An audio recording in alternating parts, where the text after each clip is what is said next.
The first time I laid eyes on the man known throughout the state of Louisiana as the Beast, I thought he couldn't possibly be as bad as his reputation. As it turned out, I was wrong. He was worse. Dressed all in black, standing a head taller than everyone else, his shoulders so broad they cast an ominous shadow over the polished wood floor, Jackson Boudreaux surveyed the bustling dining room of my restaurant with the expression of a king who'd stumbled upon a village of peasants infected with the plague. His lip was curled, his eyes were narrowed. His nose was stuck so far up in the air, I wondered if he'd come in from the rain to avoid drowning. "Who lawed, we got ourselves a loup-garou, get the garlic."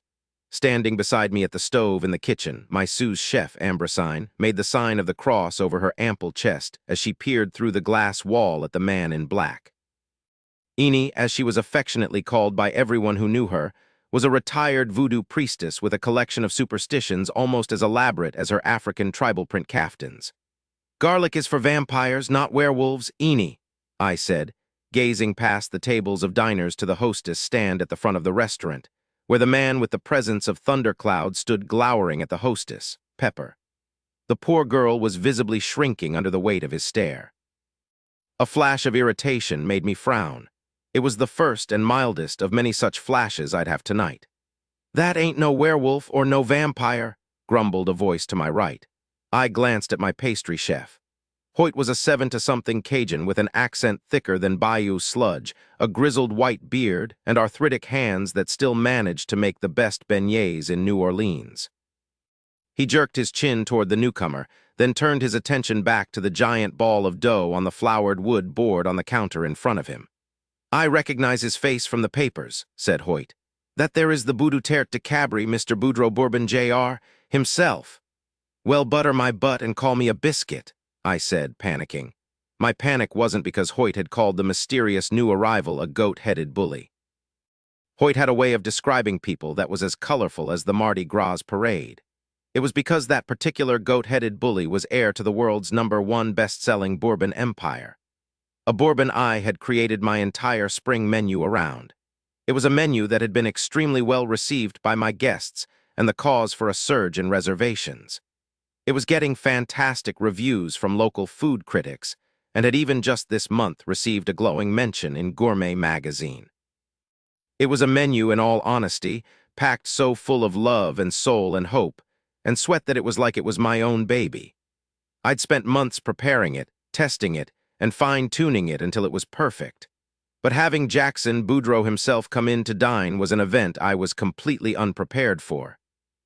I knew he lived in New Orleans. I read the papers, too, after all, but had heard so much talk of him being unsociable and hermit-like. I thought it unlikely he'd ever show up at my door, even if his family bourbon had inspired the menu. Now here he was, all 6-foot scowling 3 of him, scaring the wits out of my hostess and sending an eerie hush through my dining room. "How did I miss his name on the reservations list?" I cried. "If I'd known he was coming, I'd have made sure to give him the best table," Eni said. "Pepper just seated a family of 8 at the best table. It's an anniversary party, Boo. They'll probably be there for hours." I groaned. I was tempted to go out and find a table for him myself, but we were swamped in the kitchen. I'd just have to trust Pepper to do her best to fit him in somewhere as fast as she could. "Y'all get back to work." I instructed the rest of the kitchen staff, who had stopped what they were doing to stare at Jackson Boudreaux like everyone else in the place. When no one moved, I clapped my hands. The staff jumped back into action, knowing that a clap meant business. I never raised my voice with them, even when I was angry, which was rare. I had a naturally sunny disposition. It was about to be put to the test. "Henry, I need more pepper jelly." I called to one of my line cooks as I turned my attention back to the ramekins of duck etouffee I was plating. Every dish that left the kitchen did so only after a final inspection from me. As Henry rushed over with a container of the homemade spicy jelly, I pushed all thoughts of Jackson Boudreaux aside to concentrate on my task. When finished, I quickly handed the plates off to a waiting server. 2 more dishes needing final inspection instantly took their place from a server on my other side. The restaurant was filled to capacity, and at only 6 o'clock I knew I was in for a long night. I couldn't have been happier. After all, this was my dream come true. I'd grown up in the kitchen of my mama's restaurant and had been saving and scrimping for years to open my own. Cooking was in my blood as much as jazz music and the saints. My happiness took its first hit when the hostess burst through the swinging metal kitchen doors in tears. I looked up at her in surprise. Pepper. "What on earth, that egg-sucking son of a motherless goat can kiss my ass?" cried Pepper, swiping angrily at her watering eyes so her mascara smudged all over her cheeks. Pepper swore like a sailor, wore too much makeup, had hair dyed an unholy shade of streetwalker red and skirts as short as her heels were tall, but she was a genuinely sweet girl who had a way with people. The regulars loved her. Besides, this was the French Quarter. If I required a hostess who looked like a sexless nun, I'd be seating the tables myself. I took Pepper by the arm and steered her through the kitchen to the back, near the walk-in freezer. The last thing I wanted was my guests getting a side of Pepper's notoriously salty mouth with their gumbo. I handed Pepper a tissue. "What's going on?" Pepper dabbed at her eyes and dramatically sniffled. "That man who just came in, my stomach dropped." "Mr. Boudreau," Pepper nodded, then launched into an outraged rant. "He said he wanted a table, and I told him unfortunately we were fully committed. And he said what the hell did that mean? And I tried to nicely explain that we didn't have any available tables, and then he said all snot-alike, 'Don't you know who I am?' and demanded I find him a table. And I said, 'I just told you there aren't any tables available, sir, and there's a waiting list a mile long,' but he cut me off and said really mean, too. He's like a crossbred dog. That his name was all over our menu, and if I didn't get him a table, he'd make sure our name was all over the papers, and not in a good way either because he knew all the press. So it was like he threatened me, and when I got upset, he growled at me to stop sniveling. Sniveling, doesn't that just dill my pickle?" Pepper ended her rant with a stamp of her stiletto heel. I pinched the bridge of my nose between two fingers and sighed. So Mr. Boudreau didn't have a reservation after all. And trusting Pepper to do her best hadn't exactly worked out as I'd hoped. "All right, Pepper, first thing calm down, take a deep breath." Grudgingly she did. "Good, now go back out there and tell him nicely, please, that the owner will be out to speak with him in a few minutes. Then show him to the bar and have Gilly give him a drink, on the house." "But Pepper," I interrupted, my voice firm, "that is Jackson Boudreau. Not only could the man buy and sell this town 100 times over, he's no doubt connected with all kinds of highfalutin folks, which means that if he feels mistreated, all those people are gonna hear about it, which isn't good for business. I'm sorry he wasn't nice to you, but you need to learn how to handle peacocks like that without getting your own feathers ruffled." Smiling to soften my words, I squeezed Pepper's shoulder. "And remember, the biggest bullies are the biggest babies inside. So just picture him in a nappy with a bottle stuck in his mouth and don't let him intimidate you." With a toss of her head, Pepper sniffled again. "I'd rather picture him with a bucket of crawdads shoved up his tight ass in place of that stick." The loud cackle from the front of the kitchen was Eenie. "Charming, Pepper," I said dryly. "Now go." With a final sniff, Pepper turned and flounced out. It was 10 minutes before I could steal time away from the kitchen. When I stepped out from behind the swinging metal doors, I saw Pepper had followed my instructions. Jackson Boudreau stood at the end of the bar, glaring into his drink like it had made a rude comment about his mother. Though the rest of the bar was crowded, around him there was a 5-foot circle of space, as if his presence were repelling. I wonder if he smells? Judging by his appearance, it was a distinct possibility. The black leather jacket he wore was so creased and battered it could have been from another century. The thick scruff on his jaw made it obvious he didn't shave on anything resembling a regular basis, and his hair as black as his expression curled over the collar of his jacket and fell across his forehead in a way that suggested it hadn't seen a pair of scissors in years. No wonder Eenie had called him a werewolf. The man had the look of something wild and dangerous you might run across if you were out for a midnight stroll in the woods. He looked up and caught me staring. From all the way across the room, I felt the weight of his gaze, the sudden shocking force of it, as if he'd reached out and seized me around the throat. My breath caught. I had to convince myself not to step back. I forced a smile. Then I made myself move forward, when all my instincts were telling me to turn around and find a vial of holy water and a gun loaded with silver bullets. I stopped often to shake hands with the regulars and say hello as I made my way through the room, so it was another few minutes before I made it to the bar. When I finally found myself standing in front of my intended target, I was dismayed to see his expression had turned from merely unpleasant to downright murderous. The first thing Jackson Boudreau said to me was, I don't like to be kept waiting. And oh my did the beast have a beautiful voice. Deep and rich, silky, but with an edge like a purr, it was at total odds with his unkempt appearance. It oozed confidence, command, and raw appeal. It was the voice of a man secure of his place in the world, a voice that was as used to giving orders to employees as it was to commanding attention. A flush of heat crept up my neck. I wasn't sure if it was from annoyance, that voice, or his disturbing steely blue eyes, which were now burning 2 holes in my head. Before I could reply, he snapped, "Your hostess is incompetent, the music is too loud, and your drink menu is pretentious.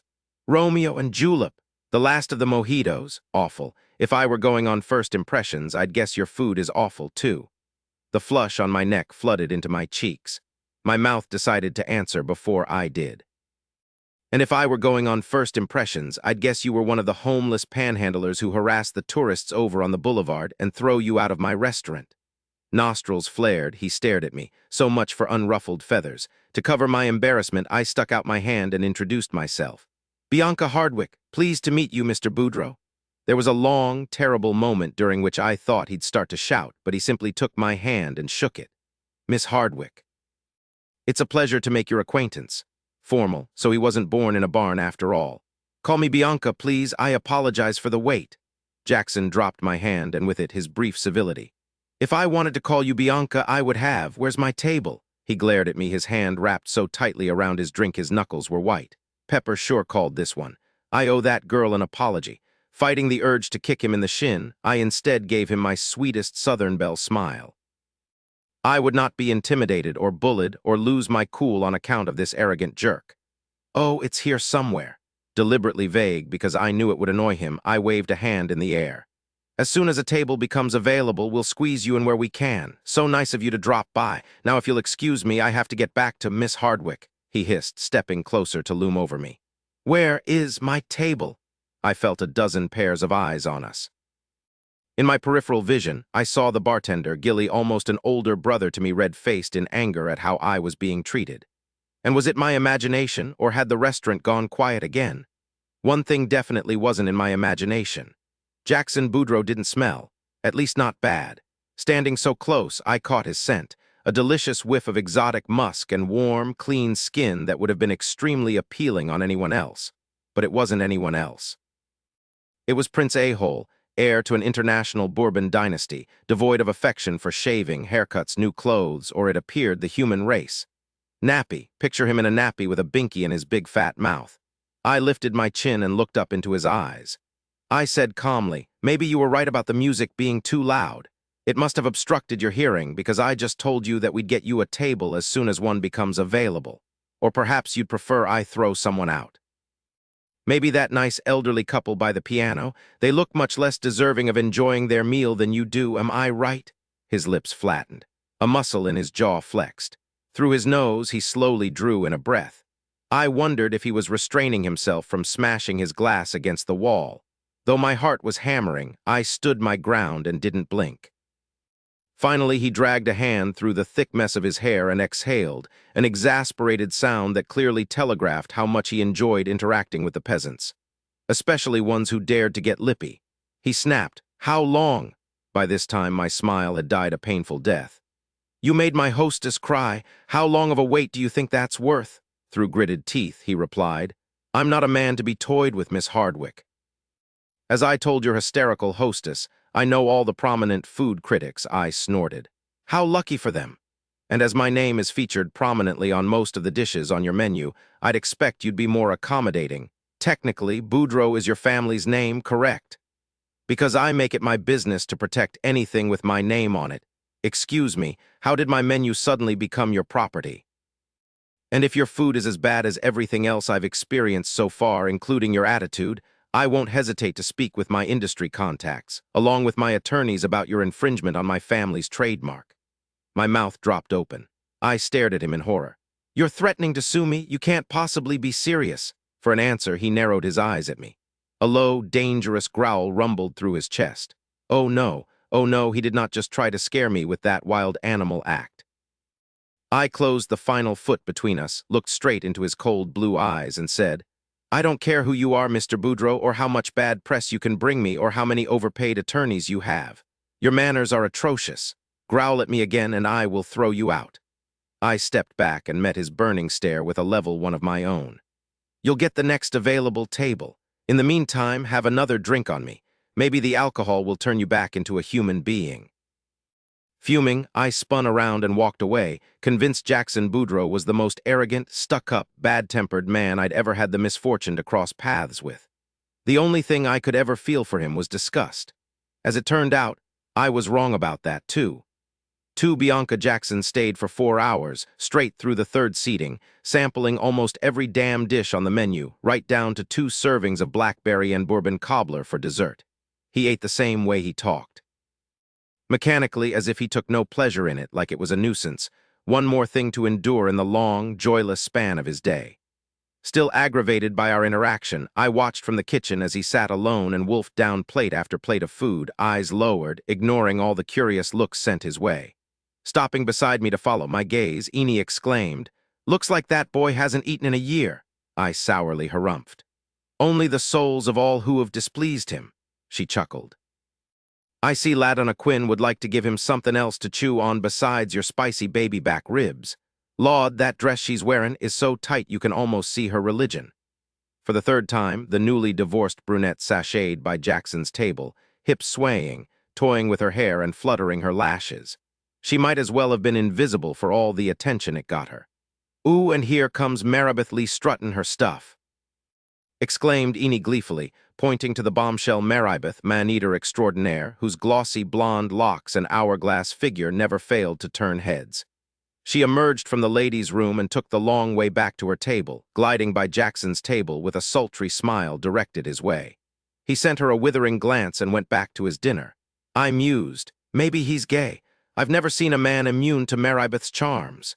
Eni cackled. "Judging by the way his eyes were glued to your behind when you were storming, away from him at the bar, I'd say that boy is definitely not gay." Outraged, I gasped. "He was looking at my backside." Eni looked me up and down, her brows lifted. "What, you need to introduce a man to your mama before he's allowed to get an eyeful of your figure?" I sputtered. "No, that's not, he's just what a jerk." Eni does this thing when someone isn't making sense, where she squints one eye and looks at you sideways. She did it to me now, crossing her arms over her chest. "Don't tell me you don't think he's handsome." I grimaced. "Handsome? How could I tell? It's impossible to see past the forked tongue and the horns." Eni pursed her lips. "Mum, don't you have some work to be doing, Eni?" I said, exasperated by the turn in the conversation. She shrugged. "I'm just saying, if Ladonna and that scandalmonger Maribeth are spending so much time throwing their hussy selves in his direction, it ain't because he's ugly. No, it's because he's stinking rich. And besides, you called him a werewolf. You can't think he's handsome." She clucked like a hen. "Oh, honey, I think all this time you've been without a man has made you blind." From across the kitchen, Hoyt let out a hoot of laughter. I looked at the ceiling and sighed. "Lord, why do I even employ these people?" Hoyt hooted again. "I'm guessing that's one of them moot questions, 'cause we both know you wouldn't have a dessert menu worth eatin' if it wasn't for me." "Oh, shut your pie hole and get back to work, Hoyt," bossed Eni, propping her hands on her wide hips. "I swear if I have to hear one more time about your mad skills with pastry dough, I'll keel over and die." Hoyt, who'd been in love with Eni for going on 60 years and had been getting rejected for just as long, sent her a lazy grin and a wink. "Aw, come on now, Dollin. You know it ain't my dough-kneading skills that make you weak in the knees." "Ack," said Eni, rolling her eyes. "You're delusional old man," Hoyt grinned wider. "And you, Suggy B, are a sassy lil blackberry. Come on over here and give old Hoyt a kiss." "PFFFT, don't hold your breath," said Eni with a flip of her hand. Then Pepper breathlessly burst through the kitchen doors. "Bianca, he's asking for you." My stomach turned. I didn't have to ask who she meant. I peered out to Jackson Boudreaux's table, expecting to see him throttling one of the busboys, but he was just sitting there with his arms crossed over his chest, glaring daggers at nothing in particular. The man gave the term resting bitch face a whole new meaning. He looked like his face had caught on fire and someone had tried to put it out with a fork. I said, "What does he want? Did Marlene already bring him the check?" "Yes, and then he called me over and gave me this." Pepper triumphantly held up a crisp $100 bill. "And when I asked what it was for, he said all mean like, 'I don't like to see a woman cry.' Can you believe that?" She giggled in delight. "If I'd known I'd get a Benjamin as a tip if I cried, I would have been bawling on the customers from day one." I ground my teeth together. The nerve of that man, trying to buy Pepper off for him being an overbearing prick. Unfortunately, it was working. But I wasn't about to let him start throwing his money around as payment for his terrible behavior. I might not be rich like him, but I had my pride. Nobody was buying me off. All his wealth didn't impress me one bit. In fact, he could take his money and shove it right up there with Pepper's bucket of crawdads. "Eenie," I said firmly, pointing to the cobblers I was plating, "make sure these get out to table 6. I'll be back in 2 shakes." "Uh-oh," she said, warily eyeing my expression. "Somebody get the fire extinguisher. I think poor Mr. Boudreau is about to go up in flames." I muttered, "Pour my patootie," and pushed through the kitchen doors. I made a beeline to his table, stopped beside it, and didn't smile when he looked up. Cool as an iceberg, I said, "You asked to see me?" I'd be professional, but I wasn't going to kiss his uppity butt, even if he could sue me and get me bad reviews. I didn't like being disrespected and spoken down to, and liked being threatened even less. Had he simply been polite, this evening would have gone differently, but here we were, staring with open hostility at each other. Neither of us said anything. The moment stretched out until it became uncomfortable and then intolerable. Staring into his eyes was like being physically attacked. Finally, he broke the awful silence by saying, "There's an error on my check." "No, there isn't." His brows, thick and black, badly in need of manscaping, lifted. "There must be. It shows nothing due." "Correct." His cold blue gaze burned into mine. "I've been sitting here eating for hours. Believe me, I'm perfectly aware how long you've been here and how much you've eaten." He leaned back against the leather booth, spread his hands flat against the tabletop, and examined me the way a scientist might examine a germ under a microscope. It was horrible, but I gave no outward indication how much it rattled me. I wondered if that muscle jumping in his jaw was a sign of an oncoming murder spree. Then he had the audacity to say with dripping condescension, "My opinion of you and your restaurant can't be swayed with freebies, Miss Hardwick." Sweet baby Jesus. I wanted to pick up the steak knife on the table next to his empty plate and stab him in the eye with it. Instead, I said, "I'm not interested in your opinion, Mr. Boudreau. Your meal is on the house because I love your family's bourbon, and it inspired me to create this menu, which I happen to be very proud of and which has made a lot of people happy. I would have comped you even if you didn't act like the sun comes up just to hear you crow." For the first time, I saw something other than steel in his eyes. It was only a moment, a flash of emotion that warmed his gaze, and then it was gone. He said stiffly, "I insist on paying. I'm not taking your money." A flush of color crept over his cheeks. I supposed he wasn't used to hearing no. That gave me an enormous sense of satisfaction, even if I did just give away $400 worth of food and couldn't afford to. Then he stood. It was abrupt and startlingly smooth for a man so large, one swift unbending of limbs that had him on his feet and looming over me. Again, looking up at him, I swallowed. It wasn't fear I felt, but he was definitely unnerving. And hot damn, why did this crabby, beastly bastard have to smell so good? If I didn't know better that my mouth was watering from the scent of bourbon-spiced gumbo wafting through the air, I might have almost thought it was because of him. "Miss Hardwick," he said, the edge in his voice rougher, his eyes burning blue fire, "you are being unreasonable." Boy, did he like to punctuate his words with a hammer. A laugh escaped me. "And you, Mr. Boudreau, are the reason the Gene Pool needs a lifeguard. Have yourself a nice evening." For the second time tonight, I turned my back on Jackson Boudreau and walked away. Only this time I was painfully aware he might be staring at my backside. Thanks a million, Eenie. 3 Jackson Rayford was already waiting at the curb with the car door open when I left the restaurant. That was a good thing, because in my current mood, I might have torn the door right off its hinges. Seething, I climbed into the back of the Bentley. Rayford shut the door behind me without a word. When he started the car and we drove away, I couldn't tell if I was relieved or disappointed. I'd never met such an irritating woman in my entire life. The mouth on her, the attitude, the incredible figure. I clenched my teeth and stared out into the rainy night. I hadn't wanted a woman in a long time. Cricket had seen to that. After that disaster, all I could see when a woman looked at me were the dollar signs in her eyes. But this firecracker, Bianca Hardwick, Christ. I wasn't sure if I wanted to silence that smart mouth or put a gag in it. "How was the food, sir?" asked Rayford, peering at me in the rearview mirror. Still boiling with anger, I snapped, "Adequate." Well accustomed to my moods and knowing that was the highest praise I'd ever give anything, Rayford nodded. "Her mama was a great cook, too. Davina's restaurant was around for, 20 years I think, before Hurricane Katrina blew through and wiped it out." He chuckled. I had many a meal there back in the day. Every time I came to visit my baby brother, I made sure to stop by. Never forgot Davina's jambalaya. It was like having a mouthful of heaven, and it wasn't only the food that kept me calming back. Miss Davina Hardwick was one of the finest-looking women I ever seen. The apple doesn't fall far from the tree. Even with no makeup, her dark hair scraped back into a severe bun, wearing a pair of hideous clogs, a stained apron, and a plain white chef's coat that covered her from neck to wrists, Bianca Hardwick was stunning. All flashing black eyes and glowing brown skin and ferocious self-confidence, she was a dead ringer for a young Holla Berry. A young, aggravating Holla Berry. I dragged a hand through my hair and exhaled. It wasn't all her fault I was on edge. I'd been on edge before I even set foot in the place. My personal chef, the fourth in 6 months, had left in a snit after I'd said the eggs were runny at breakfast.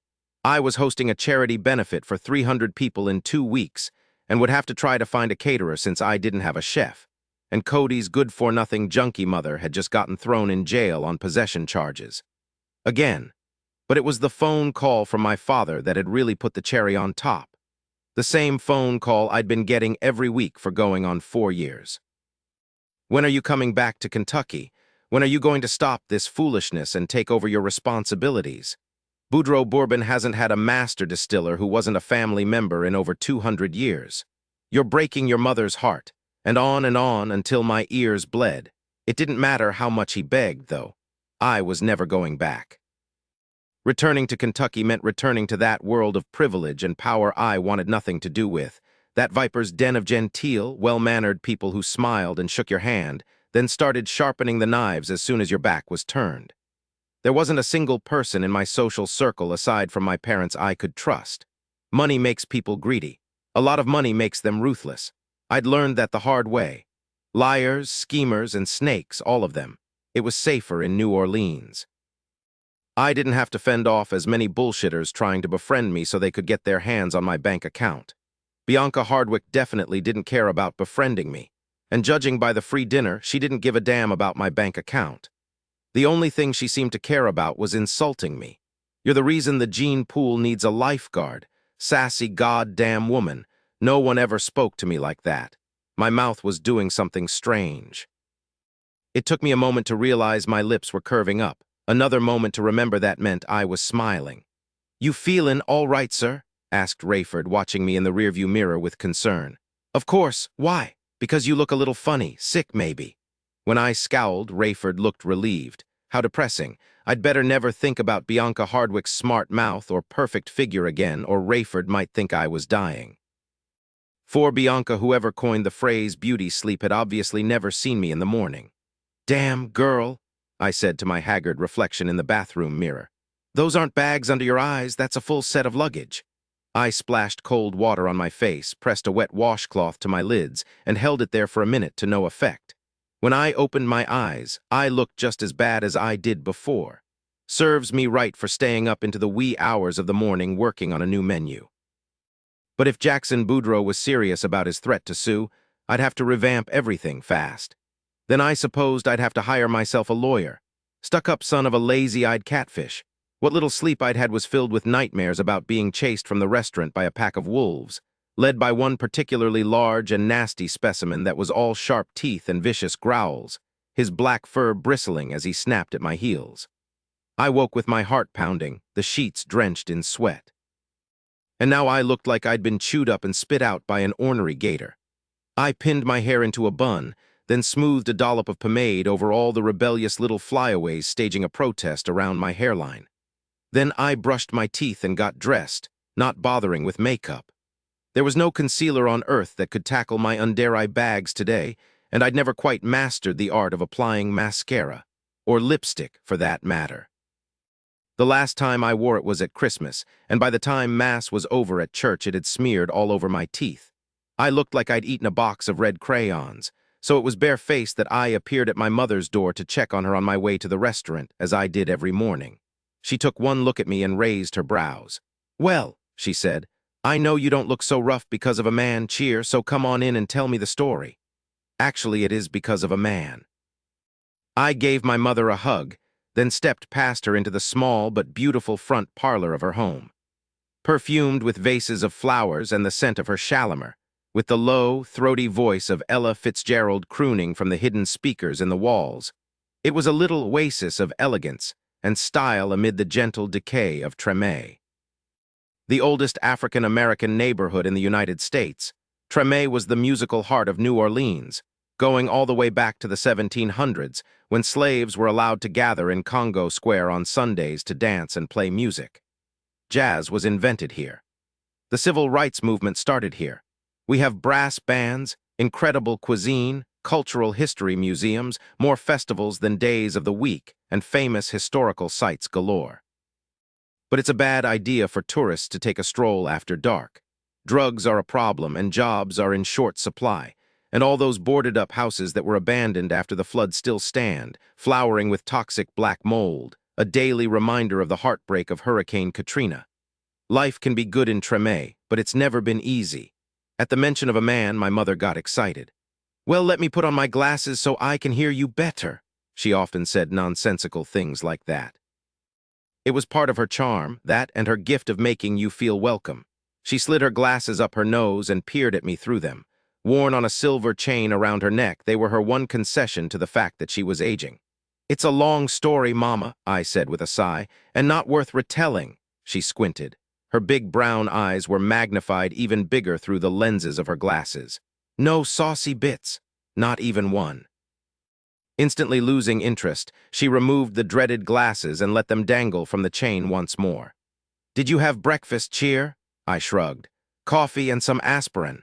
"That's not breakfast, silly child," she scolded. "Get your skinny behind in this house and eat." She turned and floated away to the kitchen in a cloud of perfume and motherly disappointment, her flowing purple robe billowing around her ankles as she moved. Barefoot and nimble, she still had her beauty queen's graceful, gliding gait, even at 64 years old. "Excuse me, 39. For a second there I forgot what year it was that she'd stopped aging. "I made collard greens, shrimp and grits and Cajun Benedict," she called over her shoulder. "And I've got okra gumbo and my famous jambalaya simmer-in on the stove for later." That would have been a lot of food for a single woman living alone, but my mother had a steady stream of callers throughout the day, from brunch straight through to cocktail hour and beyond. There was nothing she enjoyed more than visiting, or holding court, as I like to call it. And speaking of callers, "Good morning, Colonel," I called down the hall toward my mother's closed bedroom door. There was a pause and then a muffled reply. "Mornin', sugar." There was only one reason my mother's bedroom door was closed in the morning, and the Colonel was it. Trying not to picture what might go on behind that door, I smiled. "Leave him be, Bianca," said my mother from the kitchen.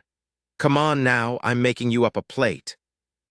I strolled into the kitchen, dropped my knapsack on the floor next to the square wood table where I ate every meal as a child, and sat down, watching my mother put together a plate of food for me, a scoop from one pot, a ladle from another. She was more at home in front of a stove than anywhere else in the world. I asked, "Another sleepover. Is this getting serious with you too?" My mother looked over her shoulder and smiled. Her eyes danced with mischief. "No man could ever compete with your father, Cheer, God bless his soul, but that doesn't mean I'll stop them from trying." She fanned herself. "And my word, the Colonel is certainly trying. It's depressing that you get more action than I do. I can already feel the emotional scars forming." "Please, child, you're not that fragile. And how many times do I have to tell you to get back out there? Don't let that fool boy put a hex on your love life. He isn't worth it." The fool boy in question was my ex, Trace. I'd been head over heels for him, sure we'd get married, until I discovered his definition of monogamy meant he'd only cheat on me with one girl at a time. I've been happily single for almost 2 years now, much to Mama's dismay. As an only child, I was her sole hope for the grandbabies she so desperately wanted. Avoiding that minefield, I quickly steered the conversation into safer and more important waters. "So what did Doc Halloran say?" Mama turned back to the stove. There was a brief, almost unnoticeable pause before she answered. "Just what I told you he'd say, baby. I'm right as rain." I frowned. "But you've had that cough for months now, Mama." Smiling brightly, she turned around again and faced me. I was struck by how beautiful she still was, her face unlined in the bright morning light spilling through the kitchen windows. I got my complexion from her toasted chestnuts, my milk-pale father called it, and hoped I'd age as well as she was. though if the bags under my eyes were any indication, I was out of luck. It's nothing to worry about. She placed the plate of food on the table in front of me. Just a side effect of getting old. I laughed out loud. Am I hearing things, or did the fabulous Miss Davina Hardwick just say the word old? I didn't think it was even in your vocabulary. Hush, you. My mother gave me a light, loving slap on my shoulder. Or the whole neighborhood will hear. Hear what? Said a booming baritone behind me. I turned to find the colonel in the doorway, grinning and pulling his suspenders over his shoulders. Trimly built and of below average height, he nonetheless had a big presence, fashioned in part from that booming voice, but mostly from 25 years leading soldiers in the army. As always, he was dressed in impeccable white, right down to his patent leather shoes. His eyes were an unusual gunmetal gray, pale and arresting against the dark canvas of his skin.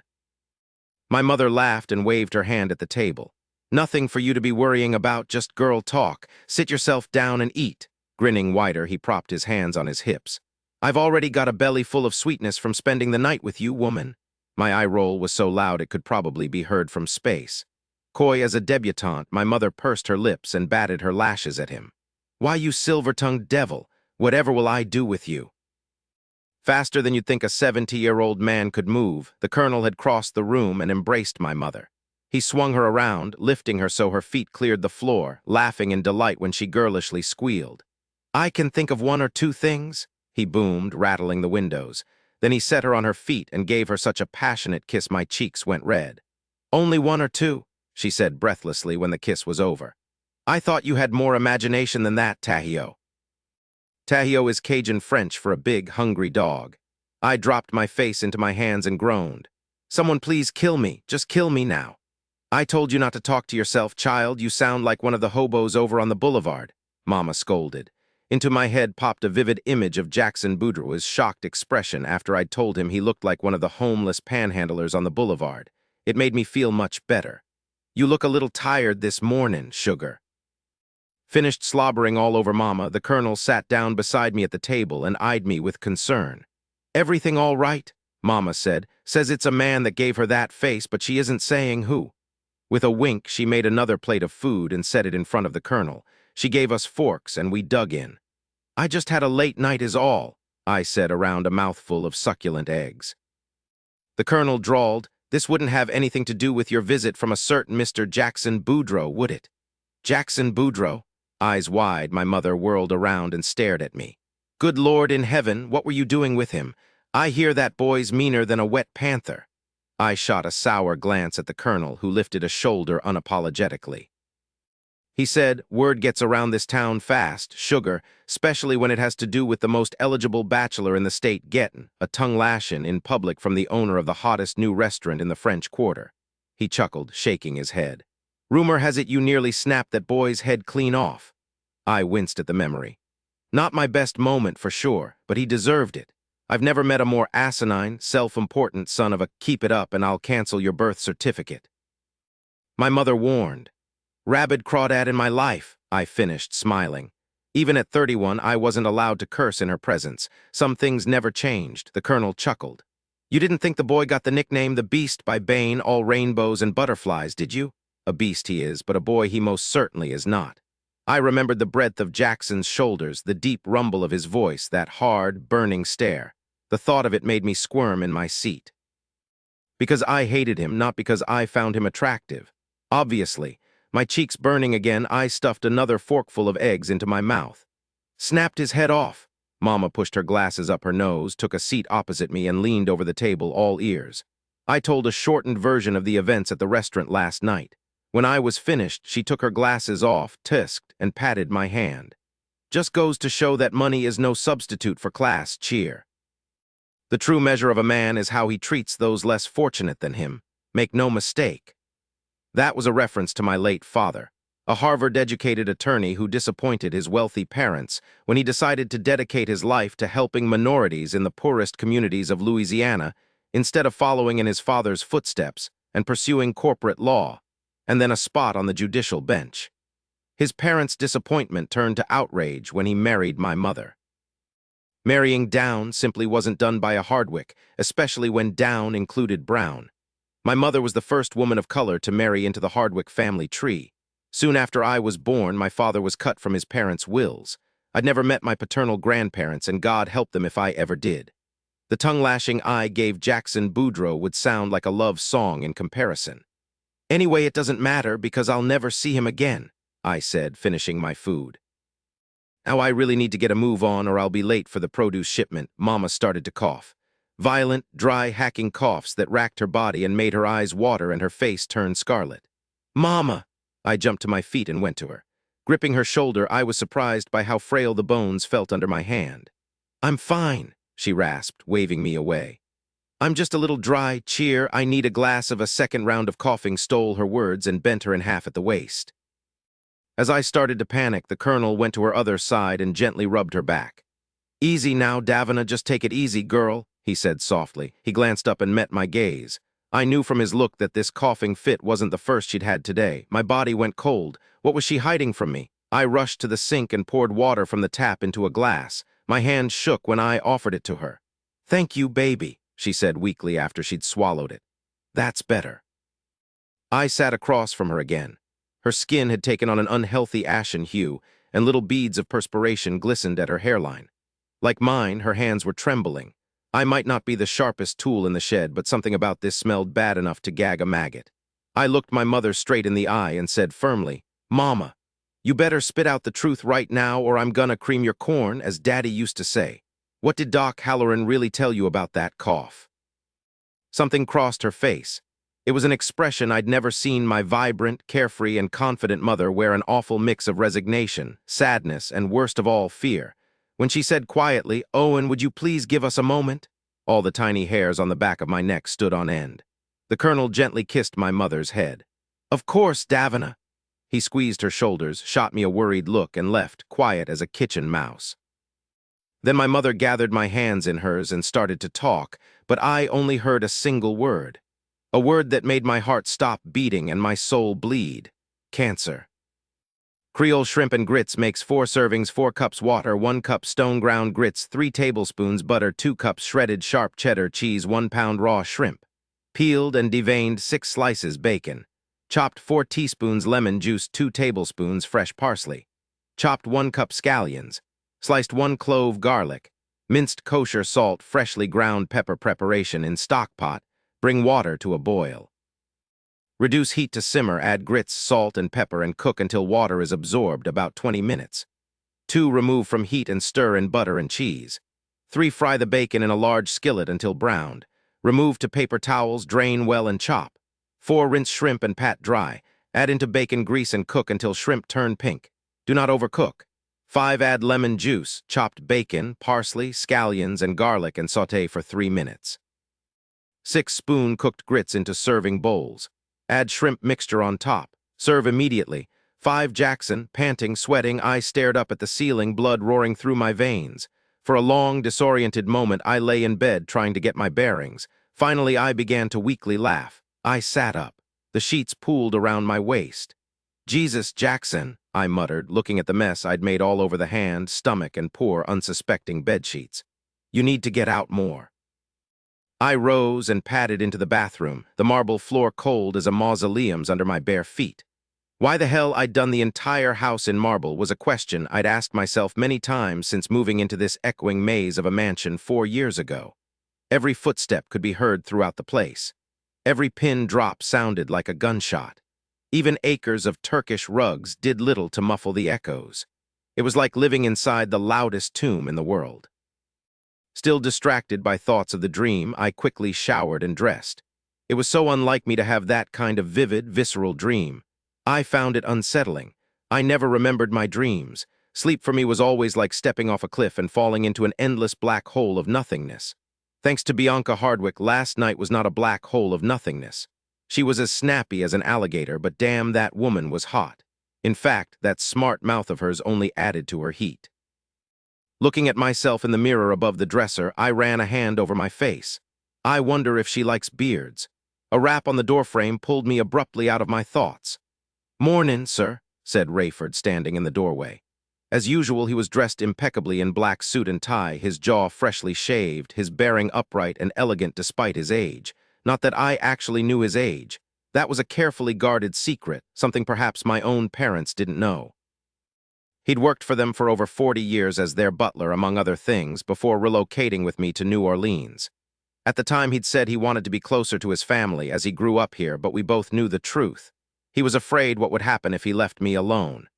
"Rayford," I said, nodding. "Good morning. Is he up?" "Yes, sir. Charlie's just getting him cleaned up now. They should both be down for breakfast in a few minutes. Will you be dinnin' at home this morning?" His benign expression revealed nothing, but I knew he was wondering how the hell I was going to manage without a chef. Thanks to an upbringing that included an army of cooks, housekeepers, and other household staff, I couldn't boil an egg to save my life. "I don't know yet." I paused. "Does Charlie?" "She does, sir," he said, knowing I'd been about to ask if the nanny could cook. "I asked her yesterday if she'd be able to fill in for a day or two until we could find a new chef. I already rang the service, so we should have a few applicants to interview by tomorrow." A hint of a smile crossed his face. "I doubt Charlie has Bianca Hardwick's talent, but she can probably make a sandwich for you and something appropriate for Cody." He disappeared with a murmured goodbye, leaving me wondering just what he meant by bringing up Bianca Hardwick. Oh fuck. Did I yell out her name in my sleep? Picturing my reaction echoing all over the house, I went red in the face. When my cell phone rang, I answered it more abruptly than usual. "What?" I snapped, cheeks burning. "Good morning, Mr. Boudreau," chirped a young male voice. It was Matthew Clark, the event coordinator from the Wounded Warrior Project. He'd been working with me for months on the upcoming benefit dinner and fortunately was one of those people who took nothing personally. I could have told him I thought there was a tree stump in a Louisiana swamp that had a higher ick than he did, and he would have heartily laughed and agreed. He said, "I'm just calling to go over some last-minute details for the event on the 15th. Most importantly, I'd like to speak with your chef so we can finalize the menu and have the menu cards printed up. Is now a good time?" "Shit, the menu, my chef." "No," I growled, "it isn't. I'll think of something, genius. I'll fax the menu over to you no later than tomorrow night." "Oh, great," said Matthew with the enthusiasm of a man with zero interests outside of work. "Looking forward to it. The donors are always so keen to see what's on the menu. You wouldn't believe how seriously this group takes food. The better the food, the better the donations," he gasped. "Oh, and the wine list. I completely forgot." "Wine list. There's supposed to be a fucking wine list." I was really beginning to regret that comment about the runny eggs. "I'll have it all over to you tomorrow," I barked and hung up the phone. I strode from my bedroom, took the elevator to the first floor, and found Rayford in the kitchen, drinking a cup of coffee and reading the newspaper at the big white marble island. I said, "Where do you think Gregory would have left his notes about the benefit dinner?" Ever tranquil, Rayford calmly sipped his coffee and looked at me over the rims of his reading glasses. "He didn't leave any notes, sir," he said. "He packed up everything he had: recipe books, notebooks, them fancy Japanese knives, and cleared out of here like a scalded cat.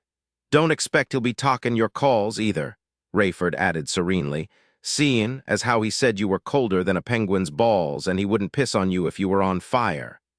Wonderful. I had 300 people arriving for a benefit dinner at my home in 2 weeks, and I had no menu, no wine list, and no one to put any of it together. "Fuck," I said, making Rayford snort with laughter. Then I had a brilliant idea. 6 Bianca. The rest of the day passed with all my senses dulled like I was underwater. Shock, I suppose, and denial. I just couldn't believe things were as bad as they apparently were. Stage 3. It sounded more like a movie set than a diagnosis. "You all right, Boo?" asked Eni with concern when she caught me staring into space over a big pot bubbling with jambalaya at the stove. It was my mother's recipe, the comfort food I always turned to in times of stress. The waitstaff had just eaten as usual before the restaurant opened for dinner, and first service would soon begin, but I had no idea how I was going to make it through tonight. What? What was I? There wasn't a word. Finally I settled on, "Fine, just tired is all." "Couldn't sleep last night." Chuckling, Eni patted me on the shoulder.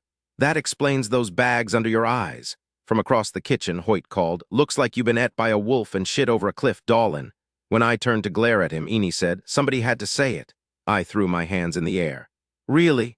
Somebody had to say I look like I was eaten by a wolf and shit over a cliff? That's something someone really needed to tell me." My aggravated tone made Hoyt whistle. "Oh, now come on, Miss Bianca, I'm only teasing." He paused, squinting in my direction. "Y'all actually look like somebody died." My throat closed. I turned back to the pot and stared down into it, stirring furiously with the wooden spoon while blinking back tears. "I'm just tired," I repeated forcefully, feeling Enie's gaze on my face. "Now could everyone please get to work?" For a moment her colorful bulk didn't move from my peripheral vision. Then she walked off, the skirts of her yellow and orange striped caftan swinging. "Make you a gree-gree," she said as she went, "for protection against whatever's ailin' you." Enie was always making someone one of her good luck voodoo amulets for whatever was ailing them. She had at least 10 of her own hidden in small burlap bags in her pockets or strung around her neck at any time. You always knew when she was approaching by the tinkling. But it wasn't me who needed protection. It was Mama. Mama, who had stage 3 lung cancer, no health insurance, and no savings, because like me she'd plowed all her money into the restaurant. We were both so broke we didn't have 2 nickels to rub together.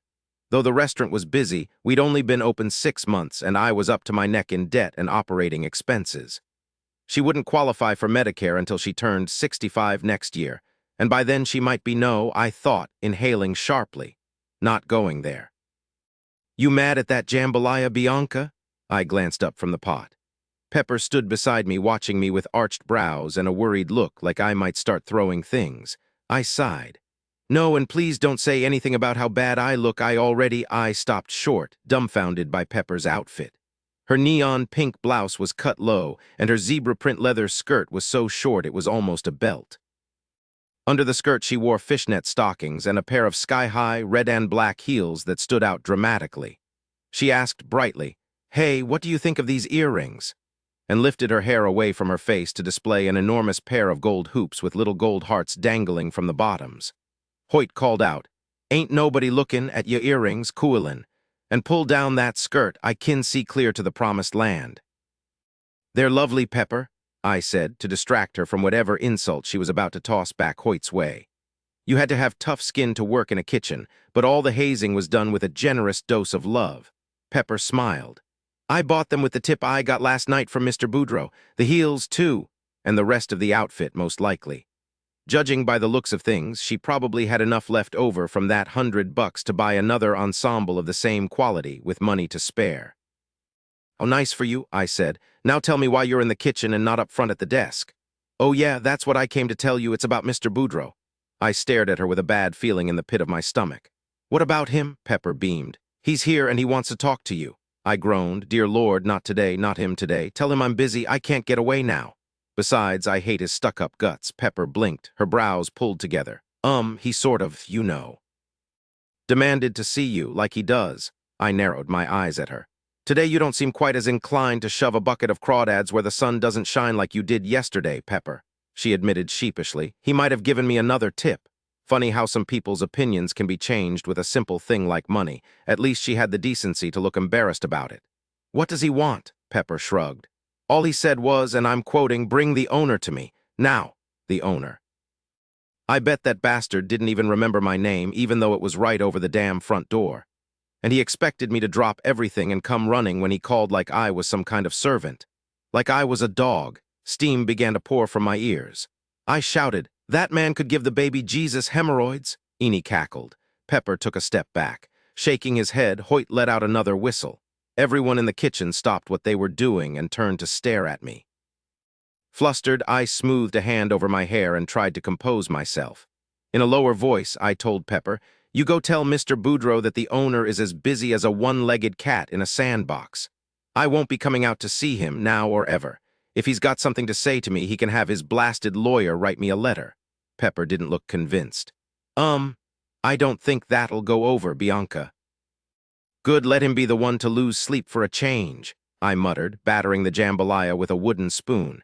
If I kept this up, I'd be serving a finely blended soup instead of the chunky seafood and sausage stew, so I forced myself to breathe and slow down. "All right," Pepper sighed, turning to go, "but I don't think he's gonna like it." I grunted. God forbid Prince A-hole doesn't get his way. I went back to work, as did everyone else. For a full 60 seconds at least, until Jackson Boudreau crashed through the swinging kitchen doors like a gale-force wind. Hurrying in behind him, Pepper looked at me, her hands held up in surrender. "I tried to tell you," but I was having none of Jackson's nonsense today. I propped my hands on my hips and leveled him with the look. The look was a Southern female specialty, handed down over generations. Every family of women had their own particular version. Some said the look could even go through walls and be heard over the phone. It was an art form among genteel womenfolk, and its effect was always the same. Jackson took one more step into the kitchen and stopped dead in his tracks when he spotted me. "You," I said, attitude set to bitch level 10, "are not welcome in my kitchen. Now turn your uppity butt around and get out." And what did that ornery bastard do in response? He smiled. I wouldn't have thought it possible if I didn't see it for myself, but there it was, a cocky little smirk that lifted the corners of his lips just enough to let me know he found me amusing. Then, just to make me mad enough to cuss out the Pope, he ordered all my employees out of my kitchen. "Everybody out," he commanded without looking away from me, that deep voice rolling like thunder through the room. When those turncoats had the audacity to start hustling their butts out, I almost lost my mind. "Everybody stay put," I said. "The next person who moves is fired." Cue the sound of screeching brakes. Then I had 12 employees looking back and forth between Jackson and me, waiting breathlessly to see what would happen next. Standing by Hoyt, Enid was busily fondling one of her trinket necklaces, muttering something under her breath. I hoped it was a voodoo curse that would make all Jackson's hair fall out and shrink his balls to the size of peanuts. "Miss Hardwick," Jackson began, snarly as a grizzly bear, but I cut him off. "Where's your attorney, or are you serving me the papers yourself?" He blinked, his thick brows drawing together. "Attorney," then his look cleared. "Oh, no, I'm not suing you." Not trusting myself to speak, I spread my hands wide and stood there like, "What then?" He said, "I have a job for you." Mother Mary, the man was offering me a job. Like this restaurant thing I'd been planning and saving toward for years was just a little side hobby, something I did in my spare time to make a few extra dollars toward my rent. And judging by his smug, "aren't you lucky" delivery, he had every assumption that I'd be champing at the bit to come work for him. Because what a dream that would be. I had to bite my tongue and count to 10 before I was calm enough to string a coherent sentence together. Well, it wasn't actually an entire sentence. It was just a word. "No." I had to give it to him. He had extremely expressive eyebrows. Those thick black caterpillars perched over his steely blue peepers had an entire language of their own. Right now they were drawn together in a glower that told me I was a rebellious little nitwit that he was fully prepared to have drawn and quartered and fed to his dogs. My staff looked on in fascinated silence. Through gritted teeth, he said, "This is an incredible opportunity for you." My sharp laugh made two of the line cooks jump. "How thoughtful of you to think of little all me for your precious opportunity. I've been waiting so long for such a tantalizing offer. Whatever would I do without you?" That growl of his came on, low and dangerous. Even Enid started to look nervous. "Deadly quiet," he said. "Everyone, out, now. If she fires you, I'll pay you each a year's salary and find you other jobs." That offer proved to be too much for my employees to resist. I watched in red-faced fury as one by one they silently filed out in a single line, avoiding my gaze. At the end of the line, Enid shrugged and mouthed, "Sorry, boo." Hoyt sent me a wink.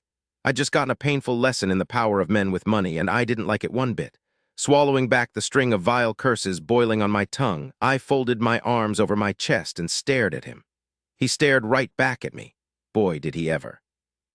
The beast had a look of his own. Truth be told, it would give mine a run for its money. I said, "We open in 10 minutes. I have 200 reservations tonight." He said, "You look tired." I had to close my eyes and count to 10 again. When I opened them, I hoped death rays were shooting out of my head. If I'd had a machete handy, I couldn't say for sure that I wouldn't lunge at him with it. "And you look like you were raised in the woods by a tribe of cannibals. All you're missing is a bone in your beard." That smirk appeared briefly again, there then gone. He ran a hand over his face, staring at me with such sudden, strange intensity I thought I might spontaneously combust. Unnerved, I asked, "Am I going to have to call the police to get you to leave?" "The chief of police and I serve together on the board of the Peace Officers Association. I'm sure Gavin would be happy to take your call." At my sides, my hands curled to fists. "You enjoy this, don't you?" "What?" "Throwing your weight around." He took several slow steps toward me. I stood my ground as he approached. Even when he got so close I could smell that masculine scent of his again, the hint of warm musk my traitorous nose found so intriguing. Looking down at me, he said roughly, "About as much as you enjoy being told what to do, I think." "I don't take orders." "Neither do I, and for the record, I don't enjoy throwing my weight around, but every once in a while it's the most convenient way to get what I want. And I want you." His paws burned and so did his eyes. To come to work for me. I found it impossible to speak for a moment. His closeness was disorienting, and that look in his eyes. I don't want to work for you. I don't need to work for you. And even if I did, I couldn't. Look around, I'm busy. He ignored that and started explaining in a patronizing, irritated voice like he was a judge and I'd just violated my parole. It's a catering job, a one-time thing. I'm having a benefit dinner and auction at my home for a charity, and I need someone to create the menu and oversee the food and wine for the event. And cook, of course. You'd be in charge of the entire thing. You can bring in whatever staff you need to assist you. There will be press, a lot of press. I'd give you and your restaurant full credit in the event materials. Oh, well then. Catering was an area I wanted to get into, not only because the money was good, but because it was fun. At a restaurant, the menu stayed fairly static, usually changing only with the seasons or the arrival of a new chef. But catering opened up a whole new world of creative possibilities. Each event was unique, an opportunity for a chef to stretch himself, to show off his skills, really. And an event at Jackson Boudreaux's home would no doubt be filled with the creme de la creme of Louisiana society. I could reach a whole new clientele, one that didn't come to dine in the touristy French Quarter. I'd be a liar if I didn't admit I found that appealing. My brain started impatiently tapping its foot. I was forgetting who I was dealing with. If he aggravated me as much as he had over the course of one day, I couldn't imagine how bad it'd be through the time it would take to plan an entire event. I could end up with a stroke. I said, "I'm flattered you'd think of me, but the answer is no." Without missing a beat, he replied, "Your fee would be $20,000. I almost dropped the spoon in my hand. I blinked more times than was probably necessary. "TW, $20,000, he finished, carefully watching my face. Though he was standing right in front of me, I wasn't even seeing him anymore. I was seeing my mother getting the chemotherapy she desperately needed. I was seeing her at the best hospital in the state, getting the highest level of care, being tended to by the best doctors. I was picturing her surviving when only this morning I'd been convinced she already had one foot in the grave. When I didn't say anything, Jackson condescendingly added, "I'm sure you can find a use for that kind of money, right?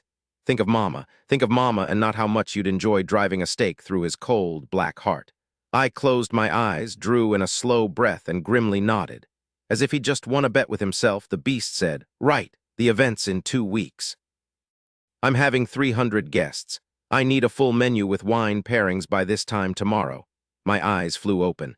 300 people, 2 weeks, are you kidding me? That's impossible. The smirk I was beginning to hate appeared again. "No, it's $20,000. Wait a minute, I'll pay you up front." Fresh out of arguments, I stood staring up at him with my mouth open like I was trying to catch fireflies. His gaze dropped to my lips.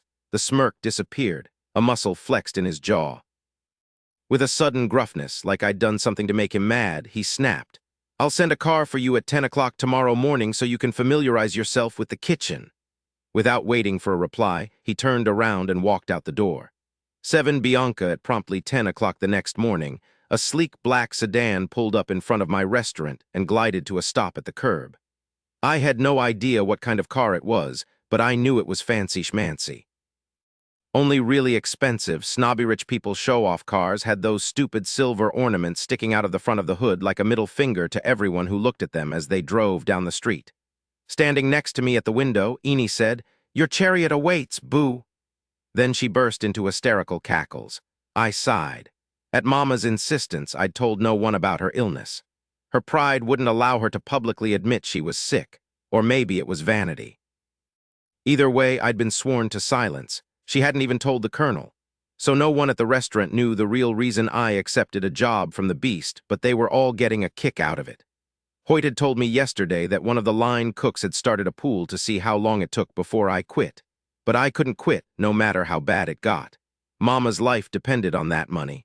I said, "Please don't forget to process the shellfish and get it on ice. And the Neiman Ranch delivery should be here no later than noon." Enid snorted. "Expectin' Carl to be on time with the meat is like expectin' to see a gorilla riding a tricycle down the sidewalk. That boy is slower than a Sunday afternoon. And dumber than a box of rocks," I thought. He could throw himself on the ground and miss. He'd been delivering meat to me every day for months and still called at least once a week to get directions. "Well, off you go, Cinderella," said Enid, bumping me with her shoulder. "Don't want your chariot to turn into a pumpkin." I'm glad this is so amusing to you, Eni, I said, giving her a stinky side-eye look. Grinning, she patted me on the arm. It's good for you to get out with a man every once in a while, keeps the juices flowing, if you know what I mean. My stink eye grew stinkier. This isn't a date, Eni. Oh, I know, she said airily. But judging by the way Jackson Boudreaux looks at you like you turn his brain to scrambled eggs, it ain't all business either. At least for him.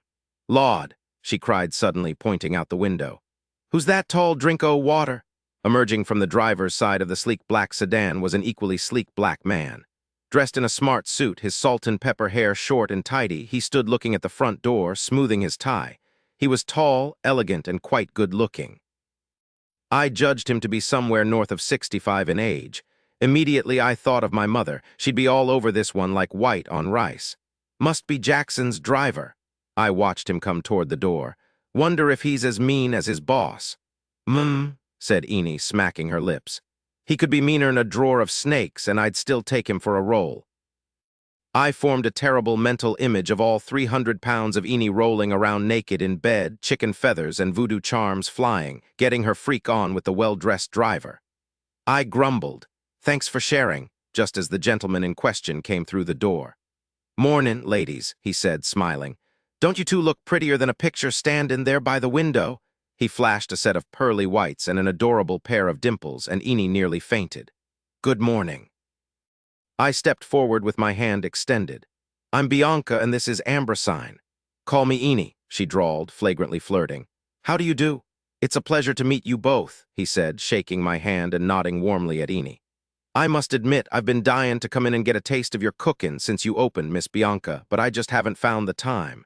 I was a real big fan of your mama's restaurant, and might I say you bear a striking resemblance to your mama, too."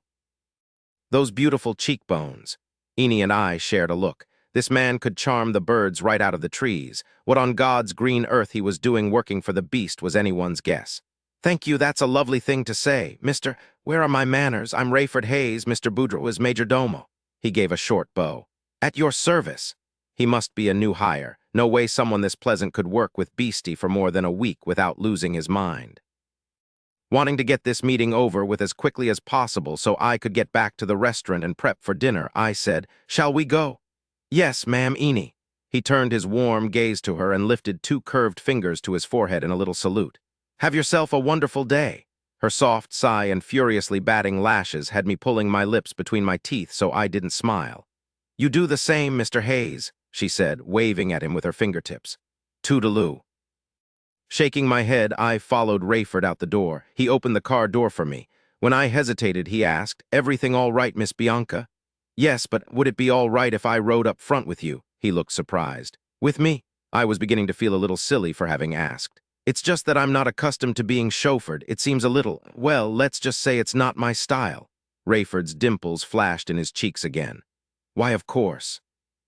Whatever makes you most comfortable." He closed the rear door, opened the passenger door, and held out his hand. "Right this way." Smiling gratefully at Rayford, I settled myself into the passenger seat.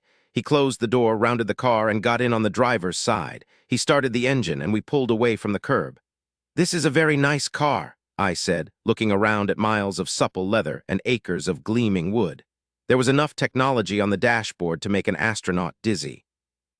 Rayford chuckled. "You don't sound too impressed." I wasn't impressed, but I did feel a bit embarrassed. "I don't even own a car. I live 6 blocks from the restaurant and walk to work every day. I couldn't tell you what kind of car this is if you held a gun to my head." Rayford's chuckle was louder this time. "I'll be sure not to tell that to Mr. Boudreaux. It might break his heart." "He has a heart. Who knew?" "Have you worked for him long?" I was trying to make casual conversation, but I was curious too. "I've worked for his family for most of my life. Known Jackson since he was born." Startled by that, I glanced at Rayford's handsome profile. "Really?" He nodded. "Went to work for Clemmy and Brigg before I even had hair on my chin. Started out in the stables, mucking stalls, worked my way into the laundry, eventually got promoted to the kitchens." Stables, laundry, kitchens, plural, sounded like he'd been working at a castle. Fascinated, I listened as he continued. "From there I learned everything there was to know about running a grand house. Though Jackson's estate is much smaller than his parents', it's still an awful lot of work. I bet. Just trying to keep your sanity living with him must be murder. So how did you come to be with him in New Orleans?" A pause followed in which Rayford thoughtfully looked out the windshield before saying gently, "That's not my story to tell, miss." Oh boy. I just stepped in a big, steaming pile of none of your damn business. Got it. Sorry. My mama's always telling me I talk too much, says my gift of the gab is a shade closer to a curse. He sent me a smile and smoothly changed the subject. How is your mama anyway? I didn't know her well, just an occasional customer like I said, but I was real sorry to hear about what happened to her restaurant during Katrina. My stomach did a slow roll. I glanced out the window and watched the road speeding by.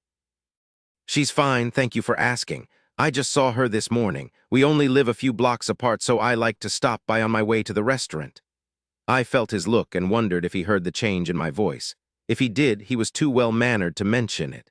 The rest of the drive was spent in pleasant chit-chat. By the time we pulled up to an elaborate scrolled iron gate surrounded by a high stone wall, I'd almost forgotten to worry about my mother. "Here we are," said Rayford. Like magic, the iron gates parted and swung slowly open, and I got my first look at the beast's home. I'm ashamed to admit I actually gasped. Rayford chuckled. "Beautiful, isn't she?" I stared in awe at the palatial estate at the end of a long gravel driveway. Flanked by ancient weeping willows and set against the glittering backdrop of Lake Pontchartrain, it looked like something a president might use on his weekends away from the White House. Rayford said with pride, "Rivendell's got 10 bedrooms, 12 bathrooms, and over 15,000 square feet on a 5-acre lot. Jackson bought up the property on both sides and tore down the houses so he could have more privacy." I looked at Rayford in surprise. "Rivendell? The house is named after the elven realm in The Hobbit." Rayford's brows climbed his forehead. "You a Tolkien fan?" I shrugged. "A book fan in general. I'm a little obsessed, really. I read everything." "Do you now?" Rayford mused, sliding me a glance. He wore a secret smile I found a little odd. "My father used to always read to me before bed when I was little. I guess I fell in love with books way back then, and it's been an ongoing affair ever since." "You'll be wanting to see the library then," Rayford said. "I swear we've got more books than the Library of Congress." That gave me pause. The beast loves books, too. I decided he'd probably instructed his interior designer to buy a bunch of first editions so he could show off to his rich friends. Odds were he had an expensive wine collection he knew nothing about, too. A man who devoured food as joylessly as Jackson Boudreaux wouldn't have the soul to appreciate literature or fine wine, either. As we drove closer to the house, I grew more nervous.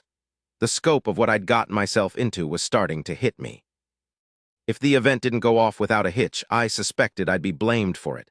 And I had no doubt Jackson wouldn't hesitate to give me a piece of his mind in front of 300 guests if he wasn't entirely satisfied with the food. "You're looking a little spooked over there, Miss Bianca." Rayford smiled at me. "You okay?" "Fine as frog's hair," I answered brightly. I'd rather chew off my own arm than admit I was feeling intimidated. Rayford chuckled. "Good. He's looking forward to seeing you, too." "Wait, what?" Before I could gather my wits enough to respond, Rayford said, "Ah, speak of the devil." When I followed his gaze, my heart sank. Standing in front of the massive front door with his legs braced wide and his arms crossed over his chest stood Jackson, in regulation black everything, wearing an expression like he was about to launch a nuclear war. The devil indeed, I thought, stifling a sigh. I'd assumed I'd be getting a tour of the house and kitchen from Rayford, but apparently the beast had other ideas. He probably thought I'd try to steal something. As soon as we pulled to a stop, Jackson yanked my door open. He stood peering in at me with narrowed eyes, his head cocked. He snapped, "Why are you sitting in front?" Right. I shouldn't be bucking protocol because I'm the help. Heat crawled up my neck and suffused my cheeks. Lord, grant me the serenity not to take off my shoe and hurl it at his balls. "And a fine good morning to you too, Mr. Boudreaux," I said sweetly. "I see you're in your usual sunshine and rainbows mood. Did you misplace your human pills again?" His lips tightened. On my other side, I felt Rayford trying to stifle a laugh. Jackson stepped back and swung the door wide, a silent command to exit. I kept my expression neutral when he surprised me by offering me his hand. I grasped it gingerly, half expecting him to crush my fingers in his giant fist. His grip was firm and steadying, not crushing at all, though my fingers were swallowed by the sheer size of his rough paw. As soon as I'd gotten on my feet, he dropped my hand like it had burned him. Then he turned and disappeared into the house without a word. Exasperated, I said to Rayford, "Is he always this charming?" Rayford smiled at me. He looked a little sad. Not everyone has the gift of the gab, miss. Looking at the empty doorway, he added, and if you're treated like a stray dog long enough, you start to believe it and act like one. With that mysterious statement, he turned and followed his employer into the house, leaving me standing in the driveway wondering exactly what I'd got myself into. Ate Bianca if I thought the exterior of Rivendell was something, the interior literally had me gaping. Huge marble sculptures scattered everywhere. Check. Priceless oil paintings from French and Italian masters. Check. Ballroom, billiard room, indoor theater. Check, check, and check. I'd never seen anything like it, or been inside a house so bone-chillingly cold. I should have brought a sweater, I said to Rayford as I walked beside him, shivering. Our every footstep echoed off the walls before dying into ghostly silence. I had the oddest feeling of being inside a crypt. You get used to it, said Rayford. The heat's always on, but Marble's real stubborn about warming up, and this time of year we get a cold breeze common off the water, which doesn't help. The kitchen's better. We passed another enormous room that appeared to be a formal dining room with a polished oak table the length of a landing strip. Then we arrived at the library, and I almost wet myself in excitement. Holy Christmas, I said, stopping short to stare. Rayford chuckled. Told you we had a lot of books. A lot didn't even begin to cover it. The library was 3 stories tall, capped with a vaulted ceiling painted with reproductions of the frescoes of the Sistine Chapel. Chandeliers sparkled overhead. A huge marble fireplace yawned wide at one end of the room. A comfy-looking overstuffed sofa and chairs beckoned from a corner, and everywhere I looked there were books, stuffed into cases that scaled the walls, stacked in piles on enormous coffee tables, leather-bound spines glinting with gold script. Every one looked like a first edition. My fingers itched to touch them all. From behind me, a voice said, "Do you read?" Of course it was Jackson. No one else could make that sound as if my literacy were in question. I've been known to, I replied, unable to tear my gaze away from all the treats calling me so bewitchingly. Distracted and in awe, I added, just before he died, my father asked me what I thought heaven was like. I told him heaven was a library that had a lot of comfortable chairs, good lighting, and every book ever written. If I lived here, I'd spend all my time in this room. There was a short pause, then Jackson slowly moved into my peripheral vision. Thick scruff on his jaw, thick hair in need of a barber, thick head probably full of the howls of his woodland kin. That explains your interesting cocktail menu, he said, his voice gruff. I turned my head to look at him. Interesting, not pretentious. He met my gaze. His blue eyes didn't look quite as steely as usual. In fact, they could almost be described as warm. He said, "It's only pretentious if you're faking it." He considered me in silence for a moment, his gaze piercing. So the classics are your favorite? He was referring to my cocktail menu again, which, in addition to Romeo and Julep and the last of the mojitos, included other literary-inspired libations like Tequila Mockingbird and Huckleberry Sin. And yes, they were all inspired by classic books. The classics were my father's favorites, I said quietly. I created the cocktail menu in honor of him.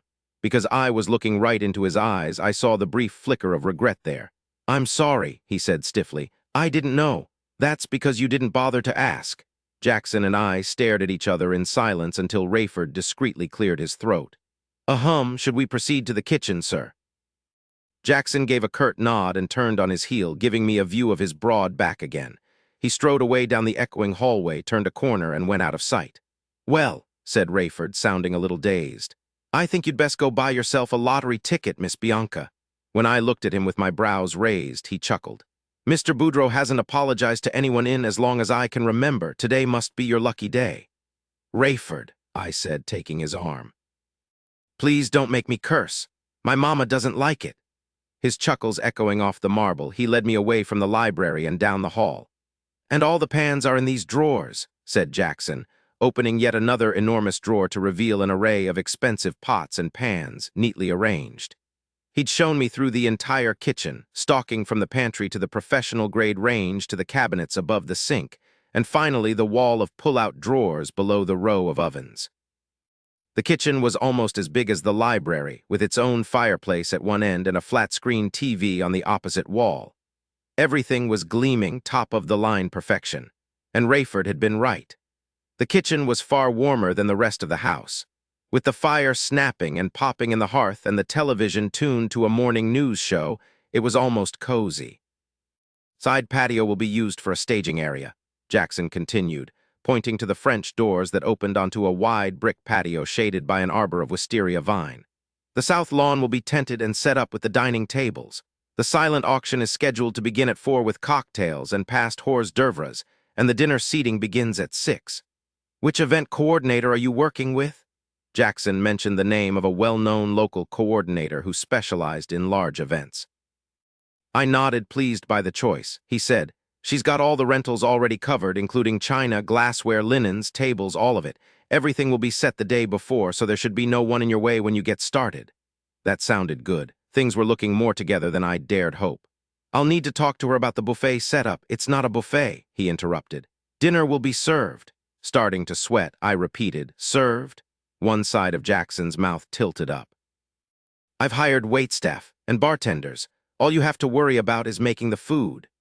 "Oh, sure. What a cinch. Easy peasy. Making enough food for 300 people, keeping it hot without drying it out, and coordinating the simultaneous service of 300 appetizers, entrees, and desserts, all while managing and directing a large waitstaff I'd only meet a few hours in advance, was absolutely no problemo. Easiest 20 grand I'd ever earned." My smile was much more confident than I felt. "I'd like to talk to the coordinator today, if possible. I'll have Rayford give you her contact information before you leave, and the coordinator from the Wounded Warrior Project wants to speak with you too." So the charity gala was to raise money for wounded veterans. I was surprised it wasn't for something more superficial, like Billionaires Without Trophy Wives or the Southern Selfish Jerk Fund. My ex would have been a founding member of that last one. I said, "Oh, you were in the military." Jackson ambled over to the big marble island in the center of the kitchen, pulled out a stool, and sat down. He folded his hands and looked at me with his brows pulled together. "About the menu." I'd obviously stepped in another steaming pile of none of your damn business. Determined not to make the mistake of asking any more personal questions, I joined him at the island, taking a stool on the opposite side. From my pocketbook, I removed the menu I'd been working on until 2 o'clock this morning. I handed him the pages and watched, chewing my lip as he began to read. After a few nerve-wracking minutes of silence, he said, "This will do. Wine pairings?" I said, "No." Jackson's head snapped up. Unblinking, he glared at me. "No. Bourbon pairings, specifically Boudreaux bourbon pairings." He stared at me for a long time, his eyes hard. I had the feeling he was about to start growling again, but all he said was a curt, "Explain." My heart picking up tempo, I said, "When I told you I loved your family's bourbon, it was the truth. There's a good reason it's the world's best-selling spirit. Yes, millions of dollars of marketing," Jackson said. I was taken aback by the bitterness in his tone. "No, it's because it's the best bourbon money can buy." Grinding his teeth together, he looked away. "You already have the job, Miss Hardwick. You don't have to blow smoke up my ass." Face flaming, I retorted, "I never blow smoke into anyone's orifices, Mr. Boudreaux. Your bourbon is the best, or I wouldn't put it in my food and serve it to my blasted customers." His gaze cut back to mine. We stared at each other, tension crackling like a live wire between us. I got the feeling he didn't quite know what to do with me, the feisty little nobody with the big mouth.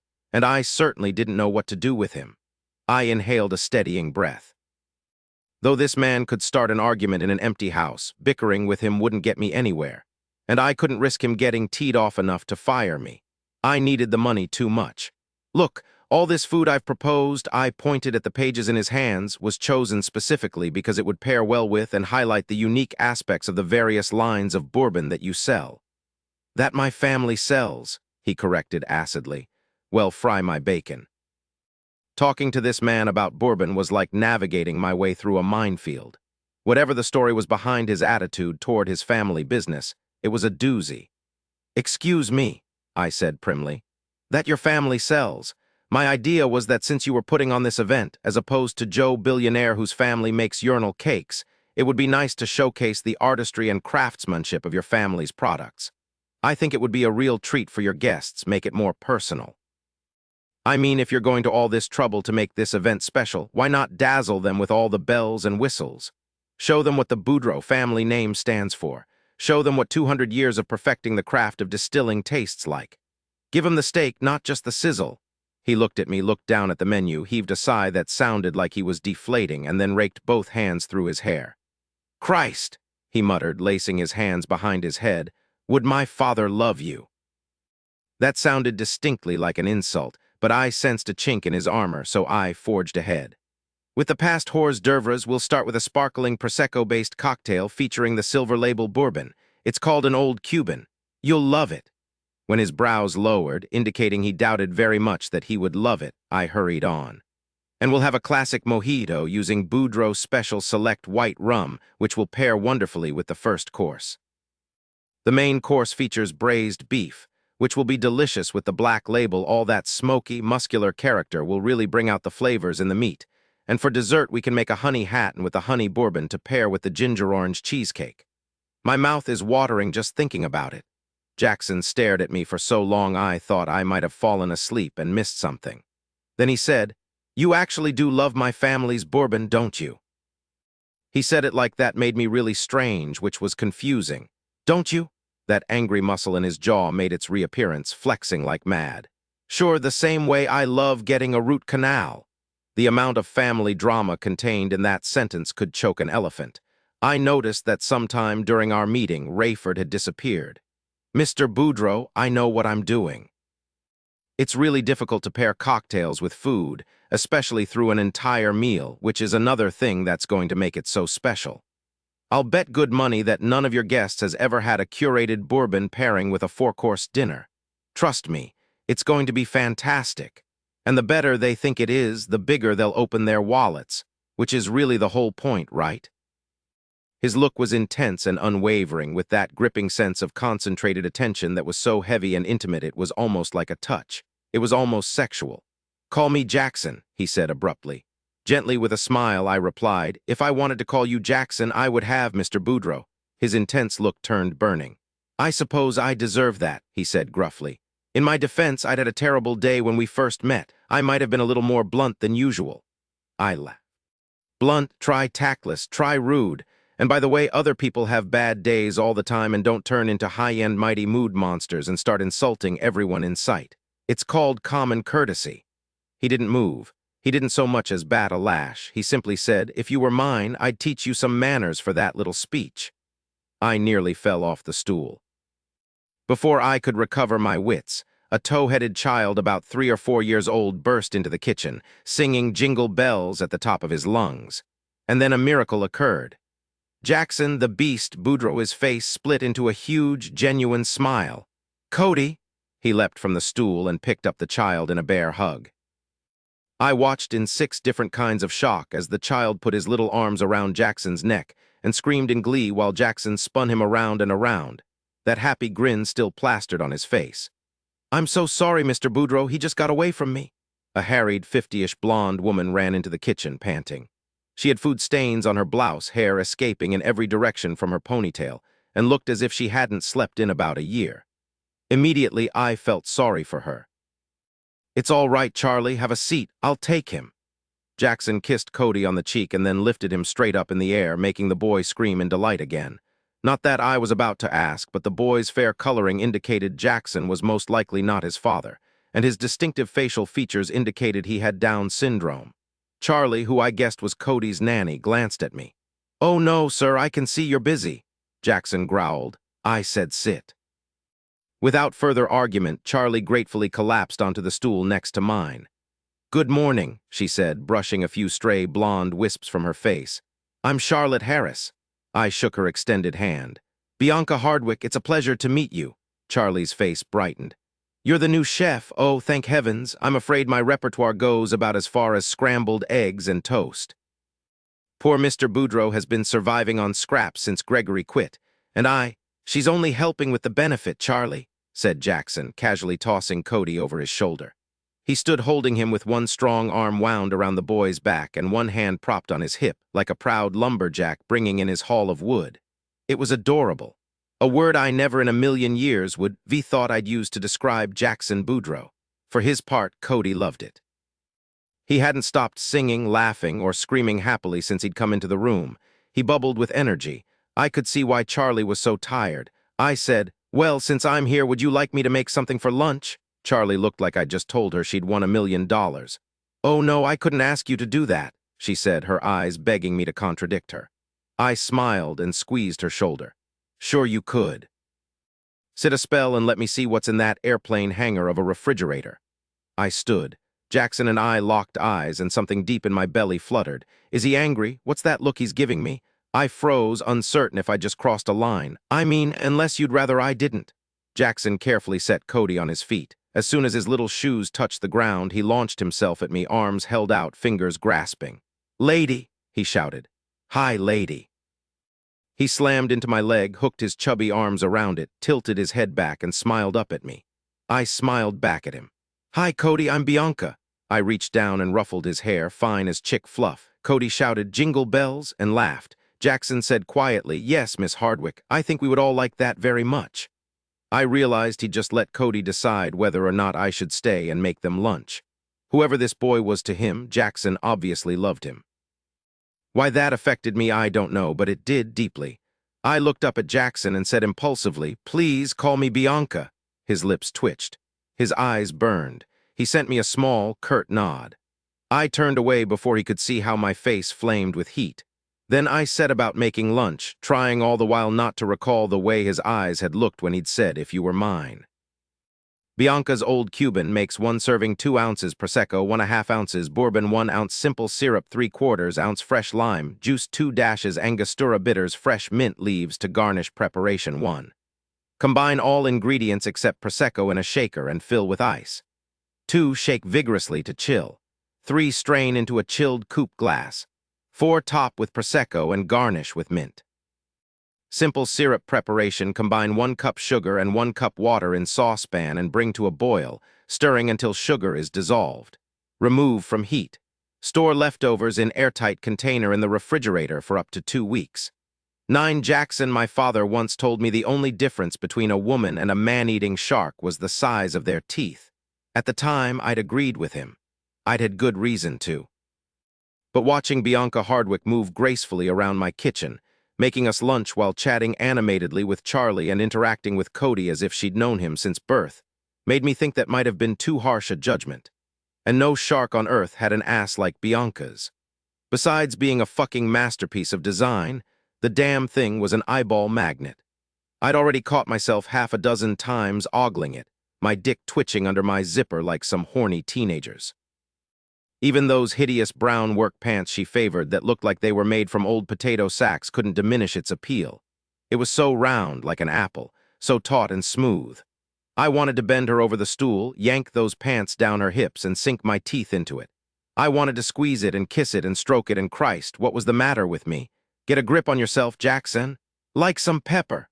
I snapped back to myself just as Bianca was asking me a question. Something about pepper. I couldn't quite remember because all the blood in my head had gone south. What did you say?" Bianca tilted her head and gazed quizzically at me from under a pair of long, curving black lashes. "I said, would you like some fresh ground pepper with your pasta?" She held my pepper mill in her hands. In front of me was a bowl of something that smelled delicious. I had no idea how long I'd been zoned out in pert-ass land, but I felt like I'd been caught red-handed. So I answered more forcefully than I probably should have. "No," Bianca blinked. Her brows arched. She said, "Alrighty then, no need to alert the entire state." She turned to Charlie and asked the same question and received a far more polite response. "I'd love some pepper, thank you. This smells amazing, Bianca." "There wasn't much left in the fridge," said Bianca, smiling, "but pasta and a few sautéed veggies always makes for a quick and tasty meal." "Sweet of you to make Cody mac and cheese," said Charlie, nodding in Cody's direction.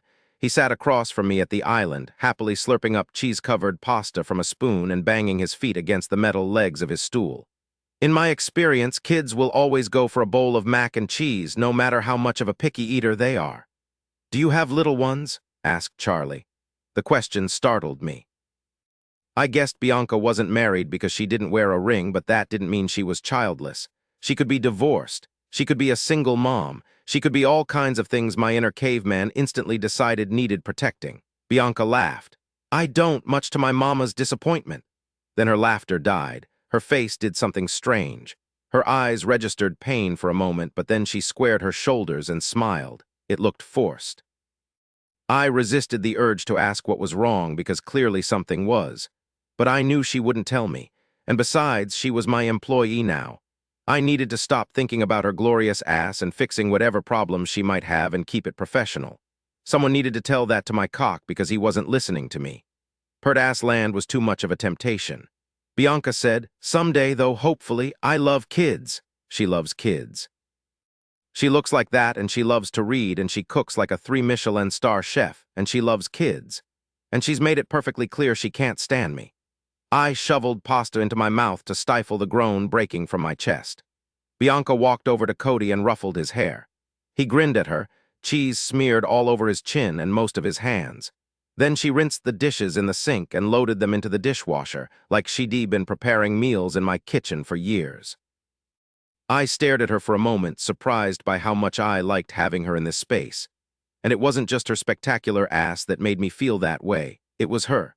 Mouthy, bossy, yet surprisingly non-shark like her, who can't stand me, who was now in my employ, goddammit. And now I really need to get back to the restaurant. I'll give both coordinators a call this afternoon, she said, turning to me, and let you know if I have any other questions. Fine, I growled into my bowl of delicious pasta. Then, because my dick was throbbing and she was leaving when I wanted her to stay, and I fucking hate feeling confused and I'm shit with goodbyes, I snapped. Rayford will give you the check for your fee on your way out. Even with a solid slab of marble separating us, I felt Bianca's anger flare at the sharp, dismissive tone I'd used. I glanced up to find her staring at me with fire burning in those beautiful, dark eyes. "It's always a pleasure, Mr. Boudreaux," she said with quiet sarcasm, and we're back to Mr. Boudreaux. Fuck. She exchanged goodbyes with Charlie and then turned and walked out. I swear I tried not to stare at her ass as she went, but even Achilles had a weakness. 10 Bianca, the first thing I did after Rayford dropped me off at the restaurant was hustle over to the bank to deposit Jackson's check into my mama's account. We'd scheduled her initial round of chemo for a few days away, and I didn't want to take any chances that Jackson, in one of his inexplicable beastie moods, would put a stop payment on the check. With that done, I felt better, until I ran smack into my ex in the bank's parking lot. Literally into him. The noise I made when I collided with his chest was something so unladylike my mama would have pitched a hissy fit if she'd heard it. It was part grunt, part groan, and part something that sounded like it shot out of my butthole on a hot burst of air, excuse my French. Hands flailing, I dropped my pocketbook on the ground and stumbled back in surprise. "Whoa!" A pair of strong hands gripped my upper arms to steady me. "Easy, girl, I know I'm handsome as sin, but there's no need to throw yourself at me." I looked up and there he was, the devil himself, beautiful as a sculpture and just as soulless. "Don't flatter yourself." I shrugged off Trace's hands. "I just wasn't watching where I was going." Looking me up and down, Trace smiled. "Let me put that in perspective. Trace looks like Denzel Washington, Dwayne Johnson, Jason Momoa, and a hot Tahitian swimsuit model had a wild orgy and 9 months later he popped out, with equal parts of all their perfect genes. When he smiles at you, it feels like the clouds suddenly opened up on a rainy day, and a sunbeam illuminated your head in a brilliant, heavenly glow. You feel special. You feel like a special little snowflake twinkling in the sun until you realize he smiles that way at every single woman he comes into contact with, and then you just feel like a dope. He said, "Were you going in such a hurry, Bumblebee?" Hearing him call me by my old nickname made me grind my back teeth together. "Away from you," I said, and picked up my purse. When I straightened and moved to go around him, Trace stepped in my way. "Wait," he said, suddenly serious. "I want to talk to you." "No." I tried to move past him again, but he didn't let me. "Bianca, please," he said in a low, pleading tone I'd never heard. "I really want to talk to you." I looked him right in his eyes, in his gorgeous, caramel-flecked with gold eyes that used to be able to coerce me into anything. Not anymore. I said, "I know you're not really clear on this, Trace, so let me break it down for you. When a woman says no, she doesn't mean yes. She doesn't mean maybe. She doesn't mean please try to talk me out of it because I really don't mean it, but I just want you to work a little harder. She means number N-O, now get out of my way." "But you never gave me a chance to explain." "Explain." Astonished by his nerve, I laughed. "Explain what? That you tripped and fell and your penis accidentally landed inside my best friend, and the checkout girl at Halla's Market, and the waitress at Dooley's. And whoever the bimbo was who kept texting you for a booty call at 2 a.m. That's a lot of tripping, Romeo. You need to see a doctor for your balance problem." At least he had the sense to look ashamed of himself. "I know I was an idiot, but I swear I've changed." My brows lifted. Really? Got a brain transplant, did you? Very solemnly, Trace said. No, I found God. After a beat of shocked silence, I threw my head back and laughed. Well, good for you. Hallelujah. Now get your slutty butt out of my face before I lose my temper and send you off to meet him. I had to give him credit. The old Trace would have been pissed about that remark. Probably would have made a rude comment about my butt, which he used to tell me could be fixed by a visit to a lipo doctor. But this Trace, whoever he was, only looked sad. It's been 2 years, Bianca. I swear I'm a different man. Please, I just want to talk to you. I folded my arms across my chest. I get it. This is like a 13-step program, right? You have to apologize to me or else you won't get past the pearly gates. He winced. I think you mean 12-step, and no, that's not it. You cut me off and never took any of my calls again. I'd rather talk to a bill collector, I interrupted angrily. At least I know it'd be an honest conversation. Then, hand to heaven, I could not make this up, the man got a tear in his eye. A big all-crocodile tear that sat there and glimmered and trembled like a makeup artist had just run over with a bottle of glycerin in between film takes. He said roughly, I'm sorry, that's all I wanted to say. I treated you badly and you didn't deserve it. I didn't want to stalk you after we broke up, but I kept hoping I'd run into you somewhere. And here you are, so I'm sorry. I really did love you even though I did what I did. It just took losing you to make me realize it. He looked at his shoes, took a breath, and then met my gaze again. Very quietly, he said, Actually, I still love you, Bumblebee. I think I always will. I admit it. My heart did a major flip-flop. I got a serious case of butterflies in the stomach. Who doesn't want the ex she was madly in love with to do a bit of groveling after he treated her like a disposable napkin? Unfortunately for him, the girl I was then and the girl I am now are two different Biancas altogether. I took a breath, squared my shoulders, and lifted my chin. I can't say it was nice to see you, Trace, but it was definitely interesting. Good luck to you. My head held high, I walked briskly past him. I didn't look back. I kept walking. My gait was almost a power walk, it was so fast until I got to the restaurant. Then I threw open the front door and ran inside to hide because I wasn't 100% sure he wasn't following me. What ya doin', boo? Enie's confused voice came from behind me. Making sure I wasn't followed, I said, peering out to the street through the blinds on the windows. Followed, she chuckled. Your meetin' with the werewolf went that bad, huh? Satisfied Trace wasn't about to burst through my front door, I let the blinds fall back into place and turned to look at Enie with a sigh. That was a whole other disaster. Remind me to have a shot of liquor before I talk to Jackson Boudreaux again. Maybe he'll make sense if I'm tipsy. But I wasn't talking about him. I was talking about Trace.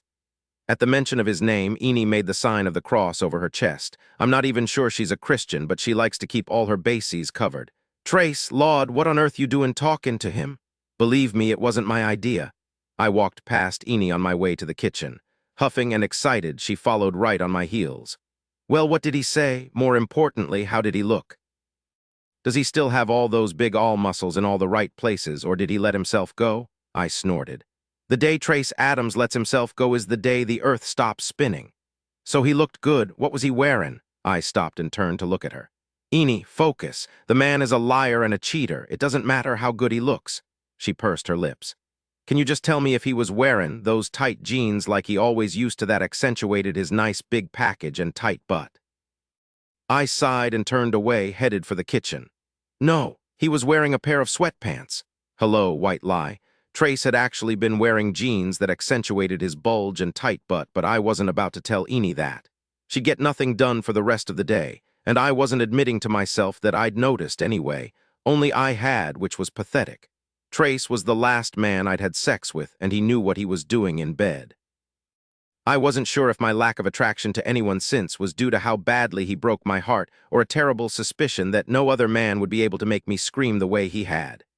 Either way, my dry spell had gone on so long the inside of my vagina probably looked like one of those old western ghost towns, all tumbleweeds and abandoned buildings, mean-looking vultures picking over dried-up bones. Sweatpants! Exclaimed Enie. She made a clucking sound like a hen. Lord, what a waste. That's like hanging curtains on the statue of David. Even though I wanted to, I couldn't disagree. Trace might be all kinds of wrong, but I'd never seen another man as beautiful. If only the inside matched the outside. But as Mama always told me, beauty is as beauty does. Some of the prettiest faces hide the meanest hearts, and smooth talk is no substitute for good character. The only way to judge a person is by his deeds, like caring for a special needs child who isn't your own, I thought pensively. Then I pushed the thought aside and got to work. 3 days later, I was sitting in a hospital room that smelled like antiseptic in desperation, holding my mother's hand as poisonous chemicals dripped into her veins from a clear plastic bag elevated on a metal pole. My mother treated the whole thing like it was an outing in the park, chatting with the nurses, flirting with the doctor, reading gossip rags, and laughing. I, on the other hand, was on the verge of a nervous breakdown. Mama was being filled with poison, cancer-killing poison, but poison nonetheless. "Buck up, child, you look like you're at a funeral," Mama scolded, smacking me on the arm with a rolled-up magazine. "I'm sorry." I sniffled and sat up straighter in my chair. "You're right. What can I do for you? Can I get you anything? Water? A snack? Something else to read?" A male nurse came over, silently checked the catheter inserted into Mama's arm, then nodded and left. Watching him go, Mama muttered, "Who?" "There's my snack right there. You think he likes older women?" I had to laugh. "I think those chemicals are going to your head." She pretended to be offended. "Are you saying you don't think I could hit that?" I grimaced. "Hit that? Are you a rapper now?" Mama went all practical. "If I were, I'd want to be Jay-Z married to Bey and say, 'Can you imagine? That boy has no idea how lucky he is.'" She tapped me on the arm with her gossip rag. "And if he doesn't watch out, Kanye West is gonna get all up in there and steal his woman." I blinked at her. "I'd ask if you've been drinking, but I'm afraid of the answer." "Speaking of drinking," she said, watching me from under her lashes like she does when she has something scandalous to reveal, "I got a real interesting phone call the other day." "Oh," I said, watching an old man with a walker shuffle by the door. His blue hospital gown was open in the back, exposing his wrinkled white butt.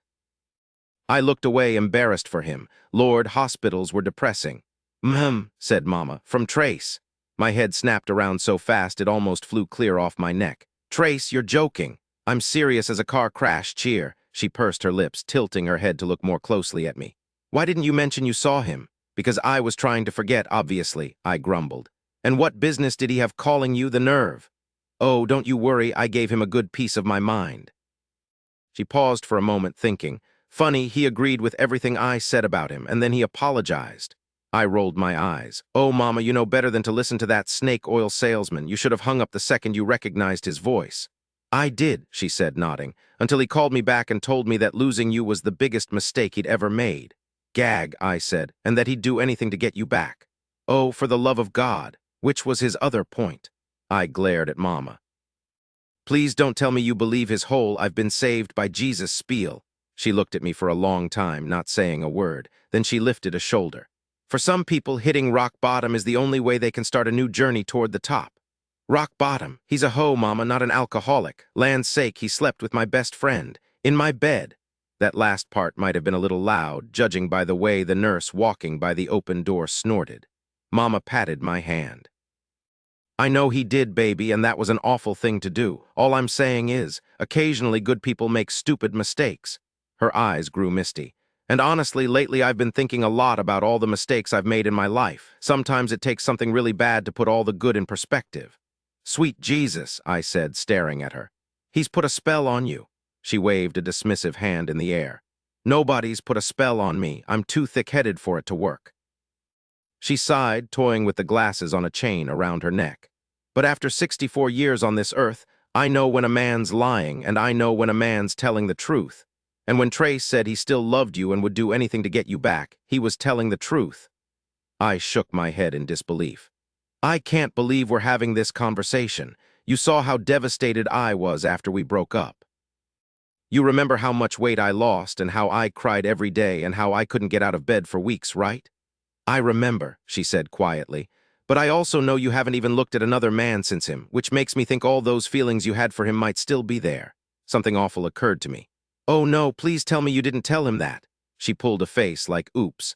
I shot up from my chair and stared down at her. "Mama, you didn't." She leveled me with her own version of the look. "Don't you raise your voice to me, young lady. I am not gonna leave this earth without seeing you settled, you hear? You're not going anywhere," I said, horrified she was talking about dying. She ignored my interruption. "And I'm gonna tell you something else. Your own daddy wasn't the saint you think he was. Before we were married, that man chased every skirt he saw, and when I found out, I left him flat as a penny run over by a freight train." But he begged me to forgive him, and I'm glad I did because we were happily married for more than 30 years, and he gave me the best gift I've ever gotten you." I stared at her with my mouth hanging open. She continued, "Men aren't like us, baby. They're dumb as donut holes when it comes to love. But once they decide to commit, not say they're committing, but deep in their heart actually make the commitment, they never waver. Your father didn't waver for 30 years, even when his own parents cut him off without a cent because he married me. He didn't waver when we found out I couldn't have any more babies, even though he wanted a big family. He didn't waver through good times or bad, sickness or health for all the years after he took a vow to love and cherish me. In the end, the only thing powerful enough to put us apart was death."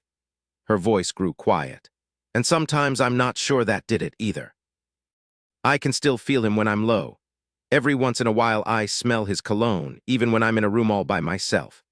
Just this morning I rolled over in bed and felt a hand on my forehead, but when I opened my eyes there was no one there. I don't know what that means, but I do know this. If your father, God rest his soul, could turn out to be the honest man and true friend and loyal husband he was for all those years, cheer, there's hope for anyone, even a scallywag like Trace." Rattled to the core, knees shaking, I sank back into my chair.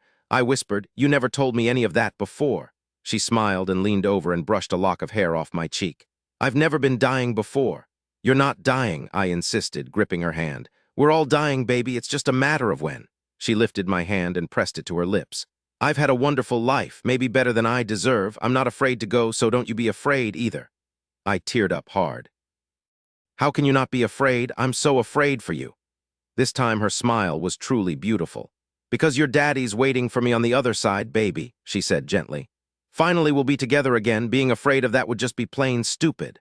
My lip quavered, my throat closed, then I burst into tears. "Oh, come on now, cheer," she said, opening her arms.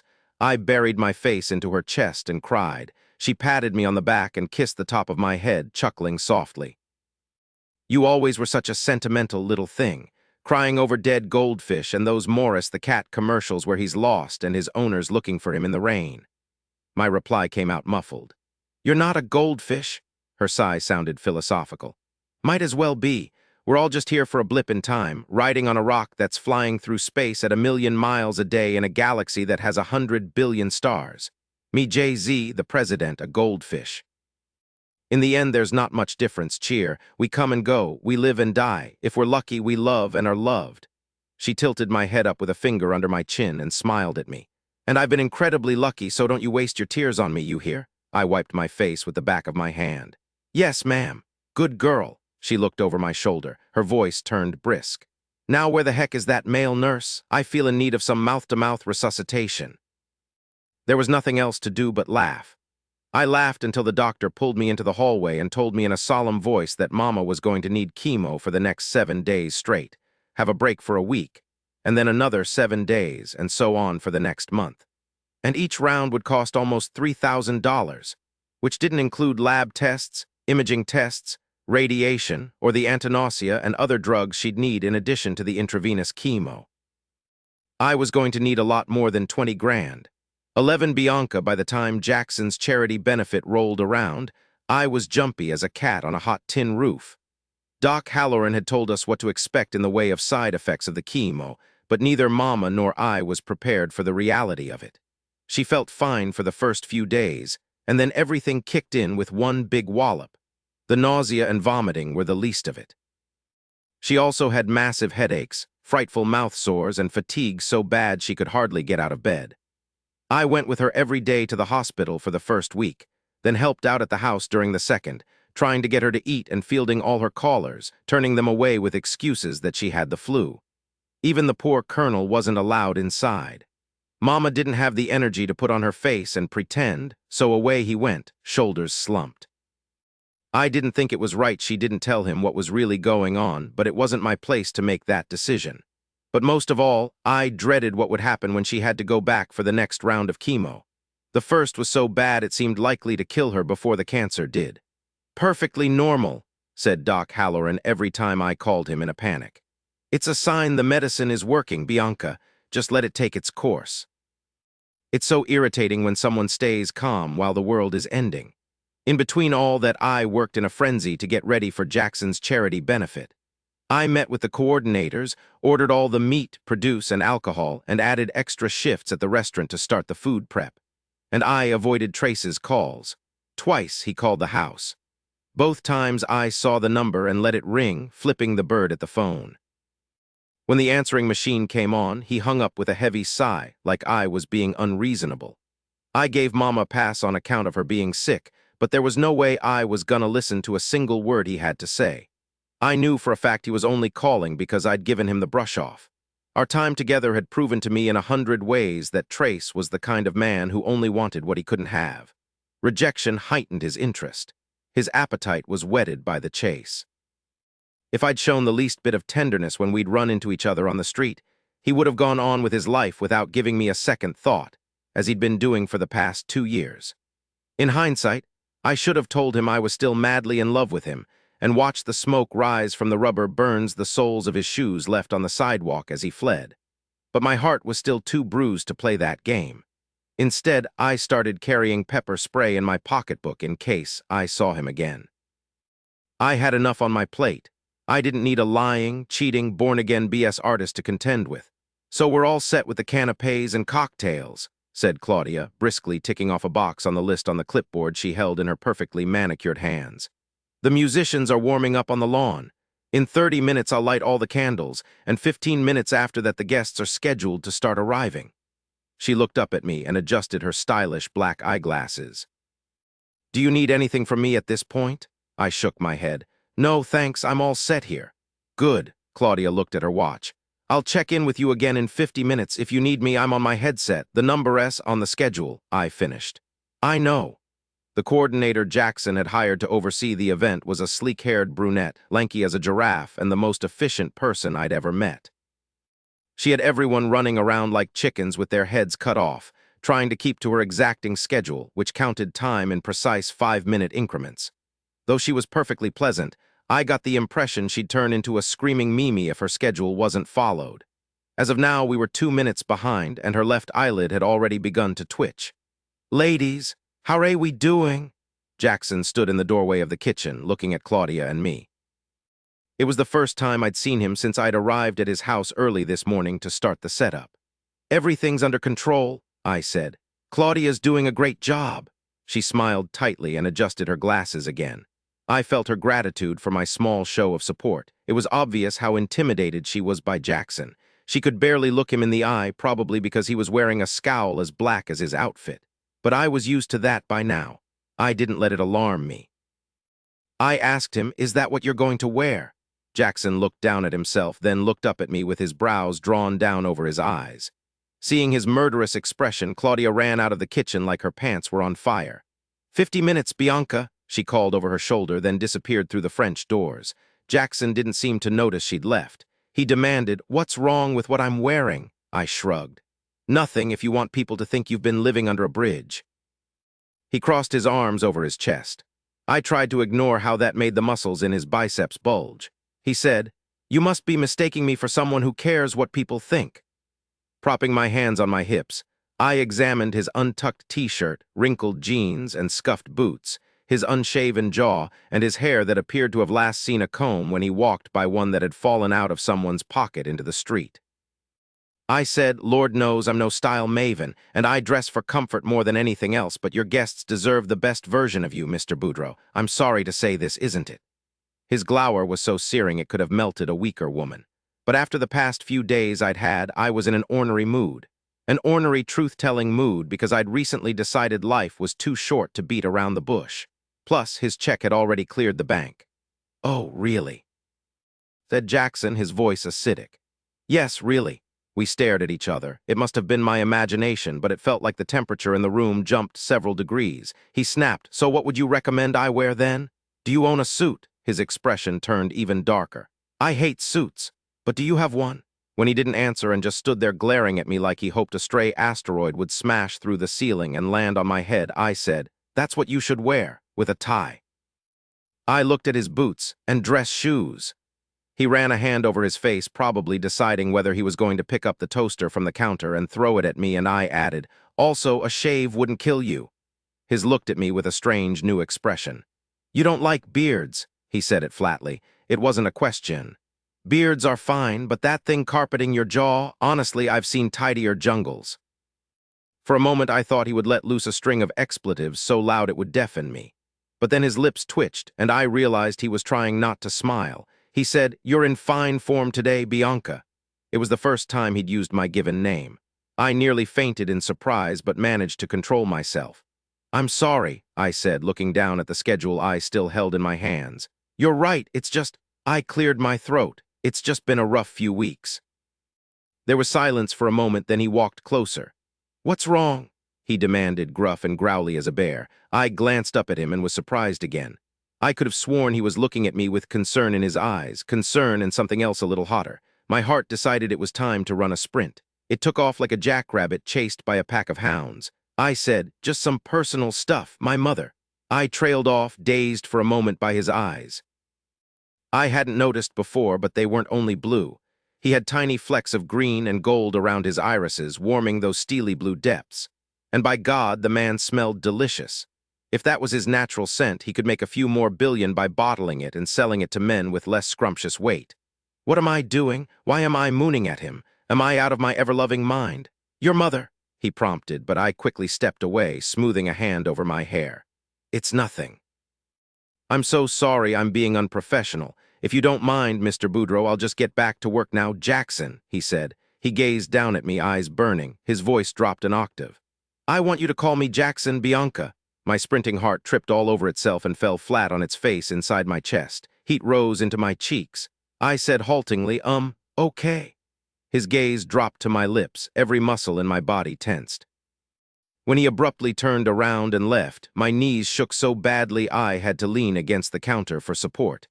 What on earth just happened? The next few hours passed in a blur. In between directing a setup and serving staff of almost 100 people and ensuring the food was kept at the right temperature until ready to be served, was plated properly before it left the staging area, and that there was enough of it, I didn't have a moment to catch my breath, let alone reflect on what had happened between me and Jackson in the kitchen. It was nothing, really, but it sure felt like something. I had all sorts of tingling girly bits telling me so. "Bianca." At the sound of my name being shouted, I jumped. I whirled around to see Claudia headed toward me across the lawn at a pace just short of a run, gripping her clipboard against her chest, her face pale as a bedsheet. I said, What's happening?" She hustled up next to me and blurted, "Mr. Boudreaux asked for you. He's in the tent. You'd better hurry." I frowned, handing off 2 plates of cheesecake to a waiting server who turned around and sprinted away with them. We'd gone through almost 300 pieces of my ginger orange cheesecake already, and though typically not every guest would have dessert, this crowd seemed especially ravenous. Thank Jesus I'd made plenty extra, because the last thing I wanted was Jackson hearing complaints that there hadn't been enough. I said, "In the tent? Why would he want me in the tent? Isn't the auction supposed to be starting now?" Claudia, whose hair gel had failed so her coiffure was now frizzed out into a cloudy brown halo around her face, said, 6 minutes ago, which is why you need to hurry. Go now." She gave me a little shove toward the direction of the tent. I was perplexed. "Well, hold your horses, I'm going." "Quickly," she said, flapping her hands and panting. Figuring it must be some kind of culinary disaster, I went as fast as I could, my heart in my throat. I trotted over the lush green grass toward the enormous tent set up on the back lawn. It was all white and looked like something from a Cirque du Soleil show. 3 tall, flagged peaks reached like ghostly fingers toward the twilight sky. Servers streamed in and out from open flaps around the perimeter, clearing plates and bringing drinks. At one flap near the front stood a young female server, waving madly. At me. "Fried chicken, this doesn't look good." I stopped beside her and peered inside the tent. I didn't see anyone puking, didn't hear any shouts of distress, could detect nothing out of sorts in the murmuring, well-dressed crowd of hundreds seated at candlelit rounds. I asked, "What's going on?" "Get up to the stage." She pointed to the raised dais at the rear of the tent, where a wooden podium and microphone stood, illuminated by a spotlight. Behind the stage were 3 large white screens with a backdrop of a shirred black fabric cloth hung to hide wires and audio-visual equipment. The stage. I repeated, "Why?" The server threw her hands in the air. "Like anybody tells me anything, all I know is you're supposed to get up there right now." I protested, but the schedule. She turned and walked off before I could get anything more out of her. Then it didn't matter if she'd left because at that moment Jackson walked out onto the stage and into the spotlight and I was rendered speechless. It wasn't him. It couldn't be. Then he strolled up to the microphone and started to speak, and that smooth, rich-like molasses voice proved that it was. "Good evening, ladies and gentlemen," he said. "I'm Jackson Boudreaux." The place went wild. 300 people jumped from their chairs and clapped and hollered and whistled, making such a racket it could probably be heard for miles. I stared around at all the clamoring people, wondering if someone had spiked their drinks with cocaine. All this excitement for the beast. "Thank you so much for coming," Jackson said over the noise. "I'm honored to welcome you to my home." Who is this person? I thought, stunned. This polite, charming person, standing there on stage in a tuxedo that fit his large, muscular frame so perfectly it had to be custom-made with his dark hair slicked back and his face freshly shaved, was a stranger. A smiling stranger who sounded like Jackson and called himself Jackson, but looked nothing like the man I knew. The Jackson Boudreaux I knew made Chewbacca look well-groomed. The Jackson Boudreaux I knew made King Kong seem civilized. The Jackson Boudreaux I knew didn't look like Superman and dress like James Bond and have a crowd of 300 people on their feet, showering him in adoration. Maybe I was hallucinating. I put the back of my hand to my forehead, testing for fever, but it was cool and dry. "New and improved," Jackson said. "As you may know, I first became involved with the Wounded Warrior Project after my best friend, Christian Lefevre, was wounded while serving in the Marines in Afghanistan. So this is why Jackson's involved with the charity. How tragic." I listened with my hand over my mouth as he went on. "A roadside bomb took Christian's legs, but not his love of his country, his joy for life, or his dedication to serving others. Though complications from his amputations ultimately claimed his life, the Wounded Warrior Project was there for him in his final months the way no other organization could have been." Jackson's voice broke. He stopped speaking abruptly, ran a hand through his hair, and drew a slow breath. I watched, enthralled. He had feelings. The beast had feelings. I'd seen his irritation before, of course, and had also seen firsthand his devotion for Cody. But this was something else altogether. This was raw. This was powerful. This was vulnerable. If someone pointed a gun at my head and demanded I describe what I was feeling in this moment or get a bullet in my brain, they would have had to shoot me. In a more subdued tone, Jackson continued. "In the 4 years since Christian's death, I've witnessed firsthand how many lives this organization has touched, how many lives it has changed for the better, how many lives it has saved. This nation and all its citizens owe a great debt to the brave men and women who serve in our military. But the greatest debt of all is to those who are wounded or have fallen in combat. Those who so valiantly and selflessly volunteer to defend us and our allies around the world, and are willing to make the ultimate sacrifice for our freedom, must never be forgotten." Jackson's voice broke again, but this time he kept talking. "It's through the efforts of organizations like the Wounded Warrior Project that we ensure they never are." The crowd went ballistic. It sounded like a rock concert. I stared at Jackson on the stage, not realizing there were tears on my cheeks until I brushed my fingers across my face and they came away wet. Jackson said, "Coming up next, we're going to start the auction. I'm sure you'll all be very generous to help our wounded vets, right?" More cheering. Then he looked out across the heads of everyone in the room and spotted me standing in the doorway. Even through the distance that separated us, I saw how his eyes burned. He said, "But before we get to that, I want to introduce you to the woman who made you all the delicious food you've been eating this evening. Chef, join me on stage." Jackson extended his hand. 300 heads turned to look at me. Inconveniently, the ground didn't open up and swallow me whole. "Ginger orange cheesecake makes 8 servings, 1/2 cups graham cracker crumbs, 1/3 cup butter.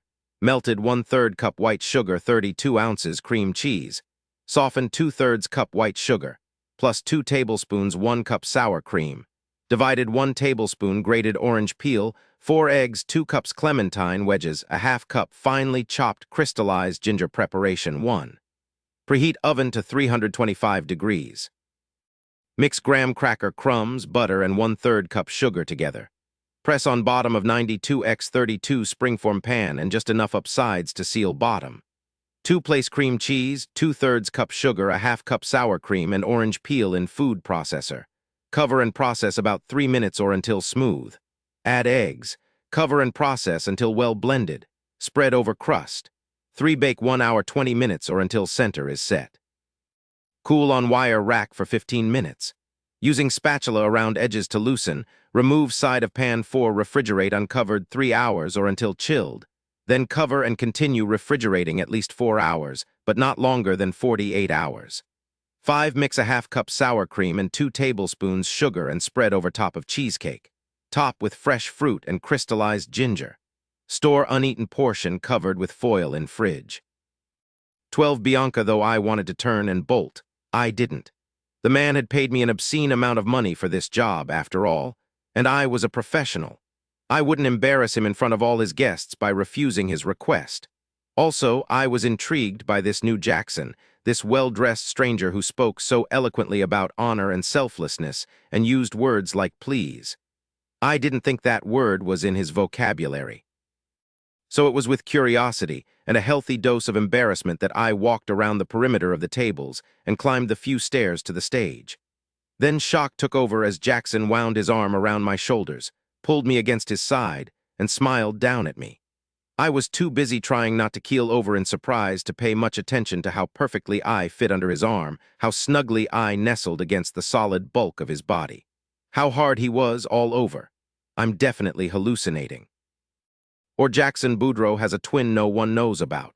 A twin that had 3 long, thin, mysterious scars on the right side of his face that his beard had been hiding. "Pretend like you don't hate me and smile," he said, his jaw barely moving, his lips stretched tight over his teeth. "Please." There's that word again. I'm as lost as last year's Easter egg. Am I on camera, expecting to see myself on a prank video sometime in the near future? I smiled. Satisfied, Jackson turned back to the audience. I discovered the magic of Bianca Hardwick's cuisine when I visited her restaurant in the French Quarter. The food was so good I stayed all night and tried everything on the menu. "Maybe it wasn't the food you stayed for," shouted someone from the audience, then whistled, one of those catcalls boys lean out of car windows to deliver as you walk down the street. 300 people laughed. My face went molten hot. Jackson chuckled. His arms squeezed tighter around my shoulders. He said, "Well, maybe for the first hour it was for the food. Who is this chuckler?" I thought wildly, my heart galloping, but the rest of me frozen stiff. This crowd pleaser? This flirt? At that moment he tilted his head and sent me a sly wink. He winked. From my peripheral vision, I saw several camera flashes. Sweet Georgia Brown, I was being photographed grinning at Jackson Boudreaux like the village idiot. I looked back out at the faceless crowd. Cold sweat trickled down between my shoulder blades. My smile stayed plastered firmly in place. Jackson said, "I want y'all to visit Bianca's in the Quarter before month end. Will you do that for me?" The crowd made more noise. Jackson nodded, and then he said some other things I was too discombobulated to recall. Then a man came on stage and shook Jackson's hand, and Jackson led me off by the arm, smiling and waving goodbye to the crowd. The moment we were out of earshot of any guests, he dropped my arm and snapped, "You can stop smiling now, for Christ's sake." "Oh, thank heavens," I said sarcastically. "For a minute there I thought I was living in an alternate universe where you actually had a good side." He swung around and stood in front of me. We were outside the tent, off to the side of one of the openings where waiters were still coming and going, glaring at each other in cold semi-darkness while the auction began inside. He snapped, "You're right. I don't have a good side. The person I was in there is a fabrication, the Jackson Boudreaux who likes people and enjoys the spotlight and feels right at home in a fucking penguin suit." He ripped off his bow tie and threw it to the ground. "But that guy knows how to work a crowd and raise money by the fuckload for a charity that helps a lot of soldiers in need." He stepped closer and growled, "And that guy is willing to do whatever's necessary to keep his end of a bargain with you and promote your restaurant and act like we're on good terms, even when it's painfully fucking obvious you'd rather be pushed off a building than have my arm around your shoulders." Normally this was the part where I'd lose my temper and tell him to kiss my grits or some other silliness. But I realized like a slap across the face that the reason he was so angry was because he was hurt. He was hurt because he thought I hated him. That he actually cared what I thought about him left me breathless. After a moment I said, "Just to be clear, I would rather have your arm around me than be pushed off a building. That is definitely preferable to death." He stood there staring at me, breathing heavily, blue eyes glittering, the pulse pounding hard in his neck. The scars on his lower jaw moved as a muscle flexed beneath them. I said, "Also to be clear, I don't hate you." You said that earlier, but it's not true. What I feel when I'm around you is usually irritation, I admit that, but only because you're always acting like you just escaped from a zoo. Aside from his chest, which rose and fell in irregular bursts, he didn't move. He stayed still as a statue as I continued to speak, his intense gaze never leaving my face. And even if that was an act in there, I admire that you would do all this. I made a gesture encompassing the tent, the scurrying servers, the side of the house with all its rented ovens and equipment in memory of your friend who passed away, and to raise money to help others like him. My gaze fell to his jaw, to those mysterious white lines that almost looked like claw marks. What had it taken for him to shave off his beard and put those on display? What had made them in the first place? And why would he have taken my advice? My voice softer, I said, and to shave and wear a penguin suit and say such nice things about my restaurant, even if you didn't mean it. He said flatly, if I didn't mean it, you wouldn't be standing here. And the other part, I wanted to ask, the part about only staying the first hour for the food, suggesting you'd stayed the rest of the time for me. But that was too dangerous. I wasn't sure I really wanted to know the answer. Instead, I said, I'm not comfortable in front of large crowds, that's why I was stiff.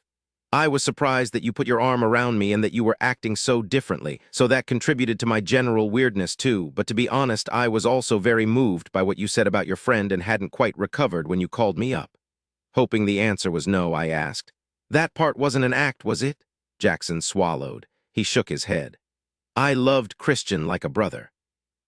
We went to college together. That's why I adopted Cody. He's Christian's son. So I'd been right about Cody not being Jackson's biological son. What a beautiful thing that he'd adopted his dead friend's child. I didn't dare ask where Cody's mother was, so instead I studied Jackson's face. There were so many layers to this man, compassionate, complex layers beneath that thorny exterior. He was quick to snap and snarl, but just as quick to get his feelings hurt. Maybe he had to grow that thorny skin to protect a tender heart. Maybe whatever happened to his face and whatever made him talk with such bitterness about his family business changed him. Or maybe I had a vivid imagination. Either way, his delicious smell was teasing my nose.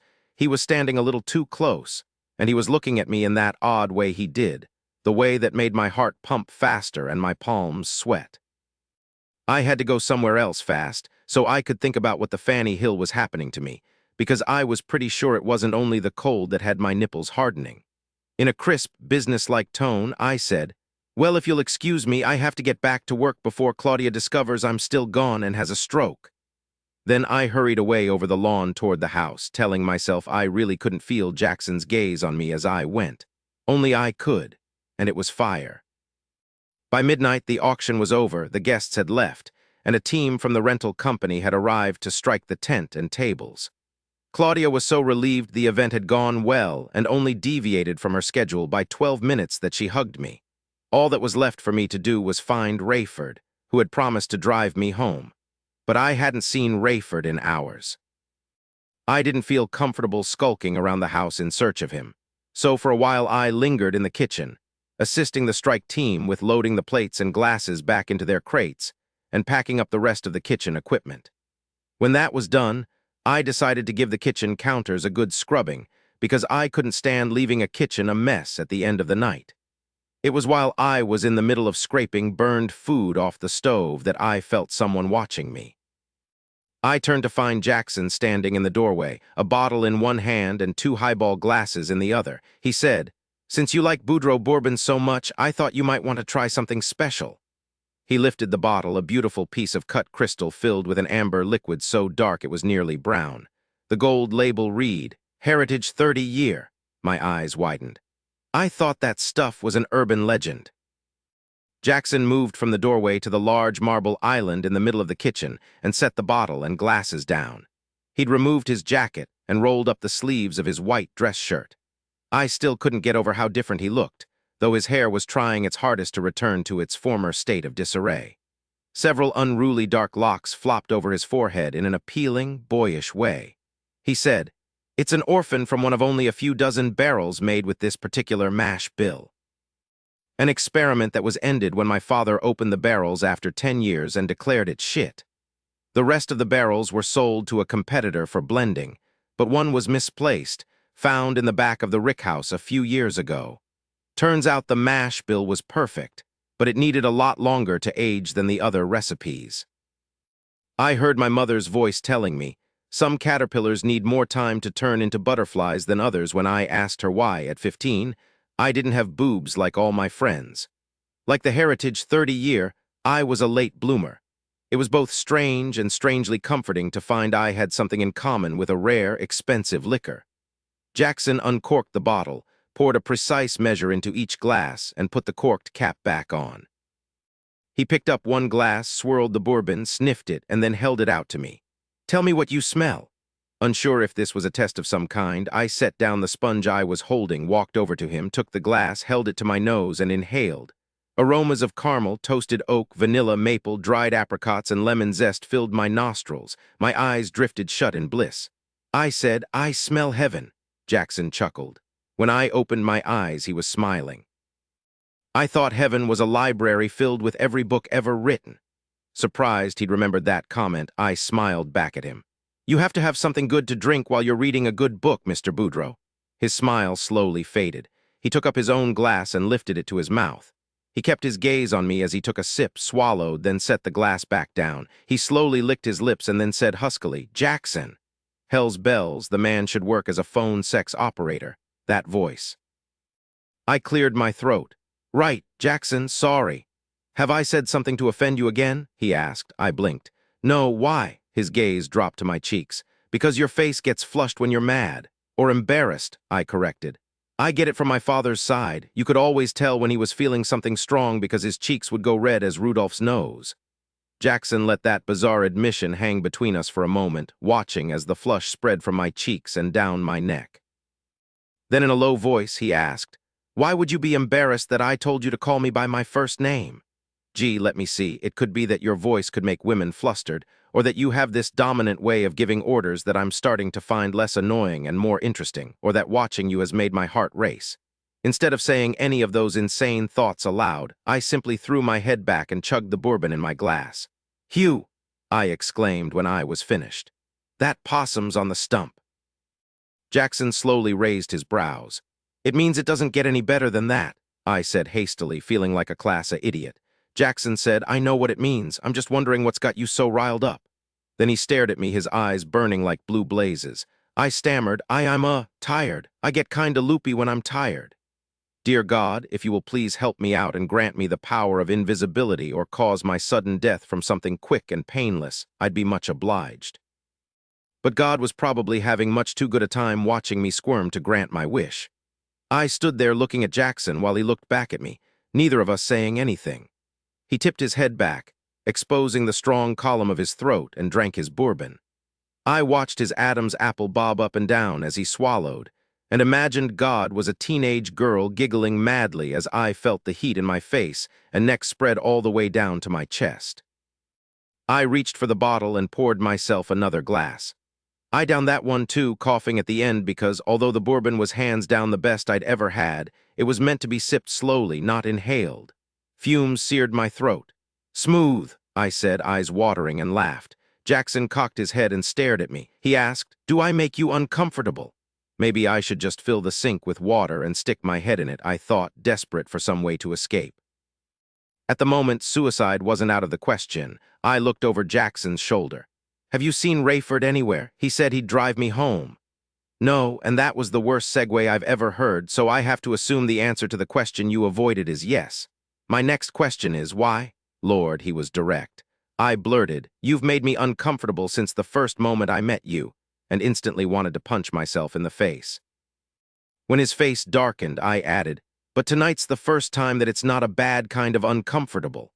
Unblinking, he stared at me. Thump, thump, thump went my heart. His voice thick, he asked, "What kind of uncomfortable is it, Bianca?" "Oh dear.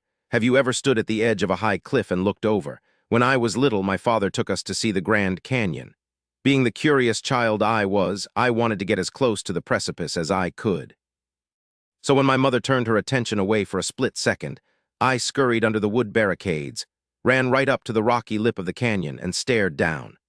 With wind whipping my hair away from my face and dirt shifting uneasily under my feet, I was terrified and exhilarated, and strangely certain that if I leapt off and spread my arms, I'd be able to fly.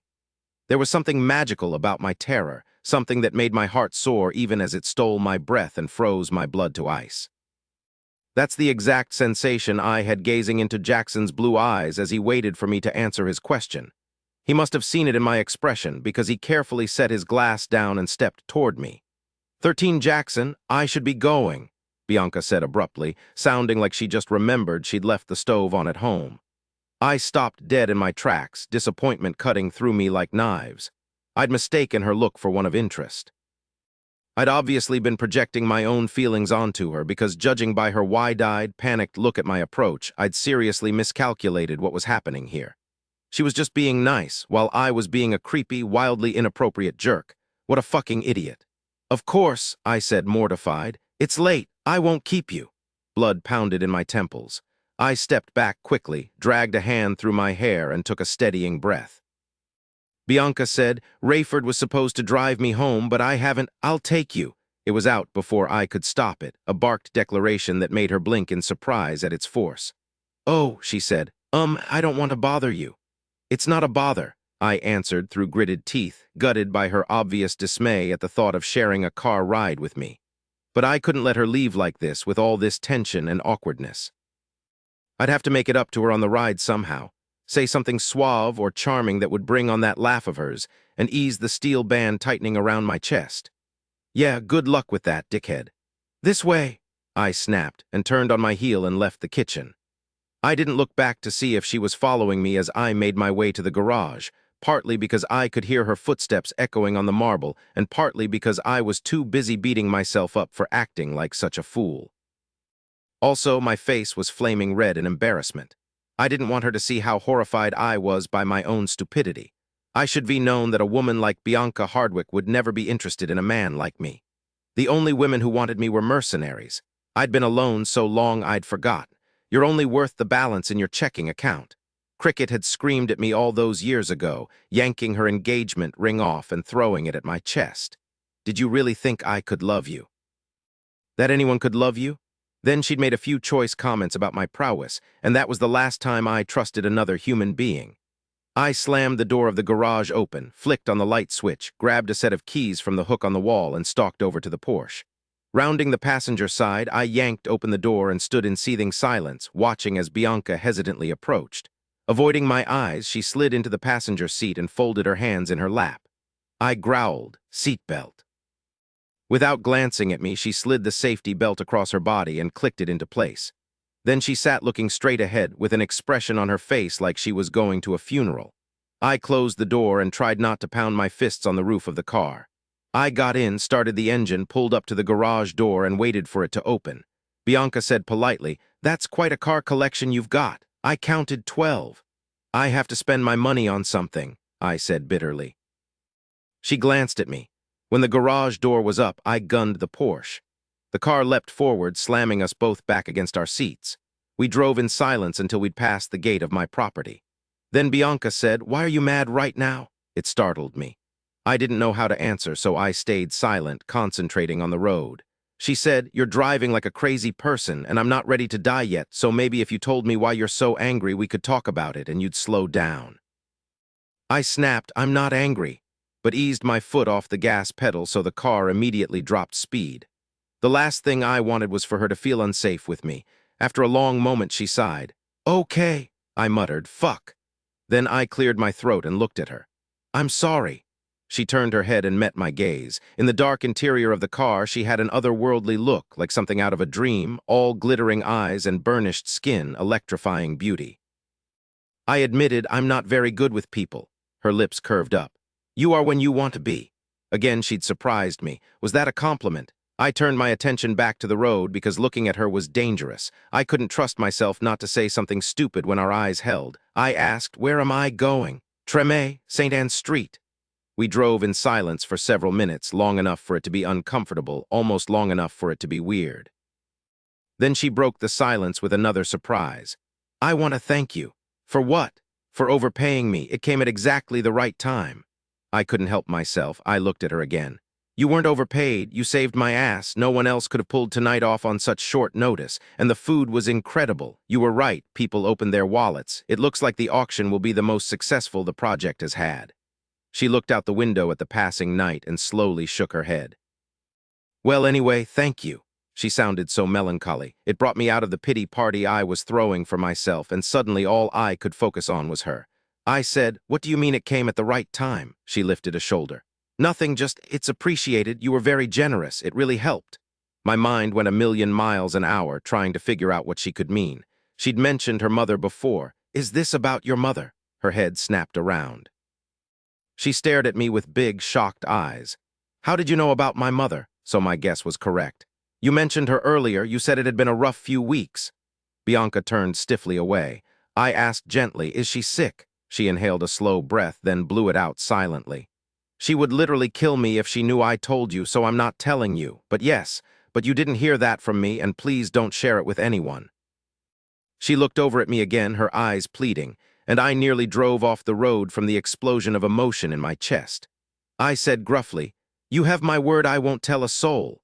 She nodded, swallowing hard, then whispered, "Thank you. It's been really hard not having anyone to talk to about it." I stared at her, my heart starting to pound, amazed how easily she could make me feel like I was melting and flying and having a heart attack all at once.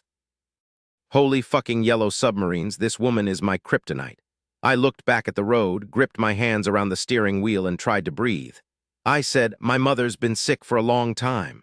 Bianca sucked in a breath. "Really? Oh no, is it bad?" "Why, yes it is, I didn't say, and it's all my fault. She had a stroke several years ago. She mainly stays in bed now, has trouble speaking, needs constant care."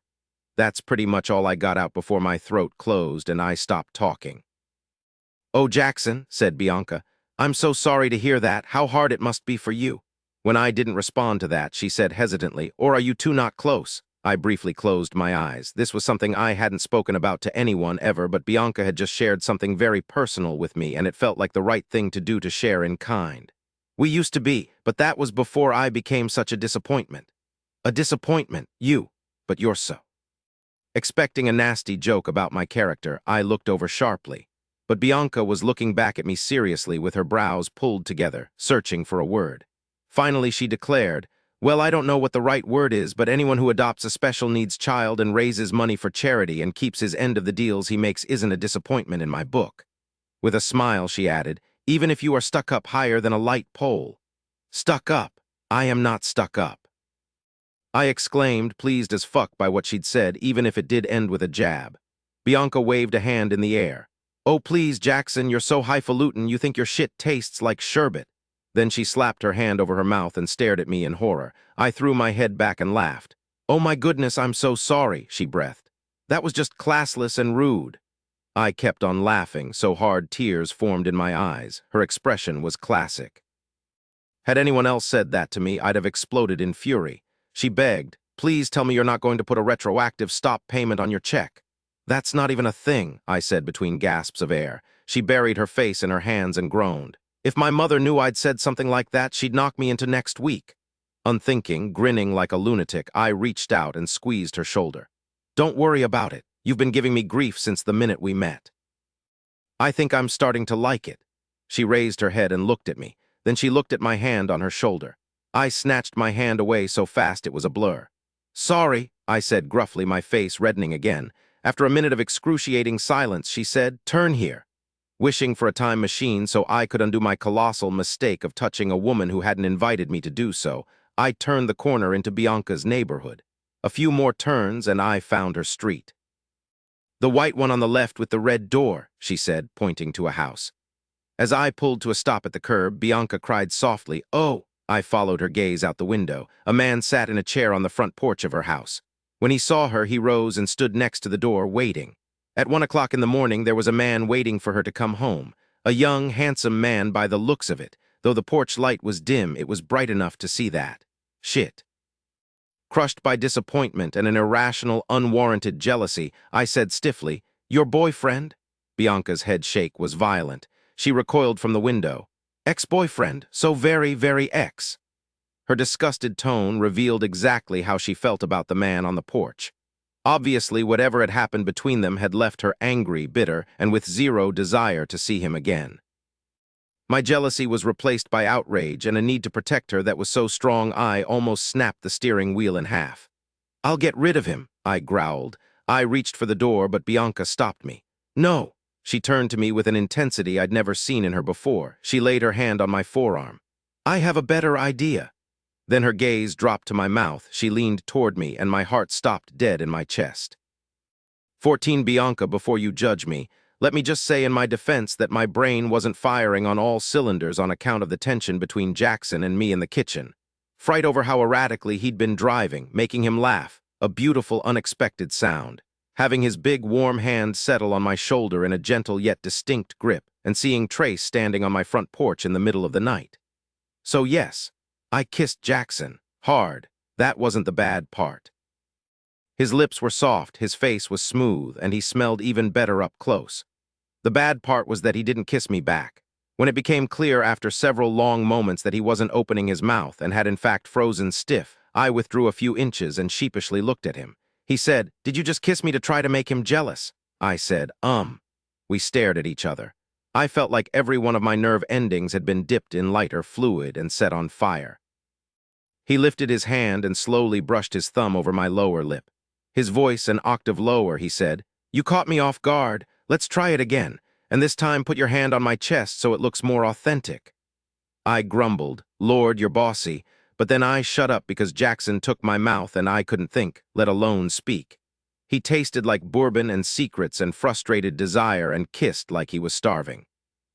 It started out slow, his tongue gently parting my lips, his big hands cradling my head, but quickly turned hot and greedy. When I curled my hand into his hair and pulled him closer, he made a low, masculine sound deep in his throat that might have been the sexiest noise I'd heard in my entire life. After what felt like forever, he pulled away first. We were both breathing hard. I opened my eyes and looked at him and became concerned that my panties might spontaneously combust from the look he was giving me. He whispered, "God, I hope you have a lot of exes you want to make jealous." Intensely aroused and equally shocked by my behavior, I don't have a habit of randomly attack-kissing men. I sat back and smoothed my hands over my hair. I said, "Only the one, unfortunately." He jumped on that faster than a hot knife goes through butter. "Unfortunately?" Face flaming, I groaned. Then there was a sharp knock on my window. Trace leaned over and looked into the car. Bianca, you gonna sit out here all night or are you coming in?" I should have guessed Trace wouldn't be threatened by the sight of me kissing another man. His ego was bigger than the state of Louisiana. I said, "It's none of your business what I do, Trace Adams." Trace pouted. "I need to talk to you, Bumblebee." Jackson asked me, "Do you want to talk to him, Bianca?" "No, not now, not ever." Trace said, "Of course you do. You're just being stubborn." Jackson growled, opened his door, and exited the car. I said to no one in particular, "Oh." Across the top of the car, Jackson said to Trace, "You have 10 seconds to get the fuck away from that window before I make you a fist sandwich and shove it down your throat, my friend." Slowly, Trace straightened. All I could see on either side of me was half a man's body, torsos and legs and muscular arms, hands curled to fists. Trace said to Jackson, "I don't know who you are, asshole, but nobody talks to me like that." Jackson said, "And nobody calls me asshole." "Oh," said Trace, "ain't you an asshole? Because from where I'm standing, you sure look like one." "Deadly soft," Jackson replied, "and from where I'm standing, you're looking like you're one dumb remark away from a visit to the emergency room." Okay, I thought, time to intervene before we're on the morning news. I unlocked my door and popped out of the car, missing Trace's crotch by a hair as I swung the door open. I looked up at him and said crossly, "Excuse me, person who claims to have found God, but your ratty old soul is showing." Trace said cajolingly, "Bumblebee, don't you bumblebee me. I told you the last time I saw you to leave me alone. I never want to see you again." Trace folded his arms across his chest and looked down at me with a smug expression. Before he even said it, I knew what was going to come out of his mouth. He drawled, "Your mama told me different." I'm not a violent person, but my palm sure did itch to make contact with the side of his pretty, self-satisfied face. I said, "Just because trash can be recycled doesn't mean you deserve another chance." Behind me, Jackson snorted. Trace flicked his gaze to Jackson, glared at him for a moment, then turned his attention back to me. "Fine," he said. "I can see you're not going to be reasonable in front the asshole, so why don't you give me a call when he isn't around?" Then he dismissively jerked his chin at Jackson and turned around and sauntered away down the sidewalk. Jackson watched him go with a tense, coiled readiness, dangerous as a cobra about to strike. Trace hopped on a motorcycle parked at the curb 2 houses down, gunned it to life, then burned rubber and roared off down the street. "Ooh," I said, watching him go. "How manly." I made a retching noise and headed for the house.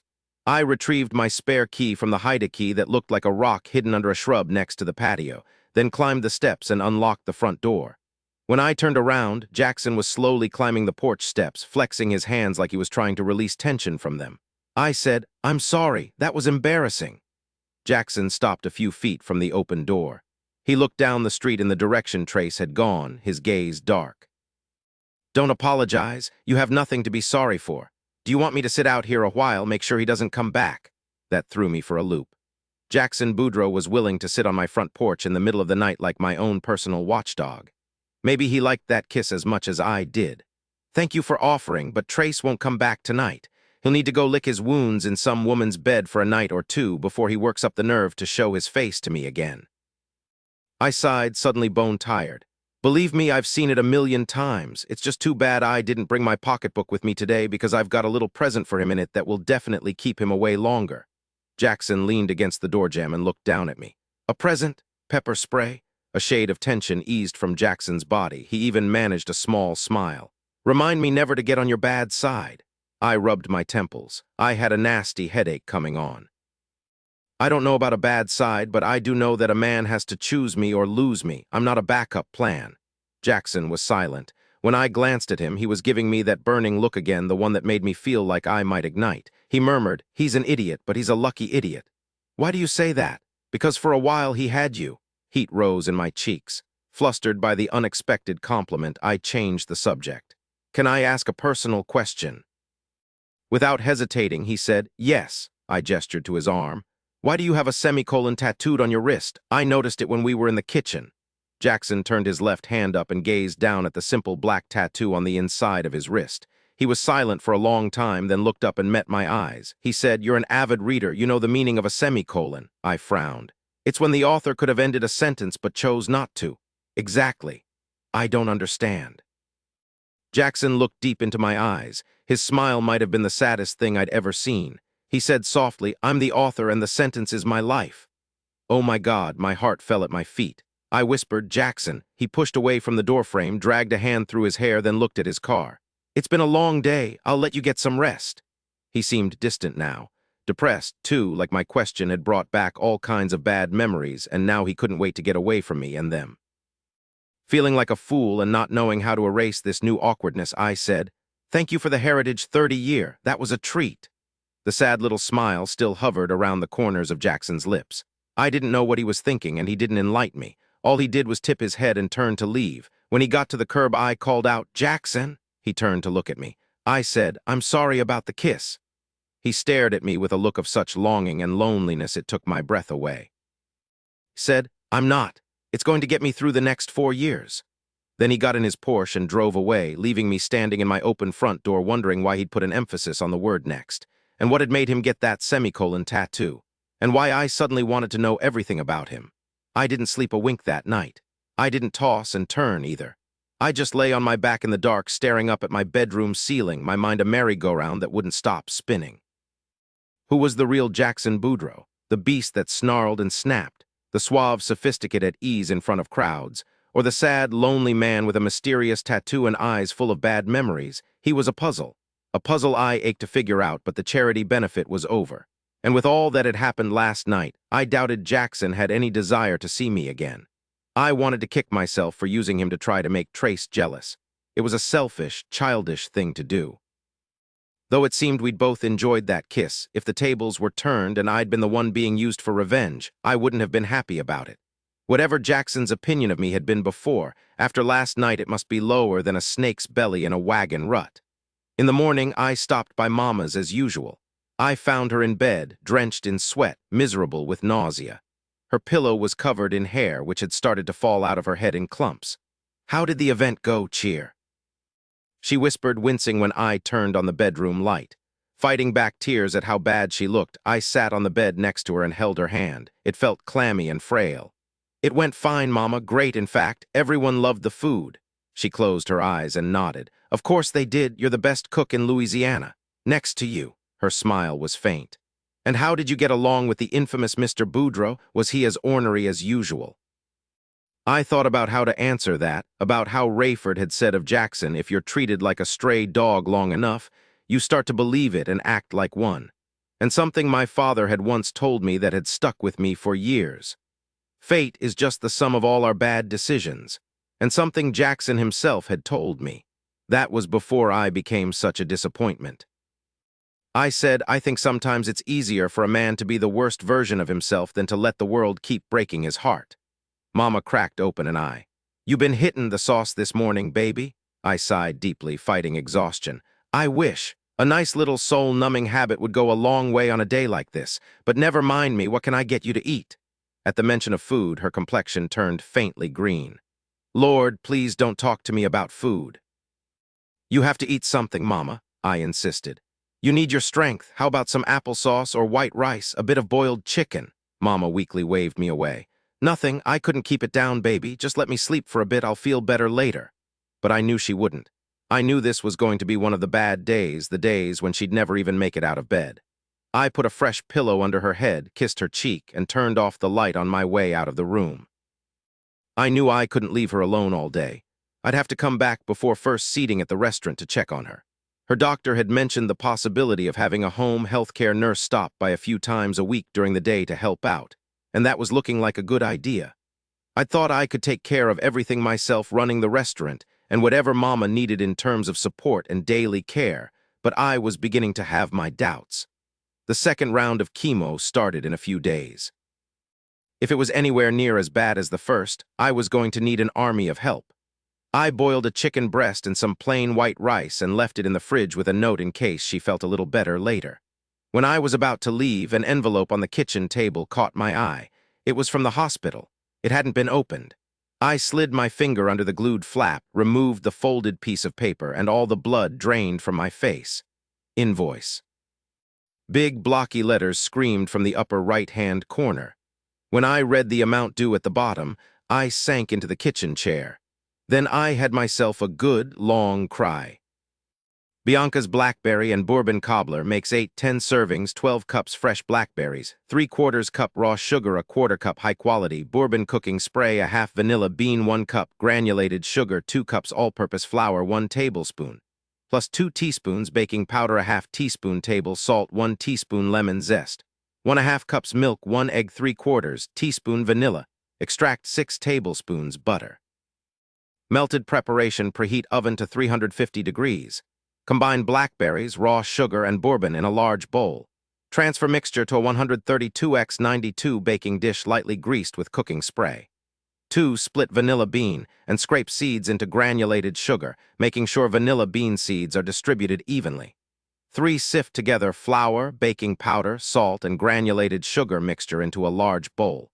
Stir in lemon zest. Whisk together milk, egg, and vanilla extract, and then stir into dry ingredients.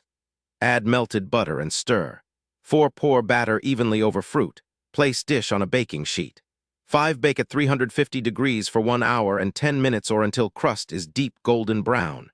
15. Jackson. I was barely listening to my father prattling into my ear as I stared out the window of the library into the sunny spring morning outside. My attention was preoccupied with thoughts of Bianca Hardwick. Sweet, sassy, fascinating Bianca, who spoke her mind and worried about her sick mother and knew how to make a man feel like a king with her kiss. No wonder her idiot ex was still sniffing around. In the 4 days since the benefit, I hadn't been able to get her out of my mind, even when I was sleeping. I'd woken up every morning, tortured by dreams of her sweet mouth, how soft her eyes had looked after she kissed me, how her hand had curled so tightly into my hair. Every night I decided to go into her restaurant, only to change my mind on the drive there and turn around and go home. I'd said too much, acted too strangely, even threatened her ex with bodily injury. She must think I'm a lunatic. An unstable, depressed, hot-headed lunatic who'd be better off married, said my father. My attention snapped back to the present. Sorry, who's getting married? You are, son. After I got my bearings, I said flatly, I think we both know that's never going to happen. The following pause wasn't long, but it was cavernous and echoed with his disappointment. You haven't been listening to a word I've said, have you? My pulse quickening, I tightened my hand around the phone. What are you talking about? My father's deep sigh echoed over the line. I'm talking about your obligations to this family. I'm talking about your mother's broken heart. I'm talking about your trust, Jackson. My trust, I repeated, confused. I'd heard the family obligations and broken heart themes a million times before, but my father had never mentioned my trust. He'd set it up for me when I was born. When I turned 21, I started to get monthly distributions from it. Monthly distributions in 7 figures, which allowed me to live. Well, like I did. Without my trust, I'd be penniless. Ironically, without my trust, I also wouldn't be the people-hating hermit I was today. Thank you, Cricket. My father said, yes, your trust, which, as you'd know if you'd ever bothered to read the thing, stipulates that you must be involved in the day-to-day operation of Boudreaux Bourbon to continue to receive. In lieu of that, you must marry by 35. I opened my mouth and found myself unable to speak. My father said, I put that last one in place so you didn't piss away every dime on strippers and blow, like Harvey Culligan's son did. And 35 is generous, you have to admit. I could have made it 25, but I figured a man deserves a few good years to sow his wild oats before he gets hitched. Hoeing around builds character, to a point. I would have laughed, convinced he was joking, but one thing my father never joked about was money. Into my astonished silence, he said, your mother and I have been very, very patient with you, son. This conversation never needed to happen at all if you just married Cricket and taken over as master distiller like you were supposed to. But after what you did to that poor girl, well, oh my God, this isn't happening. This can't be happening. My father's voice turned brisk. We don't need to go over all that mess again. My point here, Jackson, is that you're my only son. You're the heir to this whole thing the Boudreaux family has built over 8 generations. If you continue to shirk your obligations and refuse to at least settle down and give your mother the grandbabies she wants, then I'm sorry to say, but you're gonna be cut off without a red cent to your name. I made a little strangled sound, which my father took as his cue to end the conversation. I've been beaten around the bush about this for years because I felt bad about the state you've been in, but now I'll put it to you straight. You have until your birthday to get your ass back to Kentucky and take over as master distiller or get married. To a decent girl, mind you. I'm not welcoming a hoochie mama into this family. And before you think about Bain, Tricky, and getting a quickie divorce, you should know that any marriage you enter into needs to last at least 5 years for you to continue to get your money. The decision's yours. He hung up without saying goodbye. I stared at the phone in my hand. My 35th birthday was next month. This wasn't real. He was just trying to scare me. It was all empty threats. Right. With my heart in my throat, I dialed my family's longtime attorney. Then I listened with my eyes closed as he told me the bad news. So your daddy finally threw down the gauntlet, said Rayford, calmly reading a newspaper as he sat across from me in the library. Well, you gotta give Briggs some credit. At least he gave you a choice. A choice? I leapt from my chair and started to pace. I felt like a caged animal. He didn't give me a choice, he gave me an ultimatum. Undisturbed by my outburst, Rayford turned a page. No such thing as a free lunch, Mr. Boudreaux. You know that better'n anybody. I stopped pacing and glared at him. You know if I'm poor, you're out of a job, right? Rayford lowered the paper and peered at me over his eyeglasses. Don't be foolish. You've got Cody to think about. His care, his education, everything he needs. Besides, you don't know the first thing about Bain poor. He snapped the paper up and started reading again. I folded my arms over my chest and stood with my legs braced apart, like I was preparing for a group of suits from the bank to knock down the front door and I'd have to fight them to the death for possession of the house. Maybe not, but you know as well as I do that I'm never going back to Kentucky. Rayford smiled. It looked a little mysterious. So that leaves marriage. Who's the lucky girl? I wanted to tear out my hair. Instead, I took up pacing again. Gimme a break, Rayford. Even if I wanted to get married, which I couldn't find a wife in 30 days. I haven't even been on a date in 4 years. There's not a sane woman in the entire state who'd agree to marry a complete stranger and stay married to him for half a decade. So find an insane one. Seems to me there's lots of them.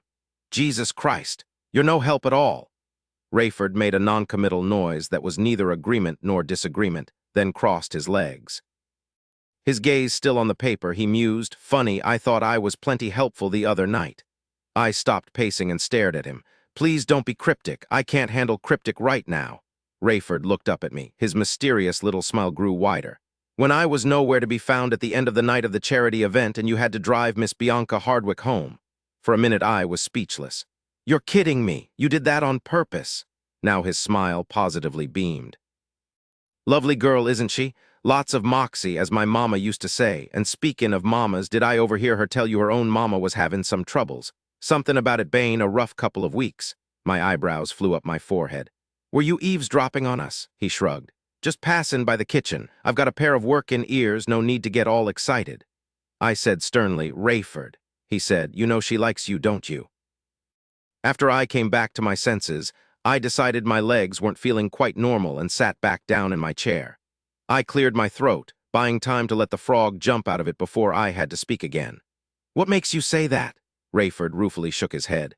If I might be so bold, sir, for a smart man you can sometimes be awful stupid.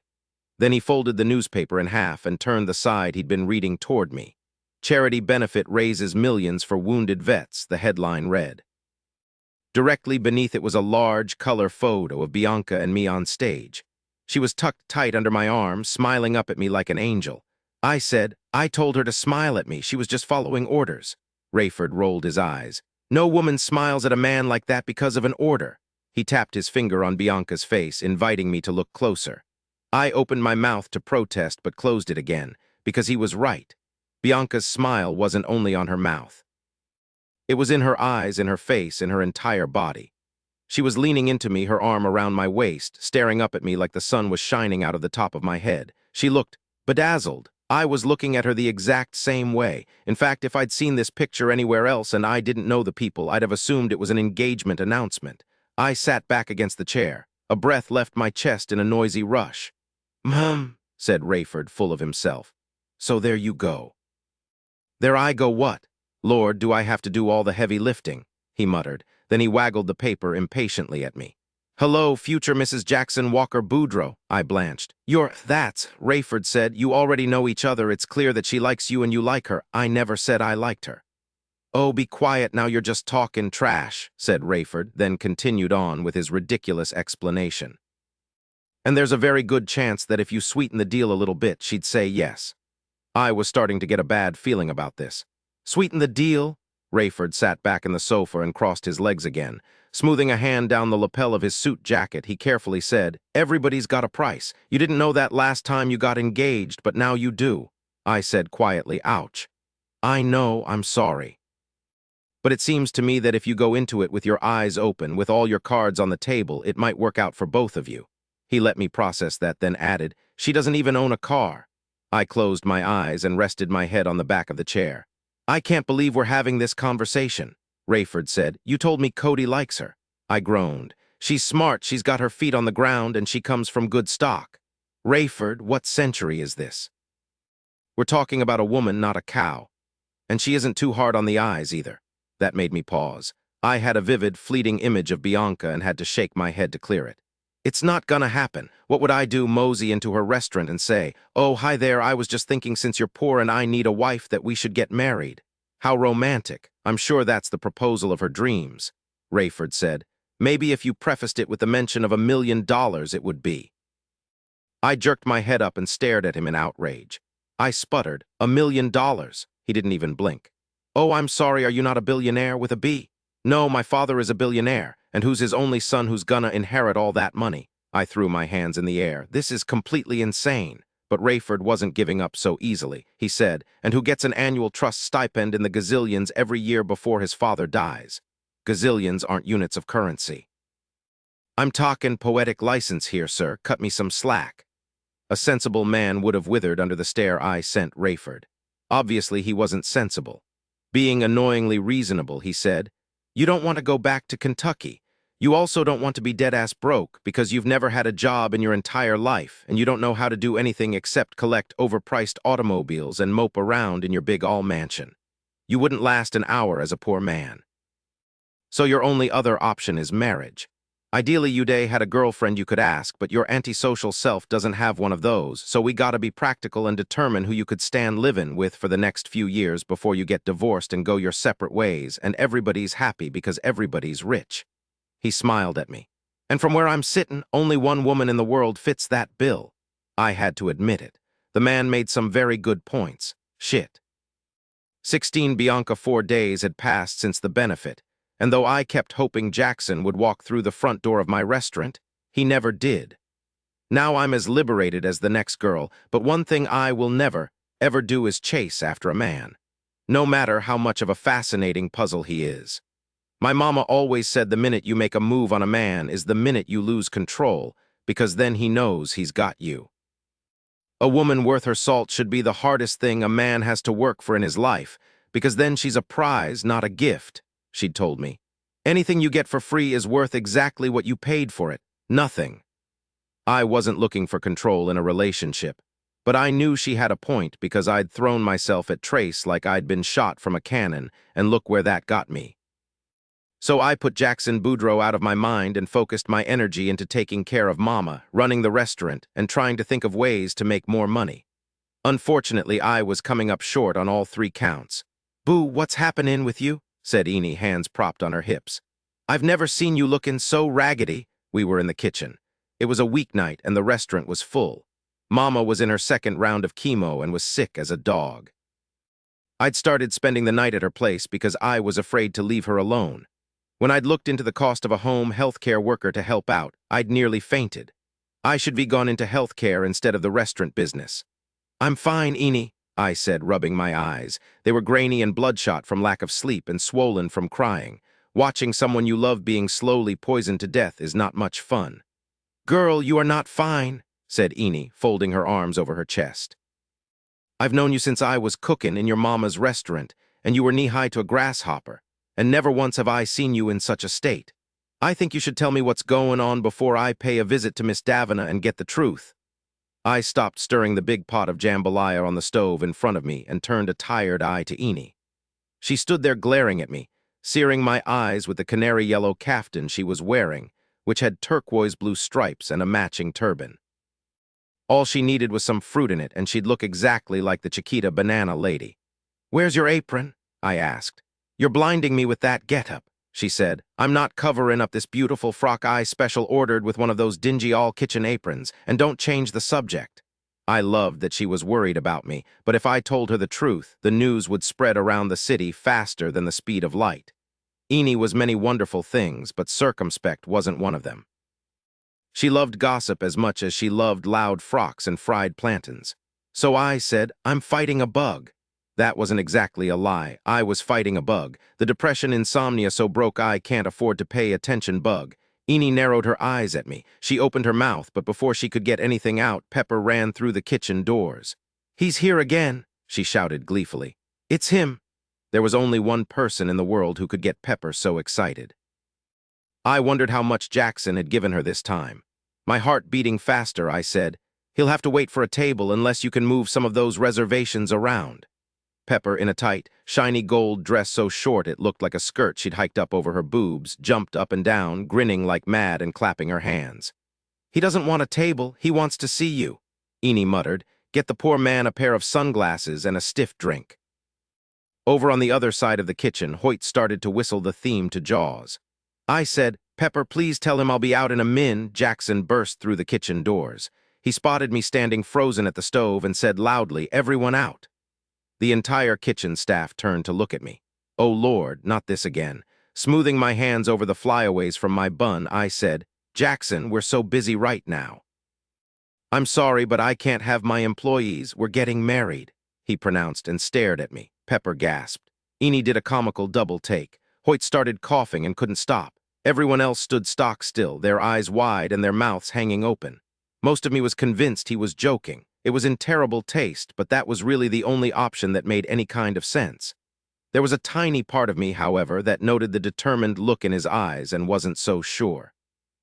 "How nice for us," I said sarcastically. "And when will the blessed event take place?"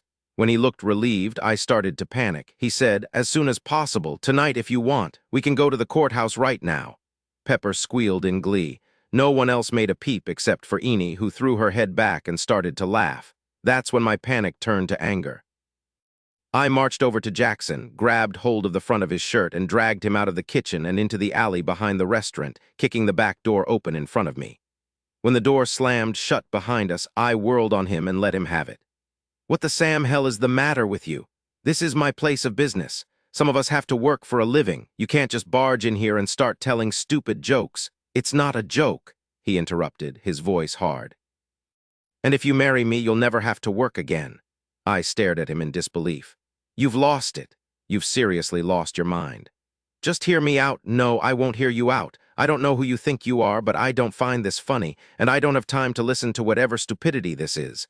I swear I ought to just call the loony bin and have them pick you up. I'll give you $1 million. He obviously thought that was a good direction to take this conversation, but I felt like he'd just punched me right in the gut.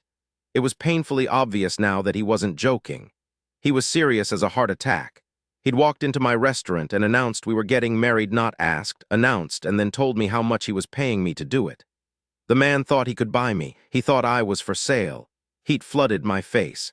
In a raw, shaking voice, I said, "How dare you?" I know you need the money. That's all he got out because I stepped up and slapped him across the face. The crack of my open palm hitting his cheek seemed unnaturally loud. But maybe face slaps were always that loud. I had no idea because I'd never done it before. His head snapped around. He lifted a hand to his cheek and stared at me with his lips slightly parted, his eyes dazed. Bewildered, he asked, "What the hell did you do that for?" "What an idiot." I hissed. "I'm not for sale, Jackson Boudreaux. Whatever your opinion is of me, I'm setting you straight right here and now. You can't buy me." "I don't think you're that." "Jesus Christ, hold on a minute." "No, you hold on, you rich, dumb, arrogant ass. I took the catering job because I needed the money, yes, but not for myself and not so I could get sold into anything later on. What the fucking hell? You should be ashamed of yourself. What would your mother say if she could see you right now offering money to a girl for this? Holy fuck, Bianca." "Stop cursing at me." He took 2 steps toward me and shouted right back, "I never said anything about that. I'm talking about marriage." We stood nose to nose, glaring murder at each other, breathing hard, our hands clenched to fists. "Oh, I see," I said through gritted teeth. "You're gay, you need a beard." Jackson closed his eyes and muttered an oath under his breath. "No, I am not gay." He opened his eyes, "And you know it because that kiss we had was hotter than the sidewalk in July." We continued to glare at each other. I said, "Your metaphors need work." "Excuse me, hotter than a billy goat with a blowtorch. That doesn't even make sense, and comparing a lady's kiss to anything to do with a goat is just bad manners." His eyes glimmered with laughter, but his face stayed straight. "You're right, I'll try it again. That kiss was hotter than a housewife reading 50 Shades of Grey at the Magic Mike premiere." My lips twitched. "Better," I said, and turned my back on him, folded my arms over my chest, and blew out a hard, frustrated breath. He let me settle for a minute, then walked slowly around and stood in front of me. "Obviously, I came at this in the wrong way, you think," he sighed. "Can I just get a word in edgewise, please? Let me say my piece, and then you can send me on my way. Deal." He was standing in the exact right position for me to give him a good, swift kick, but now my curiosity was getting the better of me, so I gave him a surly look and a shrug. "Thank you," he said. "Okay, a little backstory. I have a trust. It's big." I rolled my eyes. Jackson sighed again. "As I was saying, I have a big trust, and no, that's not a metaphor.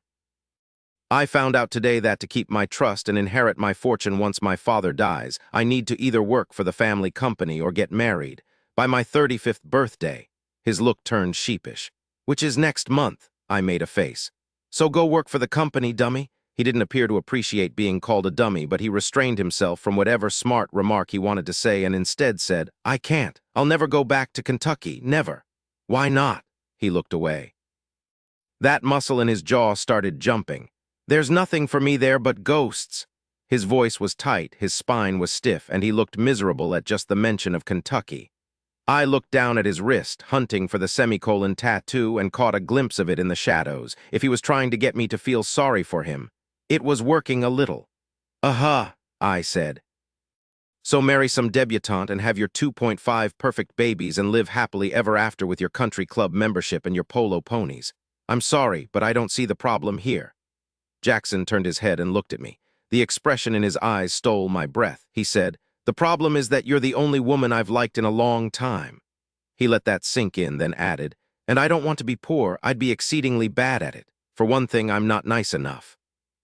"How ridiculous. Not all poor people are nice." He frowned. "Really, every poor person I've ever met has been extremely nice to me. Well, except you." I threw my hands up. "God, you're hopeless. They're nice to you because you're rich. They want your money." "Oh," he looked disappointed. I thought only rich people were like that. I stared at him in amazement. You're right, you couldn't be poor, you have no idea what real life is like. Exactly, he said, so you understand my predicament. What I understand is that I have a restaurant full of guests and I'm standing in a dark alley talking to a delusional rich man about his imaginary problems. You need a bride, run an ad in the paper. You'd have 5,000 responses the first day. I told you, you're the only woman I've liked in a long time. I don't like strangers. I don't trust people, women in particular. Hugh, I wasn't touching that one with a 10-foot pole. You just told me I wasn't nice to you. Why would you like me? His eyes started to burn. You're honest and real, and you don't care about my money, ha, so you offer me $1 million of it. I wasn't finished. You don't care about my money, and you're kind and responsible, and you're not afraid to call me on my shit, and you're so beautiful it sometimes hurts to look at you like I'm gazing into the sun and could go blind if I stare too long. He stopped talking abruptly, as if he'd shocked himself with what came out of his mouth. He wasn't the only one. Beautiful, he called me beautiful. That right there was worth more than the money he'd offered. In a spectacular display of intelligence, I said, "Oh." He shifted his weight uncomfortably from one foot to the other. He looked at the ground. He squinted up at the stars sparkling in the night sky. Finally, when he couldn't find anywhere else to look, he glanced gingerly sideways at me, like maybe he was expecting another smack across his face.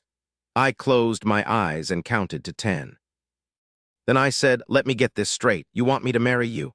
"Yes, but I don't have to be with you." "Right. If I don't marry you, you won't marry anyone else." "Correct. And there's no chance of you going to work for your family's company." He shook his head emphatically. "None. So what you're basically telling me is that if I don't agree to marry you, I'll be responsible for you losing all your money and becoming a pauper and ruining the rest of your life." He blinked. "Well, yes." I snorted. "Gee, no pressure." He lifted his hands, palms out in a surrendering gesture. "It wouldn't have to be forever, just 5 years and then we could get divorced." 5 years, I exclaimed, freshly horrified. "I'm 31 years old, Jackson. That puts me close to 40 by the time you're finished with me." He looked pained by my choice of words. "I think your math is a little off there, Bianca." "What if I want kids? Have you considered that? By the time we get divorced, I'd be an old maid." He said, "Hardly, and you could always do if. I mean, you'd have enough money, or get a surrogate, or adopt." "Why are you looking at me like that?" "Because I'm having an out-of-body experience.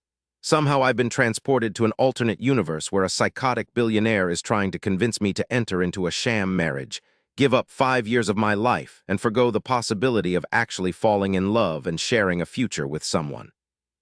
Someone who loves me for who I am, not what I can do for him. Do you really think any amount of money could convince me to do something so wrong?" For a moment he looked agonized, really truly pained like I'd stabbed him in the heart. Then he said in a gravelly voice, "You're right." He swallowed and backed away a step. "You're absolutely right. I'm so sorry. This was stupid, reckless. I shouldn't have thought you're not the kind of fuck. Please forgive me." He turned around and walked away at a pace that was close to a run. 17 Bianca astonished. I watched Jackson go until finally he disappeared into the night, melting into the darkness like a phantom. I went back into the restaurant in a daze, avoiding Enie's and Pepper's excited questions with an order to get back to work that must have sounded appropriately sharp because they did what I asked, lickety-split. The rest of the night was a fog.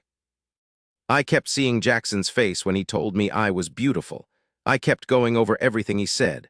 I kept trying not to think about how $1 million would change my life. And Mama's. I kept wondering what woman would take him up on his offer. Because one would, I was certain of that.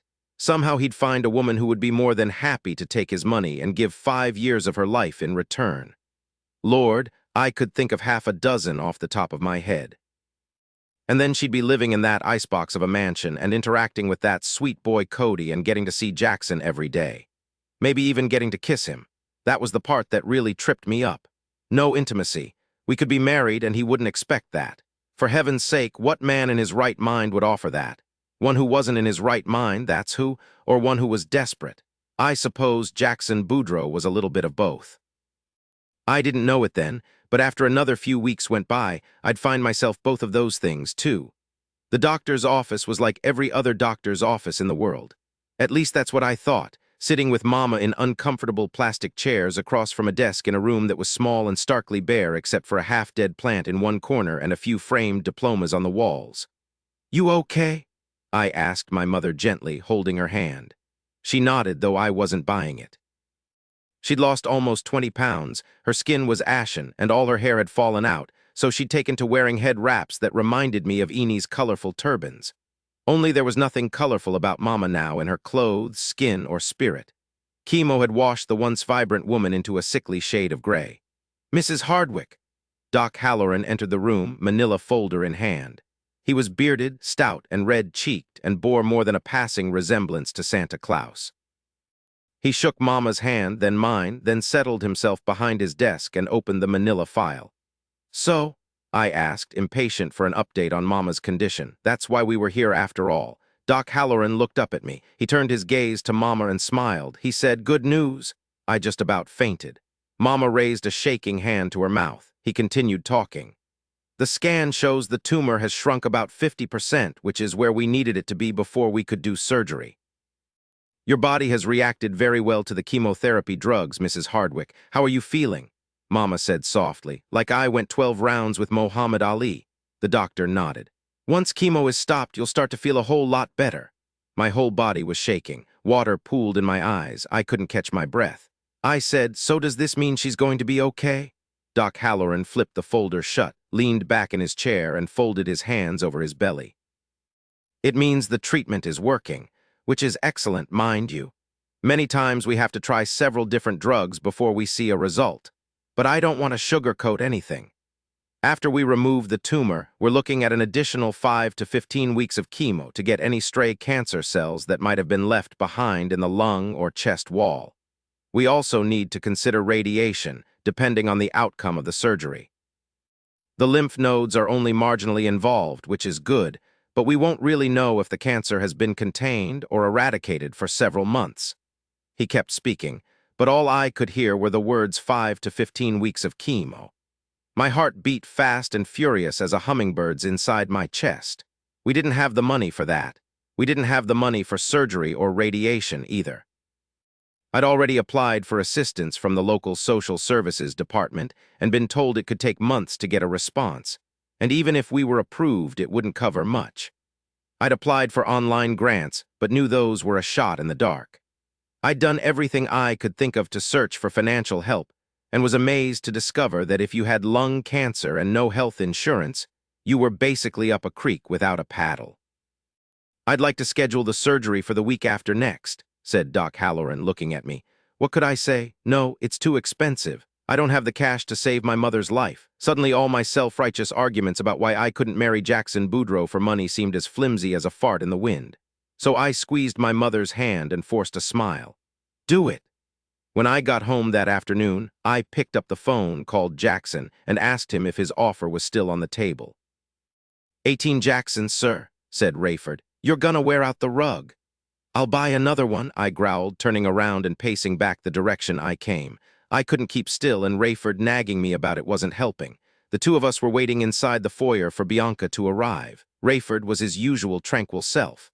I, however, felt like a nuclear reactor on the edge of a meltdown. I was going to get married.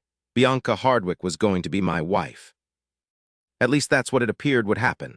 She had called me yesterday and asked me if my offer was still on the table, and I nearly fell out of my chair. We'd agreed to meet today to discuss it further.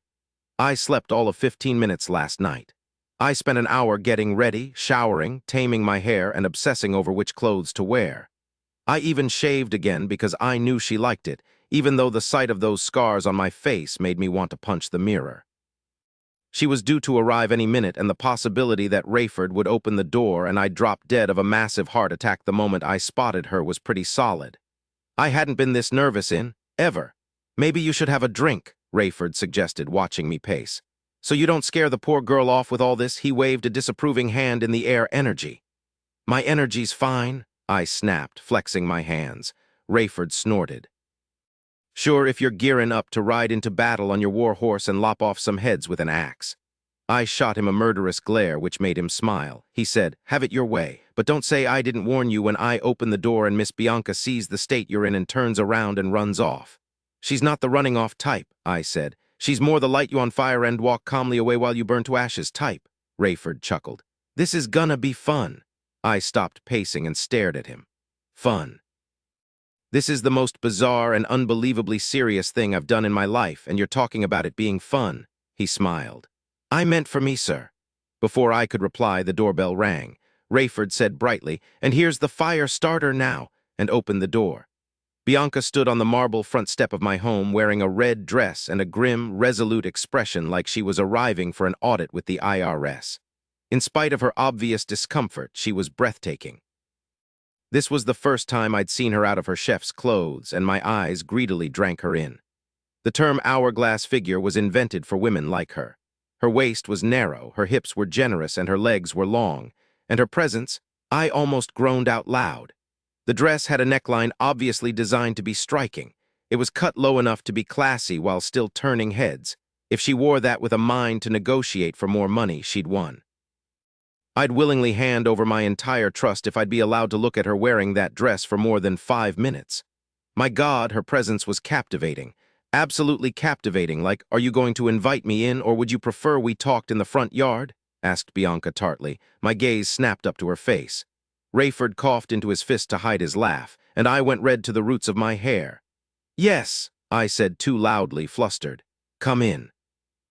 Then I turned around and stalked toward the library, mortified I'd been caught staring like the enamored, frustrated Neanderthal that I was. Over the roar in my ears, I heard her sigh, heard Rayford's murmured words of hello, heard the front door close. I decided to take Rayford's advice and pour myself a drink to take the edge off. So as soon as I entered the library, I made a beeline for the crystal decanter on the sideboard and poured myself a glass. Rayford ushered Bianca into the library and asked her if he could get her anything. "A 3-legged stool and a whip," she said. When I turned to look at her, she sent me a tight smile. "Isn't that what every lion tamer needs?" Rayford snorted. He was enjoying this way too much. "Thank you, Rayford," I said, gripping my glass so hard it was in danger of shattering in my hand. "That will be all." "Yes, sir," he said pleasantly, and soundlessly slid the library doors shut, leaving Bianca and me alone. Unless he was standing outside with his ear pressed to the wood, which was definitely possible. Bianca looked at me. "So, Mr. Boudreau, are you ready for a missus?" I downed the entire glass of scotch in one gulp. Her laugh was as grim as her expression. "That makes 2 of us, and if you don't mind, I'll have whatever it is you're having. My stomach is pitching the kind of dying duck fit only hard liquor can help." She crossed to the sofa and perched on the edge of it, knees together, back ramrod straight, hands clasped tightly around the small white handbag she carried. So she was nervous, too. That eased some of the tension between my shoulders. I didn't like the idea of her feeling uncomfortable, but knowing she took this as seriously as I did was heartening. I poured her a scotch and gave it to her. She took it, avoiding my eyes, and tossed it back like I had. Then she blew out a hard breath and looked up at me.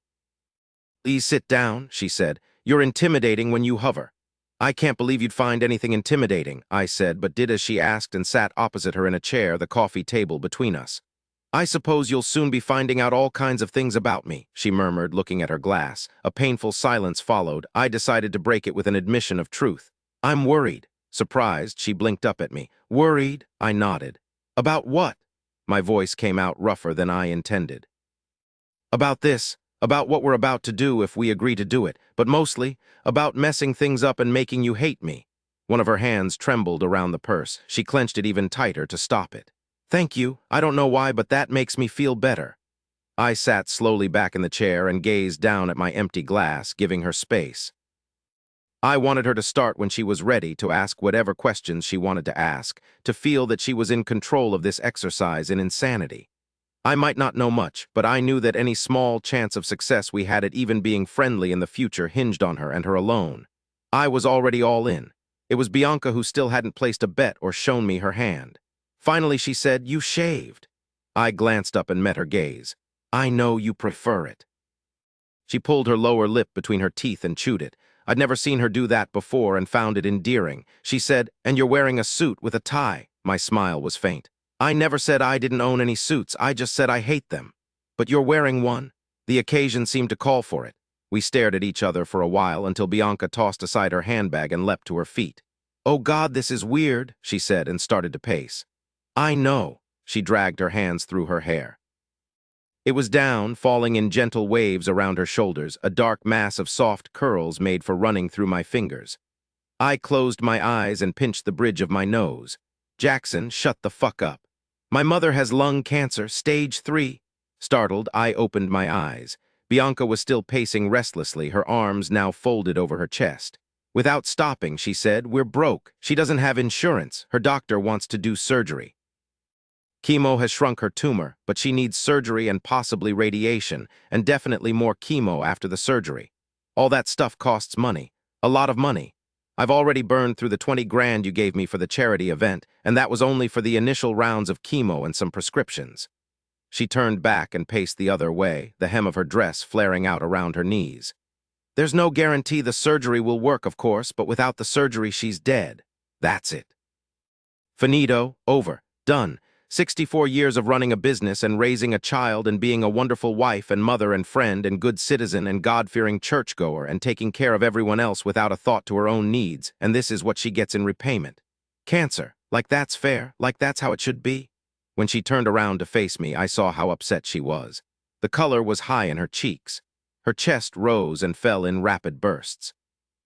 Not knowing what else to do, I set my empty glass on the coffee table and stood. Bianca said, "My mother is my closest friend. She's the best person I've ever known. I'd do anything for her, you understand?"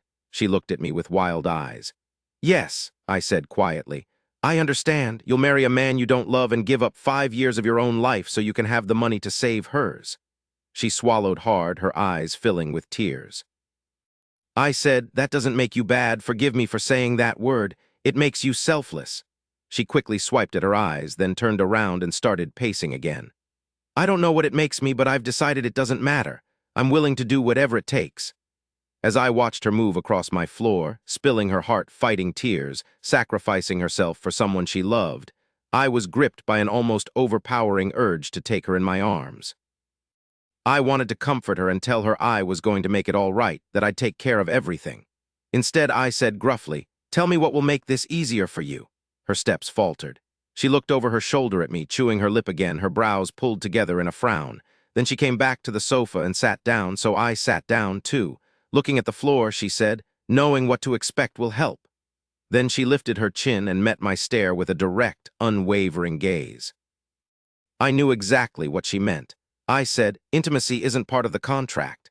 Faint color rose in her cheeks, but she didn't back down from her frank stare. She said, "So we'll have a contract?" I nodded.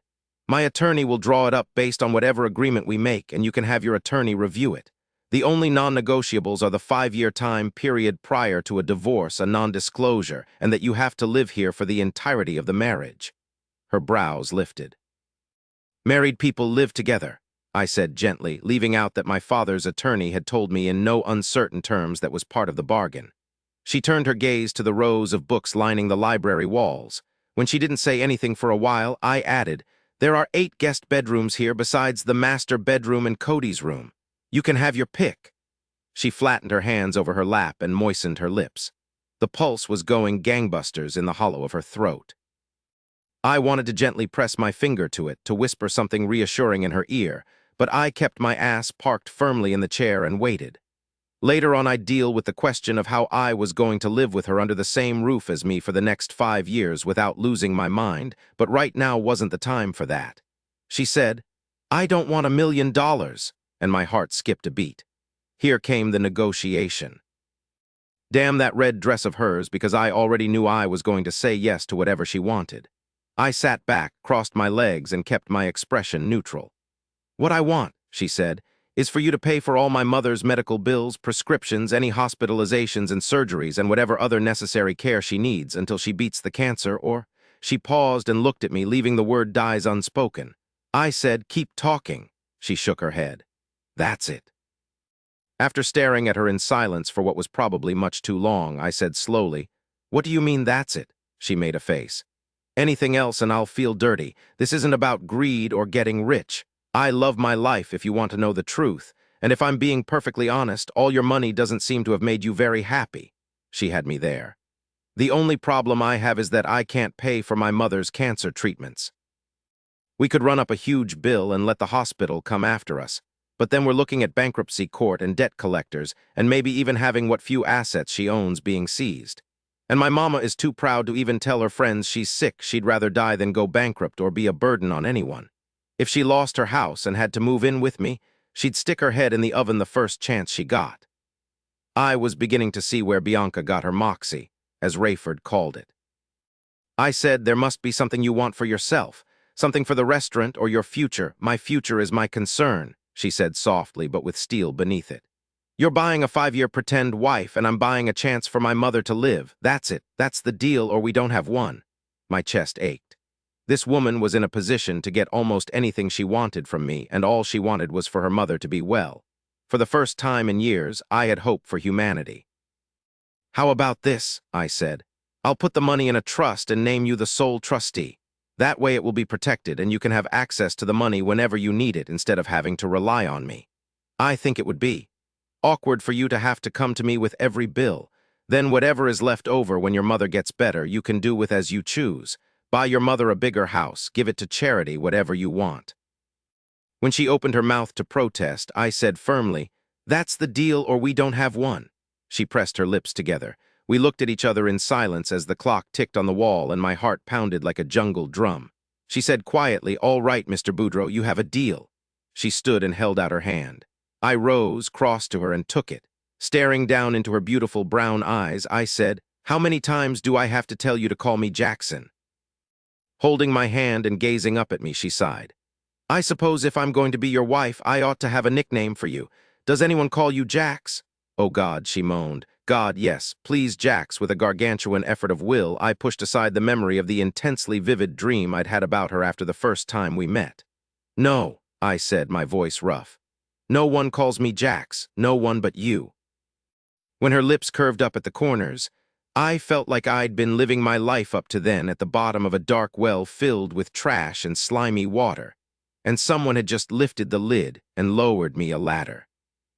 French quarter beignets makes about 3 dozen 1/2 cups warm water, a 1/2 cup white sugar, 1 envelope active dry yeast, 2 eggs, 1/4 teaspoon salt, 1 cup evaporated milk, 7 cups all-purpose flour, 1/4 cup, shortening, 1 quart vegetable oil, 3 cups confectioner's sugar preparation. Mix water, sugar, and yeast in large bowl and let sit for 10 minutes. In another bowl, beat the eggs, salt, and evaporated milk together. Stir egg mixture into yeast mixture. Add 3 cups of the flour to the egg-yeast mixture. Stir to combine. Add the shortening and mix. Continue to stir while slowly adding the remaining flour until all ingredients are well combined. Place dough on lightly floured surface and knead until smooth. Cover dough with plastic wrap or towel. Let rise at room temperature for 2-3 hours. Preheat oil in a deep fryer to 350 degrees. Roll the dough out to a 2 thickness and cut into 22 squares. Deep fry in batches, flipping constantly until golden. If beignets don't pop up, oil isn't hot enough. Drain on paper towels. Shake confectioner's sugar onto hot beignets. Serve warm. 19 Bianca. I left the same way I arrived, in a cab by myself, fraught with anxiety. If my mother knew what I'd just agreed to, she'd slap me silly. She knew I'd gotten the $20,000 from Jackson for the catering event, but admitting I'd be getting $1 million for marrying myself off to him, so I could try to save her life, was another situation altogether. Knowing there would be a non-disclosure in our contract was actually a relief. It meant I had a legal obligation to keep my mouth shut about my real reason for marrying the beast. Now I just had to figure out what fake reason I was going to try to sell. He's so charming I couldn't help but fall in love with him, Mama, I muttered sarcastically to myself. The cabbie shot me a strange look in the rearview mirror, but I had more important things to worry about than his opinion.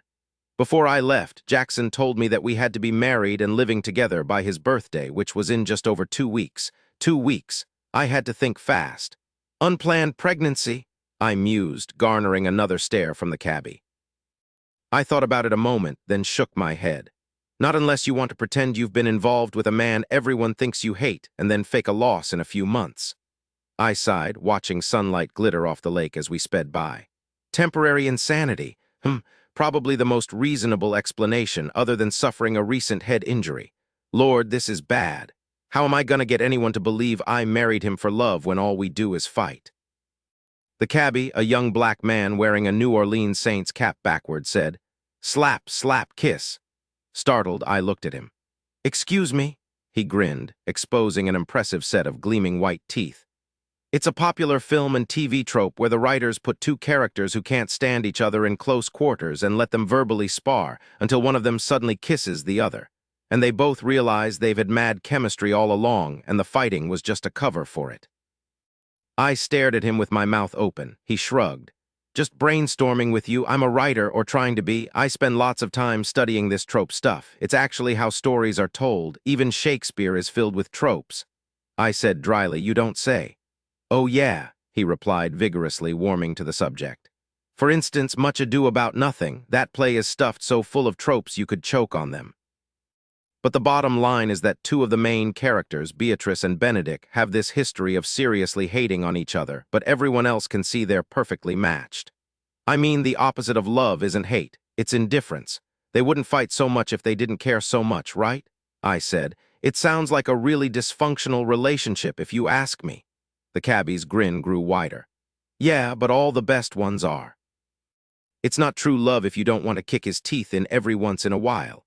According to that definition, Jackson and I were a match made in heaven. I was silent for the rest of the ride home, grateful for the time to think. When I got home, I changed into my work clothes and headed over to Mama's to check in on her before I went to the restaurant, and nearly had a stroke when I saw the motorcycle parked at the curb outside her house. Why that low-down, dirty dog? I said, staring in outrage at Trace's bike. Then I marched up the stairs and barged into the house. Mama and Trace were sitting in the front parlor drinking tea, smiling and chatting, thick as thieves. They broke off when I came in. Well, here she is now, said Mama, setting her teacup on the table beside her chair, which had a huge bouquet of fresh flowers on it that Trace had obviously brought. Your ears must have been burning, Cheer. We were just talking about you. I glared at Trace. I don't know about my ears, but my temper is certainly on fire. Bianca, Mama exclaimed, scandalized. She lifted a hand to her throat. I did not raise you to speak like that. You apologize right this minute. It's all right, Mrs. Hardwick. It's probably just the new influence in her life, drawled Trace, rising from his chair. He smirked at me. I hear that Jackson Boudreaux fella Bianca's been spending time with has really earned his nickname. One more word, Trace, I said, and I'm gonna get my daddy's gun out of the garage and turn you from a rooster to a hen with one shot. Now stop it, Bianca. I won't have this kind of behavior in my home. Mama's voice was loud but wavered. When I looked at her, she appeared to be struggling for breath. She tried to rise from her chair but swayed unsteadily. I rushed over and helped her ease back down. What are you doing out of bed, Mama? I said crossly, kneeling in front of her.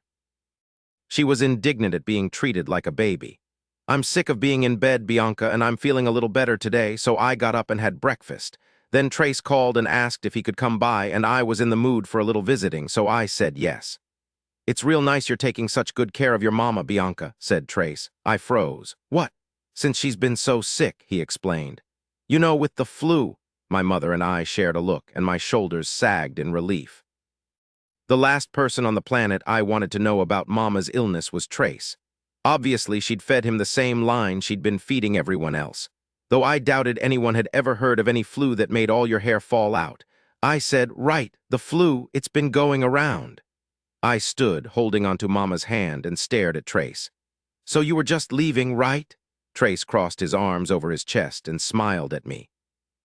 With his tight jeans and his perfect face and his biceps popping out from under the sleeves of his painted-on t-shirt, he looked like he should be on the cover of a romance novel. I wanted to take off my shoe and smack a dent in the middle of his forehead. He said, Actually, I was just telling your mama about the new business I started. I looked at the ceiling, praying to God for restraint. In the 3 years Trace and I had spent together, he'd started and abandoned a dozen businesses or more. A mobile car wash, a vitamin line, a motorcycle courier service, a new energy drink because God knew the market didn't have enough of those. Inevitably, his new pursuits required an influx of cash, and guess who the lucky investor was? Yes, me. Gullible, stupid in love, working 3 jobs to save for a restaurant me. I said flatly, another new business, how thrilling for you. Trace's smile grew wider. He said, It is, actually. It's the one we always talked about starting together. You remember Bumblebee? My whole body went cold. No, I said, but my voice sounded dead. He nodded, pleased as punch with himself. Sure you do, a restaurant, got a few investors with some serious cheese, just signed the lease on the space. We'll be opening up next month, right down the street from your place, as a matter of fact. We'll be neighbors. Shocked into silence, I stared at him. Mama said, "Why, that's wonderful, Trace." She squeezed my hand, trying to get me to look at her, but all I could do was stare in disbelief at the Benedict Arnold who used to be my man, who, in a few short weeks, was going to be my competition. Because I'd already put Mama through her paces by saying my temper was on fire, I didn't want to make a stink in front of her about this awful piece of news. So I put a smile on and said pleasantly to Trace, "Isn't that nice? Would you mind if I talked to you outside for a minute?" My invitation brought a smug look to his eyes, like he knew it was only a matter of time before I came to my senses. He wouldn't be so smug if he knew I was picturing severing his connections from his life with a pair of pruning shears, but Trace never was very good at reading people. He always assumed everyone had the same high opinion of him that he had of himself. Right now he was probably thinking I wanted to get him outside so I could throw myself at his feet and beg to be part of his new endeavor. "Of course," he said with a twinkle in his eye. He turned to Mama and said, "Always a pleasure to see you, Mrs. Hardwick." "And you, Trace," she said, shooting me a glance that said, "Be nice." He might not know what was in store for him, but Mama obviously did. Trace held the door open for me on the way out. He walked behind me down the porch steps. When I stopped at the sidewalk, he stopped, too. Then he looked down at me and smiled his heartbreaker smile and proved exactly how dumb he was. "I was just about to ask your Mama for some of her recipes when you came in." If the top of my head were a volcano, it would have exploded with a fountain of flaming orange magma so huge the entire southern United States would be wiped from the map. My voice shaking with fury, I said, "If you ever come near her again, I'll break into your house when you're not home and replace all your shampoo with hair remover." Trace blinked. His sculpted eyebrows pulled together. I pointed my finger in his face. "You're a liar and a cheater, and I don't care how much you screech about finding God, a leopard doesn't change its spots. I know all your tricks, Trace Adams. I know all your tells. And I know that you getting into the restaurant business has nothing to do with new investors and everything to do with trying to outdo me and prove that I made a mistake when I kicked your sorry behind to the curb." Trace shrugged. "Well, you did." I made a sound of astonishment. "You're unbelievable." He reached up to tuck a stray lock of hair behind my ear, but I swatted his hand away. He said, "I know I made my mistakes too, but I want to put all that behind us." His voice grew stroking. "Come on, Bumblebee. I know you still have feelings for me, or you never would have kissed that man in the car the other night. That's not your style." Blood pounded in my face, in my ears, through every vein in my body. I shouted, "That man is my fiancé." I wished I had a camera. His look of shock was worth preserving for posterity. "The fuck you say?" He stepped closer, eyes narrowed, but I stood my ground. "You heard me. We're engaged. We're getting married." His nostrils flared in outrage. He stared down at me in jaw-clenched fury until finally he said, "Huh, never thought I'd see the day that Miss High and Mighty turned into a gold digger." That hurt. It hurt like getting all my skin peeled off and taking a saltwater bath, but I didn't want him to see it. So I smiled, even though the effort felt like it would split my face in two. "There he is. There's the Trace I know. Welcome back, player. Now get lost." I turned on my heel to leave, but Trace caught me by the arm and jerked me against his chest. He put his nose up to mine and hissed, "How much he payin' you, Bianca? How much does it cost to get you to do this?" I yanked my arm from his grip and backed away, so angry I could scream. "If you come near me or my mama again, I'll call the police. And then I'll call my future husband. And believe me, Trace, you'll want the police to get to you first." I strode away and didn't look back, not even when I heard him call me names and spit on the sidewalk. 20 Bianca the next afternoon, Jackson kept to his usual mow and arrived unannounced at the restaurant. It was 5 o'clock, an hour before the first reservations, 5 hours after the meat delivery was supposed to have arrived. The staff was eating their pre-service meal together at the long table in the glassed-in private dining room. Meanwhile, I was pacing, my new favorite form of exercise. When the door opened and I saw the long shadow fall across the dining room floor, I knew who it was without even turning around. Pepper's excited squeal only confirmed it. I turned and found Jackson standing inside the door, staring at me. He was wearing faded jeans and his battered motorcycle jacket with a white cotton shirt molded to his body so his abdomen muscles were on display like an ad for stacked bricks. He was not altogether unfortunate looking. I said, "Oh, hello." His brows quirked. He glanced at the gathering in the private dining room, 15 people staring at us in open curiosity from behind a sparkling sheet of glass. Is this a bad time? Is there a good time to sign away 5 years of your life? I said, it's fine, they're contained for now. I made my employees sound like a nasty viral outbreak, which wasn't too far from the truth. Let's go into my office. I led him through the restaurant, past the private dining room with its gaping menagerie, and through the kitchen. My office was down a hallway in the back. It was a cramped, messy space where I regularly collapsed into exhausted comas at the end of the night or cried over the mountain of unpaid bills strewn on my desk while I examined my life choices. I opened the door, he closed it behind him. He looked around with a critical eye. Looks like a bomb went off. Then his gaze fell on the bouquet of red roses on the edge of my desk, and he went stone still. His tone was acidic. From an admirer? I snorted. If you can call Satan's spawn an admirer. In 2 long, jerking strides, he was in front of the bouquet. He snatched the little white enclosure card off the plastic stick. He read it aloud while his free hand curled to a fist. I'm sorry, Bumblebee, I didn't mean what I said yesterday. Please call me, we need to talk. Trace. Jackson pronounced Trace's name as a hiss. When he cut his gaze to me, all the air left the room. He growled, "What happened?" I dropped into my ratty captain's chair and sighed. We had a little run-in at my mother's house.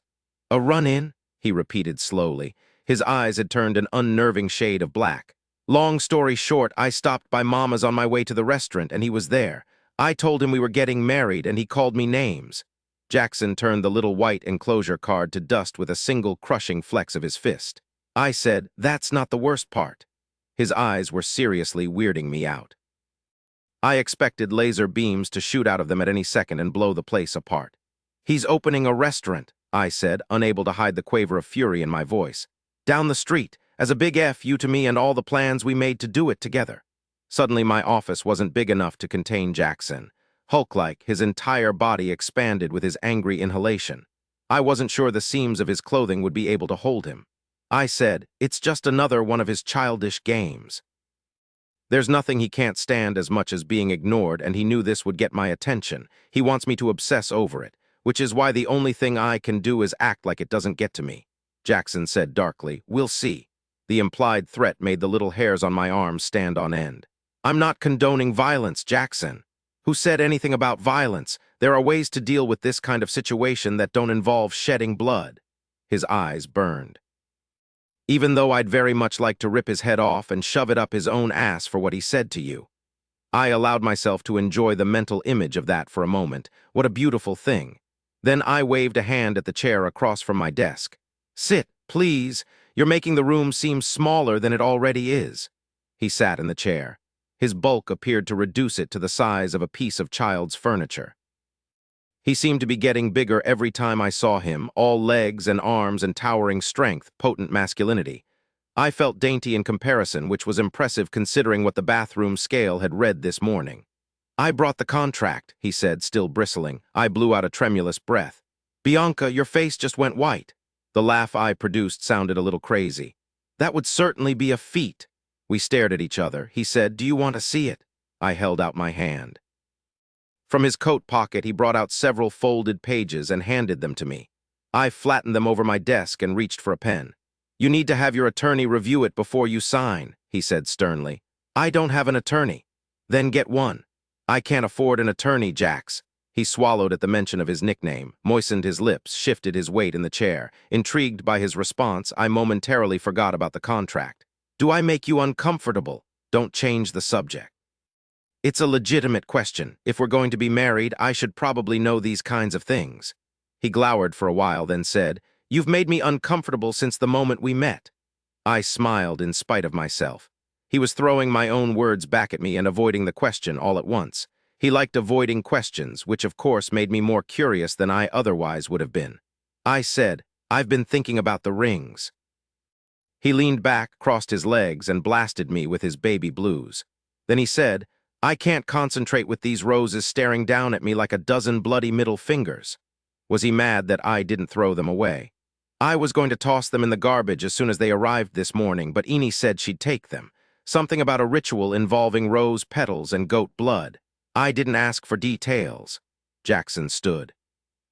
He grabbed the vase of roses, opened the office door, set the vase outside in the hallway, closed the door, and sat back down, looking slightly less inclined to engage in a murder spree. "Better," he said. "The rings, shoot." Amused, I shook my head. "I want a 5-carat flawless Tiffany brilliant cut center stone with a pair of flawless 1-carat stones flanking it, set in a platinum band." One of his eyebrows slowly lifted. I smiled. "You got me. A simple gold band will do. What should I get you?" He cocked his head and stared at me with new interest. "You want to get me a ring? I'm not marrying a man who refuses to wear my ring. If we're doing this, we're doing it right. Jewelry included." "Why does it matter?" Good question. I didn't think I could tell him I wanted every other female who looked at him to see that small gold off-limits sign on his ring finger, because that would make no sense. Other than legally, I'd have no claim on him. In fact, since intimacy wasn't part of the contract, as he'd so kindly pointed out, I had no reason to believe he'd be faithful to our pretend marriage. Interesting that it hadn't occurred to me to ask, or to ask myself if I would be. He said, "Whatever conversation you're having with yourself, I'd love to join in. It looks fascinating." I chewed on my lower lip. It made his eyes flare, so I stopped. "I was just wondering about the relationship stuff. How can someone go from blistering anger to amusement to whatever this molten, dark energy thing was that he was doing now? However he managed it, I found myself squirming a little in my seat under the heat of his stare. "What about it?" he asked in a neutral tone that didn't match his eyes or the tension in his body. Feeling shy, I looked down and fiddled with the pen. What if you get a girlfriend? How do we—" "I won't." Startled by the finality of that pronouncement, I glanced up. "You can't know that. You could meet someone the day after we get married and fall madly in love with her. We should talk about what will happen in that scenario. Would she come live with us?" In a move I was beginning to recognize as his tell for whenever he was really agitated, he raked a hand through his hair. He sat forward, propped his elbows on his knees, and pinned me in his gaze. "There won't be any girlfriends," he said. "There won't be anyone else while I'm married to you." The air was sucked out of the room again. I really needed to take a look at the ventilation. "So the no-sex clause is actually like a celibacy clause?" He leaned back in his chair, none of the high-tension electricity leaving him. "You should go over it with your attorney." "I want to go over it with you." One of his fingers started a restless staccato beat against his thigh. "It clarifies that there's no expectation of intimacy between us. It's not a requirement to fulfill the contract." I mulled that over for a while. "So then it's voluntary."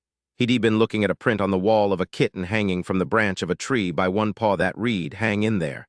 But his head snapped front and center, and he stared at me with such intensity I almost thought he was angry. I said, "I mean, it's not against the rules." I can't describe his expression.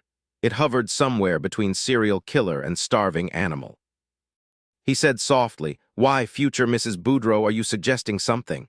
And here came the blood flow from my neck straight up to my hairline like my head was dipped in a bucket of red paint. I looked down at the contract, hiding. "Sorry," I said. "This is just all very strange. I suppose I'm nervous. Forget I even asked." "Oh no, you're not getting off that easily. Look at me." I peeked up at him from under my lashes. He asked, "When was the last time you were in a relationship?" And I swear I almost fainted. "That's none of your business," I said primly and sat up straighter in my chair. He said, "The last time I was in a relationship was more than 4 years ago." His chuckle was wry. "I mean, with anyone other than myself." Wow, and I thought my dry spell was bad. "No, really, really." "Are you a monk?" He got that burning look again, the one I expected would ignite me. "Do you get the impression I'm a monk?" Something unhealthy was happening to my heart. Being around him was causing a terrible arrhythmia that might eventually kill me. I decided to ignore his question and hazarded a tentative, "Did you go through, a time when you weren't sure?" Jackson looked in aggravation at the ceiling. "I already told you I'm not gay, Bianca," I said, "so." He snapped, "I'm not bisexual either if that's where you're heading. I'm not confused about which gender I prefer, and I don't have a disease I'm trying not to spread. I just haven't had a girlfriend for a while, for Christ's sake."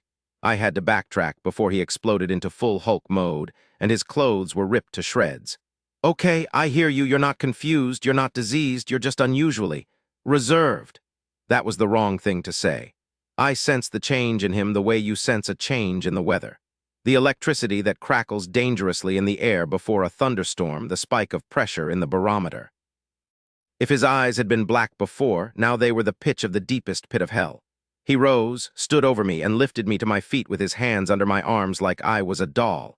He said, "Tell me if this feels reserved to you." Then he took my face in his hands and kissed me. 21 Bianca this time, it was me who froze in shock when our lips came together.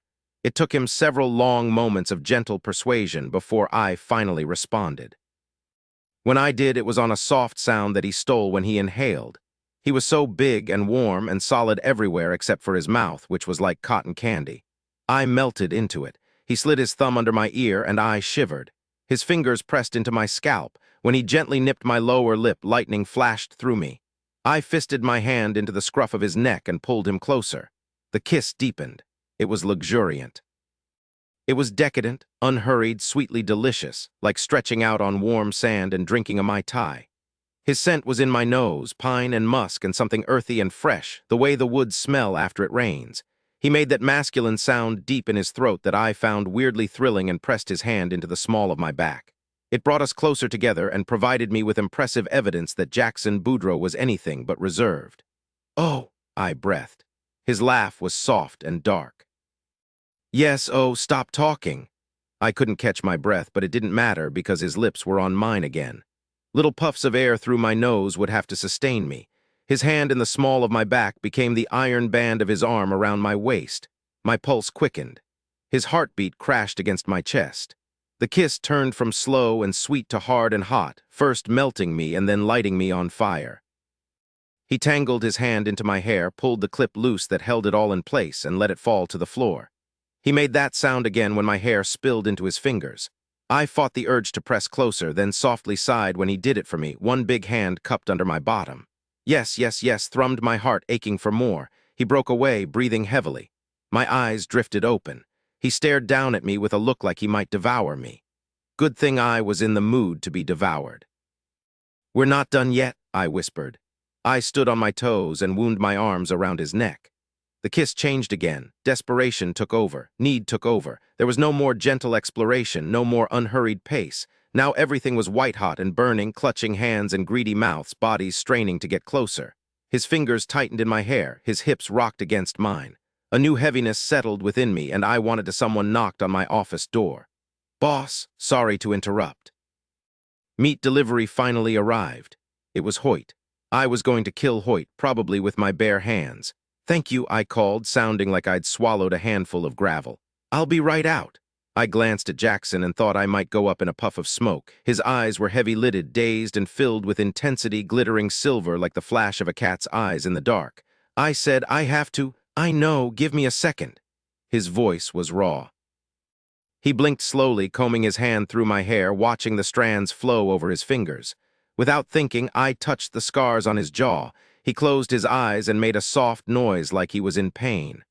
"What are these scars from?" My question broke whatever spell he'd been under. He dragged in a deep breath and reluctantly released me. With a cruel twist to his lips, he muttered, "A man-eating shark." He turned away and raked both hands through his hair, and I knew that mysterious response was as good as I was getting. Flustered and unsteady, I hastily scooped my hair clip from the floor. I had all my hair stuffed into it in record-setting time, though I probably looked like an escapee from the mental asylum, goggle-eyed, wild-haired, shaking and sweating.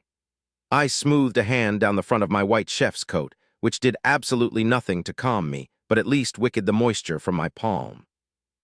I said, "Well, that was—" My mind was as blank as a fresh sheet of paper. Without turning around, Jackson blew out a hard, shuddering breath. Over his shoulder, he said, "Get the contract reviewed by an attorney as soon as possible. Send the invoice to me, and I need to meet your mother." He opened the door and was gone. I sank slowly into my chair and allowed my knees to stop knocking and my heart to slow down before I went out to see about the meat. The next day, I visited an attorney in town who looked at Jackson's contract for a long time, while the wrinkles on his forehead multiplied faster than rabbits. More than once he glanced up at me across from him as I nervously twisted my fingers together, aiming for nonchalant and missing by a continent. Judging strictly from his expression, he thought I might be wearing a hidden camera. "Miss Hardwick," he began carefully, pushing the contract toward me across his desk as if he thought it might burst into flames.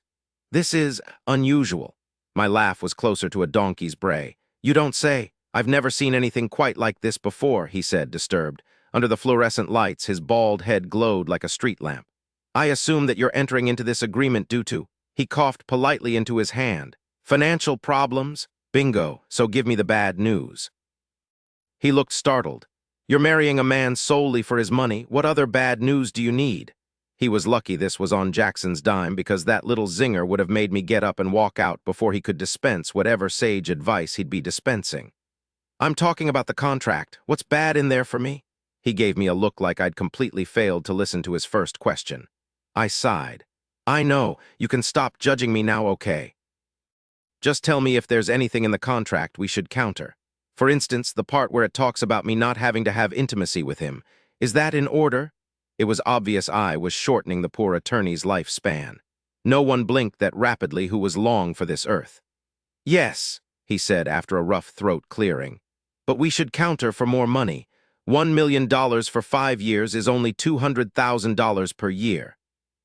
That works out to, he did a mental calculation faster than I could stand up, $555 per day, give or take. In my professional opinion, that's not nearly enough compensation for the length of time involved. You should be asking for $5 million at least, ideally double that. I waved an impatient hand in the air. The amount stays the same. That's not the important part. He leaned back in his chair in slow motion, his liver-spotted hands spread flat over his desk. I imagined he was trying not to fall over in shock. I don't concur, Miss Hardwick. When you're marrying for money, money is the only important part. I said, it's complicated. Uncomplicated for me. When my lips twisted, he sorrowfully shook his head.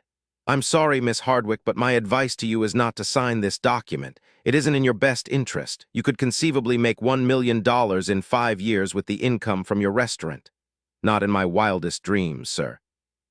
And I don't have that much time. I drummed my fingers impatiently on the arm of the chair. Aside from the money, is there anything else in there I should worry about? Any language you want to tweak? Any offensive codicils we should remove? Anything? After examining my face in silence for what was definitely longer than polite, he said, a few minor points. It's very straightforward, actually, and fair if such a word could be applied to this situation. Good, I said, standing. I couldn't wait to leave. Can you have the changes to me by tomorrow? He squinted up at me from behind his eyeglasses. May I say something? No. I could tell right away he was going to anyway, which he did.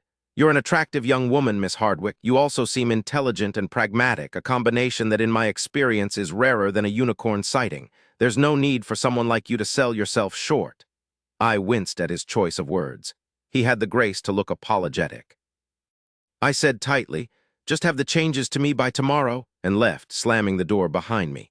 I had to lean against the wall in the corridor outside for a long time before my stomach settled enough to keep walking. A few days later, I had the finalized contract in hand.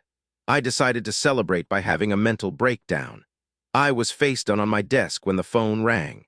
Inconveniently, it kept on ringing, even when I ignored it and let it go to voicemail twice. After a short pause, it started to ring again. I had the sense it was shouting at me, and I knew who was on the other end of the line before I even picked up. Hello, Bianca, it's Jackson. He sounded agitated. What a surprise, as if I couldn't tell from the growl. Why weren't you answering? I called the front desk and Pepper insisted you were in your office. I added Pepper to the list of my employees I was going to kill. I am in my office. I'm just thinking. There was a short pause. That sounds ominous. I had an attorney review the contract. Another pause, then his voice, dry as bone. Please contain your excitement. I don't think my ego can handle such enthusiasm. I sighed, flopped back into my chair, and propped my feet up on my desk. He demanded, talk to me. I fought a childish urge to stick my tongue out at the phone. Just wedding jitters, dear, nothing to worry about. His voice changed to the soft, stroking murmur he so rarely used. Getting cold feet, are we? The intimacy in his voice raised gooseflesh on my arms, which I defiantly credited to the air conditioning. Are you deliberately talking about me in first-person plural pronoun to irritate me? I only have to breathe in your presence to irritate you. Now tell me what's wrong. I closed my eyes and spent a few seconds deciding where to start. It's a little overwhelming, this whole thing we're doing. I never imagined getting married would be like applying for a line of credit. It's always like that, he replied instantly. What else is wrong? My eyes snapped open. He sounded a little too sure of himself there. Are you speaking from experience? His silence was fraught. I bolted upright in the chair. "You've been married before." I attributed my unnecessary shout to my breakdown and gave myself a pass. "No, I have not." He punctuated his words with a hammer like he did when especially miffed, but I sensed something more behind this denial than his usual pissiness, so I decided to poke the bear. "Are you lying to me?" Over the phone came a bristling animal noise which, had I heard it while walking outdoors in the dark, would have made me wet myself. "I will never lie to you, never, do you understand?" Oh dear. Poking the bear produced unpleasant results. "Sorry, it just sounded like there was more to what you said." I don't know how silence can vibrate with emotion, but his did. Finally, after a few incoherent growls and grumbles, he muttered, "I was engaged once." That was like dangling a brand-new, catnip-filled feather toy in front of a cat. My ears perked up, my eyes narrowed, my tail started twitching. "What happened?" "She didn't love me is what happened," he thundered. "She was only after my money."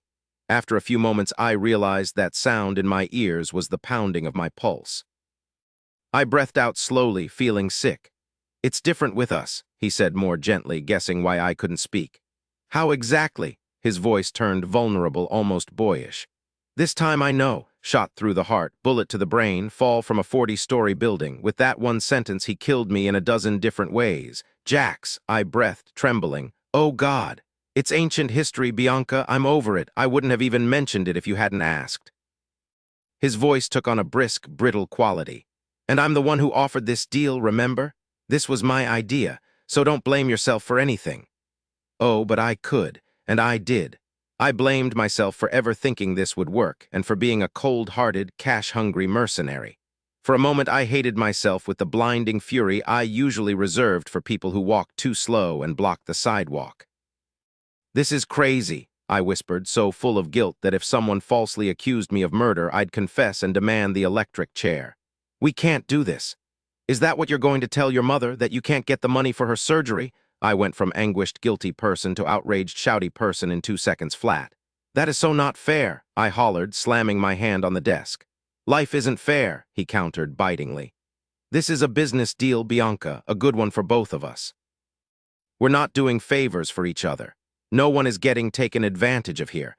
We're going into it with our eyes open, fully informed and consenting, with an exit strategy that's painless and precise. Which is a hell of a lot more than most people can say about their marriages. God, the bleakness of that.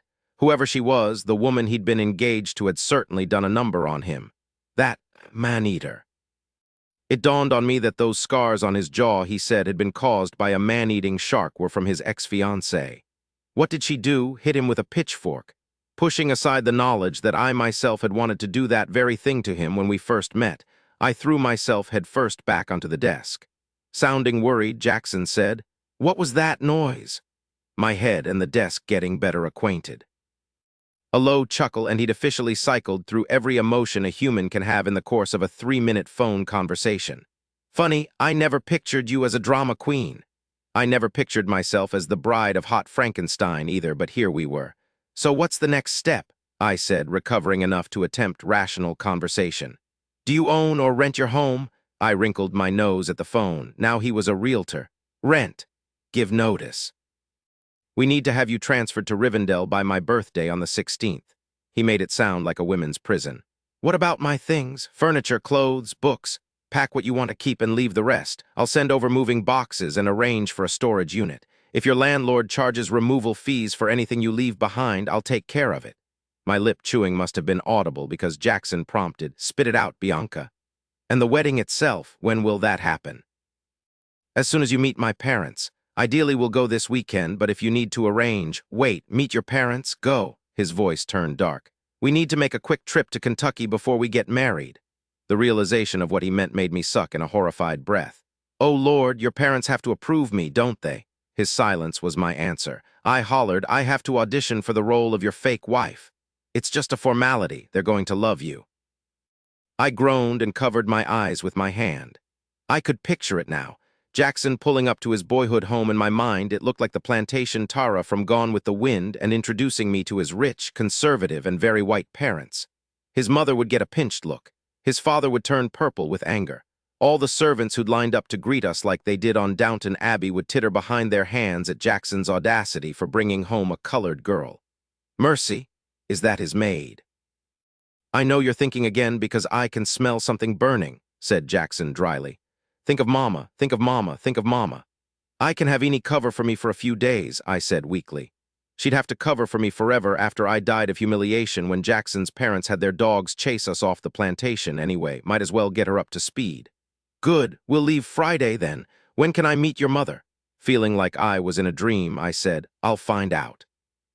Davina's famous Creole jambalaya makes 8 servings of half-pound raw bacon, diced a half-pound fresh pork sausage, casings removed a half-pound andouille sausage, sliced 3 tablespoons butter 4 boneless chicken breasts, cut into 1-inch cubes 1 large yellow onion, diced 1 green bell pepper, diced 3 celery ribs, diced 3 garlic cloves.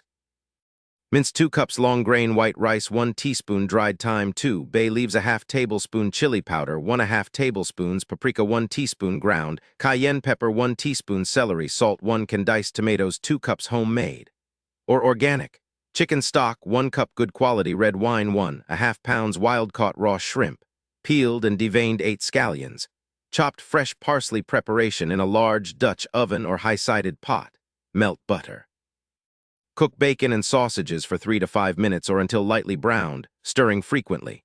Season chicken breasts with salt and pepper, add to pot, and cook additional 5 minutes or until browned. 2 add onion, bell pepper, celery, and garlic and cook until soft and fragrant about 10 minutes. If pot seems dry, drizzle lightly with olive oil. 3 add rice, thyme, bay leaves, paprika, cayenne pepper, and celery salt and stir to mix. Increase heat to high. Add tomatoes, red wine, and chicken stock. Bring to a boil, reduce heat to medium-low, cover pot and simmer for 15 minutes or until rice is tender. When rice is done, add shrimp and green onions. Cook on low for additional 10 minutes or until shrimp is pink and cooked through. Remove bay leaves, fluff jambalaya, and serve, garnishing with fresh parsley. 22 Bianca. After I hung up with Jackson, it took a solid 15 minutes of dithering before I worked up the nerve to call my mother. She answered on the first ring. Hi, Mama, how are you? The gentle laugh that came over the line was reassuring. I told you this morning I'm feeling good today, cheer. You worry about me too much. That's good. After listening to the cavernous silence that followed, her mother bear instincts kicked in. She said sharply, Bianca, what's the matter? I stared at the kitten poster on the wall of my office until it blurred. Be brave, you've got this. Terrified, I cleared my throat. There's someone I'd like you to meet. She didn't even miss a beat. Who, Jackson Boudreaux? My jaw hit the desk. When I recovered my wits, I said, how did you know? Sweetheart, I've known Eni for going on 50 years. Did you think she wouldn't call me when a man barged into your kitchen and announced you were getting married like you'd just won the publisher's clearinghouse sweepstakes? Eni, I should be known, she'd blab. The air leaked from my lungs like a punctured balloon. Mama said, well, he might have a reputation for being too big for his britches, but the man must have some sense in his head to fall in love with you. Love. I almost slipped into a coma. But what could I say? No, actually, we're only getting married to save his inheritance and your life. That would so not go over. Her tone became businesslike. Bring him by tomorrow at 10 o'clock, and be prepared to leave for a few minutes so I can give him the business. He doesn't get to marry into this family unless he's good enough for you. She hung up, leaving me staring in bewilderment at the phone. The dreamlike feeling intensified. Body snatchers, I thought. That was the only rational explanation for her nonchalance. Aliens had stolen my mother and replaced her with a robot lookalike. Right now, the robot was sitting blank-eyed in Mama's armchair downloading instructions from the mothership. Or maybe the chemo had unraveled something inside her brain. Or I'd been involved in a serious car accident and was lying in a hospital bed somewhere, doped up to the gills, my opiate-soaked brain manufacturing this whole thing. Only one way to find out, I said aloud to the empty room, and then cackled like a lunatic. I was taking the beast home to meet my mother. The world had officially come to an end. At 5 minutes to 10 o'clock the next morning, I sat on the edge of the sofa in Mama's living room, pretending I wasn't having a brain embolism while I waited for Jackson Boudreaux to knock on the front door. Regal in purple, Mama sat in her big white armchair, openly studying me. Doc Halloran's office called yesterday to confirm the surgery, she said suddenly. Next Wednesday at 9, I said, nodding. I remember. I glanced at the clock on the wall. 4 minutes to 10. T-4 minutes. 3, 2. My knee started to bounce. In case anything goes wrong, my head snapped around. Nothing will go wrong, I said too loudly. She smiled at me, amused. As I was saying, in case anything goes wrong, I've gathered all my important documents and put them in a binder. It's blue. I'll leave it on the kitchen table before we go to the hospital. I swallowed around the lump in my throat. Documents. My will, the title to the house, copies of insurance policies and bank statements, documents. I pressed my cold fingertips to my closed eyelids and breathed deeply. Oh, cheer, said Mama softly. Dying isn't the worst thing that's ever happened to me. It's just the only thing I won't live through. How many times do I have to tell you? I said, my voice breaking. You're not dying, she waved a hand impatiently as if to swat away a fly. A knock like a boom of thunder on the front door made me leap from my seat. It's him, I cried, then stuffed my knuckles into my mouth and stared at the door as if the boogeyman were about to burst through it. Well, go answer it, child, Mama chided, shaking her head. I smoothed my trembling hands down the waist of my dress and gulped in a few brimming lungfuls of air. Then I wobbled to the front door and gracelessly yanked it open. Jackson stood on my mother's front porch in a beautiful navy blue suit and an ice blue tie that exactly matched the color of his eyes. His dark hair was tamed. There wasn't a whisper of stubble on his square jaw. In his hands he held a tiny, perfect African violet plant, the pot wrapped in cellophane and lilac tissue paper. He said solemnly, Bianca, good morning. I wasn't sure if the house was sinking or I was floating, but somehow my feet had left the ground. Jax, I whispered, completely out of breath. His eyes flashed with warmth, they're then gone.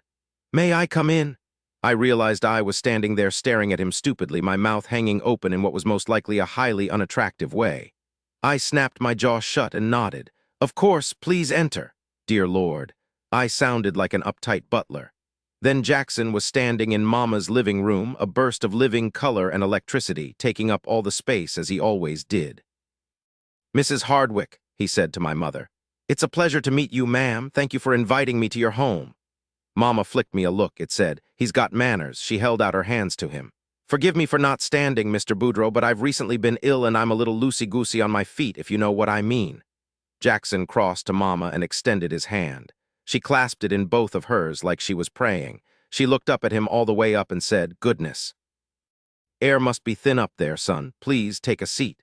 Son, I sank into the nearest chair and concentrated hard on staying upright. This is for you, ma'am, said Jackson politely, parking himself next to Mama in a chair that was woefully undersized for his sprawl. He held out the plant. The flowers Trace brought the other day had mysteriously vanished. Oh, Mama touched a hand to her throat. She stared at the violets in amazement. Why, African violets are my favorite. I haven't seen these in years. She turned her gaze to me. It was glittering. Bianca, did you think of this? Before I could answer, Jackson said smoothly, Your daughter is always thinking of you, ma'am. When his gaze slid to mine, I wanted to cry. Why was he doing this, coming here to meet my mother? He didn't have to do this. I'd already agreed to sign the contract. This was unnecessary. Mama held the plant in her hands and beamed at it. What a lovely surprise. You've just made my day. Cradling the violets in her lap like a small, treasured dog, she turned her beam onto Jackson. What can I offer you to drink, Mr. Boudreaux? Coffee, water, something stronger, maybe an absinthe suissesse. Nothing for me, thank you, ma'am, and please call me Jackson. The two of them grinned at each other while I looked on, utterly confused. Jackson said, I understand Bianca gets her talent in the kitchen from you, Mrs. Hardwick. Mama batted her eyes, coy as sin. Oh, I taught her a thing or two, but she's got talents I never had. Creativity, that's the mark of a true artist, like the spring menu she put together for her restaurant, for example. She shot me a proud glance. Wouldn't you say that was a stroke of genius, Jackson, all those recipes featuring Boudreaux bourbon? Very gravely, Jackson replied. The menu is incredible, but I think her true genius is actually with people. His eyes found mine. His voice changed. She knows how to make them feel like they matter. With his intense gaze burning into mine, I lost the power of language. My tongue sat in my mouth like a lump of soft cheese. I was going to have to take sign language classes to communicate from here on out. Mama looked back and forth between us for a moment, then sighed. It was a satisfied sound, filled with relief and pleasure, like when you find something precious you've been searching all over for that you thought you'd lost. Flustered, I looked down at my hands twisting together in my lap. Bianca, said Mama. I looked up to find her giving me make-yourself scarce eyes. Would you mind putting these in my bathroom and giving them a drink? She held out the violets. And see if you can find that old photo album from your school days. I want to show Jackson those pictures from when you won the spelling bee in the 5th grade. Her smile was conspiratorial. You might have to rummage around in those bookcases in the office for a while. I can't remember exactly where I put it. Stifling the groan that I knew would gain me nothing but a rebuke, I stood and dutifully took the violets. I left them chatting, their voices becoming indistinct as I made my way down the hall into Mama's bedroom. I dribbled water into the plant from the bathroom faucet. I set it on the sink and fussed with the tissue paper, smoothing out any stray wrinkles, pursing my lips in consternation. I'd grill Jackson later about how he'd known these were Mama's favorite flowers, but for now I was still in a mild state of shock that he was even here. I'd been dreading this. I didn't want to tell Mama I really was getting married. It wasn't just some bad joke Enid had witnessed. Mama's nose was sharper than a bloodhound's. She'd guess right away something smelled funny. But maybe I could put it off until after her surgery. Yes, that's what I'd do, I decided. No need to run headlong toward disaster. I could ease her into it a little bit.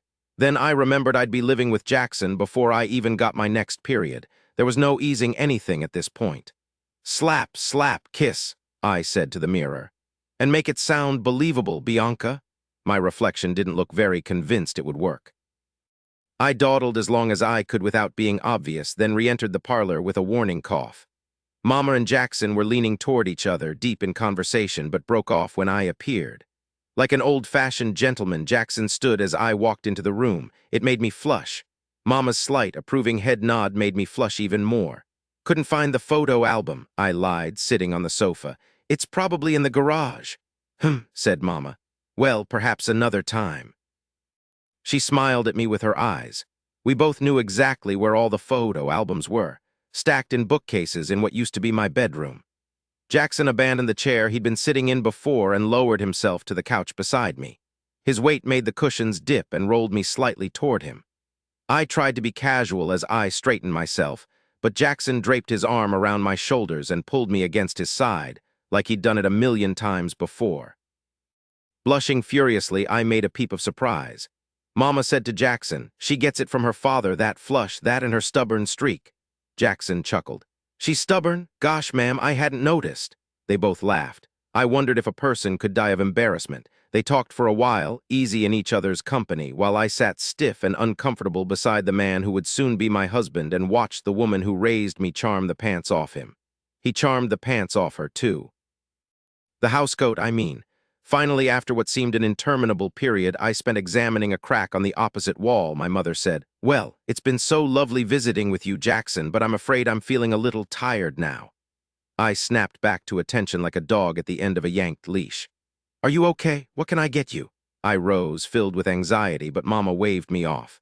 Nothing at all, Cheer, nothing at all. I'm just going to go back to bed for a spell, rest these old bones.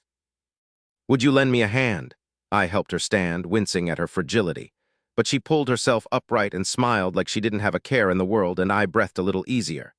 It's been wonderful to meet you, said Jackson, solemn again. He came forward and gently took my mother's outstretched hand. I can see where Bianca gets her beauty and brains. And I can see why she likes you so much, Mama said warmly. You remind me an awful lot of her daddy, creme brulee I always called him. Hard as nails on the outside, but inside all soft and gooey sweet. I almost dropped dead. Mama! Oh, hush, child, you embarrass too easily. To Jackson, she said, I can trust you to take care of my baby now, can't I, Jackson Boudreaux? She was smiling, her tone playful, but there was a steeliness behind her eyes that left no doubt she wasn't asking a question. She was giving a command, and God help him if he answered the wrong way. But Jackson rose to the challenge with a quiet grace that surprised me. He said softly, You can trust me with her life, ma'am. It was a simple statement, breathtaking in its honesty. There wasn't a doubt in my mind he meant exactly what he'd said. Mama felt the same way. She nodded, the steeliness in her eyes slowly replaced by that strange relief that had echoed in her sigh. Her hand relaxed in mine. Would you just help me to the bedroom, Cheer? Mama asked. Of course. I'll wait for you outside, Bianca, Mrs. Hardwick. Jackson slightly bowed his head, managing to look royal, elegant, humble, sophisticated, and sincere all at once. I hope to see you soon. He made his way to the front door and quietly let himself out. When the door shut behind him, a huge breath left my chest in a rush. I felt like I might collapse into a heap, all my bones made of rubber. Mama patted my hand. I owe you an apology, Bianca. What are you talking about? I said, truly confused. She searched my eyes. I overheard what Trace said to you the other day, out on the sidewalk after you both left. I was wrong about him. Oh, Mama, I breathed, sorry she'd had to hear that wretched skirt chaser call me a terrible name. Then she said, I heard what you told him too, and all the blood drained from my face. That asshole is my fiancé. I'd shouted into his face, loud enough for the whole block to hear. I thought you were just being spiteful, which he deserved, don't get me wrong. But Jackson Boudreaux just asked for my permission to marry you. My whole body went numb. So that's why he wanted to meet my mother. He wanted to ask her for my hand. I wasn't sure which would happen first, the fainting or the vomiting. She smiled. Don't look so traumatized, baby, I said yes. It seems awful fast, but who am I to judge? It was the same way for me and your daddy, and you've always had your head screwed on straight. I know you wouldn't want to marry him unless you were in love, even if you have been tight-lipped about it. Her eyes narrowed slightly as she dared me to contradict her. Like a deer in the headlights, I froze. I blurted, slap, slap, kiss. She looked confused for a moment, then her face cleared. You mean the old romance trope where two total opposites fight like cats and dogs until they suddenly realize they're crazy about each other? After a second of shock so profound it felt like a cannonball had blown through me, I started to laugh. I laughed so hard I started crying. Exactly, I howled. She shrugged. Makes perfect sense to me. And just like that, it was done. 23 Jackson, though she only lived a few blocks away from her mother, Bianca was in no shape to walk home. I wouldn't have let her walk anyway, not when I had a car. But she had a blank, stunned look when she came out of the house that made me think she'd stumble aimlessly around the neighborhood for hours before finally realizing she was lost and lying down in the gutter for a nap. I've seen someone hit in the head with a shovel who had more presence of mind than she was displaying. I held the car door open for her. She inserted herself into the seat with the grace of a zombie, all jerking legs and stiff arms, the opposite of the way she normally moved. I didn't think having me meet your mother would be so traumatizing for you, I said once I was seated behind the wheel. Bianca laughed. It was the noise a dog made when you stepped on its tail. You asked my mother for permission to marry me, she said. I did. She looked at me with eyes so wide the whites showed all around her irises. What would you have done if she'd said no? I answered truthfully. Become one of those panhandlers on the boulevard you said I reminded you of. We wouldn't get married. I wanted to attribute her horrified tone to desperate disappointment that I wouldn't be her husband, but I knew what she was thinking, and it wasn't about me. I would have paid for your mother's surgery, and then I would have found a nice, comfortable bridge to live under. I started the car and drove off, feeling her eyes on me like laser beams. After a long time, she asked, why? Because I'd do anything to have you look at me the way you looked at me when I kissed you, even if it was only for one more time. Aloud, I said, no one should have to die because they're broke. She studied me in silence as we drove. I liked it, having her attention focused on me like that. It felt natural to have her riding beside me, sharing the same air. I wanted to reach out and take her hand, but didn't want to push my luck. Instead, I turned on the radio. A song came on. Like a Virgin, Madonna crooned, feels so good inside. I turned the radio off. Wait, Bianca looked out the window in confusion. We're going the wrong way. No, we're going home. But my home is, we're going to our home, I said.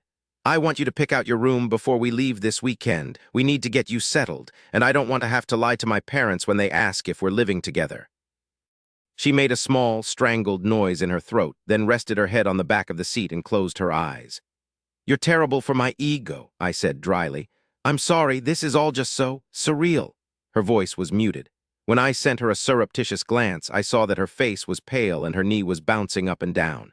She really was traumatized. Had I been a less selfish man, I would have turned around, driven her home, paid for her mother's surgery, and ripped up our contract. But now, aside from the fact that I dearly loved my house and my car collection, and all the things my father's money bought me, I had to admit that the thought of us living under the same roof had me as excited as a 5-year-old on Christmas morning. I'd get to see those long-lashed doe eyes every day. I'd get to hear that voice, a jazz singer's honeyed, husky timbre.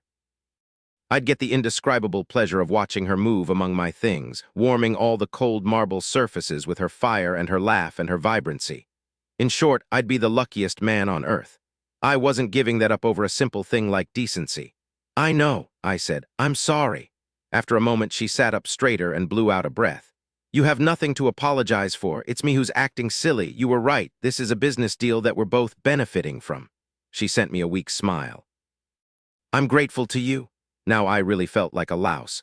We drove the rest of the way in silence, lost in our thoughts. When I stopped in front of the house, Rayford opened the door and bounded out, smiling from ear to ear. I wondered how long he'd been standing inside waiting for us to show up, peering out the windows like an anxious mother.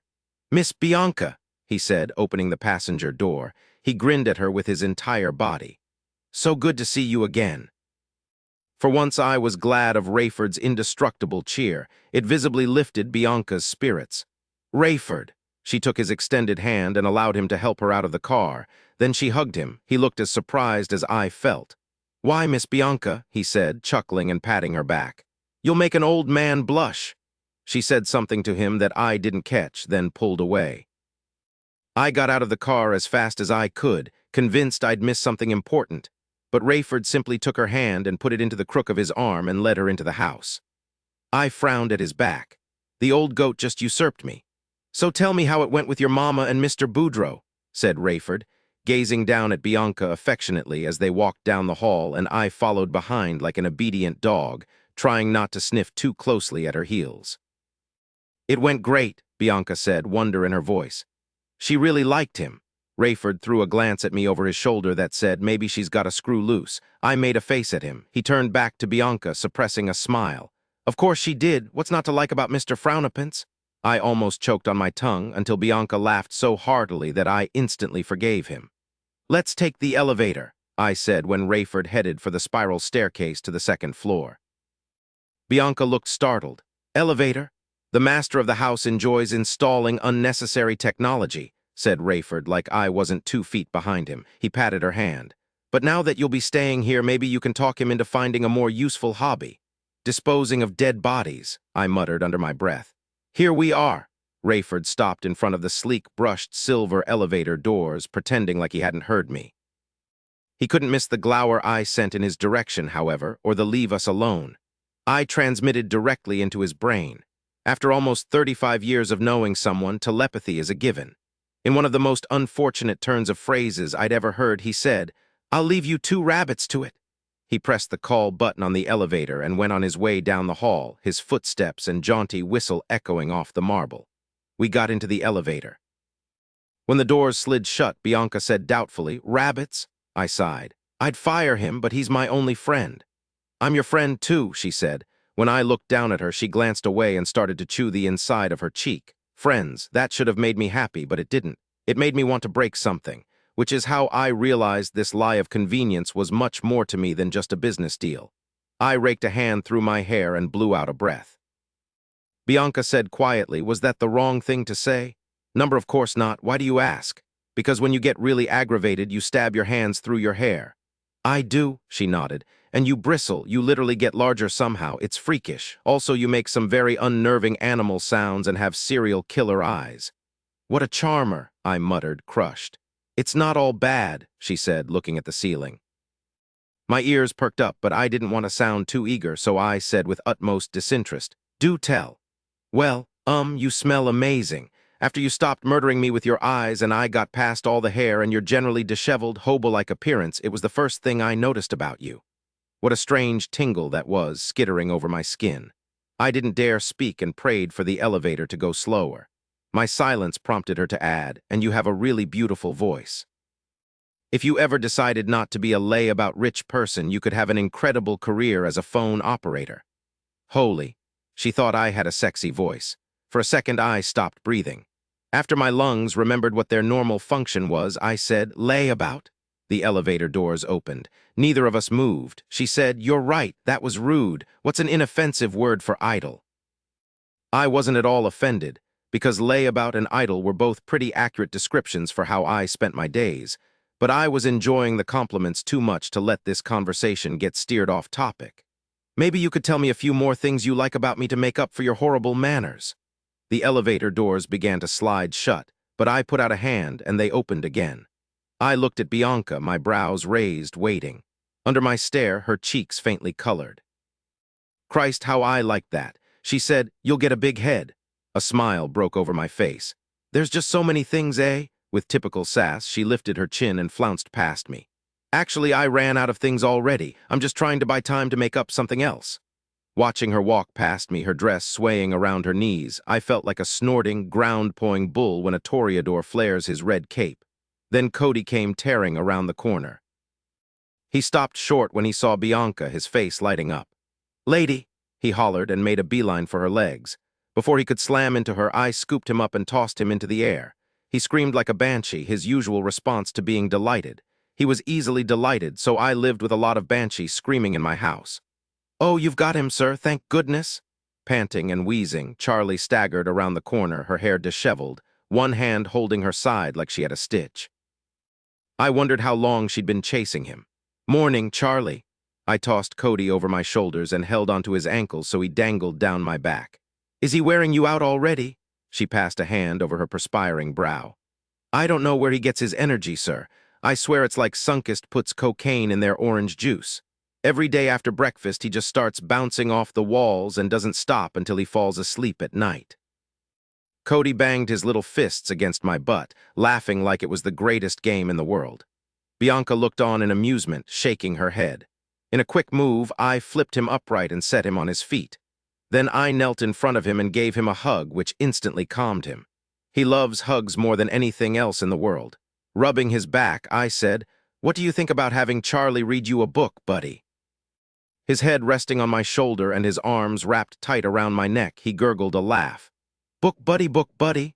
That was a yes. Charlie sighed in gratitude. I gave Cody a kiss on the top of his head. I murmured into his hair, "Love you, buddy." Cody looked at me and grinned, his pale, chick-fluff hair standing on end from static electricity. He pronounced, "Cody loves daddy, too." I kissed his chubby cheek. "Now I have to talk to Bianca for a while, but I'll come and read with you and Charlie when we're done, okay?" Cody placed his warm, sticky hands on my cheeks and squealed in happiness. When I glanced up, I caught Bianca watching us with a strange, pained look on her face, like she might be about to cry. She looked away quickly and said a muted hello to Charlie. "Nice to see you again, Bianca," said Charlie, smiling warmly. I stood, holding Cody's hand. "Buddy, can you say hello to Bianca without tackling her?" Looking like a miniature soldier, Cody stood up straight and put his hand to his forehead. He shouted, "Lady," then grinned. Bianca laughed softly. "Hello, Cody." Book buddy," Bianca smiled at him. "Do you have a favorite book?" Cody jumped up and down, laughing and stamping his feet. "That means he likes them all," explained Charlie, taking Cody's other hand. He released mine, deciding it was time to make like a barnacle and attach himself to Charlie's left leg. She gently peeled him off, then lifted him up and settled him on her hip. She gave him an affectionate peck on his forehead. "Ready to go read, Cody?" His answering shriek in the affirmative was almost deafening. All three of us laughed. "Okay then, I'll see you later, Sir Bianca." Charlie nodded at Bianca, then turned around and went back around the corner toward the nursery, Cody chattering away on her hip. "You're very good with him," said Bianca quietly once they were gone. I looked at her sharply. Why did she seem so disturbed? "He won't be a bother to you if that's what you're thinking. Charlie keeps him busy and he'll start preschool next year." "Jackson, that's not what I was thinking at all." Bianca looked appalled. "I just meant that you're very good with him, a natural. You seem like you were born to be a father." That floored me. I loved Cody with all my heart, like he was my own flesh and blood, but I was always convinced I was doing something wrong or could be doing things better. I'd gone to boarding school as a kid, and when I was home, my father was always working, so I didn't have much in the way of day-to-day role modeling from a father figure. I was basically just winging it with Cody, praying my best was good enough for him. So for Bianca to tell me I was a natural at fatherhood made me feel 50 feet tall. "Thank you," I said gruffly. Then I noticed that her nostrils were flaring and her face was red, and I went from flattered to confused. "Are you angry?" She said stiffly, "I'm not the kind of woman who's bothered by children." My confusion was growing like a tumor in my stomach. "Of course you're not. I didn't mean—" "Yes, you did," she cut in, eyes glittering, "or you wouldn't have said it." I was beginning to get the sense I'd done something extremely stupid and should proceed with utmost caution, assuming live munitions were buried every few feet under the floor. I said slowly, "Whatever I've said to offend you, I'm sorry." She stared at me with those glittering eyes for a while. Then she turned away stiffly and shook her head. "Forget it. Let's just get on with this." Her bitter tone wasn't easing my mind. In fact, it was driving me crazy. Before she could take 2 steps away, I curled my hand around her arm and gently turned her back to me. She refused to look at me, so I put my hand under her chin and tilted her head up. "What is it?" I said softly. For a moment, her expression seemed to convey her answer would be 2 stiff fingers poked into my eyes. But then her look softened and she sighed. "Ignore me, I'm premenstrual." She tried to pull away, which I was having none of. "Bianca," I said, pulling her closer. "What is it?" When she looked into my eyes, everything else disappeared. She said, "I'm not the girl you need to think the worst of, Jax. I'm not the girl whose motives you need to suspect. You said you wouldn't lie to me, and I believed you, so I'll extend you the same courtesy." She inhaled, her lower lip trembling.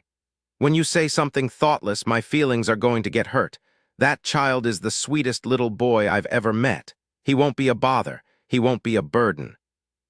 I don't know how much interaction you'd like me to have with him, but I would very much like to become his friend, and for you to insinuate that I'm that heartless that I'd be put out by living in the same house as him, well." She sniffled and looked away. Her voice got high. "That really makes me want to smack you again." With my slow exhalation, my final, futile shreds of resistance slipped away. My lips said, "I'm an idiot, please forgive me." But my heart said, "I'm yours." 24 Bianca I chose a corner bedroom that had windows on 2 walls and a built-in bookcase on a third that reached all the way to the vaulted ceiling. The room was about the same size as my entire house. If you need to change the temperature, close the drapes, or turn the lights on and off, everything is operated from this screen. Jackson made spokesmodel hands at a square touch screen on the wall by the door. "And if you're not near the door, you can just speak your command aloud and Alexa will execute it." "Who's Alexa?" I asked, worried someone was about to burst out from under the bed. He pointed to a small black cylinder lurking on the bedside table. "It's a voice assistant. It can also read your audiobooks, check the weather, and let you buy things online just by using your voice. The whole house is wired." Rayford wasn't kidding about Jackson's technology obsession. I looked at the black cylinder with trepidation. "Will it watch me sleep?" Jackson chuckled. "No, but there is a video option on the touchpad so you can FaceTime with anyone in any room in the house." When I looked alarmed, he chuckled again. "You have to accept the incoming call before the video feed activates. No spying." I smiled and said, "Of course not." But the first thing I was going to do was tack up a piece of black cloth over that contraption, and Alexa was getting unplugged. Jackson looked around the room. It was large and beautifully furnished, done in shades of cream and celadon with an elaborate 4-poster bed that would have looked at home in Buckingham Palace. He frowned at the bed. "We can change out any of this stuff you don't like," he began, but stopped when I laughed. "What? Everything's perfect," I said. "This makes the bedroom at my house look like a homeless shelter. I love it." I'd never spent time or money decorating my house because I had so little of either. I was always working at Mama's or asleep. In comparison, this was the Taj Mahal. Maybe living here for a few years wasn't going to be all bad. "Good," said Jackson, obviously pleased but acting businesslike and nonchalant. I tried not to notice how adorable that was. "I do have a lot of books, though," I warned, looking pointedly at the bookshelves, which were only half full. "Bring them. I want you to be comfortable here. Bring anything that makes you feel at home." He smiled at me. A flutter started deep in my stomach. I looked away. "So, what's next?" He moved across the room, headed for the soaring windows, his hands shoved into the front pockets of his jeans. Gazing out into the bright morning sky, he said, "Packing, moving in, Kentucky." He turned his head and looked at me, his face now serious. "We fly out tomorrow." The flutter in my stomach turned into a sick feeling, like I was being marched to the gallows. "Oh. But I don't have a ticket yet. My father's sending his private jet." His private jet, of course. I blew out a nervous little breath, trying to quell the hysterical laugh lurking behind my teeth. "I see. What time are we leaving?" 5 o'clock. Exactly when I would normally be getting ready for the first guests to arrive at the restaurant. My heart did a dying fish flop under my sternum. "When will we get back?" "Sunday night." "Okay," I squeaked, praying to God that Eni and Pepper could manage for 3 days without me. Jackson said, "I've hired a home health care firm for your mother. They're going to send someone to her house tomorrow to help out while you're gone for the weekend. If you like the girl, you can keep her on indefinitely, but you can also interview other candidates next week." He stopped when he saw my expression. "Was that wrong?" I sank into the nearest chair, overwhelmed. "No, that's wonderful, thank you." I asked Eni if she could check in on Mama while I was gone, but this is better. I cleared my throat, determined to get a grip on myself. Today was turning out to be a strangely emotional one for me. Jackson said quietly, "Would you like a moment to yourself?" I passed a hand over my face. Then I looked up at him and forced a smile. "No, I've brought the contract. I suppose we should sign it now, and a bourbon wouldn't go unappreciated." Jackson looked concerned. "It's not even noon. It's 5 o'clock somewhere, and you know how I love your family's bourbon."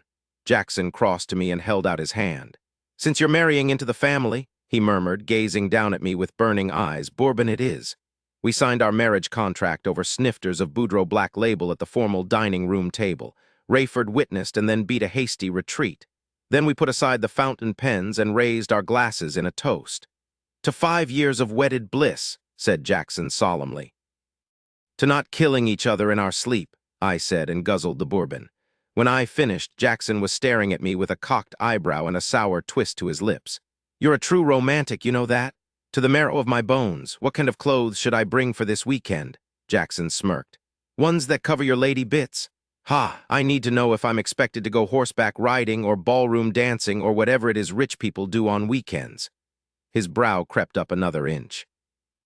"I see, and you have jodhpurs and ball gowns in your wardrobe," I said airily. "Oh, tons, doesn't every girl?" I was amusing him. He pressed the smile from his lips and swallowed his bourbon. "Naturally. But don't worry about what clothes to bring. I'm taking care of it. Just pack a small bag with your toiletries and underwear." I stared at him with a furrow forming between my brows. "I have no idea what that means, but it sounds vaguely worrisome." He leaned back in his chair, crossed his legs, swirled his bourbon around in his glass, and leveled me with a smoldering stare that probably ignited the silk flower arrangement on the credenza behind me. He drawled, "Don't trust me, him." This felt like dangerous territory. But the contract was already signed, so of course I jumped right in. "Well, you do have a reputation." I matched his droll tone and leaned back in my chair as he had. I crossed my legs so our positions were mirrored. I wanted to swirl my bourbon too, but I'd look ridiculous swirling an empty glass, so I left it on the table. He stared at me for a long time, studying my face, his expression growing darker by the moment. "Yes," he said softly, "I certainly do." I grew uncomfortable under the dark intensity of his gaze. "Why do I get the impression I just stuck my foot in my mouth?" He inhaled, restlessly tapped his finger on the side of the snifter, then smiled. It looked like an animal baring its teeth. He said, "If you think my reputation is bad here, Bianca, wait until we get to Kentucky. Then maybe you'll understand why I never wanted to go back." He stood abruptly, ran a hand through his hair, went to the doorway, and hollered down the hall for Rayford. When he appeared, Jackson growled, "Take Bianca home. I have some things I need to take care of." He stalked off and disappeared without saying goodbye. Rayford and I looked at each other. I said, "Just give it to me straight. It's schizophrenia, isn't it? I've agreed to marry a schizophrenic." "At least you won't be bored," answered Rayford with a shrug. "Crazy people are awful fun." Awful being the operative word, I thought, reaching for the decanter of bourbon Jackson had left in the middle of the table. I went to the restaurant and worked that night, though I remembered little of it afterward. I came home to cardboard boxes huddled on my back porch like burglars waiting to break in. With the boxes was a note. "Bring what you need, the rest goes into storage. Moving van coming at 2 p.m. tomorrow. Be ready to leave right after." It wasn't signed, but it didn't need to be. I'd recognize that bossy tone anywhere, even on a piece of paper. The amount of time it took me to pack my few belongings was pathetic. My books took up the most room by far. They were the only thing I collected. No porcelain figurines or needlepoint pillows for me. When I was finished packing, I stood in the middle of my living room and looked around. The squishy brown sofa I bought 6 years ago from Goodwill. The mirror with the crack in the upper right corner I found next to a dumpster in the alley behind the restaurant. The pair of mismatched guest chairs and the coffee table covered in mysterious stains had been left behind by the previous tenant. Except for pictures of my parents, my clothes, and my books, there was very little of me in this small house. Which made my melancholy even more stark. I'd been happy here. With these simple, worn things and my books to keep me company, I'd enjoyed a good life. I'd wanted for nothing, except maybe someone to love. But tomorrow I'd move into an echoing mansion with a strange, lonely man who scowled more than he smiled, then fly to meet his spectacularly wealthy parents who had the power to undo this bargain we'd made with a flick of one of their pampered wrists. By some miracle, I slept like the dead. I woke at the crack of dawn with the sense that a guillotine blade was poised over my outstretched neck. I showered and dressed, careful to tame my hair and apply makeup, ate a light breakfast, washed the plate and utensils and put them away. Then I made one last, slow trip around the house, poking through drawers and closets, thankful I'd long ago tossed all the inappropriate items Trace had bought me so I wouldn't have to put them out with the trash. The movers came. It took 4 men less than an hour to clear everything out. At 3 o'clock, the sleek black sedan with the obnoxious hood ornament pulled up in front of the curb. Rayford got out, smiling his carefree smile. "Miss Bianca," he said, loping up my front steps. He picked up my small suitcase. "You ready to visit Kentucky?" I smiled so hard my cheeks hurt. "Ready as I'll ever be." He sent me a sympathetic look, opened the back door for me and helped me get settled, then went to the trunk to put my bag in. Jackson was sitting on the seat beside me, wearing jeans and his old, scabby leather jacket, the one he'd been wearing the night we met. His greeting was curt. "We have to stop by my attorney's office on the way to the airport." "Good morning to you, too." He blew out a hard breath through his nose. The entire car vibrated with his tension. I didn't dare say anything else. In a few minutes, we arrived at a nondescript office building.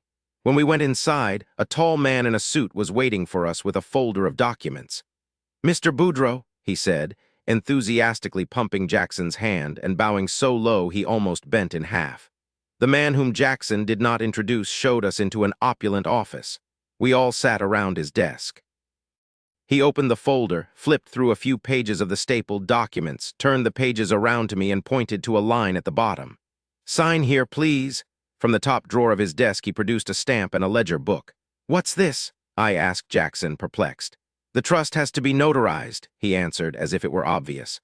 "Oh." I flipped to the front of the document and scanned the pages until I found the words $1 million. Satisfied, I signed my name with a flourish on the line where the man in the blue suit had indicated. Then he presented me with his ledger book, which I also had to sign and affix my thumbprint to with ink that wiped off my skin without a trace. Blue suit man stamped underneath where I had signed, closed his ledger, and put the stamp and ledger back in the desk drawer. He slid the documents into the folder. Then he said something about a tax ID number and a certified copy for the bank and my attorney, and we were done. Jackson ushered me out to the car with his hand under my elbow like he was leading an invalid. Once we were settled back in our seats, he seemed a bit less tense and even offered me a small smile. He said, "You look beautiful." I said, "I'm terrified." "Of what? What if your parents hate me?" "Don't worry about it." "Of course I'm worried about it." He ground his molars together. "No matter what happens, you're going to be fine," he said ominously, then closed his eyes and went to sleep. He spent the rest of the ride to the airport sleeping, while I stared at his profile and wondered how many more layers I'd have to peel back before I uncovered the true heart of the walking contradiction that was Jackson Walker Boudreau. 25 Bianca at the airport, we drove directly out to the jet waiting on the tarmac. While Rayford unloaded the luggage, we went through security, which consisted of a cheerful woman in a sweater vest and a badge glancing at our IDs. We were seated on the plane in less time than it usually takes to find parking for a commercial flight. This being rich business was certainly convenient. Stroking my hands along the arms of my luxurious bisque-colored chair, I said to Jackson, "Is this leather made from a special kind of cow who got daily massages and deep conditioning for his coat and ate a diet of macrobiotic lettuces while being read poetry by beautiful young women?" Sitting across from me in his own buttery soft chair, Jackson said, "I don't know, but I'd like to be that cow." "Me too. I've never felt leather like this." "Wait until you go to the bathroom." I grimaced. "Is the toilet seat leather? That sounds unhygienic." "No, the toilet seat is heated. It can also be cooled if you prefer your seat chilled while you take care of business. Then afterward, you have your choice of oscillating or pulsing spray wash, followed by a lovely air dry. It's very civilized." I had other words for getting your bottom treated like it was enjoying a spa day, but declined to share. "So how long is this flight anyway?" "Hour and 45, give or take." "And are you going to spend it pretend sleeping, or are we going to talk?" One corner of Jackson's mouth turned up.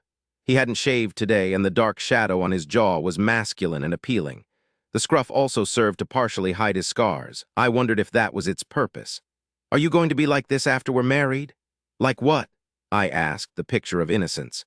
Charming and sociable. No, you're right, I should be surly and taciturn. It makes everything so much more fun. He was trying to scowl at me and doing a poor job of it. I sent him a coy smile, complete with batted lashes. He rolled his eyes and looked out the window. I decided to take a different tack. You're more prickly than a porcupine who wandered into barbed wire. Want to talk about it? Get it off your chest before you see Mumsy and Daddy? No, he snapped, as if that wasn't predictable. I pouted and kicked off my heels. I'd worn a dress, one of the few I owned, and fiddled with the little gold buttons on the bodice, hoping they didn't look cheap. I already told you look beautiful, said Jackson, still staring out the window. Stop fussing. I liked him telling me I looked beautiful. Every time he said it, I felt like a cat stroked down its back. Yes, but do I look wifely? I was still worried about making a good impression on his parents. I wasn't thinking of me. I was thinking of him and how he'd die of exposure from the elements within a week if he became homeless and had to live under a bridge. Jackson sent me a searing sideways glance. His voice came out rough. I told you not to worry. I sighed. Yes, you did. So helpful, by the way, so informative, really settles my nerves. I sent him a pointed look. All right, Bianca, since you asked, no, you don't look wifely. I stared at him, strangely hurt. His voice softer, he said, I've never seen anyone's wife who looks as good as you do. You're breathtaking. Now stop fishing for compliments and buckle your lap belt. We're about to take off. My heart was about to take off, too, blasting right out of my chest like a rocket. Breathtaking. Dear Lord, I might have to take that pulsing spray wash toilet for a spin. Hyperventilating, I fumbled with the lap belt for far longer than it should have taken, until my fingers regained the ability to complete simple tasks, and the buckle snapped into place. Then I sat back and expended a lot of energy trying to appear like a normal human being and not the mental patient bouncing off padded walls that I felt like. A stewardess appeared from the front of the cabin. She looked like one of the girls who recited poetry to the cow my chair was made of. I'd never seen someone that pretty up close. She leaned over Jackson's chair, exposing acres of creamy cleavage. May I get you something to eat or drink, sir? Her husky voice indicated she was on the menu, too. Without even looking in her direction, Jackson flicked his fingers dismissively at her. I wanted to punch the air and do a touchdown dance. Instead, I smiled graciously when she turned to me because it wasn't polite to gloat. Something for you, miss? Water, please, I said. She floated away, hips swaying, Miss Disney Princess circa 1952. I sighed watching her and her 18-inch waist go. What was that wistful sigh for? Asked Jackson, glancing at the retreating stewardess. I waved a hand in the air to dismiss the subject, but he said, Nice try, answer the question. Why do I have to answer questions and you don't? He just stared at me, waiting. Fine. I was just thinking that woman looks exactly how I've always wanted to look. Jackson's brows pulled together. What? You know, all-American Malibu Barbie, big boobs, blonde hair, lots of shiny teeth. He looked at me like I was insane. Why the heck would you want to look like that when you look like this? He waved an angry hand up and down, indicating my figure. After a long time, I said, Are you deliberately trying to butter me up so I'll feel more confident about meeting your parents? He looked at the ceiling, his jaw clenched, like he was asking for divine intervention in dealing with me. No, Bianca, I am not trying to butter you up. So creamy, leggy blondes weren't his thing. Interesting. Well, I said, flustered, thank you, you're not half bad yourself. I knew as soon as I uttered those words I was in for it. He leaned forward like a predator leaning over a fresh kill. Oh, yes, I said, aiming for disinterested cool. I lifted my hand and inspected my manicure. I was just thinking the other day that you aren't entirely unfortunate looking. Jackson opened his mouth to say something, but Malibu Barbie was back with my water. Here you are, miss. Her smile almost blinded me. Thank you. The stewardess retreated with a lingering glance sent Jackson's way. That apparently reminded him of something because he didn't press me for more details about our interrupted conversation and instead started patting his jacket. I uncapped the plastic bottle of water and took a big swig. Before I forget, he said, I have something for you. He pulled a black velvet ring box from his pocket and set it on my knee. I spit out the water in my mouth in a spray that went halfway down the aisle. I started to cough, my eyes watering. He said dryly, Remind me in the future that you don't react well to surprises. I fanned a hand in front of my face, trying to catch my breath. What's this? I wheezed.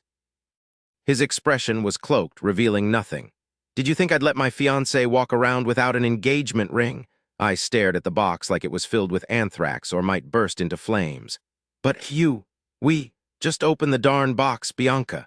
Moving at the speed of a herd of turtles, I capped the water bottle and set it in the recessed cubby in the wall beside my seat. Then I picked up the box, holding it gingerly with both pinkies out, and opened it. And immediately had a massive heart attack. Through my choked gasps and garbled attempts at language, Jackson said calmly, and I'm quoting, "A 5-carat flawless Tiffany brilliant cut center stone with a pair of flawless 1-carat stones flanking it, set in a platinum band." No woman is that specific about the ring she wants unless she spent a lot of time researching it. I made a sound that was like Gr Glefar Blue. When it became apparent to him that I was in no state to govern my own bodily functions, he leaned over, took the box from my hands, removed the ring, and slipped it on my left ring finger, where it sparkled with the brilliance of 1,000 suns. Smiling, he snapped the ring box shut and leaned back in his chair. The captain came over the intercom and advised us we'd be taking off shortly. I hoped they had a stretcher on board, because they'd need it to get me off this plane when we landed. "Jax," I breathed. "Holy cow." He threw his head back and laughed, deep, loud belly laughs that shook his chair and echoed through the cabin. "God, that right there made it worth the price. I made you curse. Please don't talk to me about price." I groaned, still holding my hand out at arm's length and staring at the huge, glittering bauble. "Sweet baby Jesus, I'll get mugged wearing this thing. Some robber will cut off my hand with a machete. I can't cook without my left hand, Jax. Ha ha ha."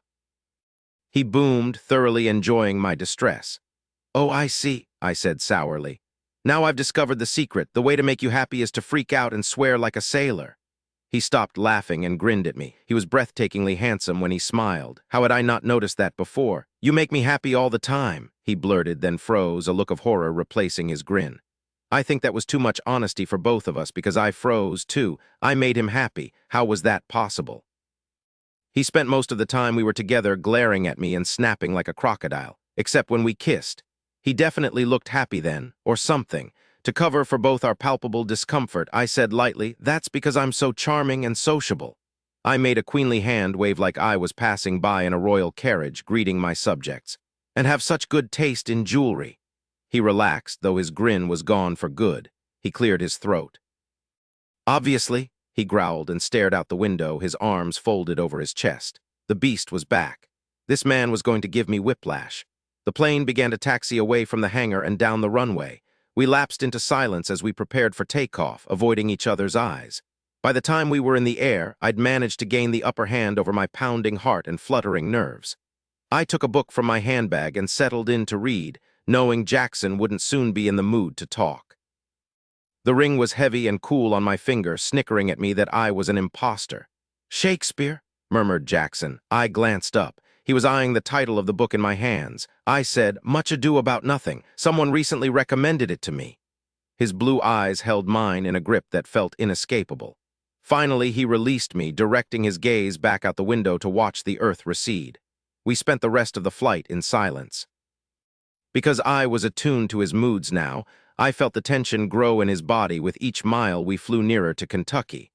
By the time we began our descent, he was so taut I thought he might snap. A limousine awaited us at the airport. A uniformed driver with a face like a slab of granite took our bags. It was close to sunset, the sky a spectacular orange and purple blue. From the airport, it was a short drive through the bustling city of Louisville to the countryside, where the houses kept getting larger and farther apart. Finally, we pulled up in front of a majestic stone gate, and the driver punched a code into a small silver box mounted on a pole beside the driveway. Beside me, Jackson said, "Breathe, Bianca." I hadn't even realized I'd been holding my breath. I released it in one big rush, smoothing my hands over my hair. We pulled past the stone gate and started down a long, winding lane, shaded on both sides by enormous oak trees. Around a bend, I spotted the house in the distance. It was beautiful, but nowhere near as large as I'd expected, maybe half the size of Jackson's home. Jackson must have been watching my face. He said, "It's the guest house." Oh, okay, that made sense. They were rich, of course they had a guest house. He added, "There are 17 on the property." My mouth dropped open. I stared at him in disbelief. 17 guest houses, like that? "No, that's the small one." When I made an inarticulate noise of shock, he smiled, only it was a dark smile, totally devoid of humor. He said, "The estate comprises 260 acres, 5 lakes, 17 guest cottages, botanical gardens, a deer park, a stable yard and coach house, and its own church. The main residence has 37 bedrooms, by some counts it's 39. No one's really sure 32 bathrooms. An entire wing dedicated to servants' quarters, a bowling alley, basketball and tennis courts, a 50-seat theater, a replica of an English pub, a 30,000-bottle wine cellar, and a full arcade. And a bunch of other stuff I'm forgetting." We sped past more guest cottages, set far back from the road on either side, partly hidden behind stands of trees and lush gardens. Then we crested a low hill and the main estate came into view. I gasped. Jackson muttered, "Welcome to Moonstar Ranch." Then he leaned over, put his head in his hands, and cursed. 26 Bianca, picture a castle, the biggest and most elaborate castle you've seen in a movie, but not a forbidding, fortress-type castle with dungeons and moats and weird smells. Something elegant and romantic. Something with crenellated towers and cascading fountains and flocks of doves soaring through misty vales. Or any castle from any fairy tale, where a princess waits for Prince Charming to ride up on his trusty white steed. Then triple the size, add in a herd of white-tailed deer prancing across a lush wilderness backdrop, a glittering lake filled with colored fountains and peacefully drifting swans, and an enormous orange moon cresting over the horizon in the distance, bathing everything in a warm amber glow, and you'll have a small glimpse of the magic, majesty, and soul-piercing beauty of the place called Moonstar Ranch. I exhaled an odd breath that contained a lot of vowels. Then, panicked, I gripped Jackson's arm. "Okay," I said, sounding slightly hysterical. "I've respected your privacy. I haven't pried into what happened that made you leave this place and never come back, but now you have to give me something. You can't let me walk in there blind. Just give it to me straight: murder, kidnapping, inappropriate behavior. I swear I won't judge or repeat a word to another living soul. Just tell me why you would ever want to leave somewhere so beautiful. And also why it's called a ranch, because that is like its own European country." Jackson lifted his head and looked at me. He said cryptically, "Even the most beautiful things can be toxic." I blinked. "That isn't helpful, at all." He blew out a hard breath and leaned back into the seat. "You'll be happy to know that it's nothing as dramatic as what your imagination is conjuring. You ever think about giving up the chef gig and writing fiction?" That made me feel a little better, though I still had nothing solid. I needed more. "So no inappropriate behavior, no bodies buried in the garden," he groaned. "For Christ's sake, Bianca, what am I supposed to think? Really, in a void of details, you go straight to murder and getting diddled by Daddy." "Well, it had to be something major," he glowered at me. "It was, and no, it didn't involve murder, kidnapping, or inappropriate fondling on the part of my parents." When I narrowed my eyes, he thundered, "Or anyone else either." We glared at each other. Finally, I thought of something. "Does it have to do with the man-eating shark?" When he blanched, I thought, bingo. The limousine passed through a brick carriage house, then pulled to a smooth stop at the crest of a circular drive. Through gritted teeth, Jackson said, "Enough questions. Let's just get through this weekend all right." He didn't wait for the limo driver to open his door. He burst from the car, rounded the rear, and yanked open my door. He stuck out his hand and impatiently wiggled his fingers. So conversation time was over. Now it was face the music time, meet the parents time, try to act sweet and charming so the scary rich people don't hate me and set the dogs on me time. I cursed myself for not slipping a hip flask into my handbag. Jackson unloaded me from the car like a piece of luggage. When I was steady on my feet, I looked up into his grim face and poked him in the chest, which nearly broke my finger. Maybe he was wearing a bulletproof vest. "Hey, Boudreaux, down here." His lips pressed to a thin, pale line. He looked down at me.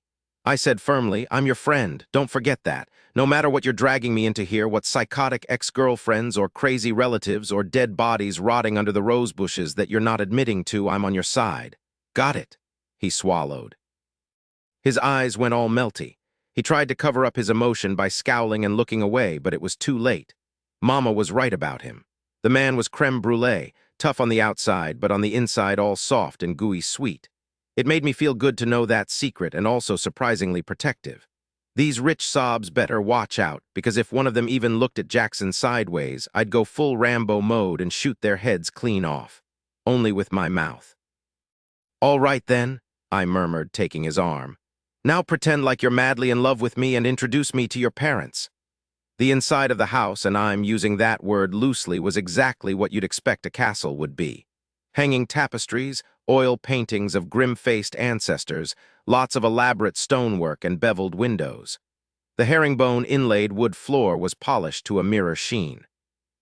Bouquets of flowers were arranged in delicate Chinese porcelain vases that were probably 3,000 years old. The ceilings were cathedral. There was an overabundance of carved mahogany paneling on the walls, and I'd never seen so many branched candelabra outside of church. The entire effect was one of stately, distinguished elegance. I said, "What a dump!" Standing beside me in the octagonal-shaped foyer, Jackson snorted. I took it as a win. The limo driver followed us in with the luggage. "A room, sir," he said. Jackson nodded, and the driver disappeared down a corridor to our right. "You know that guy?" I asked, surprised. "He's been on staff since I was 10, I think, Charles." "I thought he was a driver from a service. The two of you acted like you'd never met before." Jackson looked around with his mouth pinched. "Did you expect he'd throw his arms around me and give me a big hug? But there wasn't even a nice to see you. There wasn't even a hint he recognized you at all." Jackson jabbed both hands through his hair and said roughly, "Rayford was the only one who ever liked me." Oh boy, minefield. I had a bad feeling the entire weekend would be filled with them. I quickly changed the subject. "So where's the lineup of servants?" Jackson sent me a strange look. "Just kidding," but I gazed around the empty room. Shouldn't there be someone here to meet us?" At that moment, a sharp bark echoed off the walls. I turned to my left and froze in horror. Two enormous, muscular black dogs stood in the passageway, stock still, staring at us. My horror turned to relief when Jackson sank to his knees and opened his arms. "Zeus! Apollo! Come here, boys!" The dogs leapt forward and crashed into Jackson's arms, a whirlwind of barking, licking, tail-wagging joy. I took a step back, not completely convinced they wouldn't turn and rip me to shreds. They were bigger than a pair of wolves and had an equally formidable appearance. "Don't worry, Bianca," said Jackson, roughhousing with the dogs. "Wolfhounds aren't usually aggressive to strangers. Usually doesn't give me the greatest feeling of confidence, Jax. They're sweethearts." He stood. The top of the dogs' heads came up to his waist, which almost put them at eye level with me. He said, "Hold out your hand and let them sniff you." Or eat me, I thought, but decided this was my first test at Moonstar Ranch, and I wasn't going to fail it. I gingerly stuck out my hand, then held perfectly still as two enormous heads swung around to inspect it. "Nice doggies," I whispered, terrified. "Good doggies." The dogs nosed my hand, then started to happily pant at me. Apparently I'd passed the smell test. "You're early," said a deep male voice from across the room. Jackson went stiff. In the arched doorway that led to the great room beyond the foyer stood a man. I'd never seen anyone in real life wearing an ascot with a smoking jacket, but now I had. He was Jackson's twin, except older and grayer with laugh lines around his blue eyes. "Father," said Jackson, confirming my guess. They stared at each other. It wasn't unfriendly, more assessing than anything, but if I hadn't seen my mother in 4 years, you can bet our reunion would look nothing like this. The elder Mr. Boudreau turned his gaze to me. "And you must be Bianca," he said with much more robust enthusiasm than he'd addressed his son. "I've heard so much about you." His gaze flashed to my left hand. A faint smile lifted his lips. Oh my stars, this was gonna get messy. I mentally put my big girl panties on and sent my future father-in-law a smile that was so sweet it practically dripped honey. "Mr. Boudreau, I'm so happy to meet you." Then, just to shake off the general sense of doom, I went over and gave the man a hug. Imagine throwing your arms around a marble statue, and you'll get the idea of how my friendly overture was met. Red-faced, I stepped back and tried to ignore the way Jackson's jaw was hanging all the way to the floor. Mr. Boudreau was red in the face, too. He said, "Oh, dear, you'll have to excuse me, Bianca. I don't think I've been hugged by anyone in about 50 years. But he kind of liked it, I could tell. Encouraged, I smiled at him again. "Sorry to be so forward, but we're big huggers in my family, Mr. Boudreau. My mama always told me there are few things a good hug can't cure, and those things are what bourbon's for." Mr. Boudreau stared at me for a moment, then his face broke into a grin. "Call me Brig, Bianca. If you're gonna be family, we should be on a first-name basis, don't you think?" Jackson made a soft, choking noise that sounded like maybe he was going to faint, and we're off to a rip-roaring start. I said, "Thank you." "That's awfully nice of you." Brig looked back at his son. His grin faltered. "Well, you must be tired after your journey. I'll let you freshen up before dinner. It's at 8. With a nod in my direction, he turned and left. The dogs followed at his heels. When he was gone, my relief was overwhelming. I said, "Hugh, I think that went pretty well, don't you?" I turned to find Jackson staring at me like I was a stranger. "What?" I said, instantly worried I'd made some terrible gaffe. But he only shook his head in wonder. "You hugged my father," he said softly, his eyes shining. "I can't decide if you're a genius or totally insane." I beamed at him. "That's easy, I'm a genius." "Yes," he murmured, "I'm beginning to think so." Then, still shaking his head, he took my arm and led me away. There wasn't enough time for a tour of the house before dinner, so we went straight up to Jackson's room via one of the elevators he informed me were scattered all over the place like gopher holes. Once inside the door, I stopped dead. "I can see why you'd hate it so much here," I said, gazing around. "This is really beyond the limits of human tolerance."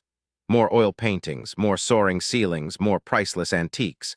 But the thing that truly made this room so beautiful was the massive wall of windows that gave way to the view of the gardens and lake, and woodlands beyond. A fire crackled in the huge stone hearth on one end of the room. On the other end, a door stood slightly open, giving a peek of what looked to be an Olympic-sized bathtub in the en-suite bathroom. Jackson went straight to the enormous bed centered under the windows and flopped face down onto the silk duvet cover, where he remained unmoving. Which is when I realized we'd never had a talk about the sleeping arrangements for this weekend. Big sofa over there, I thought, eyeing a tufted, peacock blue couch in the corner, opposite a pair of straight-backed chairs. Or whatever that thing is, I thought, catching sight of a long piece of furniture against the wall. It had no back, only cigar-shaped pillows at each end, but was obviously designed for seating. A divan or some such that garnished wealthy people's homes. The pillows looked wicked uncomfortable, but Jackson would probably let me steal one from the bed. "You're thinking again." Jackson's voice was muffled in the comforter. He raised his head and glared at me. "Stop it! Are we?" His glare intensified. I sighed and spit it out. "Where will I be sleeping?" Jackson rolled onto his back and put his hands under his head. That made his t-shirt ride up his abdomen a few inches, exposing a hard expanse of golden skin and a fine trail of dark hair that disappeared under the waistband of his jeans. I hoped my gulp wasn't audible. "Here," he said, looking at me with half-lidded eyes. "You mean, on that bed?" He nodded. My pulse ticked up a notch. "As in, with you." When a corner of his mouth quirked, I blew out an irritated breath. He'd been baiting me. "I'll take the sofa, you can have the bed," he said, muted laughter in his voice. I tossed my handbag onto a chair by the door and wandered into the room. Ignoring him, I roamed around for a few minutes, touching things, being nosy. I poked my head into the bathroom and wondered how many people would fit into the tub. At least 10 was my guess. I knew he was watching me the way I always knew he was watching me, by the sense of having 2 hot irons poking into my back. Finally, when I was done with my inspection, I turned to him and demanded, "Tell me about your mother." He closed his eyes. "Christ, you're like a honey badger," he muttered. I crossed my arms over my chest. "I don't know what that is, but it sounds extremely cute, so thank you." His sigh was a tremendous gust of air. "It's like a large, ferocious weasel with impenetrable skin." That was so ridiculous I wasn't even insulted. "Just give me a little something to prepare for. I assume I'll meet her at dinner." A long silence followed, then a curt, "Yes, unless she decides not to come down." That sounded bad. "Are you on speaking terms with her?" His jaw worked. He was silent for a long time before saying, "I haven't spoken to her since I left." Well, pick my peas. Dinner should be delightful. I sat gingerly on the edge of the bed and looked down at him. He stubbornly refused to open his eyes, so I allowed my attention to wander to that exposed strip of skin above his waistband. My finger itched to reach out and lightly stroke that pretty trail of hair. It looked so soft and fine, like down, so inviting. I bit my lip. Jackson said softly, "What are you looking at, Bianca?" My gaze flashed up to his. He was staring at me with so much heat in his eyes I was momentarily speechless. I ripped my gaze away and stared down at the ring on my hand, letting it blind me. "Nothing." "Then why is your face the color of that chair in the corner?" "The scarlet chair," he meant. I closed my eyes. "Now who's the honey badger?" I muttered. After a long, tense moment of silence, Jackson slowly reached out and took my hand. He gently placed it on his stomach, then flattened his hand over it so my palm rested against his warm, bare skin. His voice a low, sandpaper rasp, he said, "Were you looking at this?" I said, "Don't be silly." But we both knew I was lying. He grasped my forefinger, touched the tip of it to the fine down of hair beneath his belly button, and whispered, "This." Using my finger like a paintbrush, he traced it slowly downward until it hit the top button of his jeans. A violent tremor rocked me, but I didn't open my eyes. I didn't move my hand either. Jackson lay very still beside me except for his breathing, which was rough. Radiating heat, his stomach rose and fell under my hand. My heart was like a pealing bell. He whispered my name. It was so sweet on his lips, such a tender sound. I made a noise deep in my throat, a retort or a plea, I didn't know which. Big and slightly trembling, Jackson's other hand stroked up the inside of my wrist. A loud throat clearing from the doorway, and I jumped from the bed like my butt had pneumatic springs. "Excuse me, sir," said a uniformed male servant with a bland face and droopy hound dog eyes. He bowed. "Madam, do you need anything before supper?"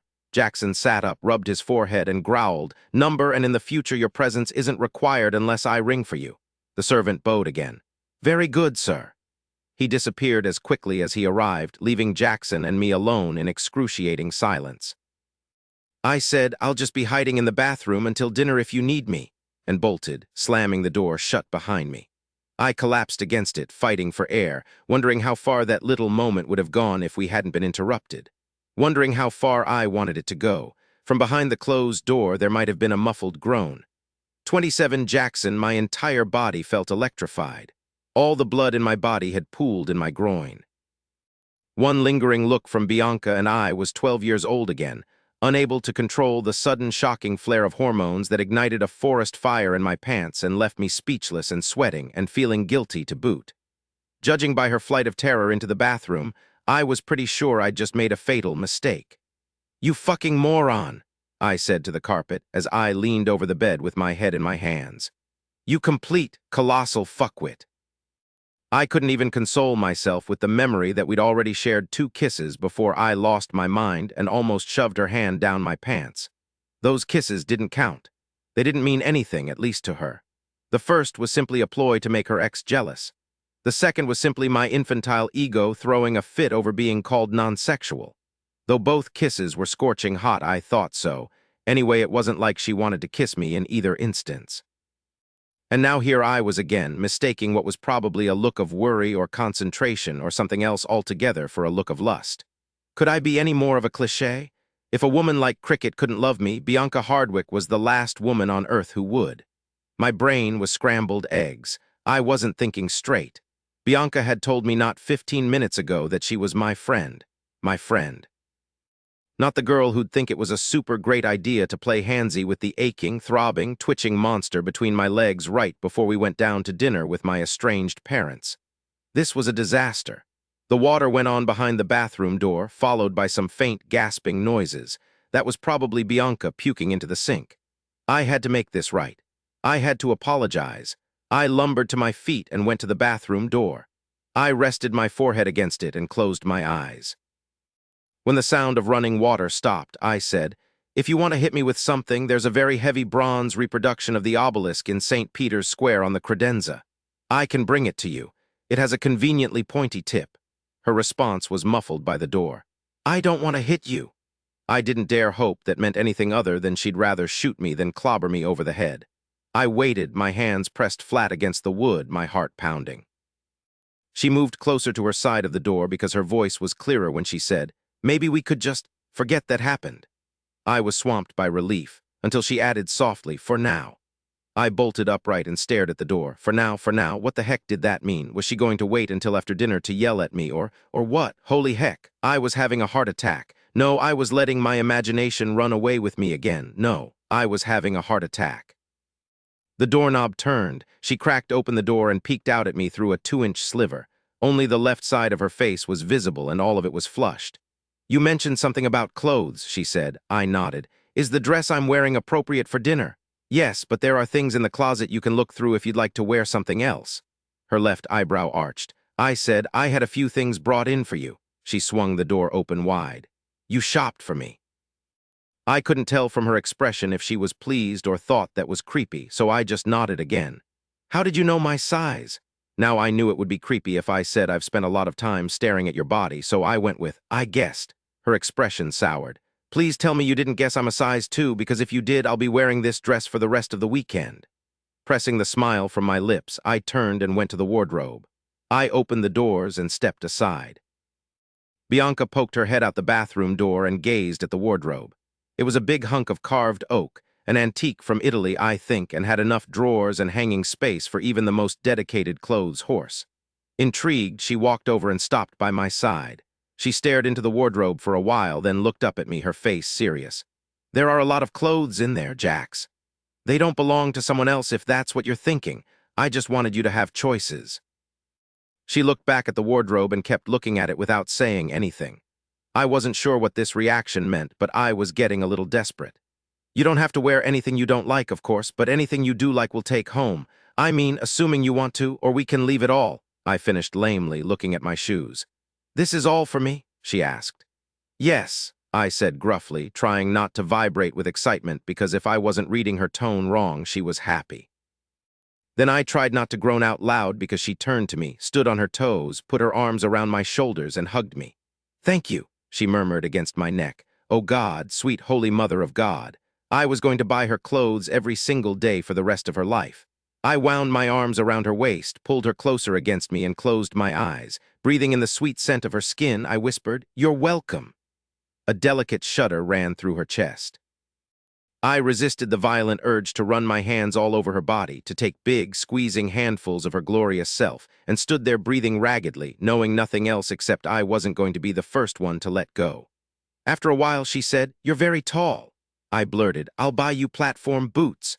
Her laugh was muffled in my neck. Her perfume was in my nose. A soft curl of her hair was caught at the corner of my mouth, and I was in heaven. She lifted her head and looked into my eyes.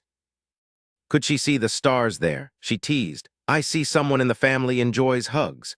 There was a good possibility she was referring to my reaction, but I didn't want to ruin the moment by mentioning it. Instead, I said, "Lucky me." My voice was so rough it sounded like I'd spent the last few days screaming. She swallowed. Her lashes lowered, and then she was looking at my mouth. Her arms were still tight around my neck. She was so close I could see the pulse throbbing in the hollow of her throat. "What are you thinking right now?" she asked softly. I closed my eyes. "You don't want to know." "It's that dirty, huh?" Damn, was she flirting with me or joking? I really needed to adjust myself but didn't risk moving my arms. I whispered, "Filthy." Her breathing changed. I turned my head slightly and the tip of my nose was touching her neck. My lips were so close to her skin, so close. In a voice so faint it was almost inaudible, she said, 2 years. I was too far under her spell to speak, so I just gave a little shake of my head to indicate I didn't know what she meant. She tucked her head down closer to my chest, like she was hiding again. "You asked me how long it had been since the last time. The answer is 2 years. My exhalation shuddered out of me. I fought with every ounce of self-control I had not to crush my mouth against hers, to stand motionless while the heat and tension built between us, while her heart pounded so jaggedly against my chest. I wasn't going to make the same mistake again. I wasn't going to push myself on her. If she wanted me, I had to let her come to that realization herself. Though I ached to hold her close, I had to let her be in control. I couldn't live with myself if she ever felt obligated. "That's nothing," I said, my voice faint. "I've got you beat by a mile." When her arms loosened, I almost broke and kissed her, but I forced myself to stand still and allow her to pull away. She looked up at me with bright eyes and clasped her hands behind her back. "Why don't you pick out what you'd like me to wear for dinner? Let's see what kind of taste you've got, Boudreaux. I'm going to fix my hair." She went into the bathroom and gently closed the door behind her, leaving me standing alone, wishing there was something I could do to save myself from falling in love with another woman who would never love me back, but knowing it was already too late. Creole okra gumbo makes 6 servings, 4 tablespoons butter, kosher salt, 1 tablespoon cayenne pepper, 1.5 pounds boneless chicken thighs. Skin removed. Cut into pieces 4 ounces tasso ham. Cut into 12 cubes 3 cloves garlic. Minced 2 teaspoons thyme. Minced 1 bay leaf, 1 yellow onion. Minced 1 red bell pepper. Minced 1 tablespoon fresh parsley. Minced 6 large fresh tomatoes. Skin, core. And seeds removed 2 tablespoons tomato paste, 6 cups chicken stock, 1 pound okra, trimmed, sliced a 1/2 inch thick, 6 cups cooked white rice preparation, melt butter in Dutch oven. 2 seasoned chicken with salt and cayenne on both sides, cook for 10 minutes or until browned. 3 add tasso and garlic, cook for 5 minutes. 4 add thyme, bay leaf, onion, and bell pepper. Cook until browned, 5–10 minutes. 5 add parsley, tomatoes, and tomato paste. Cook 5 minutes or until softened. 6. Add chicken stock, bring to a boil, reduce heat to low and simmer until chicken is cooked through and gumbo has thickened about 1 hour. 7. Melt remaining butter in a non-stick skillet. Cook okra until slightly crisp, 8-10 minutes, then add to gumbo. Cook gumbo additional 15 minutes. Discard bay leaf. 8. Serve over hot white rice. 28. Bianca, when I emerged from the bathroom, Jackson was gone. A twinge of disappointment flattened me, but I perked up again when I saw what he'd left. A gorgeous red dress beckoned from the bed. It was sleeveless, with a belted waist and a flared skirt, the better to conceal my abominable childbearing hips and accentuate my waist. When I ran my fingers over the fabric, it shimmered like silk, because it was silk. I looked at the tag on the neckline and made a loud, unladylike honking sound. How much had this cost? Probably less than the hunk of ice on my finger, I decided. All in all, getting married was turning out to be quite expensive for my future husband. My nerves went all catawampus. Keep it together, Bianca, I muttered, scooping up the dress. I headed into the bathroom to change and give myself a pep talk in front of the mirror. When finished with both, I had to admit I was looking rather well. My eyes sparkled. The dress fit like a dream, and the color flattered my complexion. I was glad I'd worn strappy nude sandals instead of flats because they were elegant enough to make the whole ensemble sing. Hair down, I jumped. Jackson stood in the open doorway, eating me up with his eyes. He made a gesture to indicate my updo held in place with its usual clip. Oh, okay. I released the clip and shook my hair out. It fell around my shoulders in a swirling cloud. Jackson looked like he'd been stabbed in the gut. Are you wearing that? I asked, ignoring my thundering heartbeat. Yes, he didn't even glance at himself. He just kept staring at me with wild caveman eyes that did all sorts of unusual things to my body. An idea started to gnaw at my brain, but I pushed it aside to concentrate on the situation at hand. Okay, I'm saying this only to be helpful, not judgy, but I think your old leather jacket and jeans might not be the most appropriate thing to wear to dinner with the parents you haven't seen in years, who live in a castle, and probably dine on solid gold plates. When he didn't respond, I added, also you clash with my outfit, which I love, by the way, it's beautiful, so... His gaze drifted slowly down my body, then back up again, one long, lingering sweep that was unabashedly appreciative. I had to put a hand on the counter to steady myself. He said, sure, I'll change. Without moving from the doorway, he shrugged off the jacket and pulled his t-shirt over his head. Both slithered to the floor in a rustle of fabric and sat there, leaking air. I sucked in a breath so loud it was almost a snort. If I thought my silk dress was beautiful, it was a rag in a sewer compared to Jackson's body. The fine trail of down I'd found so bewitching led up from his abdomen to his chest, where it flared out between his nipples, a dusting of dark hair that was both striking and exquisitely masculine. I was so used to seeing male models in magazines and online who were waxed to a neutered, eye-watering shine that this almost looked unreal. Then there were the muscles. Lord, the muscles. He had them in places I didn't know a person could have muscles, all sculpted and stacked and bulging, a pair of them shaped like a V from his hips downward, like a neon sign advertising his strength. And don't get me started on his skin. Men should not be allowed to have skin that glows. Skin so golden and perfect it looks sprayed on like something out of an artist's airbrush. He was big, he was beautiful, and he was giving me a look that made my heart race, and it was all too much for me. So this is what you do with all your free time, I said, my voice a kitchen mouse's squeak. Work out. His eyes burning blue fire, Jackson said softly. Would you like to pick out my clothes for me, since you're in the mood to be helpful? I tried to laugh, but ended up sounding like I was attempting to expel a hairball from my throat. So attractive. I'm sure you can manage. I turned away, not trusting myself to walk past him into the room, and started fussing over my hair like the giant coward that I was. Our eyes met in the mirror. He didn't smile, but I got the sense he wanted to. I got the sense that he was pleased as punch with himself, so I sent him a frown. He moved out of view. A moment later, he returned holding one of the bags the driver had placed to the side of the wardrobe. He flipped it onto the bed, unzipped it, and rummaged around for a shirt while I stared helplessly at all those spectacular muscles of his going to work. Seriously, was it necessary to have so many hard, bulging places on a body? Yes, roared my inner thoughts. Yes, it absolutely is. What was that great big sigh for? Jackson looked over his shoulder, caught me ogling him, and smirked. Just a little gas, I said, and smirked back. The smug bastard. He knew exactly what was going on. Jackson chuckled. He pulled a dark blue dress shirt from the bag, tossed it over his shoulders, and turned to face me as he slowly buttoned it up, staring at me with intense eyes the whole time. Better, I said once the last button had been done. Now tuck. You sound like a wife already, he protested mildly, but did as I said and tucked the ends of his shirt into his jeans. Of course, this necessitated an unbuttoning of his fly, which revealed he was wearing white cotton briefs. I made a peep like a startled baby bird and whipped my head around so fast I nearly broke my own neck. Confronted with my reflection in the mirror, there was no denying the obvious. I was flustered. My pupils were huge, my color was high, and my bosom was heaving. Dear Lord, I was affected by my fake fiancé. Everything all right in there, Bianca? I heard the laughter in his tone and wondered where in the room that heavy bronze obelisk was. I kept my voice even by a miracle of self-control. Peachy keen, he rapped on the doorframe. I glanced over to find him leaning against it with one shoulder, his arms crossed over his chest, his shirt buttoned and tucked in, the picture of casual confidence. Ready, he said, his voice husky. For dinner, I clarified.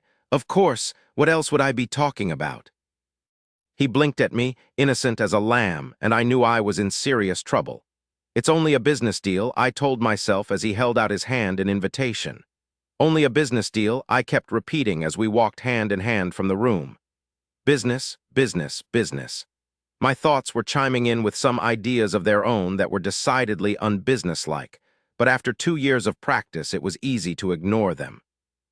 By the time we entered the dining room, Jackson's mood had gone from light to black as the bottom of the ocean during a hurricane. The room was dominated by a double-sided fireplace and a chandelier so large it had its own atmosphere. The table looked exactly like what I imagined Count Dracula's dining table would be like. A long, coffin-black slab of wood dotted with silver candelabras, surrounded by black, elaborately carved chairs. Blood-red wine goblets lurked beside bone china place settings rimmed in gold. It was oddly terrifying. The grandfather clock on the wall gonged solemnly 8 times, and the haunted castle vibe was complete. Maybe growing up here wasn't all sunshine and roses after all. "Madam," said the droopy-eyed manservant, materializing from nowhere so soundlessly I jumped. At my startled little exclamation, he bowed. "Aperitif?" he inquired with a flourish. My yes was so forceful he was taken aback. He blinked at me for a moment, then snapped his gloved fingers. Another servant glided soundlessly forward with a glass of champagne, which is when I realized the room was lined with uniformed servants, standing straight-backed and silent against the walls, gazing with blank expressions into space. It was the creepiest thing I'd ever seen in my life. "Sir," said the head manservant to Jackson, who only scowled at him in response. The manservant bowed away and went to skulk in the corner. Under my breath, I said to Jackson, "What the unholy Christmas miracle is this?" "My parents like to keep a full staff," he said, looking around in distaste. I shrank a little closer to him. "I bet they're single-handedly propping up the state's unemployment rate." "Bianca!" At the sound of my name booming through the room, I nearly screamed. But it was only Jackson's father, appearing from the adjacent hallway with a big grin and his arms open wide like he was an MC at a nightclub introducing the next act. "Oh, hello, Mr. Boudreaux. I mean Brig." He stood in front of me and clasped my shoulders. Still grinning, he gave me a friendly little shake. "You look wonderful, wonderful." Okay, this was really starting to get weird. I consoled myself that at least he hadn't set the dogs on me. As if my thought had summoned them, Zeus and Apollo appeared in the doorway, then flopped on the floor in a mass of black fur, muscular limbs, and lolling tongues, effectively blocking that exit. "Thank you." I smiled tentatively at Brig. He turned to Jackson, and his smile faltered exactly as it had when we'd first arrived. "Jackson." "Brig." Brig's eyelid twitched at hearing his son using his first name. He struggled for a moment to find a topic of conversation. Jackson watched him do it with a ruthless slant to his lips. Brig decided on, "Thank you for changing out of that dreadful leather jacket." Jackson went stiff. "That was Christian's jacket," he snarled. My ears perked up. Christian, his dead friend Christian, Cody's father Christian. I had a terrible suspicion that jacket might mean a lot more to Jackson than an item of clothing normally would, and suffered a bout of guilt that I'd asked him to take it off.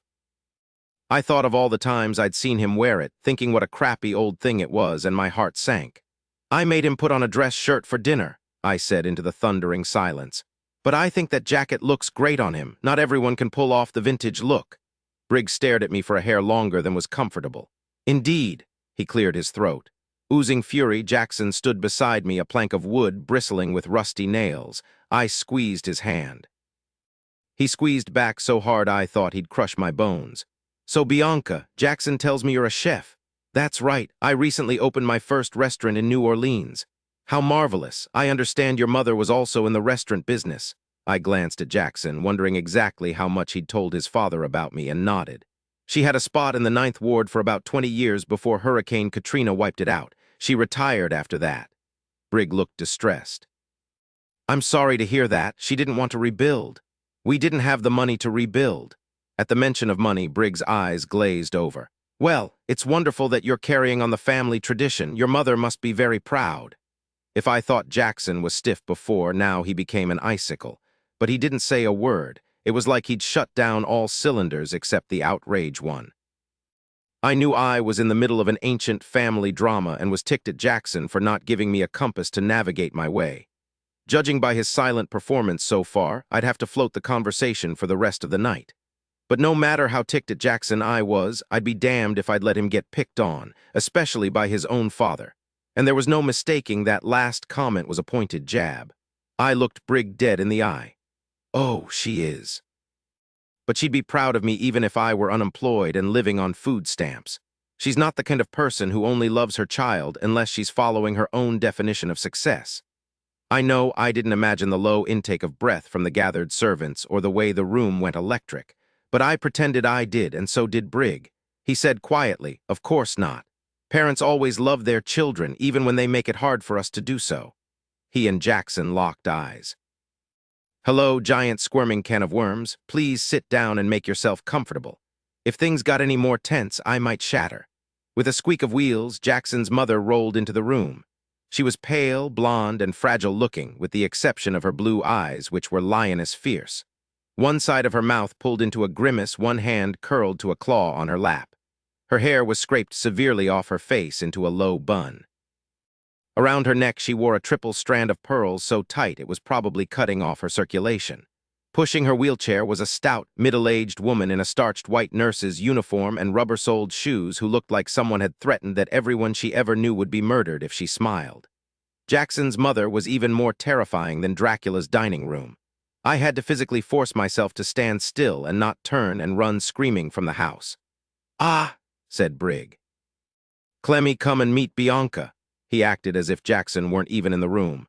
Clemmy cut her gaze to me. Her eyes were like ice in an ancient Arctic lake that never thaws. A cat's hiss rose in the back of my throat, and I swallowed. Then she turned her eyes to Jackson. I glanced at him and found him white-faced and tight-lipped in deep distress.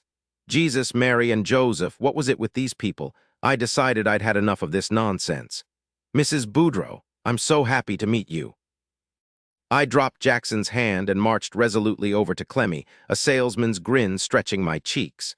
The nurse looked on, alarmed, as I reached out and gently clasped Clemmy's good hand between my own. I said warmly, "Your home is so beautiful. Thank you so much for having me." You could have heard a pin drop. For an eternity, no one moved a muscle. Then the uncrooked side of Clemmy's mouth turned up, and her iceberg eyes thawed a few degrees. In a halting, slightly distorted voice, she said, "Thank you for coming." I thought the manservant would collapse into a heap in his corner. Deciding to push my luck, I said, "Your son has been giving me fits since the day I met him, but I know he must get his big heart from you and your husband. I'm so looking forward to getting to know you both better." I'd astonished her. She stared at me with her lips parted, blinking rapidly, looking like she wasn't sure if she wanted to cry or put her good hand around my throat and crush my esophagus. After a moment, she recovered her composure. "That's very kind." Two of the servants against the opposite wall were now openly gaping at me. This could actually be fun. I released her hands and turned to Jackson with arched brows and a look he couldn't misunderstand. His gaze darted back and forth between his mother and me several times, then he lurched forward. He crossed to us, bent stiffly to kiss her cheek, then stood on my other side, using me as a buffer between them. He clasped my hand like it was a life vest. Standing on the other side of the dining room, Briggs beamed. He made MC wide-open arms again and boomed, "Let's eat." 29 Bianca. While Brig and I enjoyed a friendly chat about nothing of importance, Jackson spent the meal staring morosely down at his plate and guzzling goblet after bloody goblet of wine. I'd never seen him so miserable, which was saying something. His parents were seated at opposite ends of the long dining table. Jackson and I sat across from each other, separated by a forest of food platters, wine carafes, and fruit bowls. The candelabra flickered and dripped wax. The servant stood vigilant guard against the walls. It was like something straight out of a Pride and Prejudice adaptation. Not once did Jackson meet my eyes. "So you two met at your restaurant?" Briggs said as a footman or whatever he was called leaned over me with a platter of fish. It oozed a creamy yellow sauce that had a disturbing resemblance to phlegm. I politely declined. "Yes, we did. Jackson came in to sample my spring menu, which was inspired by Boudreaux bourbon. Didn't he mention it?" I said when Brig looked startled. "All the recipes are made with your family's bourbon." Brig looked as astonished as his wife had when I'd taken her hand. "No," he said faintly, gazing at me with wide eyes. "No, he didn't mention it." I glanced at Jackson, who was gloomily pushing a grape back and forth across his empty plate with a knife. "It's true. In fact, he threatened to sue me for copyright infringement on the family's trademark." Clemmy, in the middle of a swallow of soup, coughed. She dropped her spoon and it clattered against the bowl. "Oh, are you all right?" Her nurse scowled at me and began petting Clemmy's chest with a napkin, blotting at little splatters of soup. Clemmy waved her away impatiently. "Sue," she repeated. It came out like shoo, due to her disfigured lip, but she was perfectly comprehensible. "Oh yes, he's very protective of the Boudreaux brand." Flabbergasted, Brig and Clemmy stared at each other. Shiitake mushroom, another minefield. I hurried on, trying to smooth things over. And then, he hired me to cater the Wounded Warrior charity benefit he was hosting at his home when his chef quit at the last minute. I faltered in the middle of my sentence when I saw how Jackson's parents both reared their heads back in surprise at the mention of a charity benefit, but I was too far in to stop. Which turned out to be an incredibly successful event. You might have read about it in the papers. No one said anything. I enjoyed a brief and crushing sense of terror. He raised a few $1 million to help soldiers in need. By this time, my voice was a pathetic, reedy thing, and I was ready to hide under the table. But then Jackson's father exhaled and he said, "Well, that's wonderful. That's really wonderful, son." I felt like I'd just scored the winning touchdown. My terror evaporated. I looked to Jackson, grinning. Glowering at his plate, he slowly pressed the sharp edge of the knife into the grape and sliced it in two. I tried to kick him under the table, but my legs were too short. "Anyway," I said too brightly, willing him to look at me, which of course he refused to do. "That's how it all began. Now here we are." My attempt to weave a believable love story ended with a thud. I should have just said slap, slap, kiss, and left it at that. We lapsed into awkward silence. There were never any awkward silences in my parents' house during meals. Everyone talked over one another, laughing, ribbing, passing food, and sharing stories, easy and happy in one another's company. What had happened to this family to make things so bad? I could tell both of Jackson's parents had affection for him, though it didn't look anything like my definition of love. But mostly there seemed to be a chasm of silence no one was willing to be the first to reach across. And Jackson was visibly wilting with each passing minute. I didn't know how much longer he'd be able to sit in his chair before he slid onto the floor and expired. Suddenly I missed Mama with such ferociousness it brought a stinging heat to my eyes. I dabbed at them with a corner of my napkin. Sounding genuinely concerned, Briggs said, "Bianca, are you all right?" Jackson finally looked at me. When his head jerked up, his narrowed eyes were a little too much to take, so I looked over at Brig and forced a smile. "Don't mind me. I suppose I'm just homesick. A few hours away from New Orleans and I'm all out of sorts." "Are you originally from New Orleans? Your accent is a little." He trailed off, not wanting to insult me, and I laughed. "I know, it's a mess. My mama's side of the family is Creole, but my daddy was from Alabama." I picked up so much of both their slang and twang my accents all mixed up. Briggs said warmly, "It sounds just fine to me. What does your father do?" I noticed that Briggs didn't even bat an eye when I mentioned the word Creole. If there had been any doubt in his mind as to the origin of my dusky skin, now there could be none. I felt a twinge of shame at assuming he'd judge me and scolded myself. "He was an attorney, but he passed away years ago." His face fell. "Oh dear." "I'm sorry to hear that, Bianca," I sighed. It's all right. I miss him like crazy, but I have great memories of him. He was the kindest, most honorable and generous man I ever knew. After a short pause, I added honestly, aside from Jackson. I took a bite of salad from my plate. It was only after a minute of chewing that I realized no one was saying anything, but they were all staring at me, even the servants. But it was Jackson's eyes that blazed. The head manservant, Droopy Dog Eye was now calling him in my mind, leapt into action to save us from whatever new disaster I'd blundered into. "More wine?" he shouted, grabbing a carafe from the middle of the table. He loomed over me, perspiring, smiling so hard it looked painful. "Yes, thank you." A loaded gun will do just fine, too, I thought, miserably embarrassed without even the satisfaction of knowing why. I was abruptly so mad at Jackson I could spit. How could he let me wander into the haunted forest without giving me any clues where all the ghosts and goblins were lying in wait? Did everyone in the room know about our little marriage bargain? Was everyone laughing at me? Was I sitting here in front of these insanely rich people and their gawking servants making a complete and utter fool of myself? I chugged the glass of wine Droopy Dog poured me and motioned for another. He looked sympathetic as he poured. I stabbed a chicken leg from one of the platters and deposited it onto my plate with an inelegant thunk. Then I started to saw through it, all angry elbows and flashing utensils, making a racket and a mess and a spectacle of myself. But I didn't care anymore. I was fresh out of charm. If Brig and Clemmy decided to hate me because I was savaging a piece of poultry, they could go straight to the devil's doorstep and ring the bell. "I am my mother's daughter," I thought angrily, sawing away at the bone like an enthusiastic medical student with a fresh cadaver. I was my father's pride and joy. I will not be the butt of anybody's joke. Across from me, Jackson darkly chuckled. I pointed my knife in his face. "Not a word out of you, Boudreaux," I hissed. Then I jammed a piece of chicken in my mouth and started chewing like a farm animal. The servants were making googly eyes at one another like this was the greatest performance of theater they'd seen in their lives. Apparently, Jackson had finally left me twisting in the wind long enough because he stood, making a great display of noisily shoving back his chair, and announced, "Mother, Father, please excuse us. I think Bianca and I need to talk." "You're darn tootin'," I muttered, prompting a hysterical cackle from a servant at the far end of the room who quickly smothered it with a cough. Not wanting to let Jackson outdo me, my chair flew back as I leapt to my feet, hitting Droopy Dog in the process. He let out a pained oof. I apologized, then looked at Clemmy and Brig.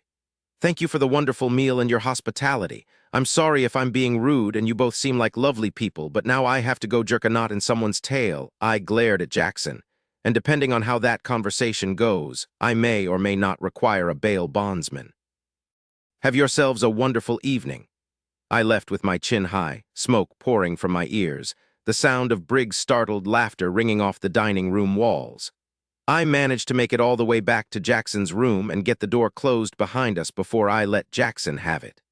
I whirled on him and did my best impression of a banshee, while he made a beeline for the coffee table in the corner, which held several crystal decanters of liquor and a set of matching highball glasses. "Do you have any idea how unfair it is what you just did to me?" I said, "leaving me totally clueless, acting like a gold star idiot in front of your parents. This agreement isn't only about your inheritance, Jackson, it's about my mother's situation, too. We're supposed to be in this deal together. Why aren't you helping me out at all?" Jackson filled a glass, tossed it back, raked a hand through his hair, and poured another glass. Staring down at it, he said, "Because you're doing fine on your own." He chugged back the second glass of liquor, grimacing as he swallowed. "Are you blind? Even the servants are laughing at me. What's the big secret here? What is it that you and everybody else knows that I don't? Just tell me what on earth is going." "I killed my brother," he said flatly. My words died in my mouth. I stared at him in cold shock while my stomach made a slow, twisting roll and my heart tried painfully to reboot. Jackson glanced at me. His face was hard, his eyes were dark, and his hand was white-knuckled around the empty glass. Or at least they all think I did. They blame me for it. All my outrage disappeared as quickly as it had appeared. I whispered, "Oh my God, what happened?" Jackson went back to staring at his empty glass like he was searching for answers in it. After a long time, his voice low and halting, he began to speak. "Lincoln and I were twins. He was older by 2 minutes. 2 minutes," he repeated bitterly. "You wouldn't think 120 seconds could make such a difference, but it did." He fell silent. I crept over to the bed and sat on the edge because I didn't think my legs could hold me up any longer. Jackson lowered himself to a chair and poured himself another drink. His energy was dark and electric, like thunderclouds before they disgorged their burden of lightning and rain. Link was the golden child from the beginning. The heir and the spare, they jokingly called us, only it wasn't a joke. He could do no wrong. He was better than me at everything. Sports, school, girls, everything came easy for him, and I— Jackson closed his eyes, his voice a low rasp. He said, I hated him for it. I hated my own brother, which made me hate myself. I covered my mouth with my hands. His pain was so palpable, his guilt so raw, I wanted to run and put my arms around him, but I stayed where I was and listened in horrified fascination as he continued his story. He looked like an angel, literally like a Raphael painting of an angel. Blonde hair and dimpled cheeks, this smile everyone went crazy for. I was the dark one, the problematic one.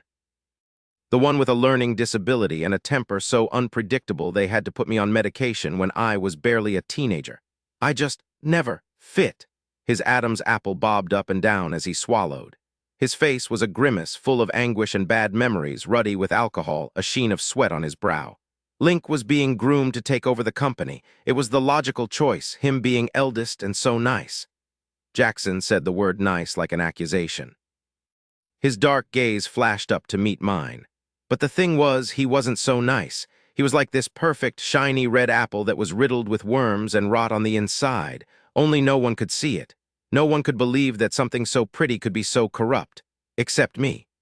Goosebumps erupted all over my arms. Jackson blew out a hard breath and downed the liquor in his glass. Between the wine he'd consumed at dinner and what he'd thrown back since we entered the bedroom, I didn't know how he was still standing. He set his glass on the table with a crack and leapt to his feet. He began restlessly pacing back and forth, breathing erratically, his hands flexing, looking like he was on the verge of breaking something or having a serious cardiac event. He said Link used to tell me I was adopted, that I was abandoned by the side of the road by beggars and left to die because I was so ugly and stupid that not even my real parents wanted me. He said Brig and Clemmy were getting tax credits for taking care of a homeless runt. He said I should just kill myself and stop being such a burden. His voice broke. Such a useless, stupid burden. But whenever I complained to my parents, they'd look at each other with sad eyes and sigh and talk about adjusting my meds. I wanted to run downstairs and smack them both across the face. How could they treat Jackson that way? He was their son. On our 15th birthday, our parents threw us a party. Link got all the attention, of course, and by then I was used to staying out of the way, so I went to the pool house and hid. I guess Link decided I was embarrassing the family by hiding because he came to look for me. We argued. It got heated. He called me names, I called him names. He took a swing at me but missed. I stepped out of the way too quickly. He stumbled and fell, cracked his head against the cement coping, and rolled into the pool. Now Jackson was talking fast, the words pouring out in a cascade. His body movements were jerky, angry, and he was sweating, his hair sticking to his forehead in dark clumps. His eyes were bright and wild. I couldn't swim. I was terrified of the water because the one time I'd tried to learn, Link held me under when no one was looking and I almost drowned. So I couldn't help him, I couldn't get to him, I didn't know what to do. He broke off with a sob. I stood, helpless and horrified, already knowing where this was going. I ran to get my parents, but by the time they got there it was too late. They found him on the bottom of the pool. Later the doctors said he'd been unconscious when he went in. There was the mark on his face where he'd fallen, and they thought I pressed a hand over my heart to try to stop its frantic pounding. They thought you hit him and pushed him in the pool, I whispered. He propped his hands on his hips and swallowed convulsively, looking at the floor, his face red and pinched. He was trying not to cry. No one ever said that directly, of course, but they never looked at me the same. People started avoiding me. Dozens of kids and their parents were at the party, and from that time on I was shunned. The word got out. You can't be alone with Jackson. Stay away from Jackson. He's capable of anything. Then my parents sent me away to boarding school. From there I went directly to college, which is where I met Christian, by the way, the only real friend I've ever had. By the time I came home from college, my parents and I were basically strangers. Oh, Jackson, I said, my voice wavering. I'm so sorry, that's terrible, he laughed. It was dark and ugly, one of the most disturbing sounds I'd ever heard. "It gets better," he said, and poured himself another drink. 30 Bianca. A few minutes passed before Jackson spoke again, minutes in which my heart ached and I fought back tears, thinking how it must have been for him all those years growing up and ever since. How lonely he must have been. I thought now I understood why he was the way he was, so surly and standoffish, but I hadn't heard the rest of his story. Her name was Cricket. That's all he got out before he had to take another swallow of booze. He sank onto the sofa and stared blankly at the coffee table, his face white, his hands trembling like a man suffering from shell shock. Cricket Montgomery, the most beautiful girl in Kentucky by anyone's standards. We were in grade school together before I went away, so I'd known her for years. Known of her, I should say. Like everyone else, she adored my brother but never paid much attention to me. But a few years after I came back, I ran into her at the public library in Louisville. I used to go there all the time to read and escape all the accusing eyes in this house. One day she was browsing for a book in the aisle near the chair I always sat in, and she recognized me and came over and said hello, even though I was trying to hide behind my book. She was really nice to me. His voice gained an angry edge. So damn nice. He finished his drink and looked over at me, his eyes glittering. I should have known right then, but I was so starved for attention, for anyone to notice me or look at me like I wasn't a murdering freak, that I was completely blind.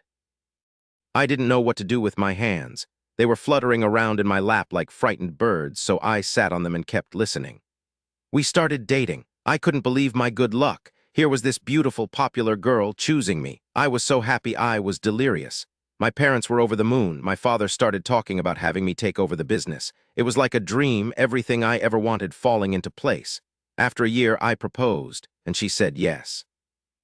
Nostrils flaring, he slowly inhaled. His voice shook with fury.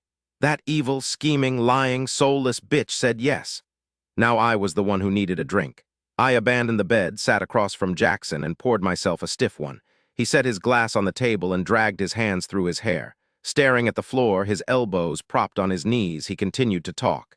It took another year to plan the wedding. 600 people were invited, including the governor. It was a zoo. All my parents' friends and business associates, all her friends and family, politicians, leaders in the liquor industry, a bunch of other people I didn't even know. We had it here at Moonstar Ranch, of course. Great location for a wedding. The church was too small for that many guests, so the event coordinator designed this whole fantasy fairy tale theme that ended up costing more than $1 million. He sighed. I found out later the coordinator was one of Cricket's college friends. Cricket got a cut of her fee. He glanced up at me. He looked wrecked. He said quietly, because of course that's what it was about all along, money. I started to feel sick. Finishing my bourbon in one gulp didn't help. Jackson stood and started pacing again like it hurt to sit still. But there was a hitch in his walk now, a slight, unsteady weaving. Everything he'd had to drink was starting to catch up with him. The ceremony was ready to start. The guests were seated. The violinists had begun to play, but the bride was nowhere to be found. The coordinator was having a nervous breakdown, so I went looking for Cricket. I thought she was probably just taking a minute to herself, nerves and all that. I had a hunch she'd be in the stables because she loved to ride, so that's the first place I went, and I was right. She was there, and she was getting a ride. The inflection in his voice left no doubt to his meaning. I gasped. Oh, no. He turned and stared at me with wild, black eyes. Oh, yes. Right there in the tack room, bent over the saddle stand with her $30,000 wedding dress that I paid for shoved up to her waist, her panties around her ankles. They didn't see me come in. They just kept going and talking, him grunting, "You're always gonna be mine." And her crying that it was all for him, she was doing it for him, for their future. They only had to pretend for a little while longer. Everything became very clear to me, very clear. His voice went dead. And then I lost my mind. I covered my mouth with my hands, terrified of what he was going to say next. He staggered over to the bed and collapsed onto it, his face crumbling. He gulped in lungfuls of air. When he could talk again, his voice was a hoarse whisper. My hands were around his throat. She was screaming at me to stop. I was killing him, but of course that's exactly what I intended to do, kill him. One of her so-called friends that we hung out with who smiled at me and clapped me on the back every time I paid for dinner. I wanted to kill him with my bare hands, And I would have, I'm sure of it, but Cricket came at me with a big metal tool used to punch holes in leather and hit me in the face. She had to hit me 3 times before I let go. My blood was all over him. He was lying on the ground, bloody and unmoving, and she fell on him like Mary over the body of Jesus, weeping and wailing and begging him to say something. When he didn't, she turned on me. You've never seen anything so savage, and the things she said, God. He broke off and covered his face with his hands. Jackson, you don't have to tell me, I said, but he shook his head. I do. I have to tell someone because I've never told anyone else. Maybe if I get it out. Maybe if I... He flopped onto his back and laid there, arms out, chest heaving. Sick and helpless, I went to him, sat on the edge of the bed, and took his hand. It was clammy and trembling. With his eyes closed, he told me the rest in a broken whisper. She never loved me. We didn't meet in the library by accident. They'd planned the whole thing. I was just a meal ticket, a patsy, who could love me, the murderer, the freak, the awful partner. She was with me for 2 years, and it was torture, she said. It was hell. She wished I was dead. I squeezed his hand and vowed that the first thing I was going to do when I got back to New Orleans was Avini put a curse on this nightmare named Cricket Montgomery. Jackson's head lolled sideways. His eyelids drifted open. His eyes were unfocused. He was very drunk. He whispered, I left. I didn't say anything to anyone. I went to my room and packed a bag and left Kentucky right then. I couldn't bear to see their faces. I drove until I found myself in New Orleans. I checked into a hotel and hid there for a week, trying to drink myself to death. I didn't have a gun and didn't want to leave a bloody corpse for anyone else to clean up after anyway, so I thought alcohol poisoning was the way to go. It was Rayford who found me. Credit cards leave a trail. After Link died, he was the only one who would talk to me. Anyway, Cricket and her friend told everyone they were just talking in the tack room when I came in and went crazy with jealousy. Didn't matter, I had a death wish to take care of. Who cared what story they made up? But that old bastard Rayford wouldn't leave me alone. A faint smile crossed Jackson's face. Stubborn son of a bitch. Oh, Jax, I said, my heart breaking. I turned his hand over and traced my fingertip over the semicolon tattoo on his wrist. My eyes filled with water. Jackson said, the day after the wedding that never was, my mother had a stroke. I didn't know about it until later, but obviously it was my fault. The humiliation was too much for her, the disappointment. He heaved a great sigh. Who could blame her? With a son like hers, it's a miracle she didn't die from shame. He trailed off into silence. His breathing deepened, evened, and I realized he was close to passing out. But he had one final piece of horror to deliver first. His voice slurred and faint, he said. A week after I got to New Orleans, Christian had his legs blown off by a roadside bomb in a hellhole halfway around the world. He was my real brother. The brother who accepted me for who I was. He was the only one who ever did aside from Rayford. He was my only real friend. A sweet smile drifted over his face. And you? I was crying openly now, but silently, tears running down my face, my free hand in a fist in my mouth to stifle the sobs. Jackson murmured, Christian had no family, so he came to live with me. He was in so much pain all the time, as much physical pain as I was in emotional pain. He started to drink. He'd go down to a bar on Bourbon Street and drink during the day, and I'd go with him. Nothing better to do, either of us. He met this girl. I knew. What she was, of course. I knew what she did, but at least it was honest. They both understood, not like me. His voice was getting more and more faint, the pauses between his words growing longer. He licked his lips and turned his head with a sigh, and his face looked heartbreakingly vulnerable without its usual armor of scowls. She got pregnant, had a paternity test. It was Christian's. He died before Cody was born, never got to meet his son. Trina signed over her parental rights to me and disappeared. I get a call every once in a while. Bail money, rent money, everyone wanting me. All I was ever good for. Jackson fell asleep with his hand in mine.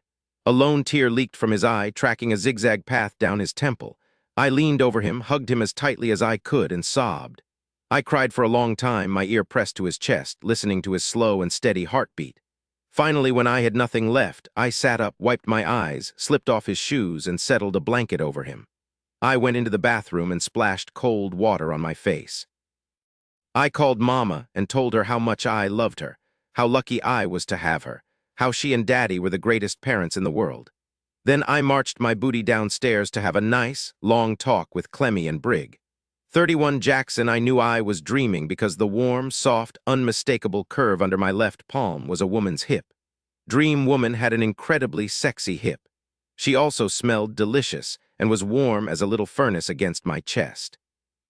All of that helped to distract from the odd fact that I had a headache and my mouth tasted like bourbon. This was a really vivid dream. At least I was lying down comfortably, my head resting on a nice, fluffy pillow, my legs curled up behind Dream Woman's legs. She sighed in sleepy pleasure when I pulled her tighter against me and nuzzled my face into her hair. When I slid my hand over her hip and gently cupped her, she sighed again, arching her back and rubbing against me. This was a fucking awesome dream. She smelled like strawberry shampoo and sunshine, like goodness, like something I wanted to soak in or taste. I found the nape of her neck with my lips and stroked my tongue over the delicate bump of her spine. She breathed the softest, sexiest moan, which was even sexier because it was my name. My dream boner was Godzilla, King Kong, Attila the Hun leading his army of savages to plunder the riches of foreign lands. I pressed it against her, curling my hand around her hip to draw her close. She made an appealing sound, a kitten's soft mew which drew a growl from deep inside my chest. I opened my mouth over the curve between her shoulder and neck. She tilted her head back, giving me better access to her throat. I trailed my lips up satin skin, gently bit down, felt her shiver. She made a restless noise and squirmed. She put her hand over mine and dragged it slowly up her waist and over her rib cage to her breast. It was full and heavy in my hand, the nipple peaked and highly sensitive. When I pinched it, she jerked and moaned, this time louder.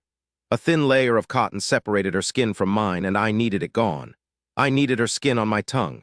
I needed that moan again. I found the hem of her shirt and pushed it up impatiently. I cupped her bare breast and gently squeezed.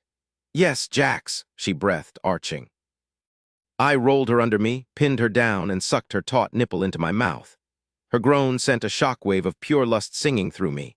I rocked my hips into hers. She fisted her hands into my hair, urging me closer, scratching my scalp and softly crying out when I tested that hard bud with my teeth. Her thighs were open around my hips. Her sweet smell was in my nose. The sound of her ragged breathing was in my ears. I pushed her breasts together and went slowly back and forth from nipple to nipple, sucking and licking, gently biting the fullness of the globes, then stroking my tongue over where I'd bit to chase away the sting. "Please," she panted. "Oh, please don't stop, more." My cock was so hard it ached. I was in heaven, this was dream heaven, and I was never ever leaving. "I need to be inside you, sweetheart," I murmured. She answered with a shudder. My eyes drifted open. Bianca lay panting softly beneath me with her eyes closed and her head thrown back, her pink t-shirt bunched up under her chin. Her gorgeous breasts jutted out from the cage of my hands, her nipples slick and darkest rose. It hit me like a bucket of cold water poured over my head. I wasn't dreaming. This wasn't heaven. This was real. Fuck. When I froze, Bianca opened her eyes. Then I was treated to the piercing anguish of watching her realize she wasn't dreaming either. Her eyes widened. Her lips parted on a choked gasp. "I'm sorry," I whispered hoarsely, disoriented and disgusted with myself. I'd mauled her in my sleep. I could probably be arrested for this. How was I even on the bed anyway? I was supposed to be on the couch. What a fucking disaster. I made a move to pull away, rearing back on my elbows, but she threw her arms around my shoulders and yelped. "Wait!" I froze again. We were eye to eye, nose to nose, staring at each other. The only sound in the room was our labored breathing. Her gaze dropped to my mouth. My heart pounded so hard I was breathless. She moistened her lips. Her hair was wild all around her face, a dark mass of curls, and she was so beautiful it hurt to look at her. She said breathlessly, "So I had this idea yesterday, when you were prancing around showing off all your muscles." My arms shook. I didn't dare speak. I just stared at her, waiting, burning up with naked lust. "That maybe it would be a good idea if we—" Color rose in her cheeks. She hesitated for what felt like forever until finally she worked up the courage to say, "If we got it out of our systems." My entire body was so tense I was in danger of shattering like fractured glass. "It," I repeated, my voice raw, her lashes lowered. She managed to look demure, her tone was crisp. "Don't be intentionally obtuse, Jackson, you know exactly what I mean." When I continued to stare at her, trembling with disbelief, she made her meaning perfectly clear by biting her full lower lip and moving closer. On a groan, I dropped my forehead to her chest. She was overwhelming me. I was going to die in this bed, lying on top of her. My heart exploded in my chest like a grenade. She turned her lips to my ear. "It doesn't have to change anything. One time just so we can get past it and put it behind us. And since neither of us has gotten close in forever, I won't be able to have you once, I growled and took her mouth. The kiss was hot and desperate, partly because I figured I had nothing to lose and partly because I was so overwhelmed I was almost angry.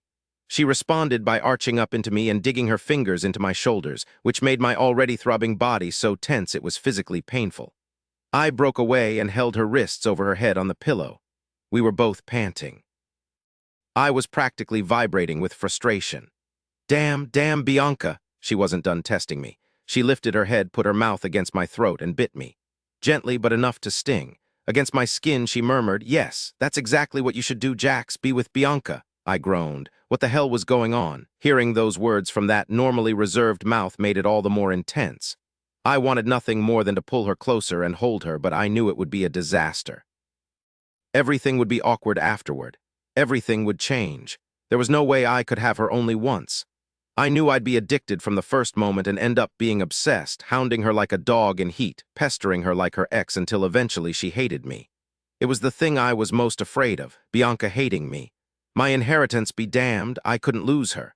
The little wild one lifted her legs and hooked her ankles around my waist. She inhaled deeply against my neck and made a sound of contentment. She started to move closer. "You're killing me," I gasped. "Why are you making me beg?" she protested, sliding her hands under my arms so she could reach down and hold me close, which she did with vigor. "Why are you suddenly so intense?" She lowered her head to the pillow and gazed up at me, her eyes half-lidded and hot. Her voice was a throaty whisper. "Because you're beautiful, Jackson Boudreaux, inside and out." I'm an idiot for not realizing it sooner. My heart stalled out, then took off like a rocket. Resting my weight on my elbows, I cupped her face in my hands and stared down at her, wanting to memorize every little thing, every aspect of this moment. Her eyes and chin and nose, the way her hairline dipped to a widow's peak at the top of her forehead, her lovely red mouth. I said raggedly, "I can't, not only once. I can't risk it being weird after. I couldn't live with myself if I messed this up." She drew in a slow breath, let it out through her nose, then she cocked her head and considered me. "So it's a negotiation then?" My brows shot up. "Excuse me? Well, if you can't do it only once, how many times do you think you would be able to do it?" She blinked lazily. One corner of her mouth lifted in a tiny, rogue grin that she quickly suppressed. Speech was becoming difficult. I'm so out of practice. I think the first 10 or 20 times might just be getting me back up to speed. 10 or 20? Ambitious, aren't you? She unhooked her ankles from around my waist and slid her foot down my leg, her toes curled around my calf. "And would that all be in one day or—" "No," I said forcefully. I took my tone down a notch and tried to look serious. My blood pressure was through the roof. "No, I think I'd need a lot more time than that." I cleared my throat of the rasp. "I mean, I don't want to wear you out or anything." "Such a gentleman," she whispered. Looking into my eyes, she slowly pressed herself against my chest. I felt her right through my shirt, two firm points that needed my attention. A growl built low in my belly and worked its way through my chest and out my mouth, but still I held back. Suddenly all the teasing left her voice and her eyes. She said firmly, "Jackson, I'm in your bed, I'm wearing your ring, we're drawn to each other. Be with me, damn it, and hurry up about it." A heartbeat of silence pounded between us. The moment stretched thin, then snapped, and the final shreds of my control curled up like burning paper and turned to ash. I said, "You should write poetry," and crushed my mouth to hers. 32 Bianca I'd seen Jackson's scary side. I'd seen his hidden sweet side, too, and his suave side, and a dozen others, but I'd never seen him undone. "Off!" he snarled, impatiently pulling my t-shirt over my head. He tossed it aside, and it sailed across the room. He took a moment to stare down at me, his eyes black with intensity, then he grabbed my sleep shorts and yanked them down my hips. Away they went, flung over to the dresser along with my panties. Kneeling between my legs, he made an animal noise as his gaze raked over me. Then his mouth was on my flesh. There. I cried out in shock. His mouth was so hot and wet, so unexpected. He dug his fingers into my hips and held me close. I almost died from the intensity. "So incredible. I knew you'd be incredible." He took a moment to growl, his breath fanning over me. Then he went right back to focusing on me. I threaded my shaking fingers into the thick, soft mess of his hair because I needed to feel it. I didn't realize how much I'd wanted to touch it until now. And now that I could, I took big, greedy handfuls of it and breathlessly laughed. I sounded like I'd just robbed a bank and gotten away with it. Jackson ignored my crazy laugh. His focus, oh clever focus, circled round and round that sensitive spot until it throbbed and I was gasping for air. When I arched off the bed and cried out, Jackson turned his head and gently bit my thigh. "Close already?" he asked, laughter in his tone. My hips rocking, I begged him not to stop in a garbled mess of words. "You're so goddamn beautiful," he whispered. "I wish you could see yourself." He ran his palms up and down my thighs, testing the flesh, pinching it and stroking it, his big hands rough and warm. "This beautiful skin," he kissed my leg. "These perfect curves." He reached up and held them, thumbing over my sensitive points so I shivered in delight. His voice turned spine-chillingly dark. "And this gorgeous part of you, look at you open for me, all soft and inviting. Christ. I can't decide if I want to hold you until you come and then be with you, or if I should make you come first." Sweet baby Jesus in the manger, Jackson Boudreaux is intense. "Please," I pleaded brokenly. "Jax." He gently pinched me between two fingers and blew on it. I moaned like I couldn't help myself. "Tell me what you want," he demanded, lazily stroking me. I blurted, "Anything, everything. You." "Oh, sweetheart," he murmured, "you already have me." Then he gifted me with his focus again. I sighed in relief, my breath shuddering out of me, my body writhing under the expert movements of his hands and mouth. He knew exactly how to take me to the edge and keep me there, teasing and gentling when I got too close, chuckling at my delirious implorings of more. "Hurry, I'll kill you if you stop." He took his time, though I knew he felt the same unbearable urgency I did. His fingers digging into my skin were just shy of painful. Every once in a while, he would catch his breath and curse. I felt like I was riding a wave of heat and emotion, expanding from my body to fill the room, the house, the entire state. I wanted to laugh and cry and scream. I wanted to break apart and let him put me back together. I was sinking into the bed at the same time as I was floating over it, the feel of his stubble exquisitely rough on my inner thighs, the sound of his deep-chested grunts reverberating all the way through me. "Oh God, Jax," I groaned, unable to hold it in. "I'm there, oh God, I'm there, I'm so." My climax stole the words right out of my mouth. I bucked and gasped. My body bowed. My fingers dug into his hair and I exploded. He hooked his forearm over my belly and held me down as I convulsed. He slid two fingers of his other hand inside me. Clenching hard around them, I screamed. It lasted forever, or seemed to. Pulsing and heat and flashing lights behind my closed eyelids, the feel of his fingernails breaking my skin. Everything so crystalline clear, so achingly raw I felt exposed on every level, all my nerves on fire and the frantic hummingbird beat of my heart pounding like gunfire in my ears. When I came back to myself, I was crying. "Hush, sweetheart," Jackson crooned, climbing over me. He settled his weight between my legs and nuzzled my neck. I clung to him, overcome, shaking with the aftermath of acute pleasure and a sudden bottomless fear. Whatever that was, it was something I'd never felt before. And it scared the bejesus out of me. "It's okay," he whispered, peppering soft kisses all over my cheeks. His heart pounded against my chest, as hard and erratically as mine did. He was so warm and big and comfortable, an enormous man pillow I could burrow into and get lost. I loved his weight. I loved how he smelled. I loved how tender he was being, this giant of a human who could crush me in one fist but was stroking my face with the care of someone handling fine china. I loved how he made me feel so safe. I did not love the strange terror that evoked. When I finally managed to pull myself together, I sniffled in embarrassment and turned my face to the pillow.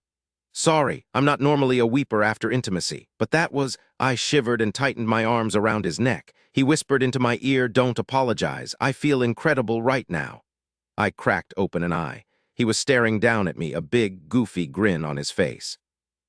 His dark hair was mussed, his blue eyes were alight, and he was so handsome it took my breath away. Dazed, I said, "You are incredible, Jax. You're the Michael Jordan of intimacy. You're the Warren Buffett of intimacy. You're the Steve Jobs of okay," he interrupted dryly. "No more other men's names out of your mouth while you're in my bed." I smiled at him. "I'm sorry, that was just like—" I sighed dreamily. "Wow." The light in his eyes grew hotter, he whispered, "and that was only Act 1. Fingers crossed there were a dozen more to follow.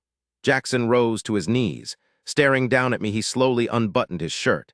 It parted under his fingers, revealing his gorgeous hard chest, those abs of steel, that fine dark trail I found so enticing.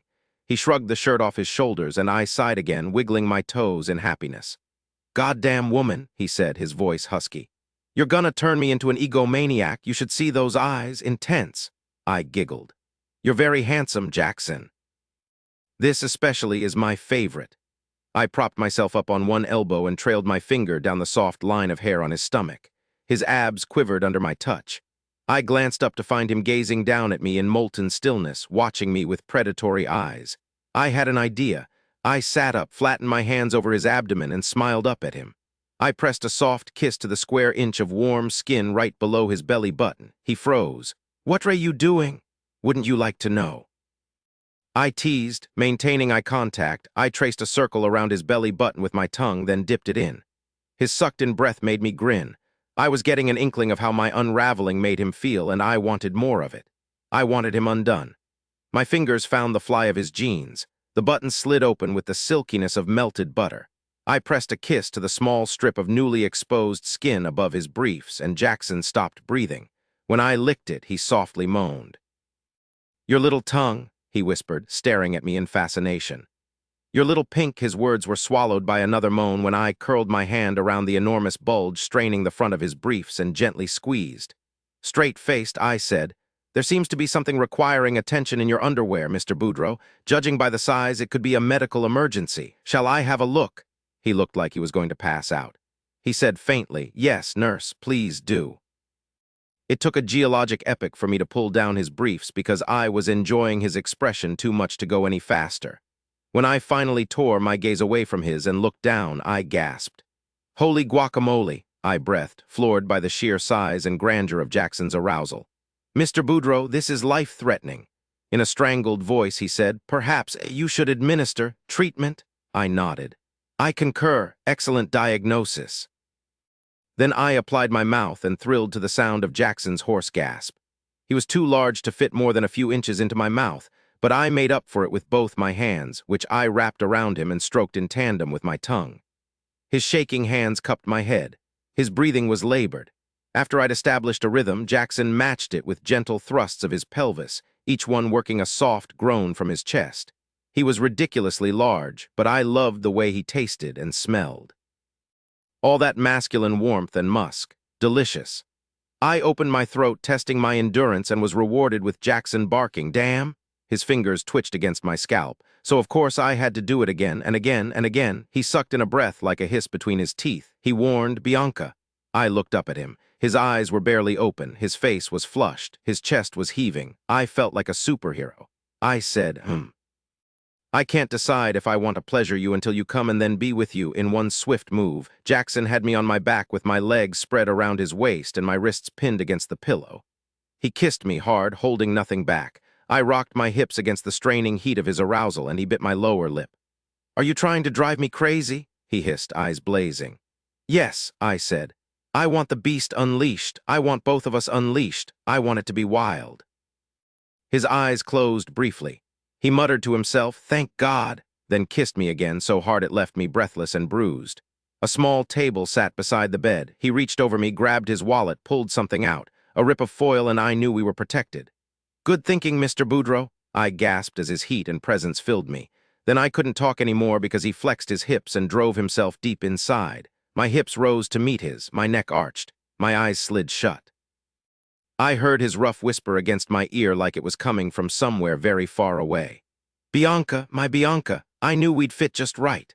Then he dropped his mouth to my neck and started to move with me. It wasn't sweet. It wasn't gentle. It wasn't controlled, but it was everything I wanted and needed.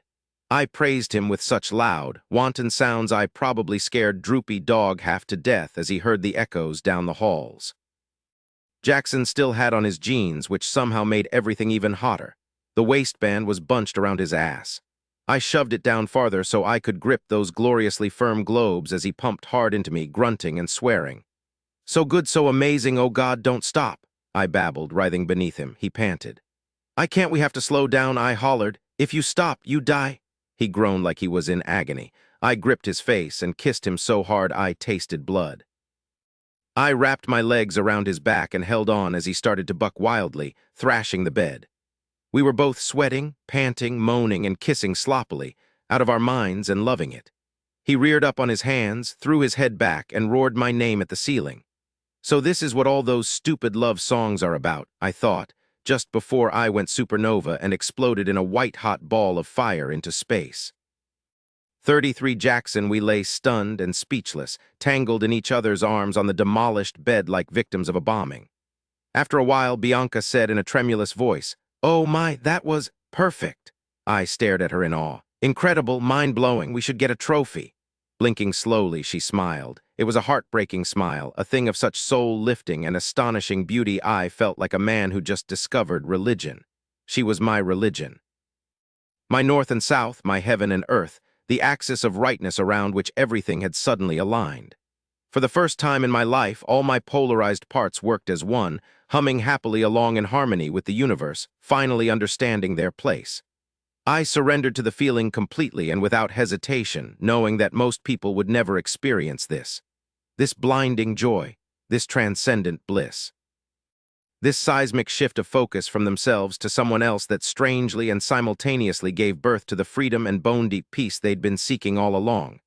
I always thought love was a pair of shackles, but I was wrong. Love was the open door of a cage.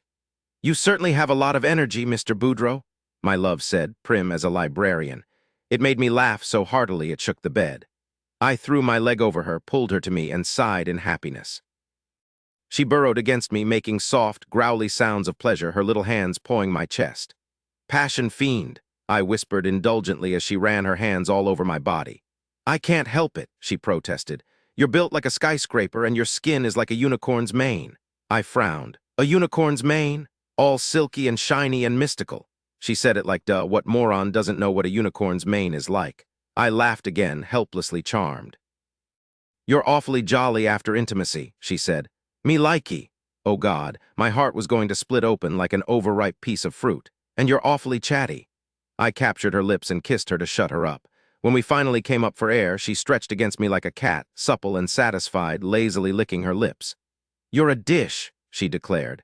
"If you were food, you'd be the fillet from that cow on your father's plain that was massaged and coddled into beefy, delicious perfection." "That's disturbing," I said, kissing the tip of her nose. "But thank you, I think." Her mood shifted like quicksilver from gossamer light to guarded. She pursed her lips and contemplated my sternum. "Speaking of your father." "What?" I was instantly on high alert. She glanced up at me. "You need to talk to him." There was something behind her eyes that worried me. "Why?" She dropped her gaze to my chest and started toying with my chest hair. Well. "I had a little chat with him last night after you passed out." Her pause was infinitesimal. "With your mother, too." My blood pressure went from sleeping baby to day trader on the stock market on Black Monday.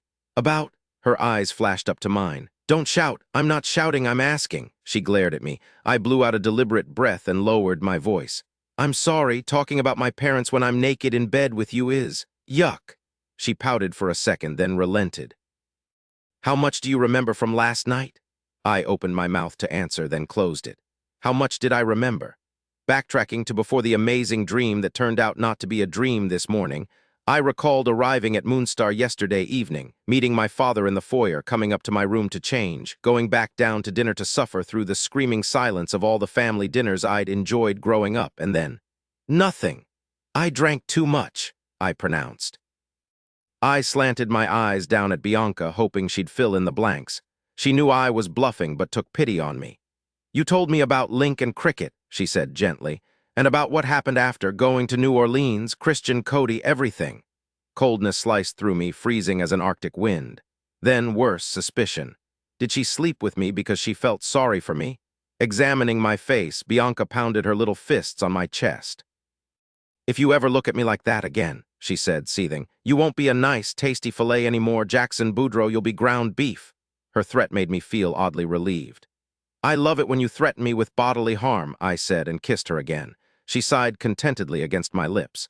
I was enamored by how quickly she could get over anger. It usually took me days. She said, "Well, someone's got to keep you in line. Might as well be your wife."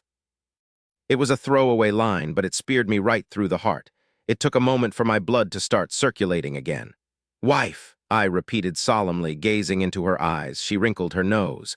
"Lord, you make it sound like someone just told you Christmas was canceled."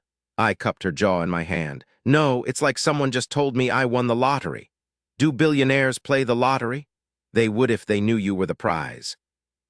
She squirmed a little, pleased but acting like she wasn't, and resumed toying with my chest hair like it was her new pet. I stroked her face, dazzled by all the little dancing hearts in my eyes. "I need a shower," she pronounced, then looked at me from under her lashes.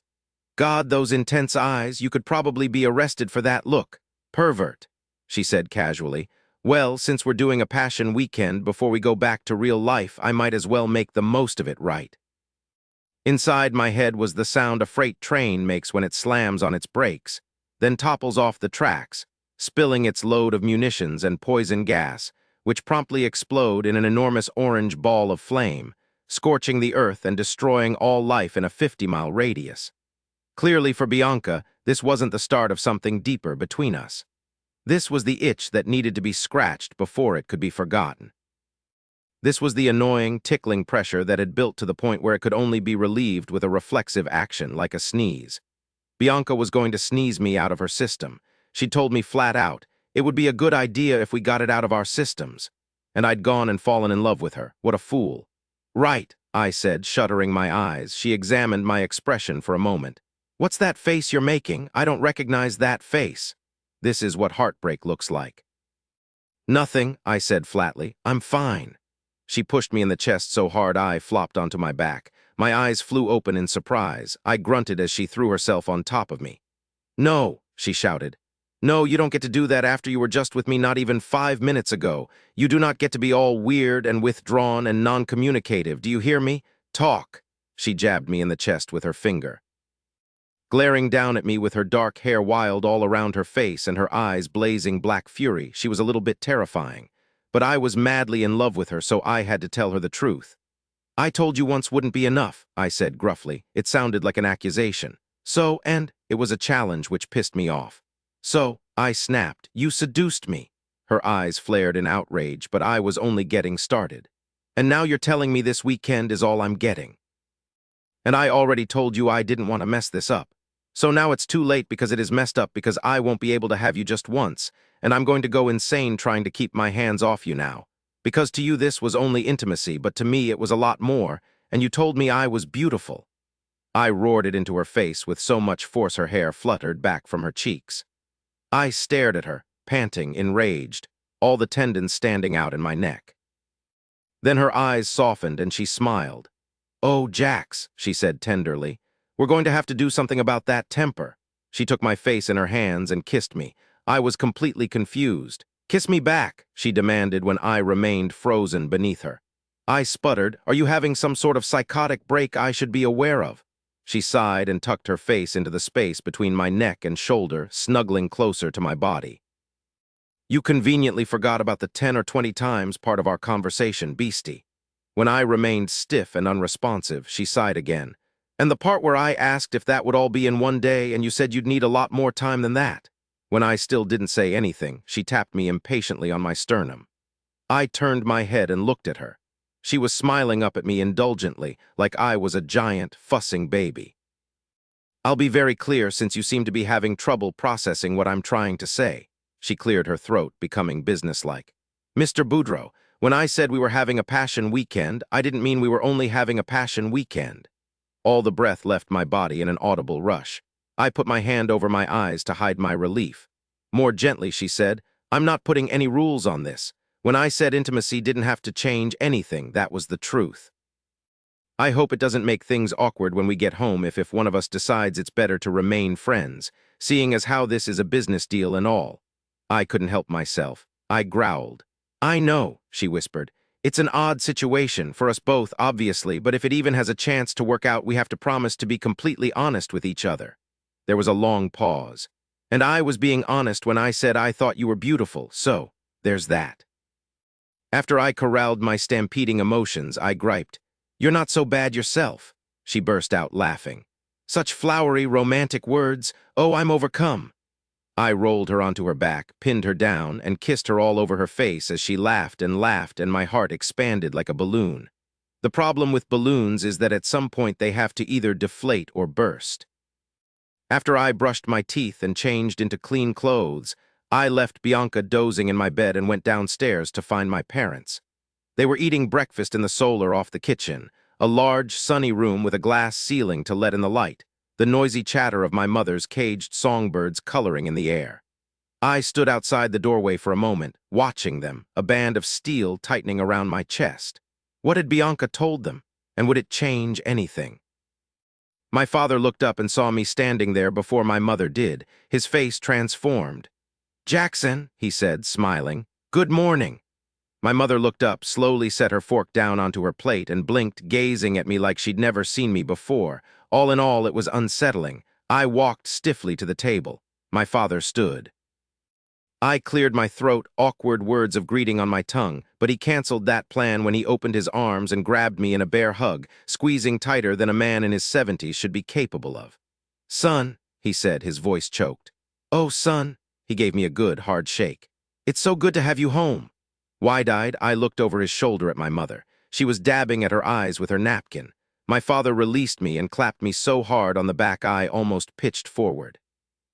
I caught myself in time and took refuge in a chair, where I sat looking between the two of them with trepidation. My mother reached over and grasped my hand. A miracle. A servant deposited a glass of orange juice on the table in front of me. "Breakfast, sir?" I waved my hand, and the servant melted away. I couldn't deal with food right now, but the orange juice was too great a temptation, so I chugged it. "We owe you an apology," said my father, instantly prompting me to choke. He had to pound me on the back several times before I was able to catch my breath, and even then I wasn't able to speak, only stare at him in watery-eyed, gasping disbelief. "Oh, now don't gimme that face," he said, snapping his napkin over his lap. "You're not innocent in all of this, either. You never even told us we had a grandson." The sound that came out of me wasn't technically a word, but my father snorted like I disagreed with him. "Yes, Bianca told me you adopted Christian's son, and I'm damned pissed off that you'd keep that from us. You know how much your mother wants grandbabies, and you could have told me what really happened with Cricket. It would have saved us years of grief." He looked at me stricken. "Not that it was anything like what you probably went through, of course. I didn't mean that. Only, well, shoot, Jackson, you never gave your mother and me a chance to be there for you. You just disappeared, and when Rayford found you, he wouldn't tell us anything either, and we never saw either one of you again. It was like the two of you went into the witness protection program. It took a long time for me to recover from that. But I looked at my mother. I gave you a stroke." She sighed like she was disappointed she'd given birth to such an idiot. Exasperated, my father trumpeted, "You can't take credit for that, boy. Your mother's been on a blood thinner for 20 years because she'd had a minor stroke before you were born, and the doctors were trying to prevent another one. Sticky blood runs in her side of the family. Jesus H. Christ on a crutch, what nonsense. And this is why you stayed away." My temper snapped. I stood, shoving back my chair. "I stayed away because you loved Link more than you ever loved me," my mother gasped. My father gaped at me. The servant silently excused himself from the room and disappeared. "Jackson Walker Boudreaux," said my mother in a halting, horrified whisper. She was white as a sheet, her eyes filled with tears. "That is a terrible thing to say and untrue," my father said crossly. "Well, now you've done it. Congratulations, boy, you've made your mother cry." He went to her, took her hand and held it, crooned soothing words to her as she wept, and I looked on, convinced I was in a state of shock so severe I'd had a mental break with reality. Finally, when he'd calmed her down, he pulled himself to his full height, straightened his shoulders, and let me have it. "Now you listen to me real good, son, because I'm only gonna say this once. We love you. We love you now. We loved you then. We'll love you until we die. You're our son. We know we weren't perfect parents, but you were a handful. Maybe we didn't always know the right way to deal with you, but we never loved you less than your brother. Never. And we never blamed you for his death either, even though I know you think we did." When I blinked in shock, he nodded. "That's right, I'm not stupid. You got my blood in your veins, you think I don't know what you're thinking. But you're a stubborn sob just like me. Once you get your mind set, that's it."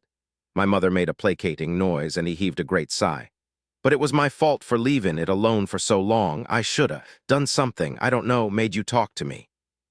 But getting you to talk is like pulling teeth." He waved a hand in the air like he wanted to dismiss that last part. "Anyway, the bottom line is that the past is past. We're gonna have a new daughter-in-law. It's time we started acting like a family again. By the way, we love Bianca. What a firecracker. Hopefully we'll have another grandbaby or two by this time next year." I stared at him. I stared at my mother. I opened my mouth and found I had no words. "Well, look at that, Clemmy," said my father. "Ha, I've left him speechless. Score one for the old man." I sank into the chair and put my head into my hands. The servant reappeared, set a bloody Dixie on the table in front of me, and murmured, "I hope you still like these, sir. Thought you might need it. Welcome home." When he disappeared again, it was to the sound of my soft, disbelieving laughter. Bloody Dixie makes 4 servings, 132-ounce bottle of tomato juice, 2 ounces, vodka 1 tablespoon, freshly grated horseradish. Or prepared: 1 tablespoon lemon, juice 1 tablespoon hot sauce, 1 tablespoon Worcestershire sauce, dash of celery, salt, dash of pepper, 4 slices, cooked bacon, 4 ribs, celery preparation, pour out a 1/4 cup tomato juice from bottle.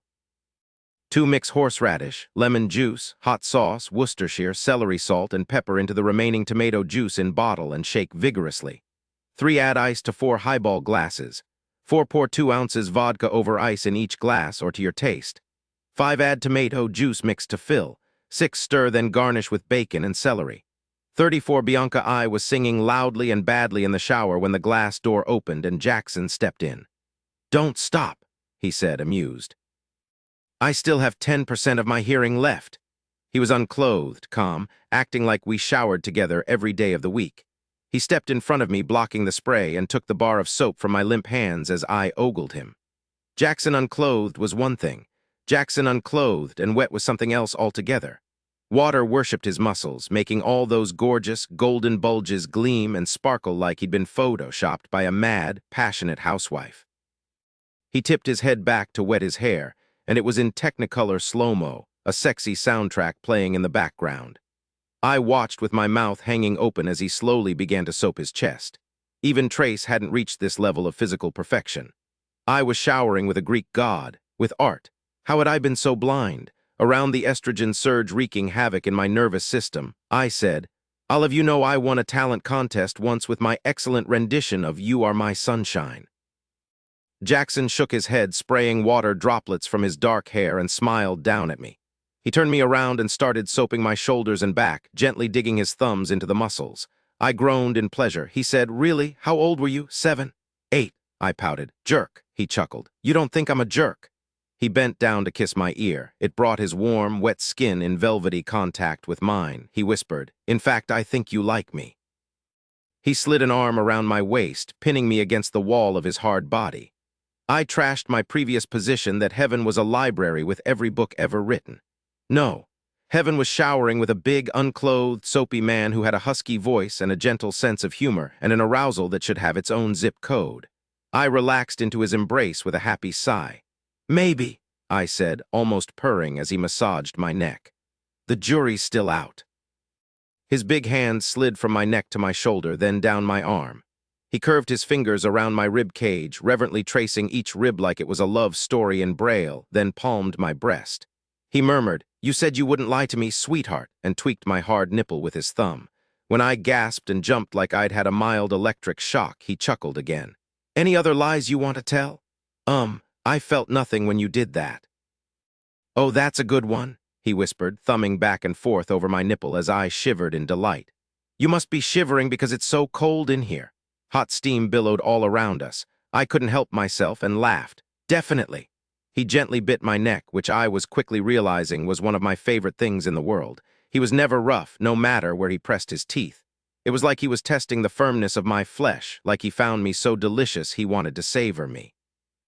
Hold my flavor on his tongue and enjoy it like one would with bourbon or a fine wine. My head resting on his shoulder, I reached up and wound my arms around his neck. That gave him access to all the girly real estate on my body, which he immediately claimed.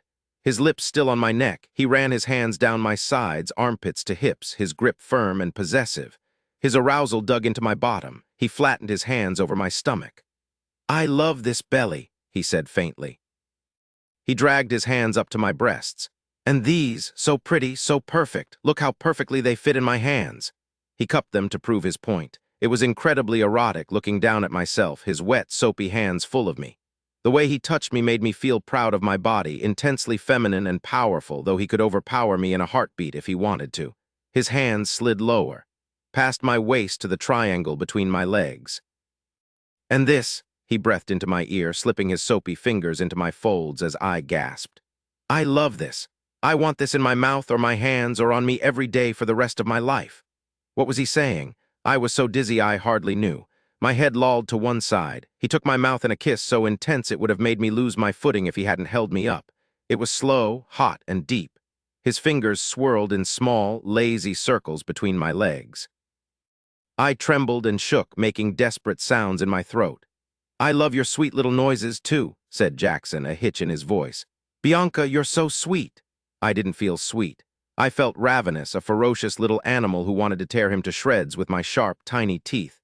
I was so hungry for him, my stomach ached. He turned us to the wall. I flattened my hands over the wet tiles. He spread his hands around my waist, measuring the span. Then he surprised me by kneeling behind me and biting my bottom. "God!" he groaned, stroking my bottom, nipping it, grabbing big handfuls of it like he couldn't get enough. He put his hand between my legs and cupped me, slowly rubbing me as I ground myself against his palm and moaned. My eyes slid shut with pleasure. I leaned my forearms against the wall and dropped my head, canting my behind out because I loved what he was doing so much. "You're the sexiest woman I've ever seen in my life." His voice had a harder edge now, a desperate edge like he was unraveling. Then he stood and tilted my head back with his fingers clenched in my hair and kissed me. I reached behind me and grasped his arousal. He moaned into my mouth. "Like this," I said, panting, stroking his length. I went up on my toes, guiding him where I wanted him, to that aching place between my legs. "Hurry!" When he slid inside, he dropped his head and bit me on the long muscle between my shoulder and my neck. He shuddered. His low groan went all the way through me. We stayed like that, unmoving, breathing raggedly, until I couldn't stand it anymore. I flexed my hips. He jerked, driving deep into me, and I yelped in surprise. "Sorry," he rasped. My laugh echoed off the walls. "You're forgiven. Do it again." Gripping my hips, he started a slow rhythm. I clung to the wall. He slid his hand along the back of my thigh and lifted my leg, setting my foot on the tile seat to my right. It changed the angle of everything, deepening it, forcing a low moan from my chest. He reached around and slid his fingers between my legs. I moaned again, louder. "She likes that," he said, softly laughing, reaching up with his other hand to caress my breasts. No, I didn't like it. I loved it. I was obsessed by it. I never knew dirty, wet shower intimacy would turn out to be something I adored more than chocolate croissants fresh out of the oven, dripping in butter. "I don't want this to stop," I gasped, headed toward that bright white peak too fast. "Jax, don't ever stop." "It won't stop," he said roughly into my ear. "I promise, now quit holding back." How did he know? I was beginning to think the man could read my mind. I leaned against him, reached around his neck with one hand and pulled his head down. We kissed. He tested my lower lip with his teeth, explored my mouth with his tongue, took his time enjoying me. Time spun out and slowed until all the clocks stopped ticking and it was just the two of us, the water, our soft, shared sounds and ragged breaths. When I opened my eyes, he was staring down at me, a drop of water clinging to the tip of his nose, a look of adoration on his face. Something in the center of my chest unlocked and broke free. My climax slammed into me like a comet into Earth. I stiffened and cried out, safe in the circle of his arms, gazing into his eyes as it happened. The bathroom echoed with the sounds of my undoing. "You've ruined me for anyone else," he whispered hoarsely, beginning to lose himself.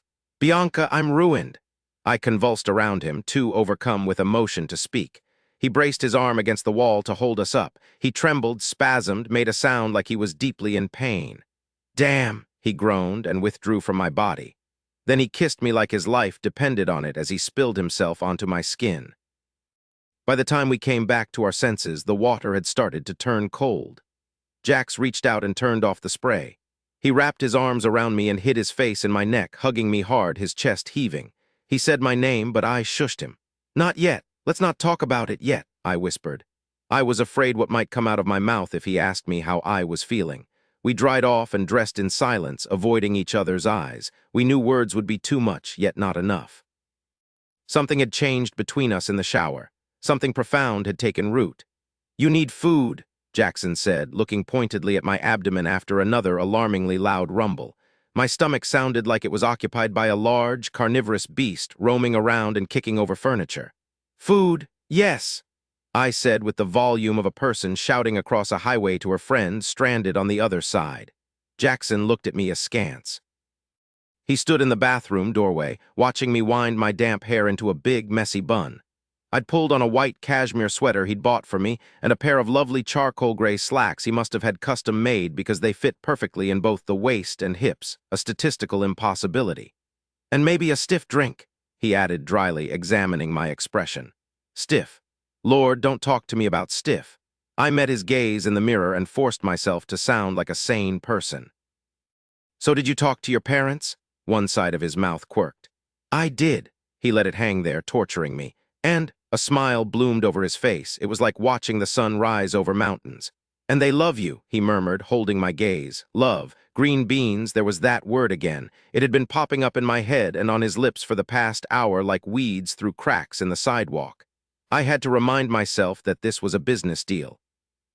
He was here for his inheritance. I was here for my mama. It wouldn't do to get ahead of myself and start attaching deeper meaning to things on account of hot shower intimacy. Hot, emotional, vulnerable, soul-searing, life-changing shower intimacy. Oh, said Jackson. I smell smoke. You're thinking again. How can we please go get some food before I eat that bar of soap? He pushed away from the doorway and wrapped his arms around me, resting his chin on top of my head. Yep.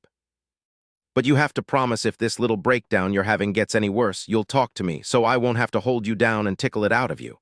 I gave him scary, crazy lady eyes. You will not tickle me, ever, understood?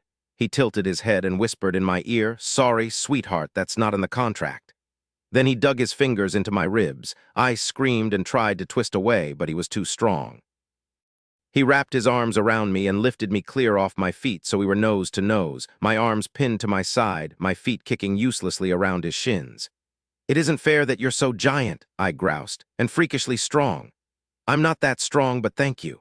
Honey, you're holding up my entire weight like I'm a loaf of bread, one of the airy kinds like sourdough. He chuckled and kissed the tip of my nose. Honey, he drawled. He lowered his lashes, smug as all get out. I wondered with irritation why those kind of thick, silky, black eyelashes were always wasted on boys who didn't appreciate how lucky they were to have them. I sniffed like a snooty aristocrat. It was a slip of the tongue. I'm getting lightheaded from lack of food. I could faint at any moment. He pressed a soft kiss to my lips and chuckled again. I see, you're still in fibbing mode. All right, I'll let it go until he checked his watch, which meant he was now holding me up with one arm noon. Deal. I muttered, show off. He laughed and set me on my feet.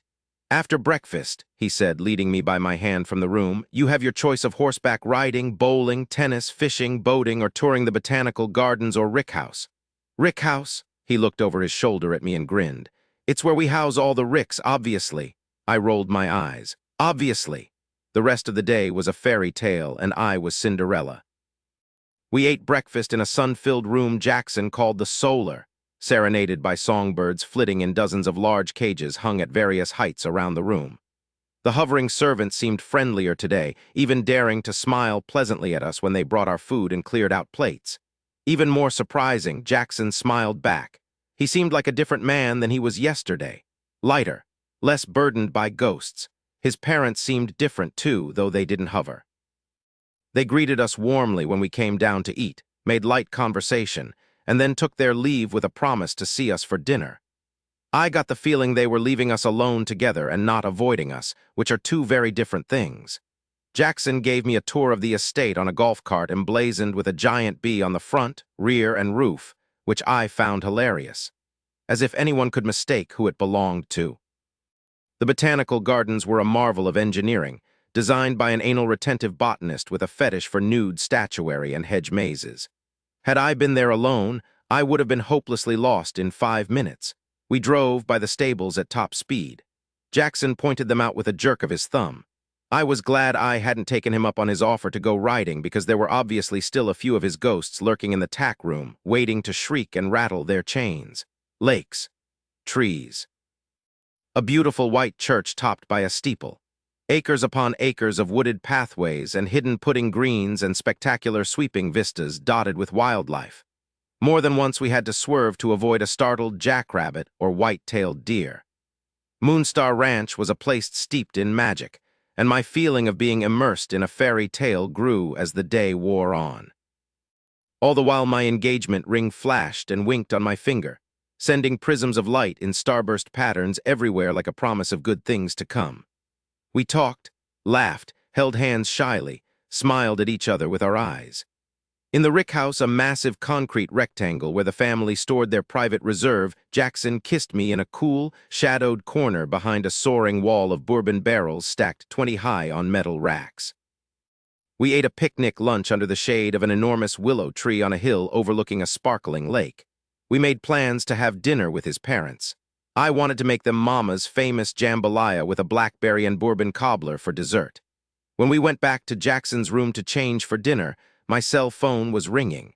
I'd left it on the dresser, too distracted from what had happened between us in the shower to remember to bring it along. Hello.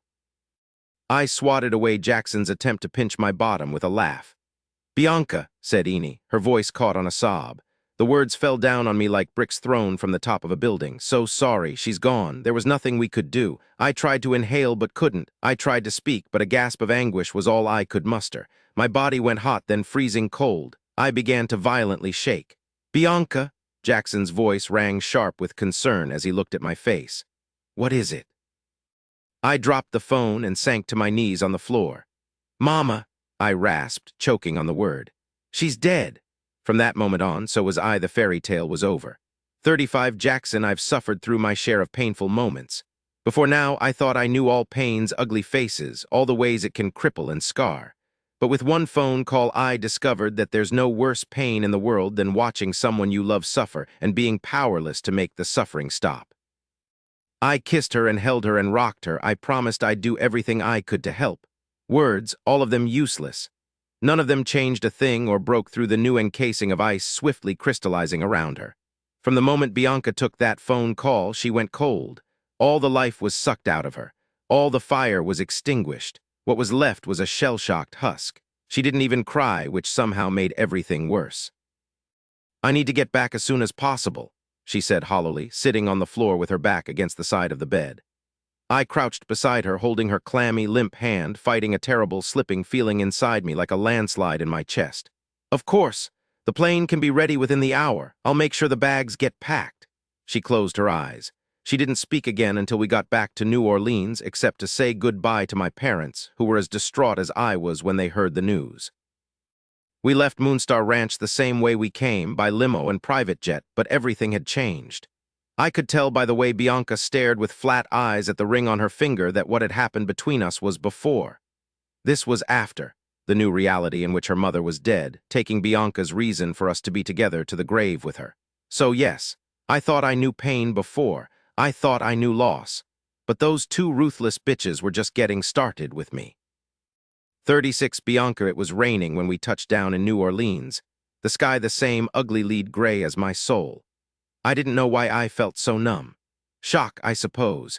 In any case, I was grateful for the way all my senses were dulled, because I knew there were 1,000 invisible knives of anguish hovering all around me, hungry for their moment to slash and draw blood. They'd get their moment, of that I was sure. But for now, I was safe in a cocoon of soft, white noise where nothing could reach me. Not even the torment in Jackson's eyes. His engagement ring was a cold, heavy weight on my finger, a constant reminder of the bargain we'd made and why. I couldn't think about it. I couldn't face any more harsh realities today. All I could do was put one foot in front of the other and keep breathing. When we arrived at Mama's house, I could barely even do that. "I've got you," said Jackson when I stepped out of the car and almost fell. He put his arm around me and helped me up the steps and into the house. Eni was there, her face streaked with dried tears, which got a fresh coat the minute she laid eyes on me. "Boo," she wailed and crushed me into her embrace. "It's okay," I whispered into her shoulder. "We're going to be okay." I didn't know who I was trying to convince, her or myself.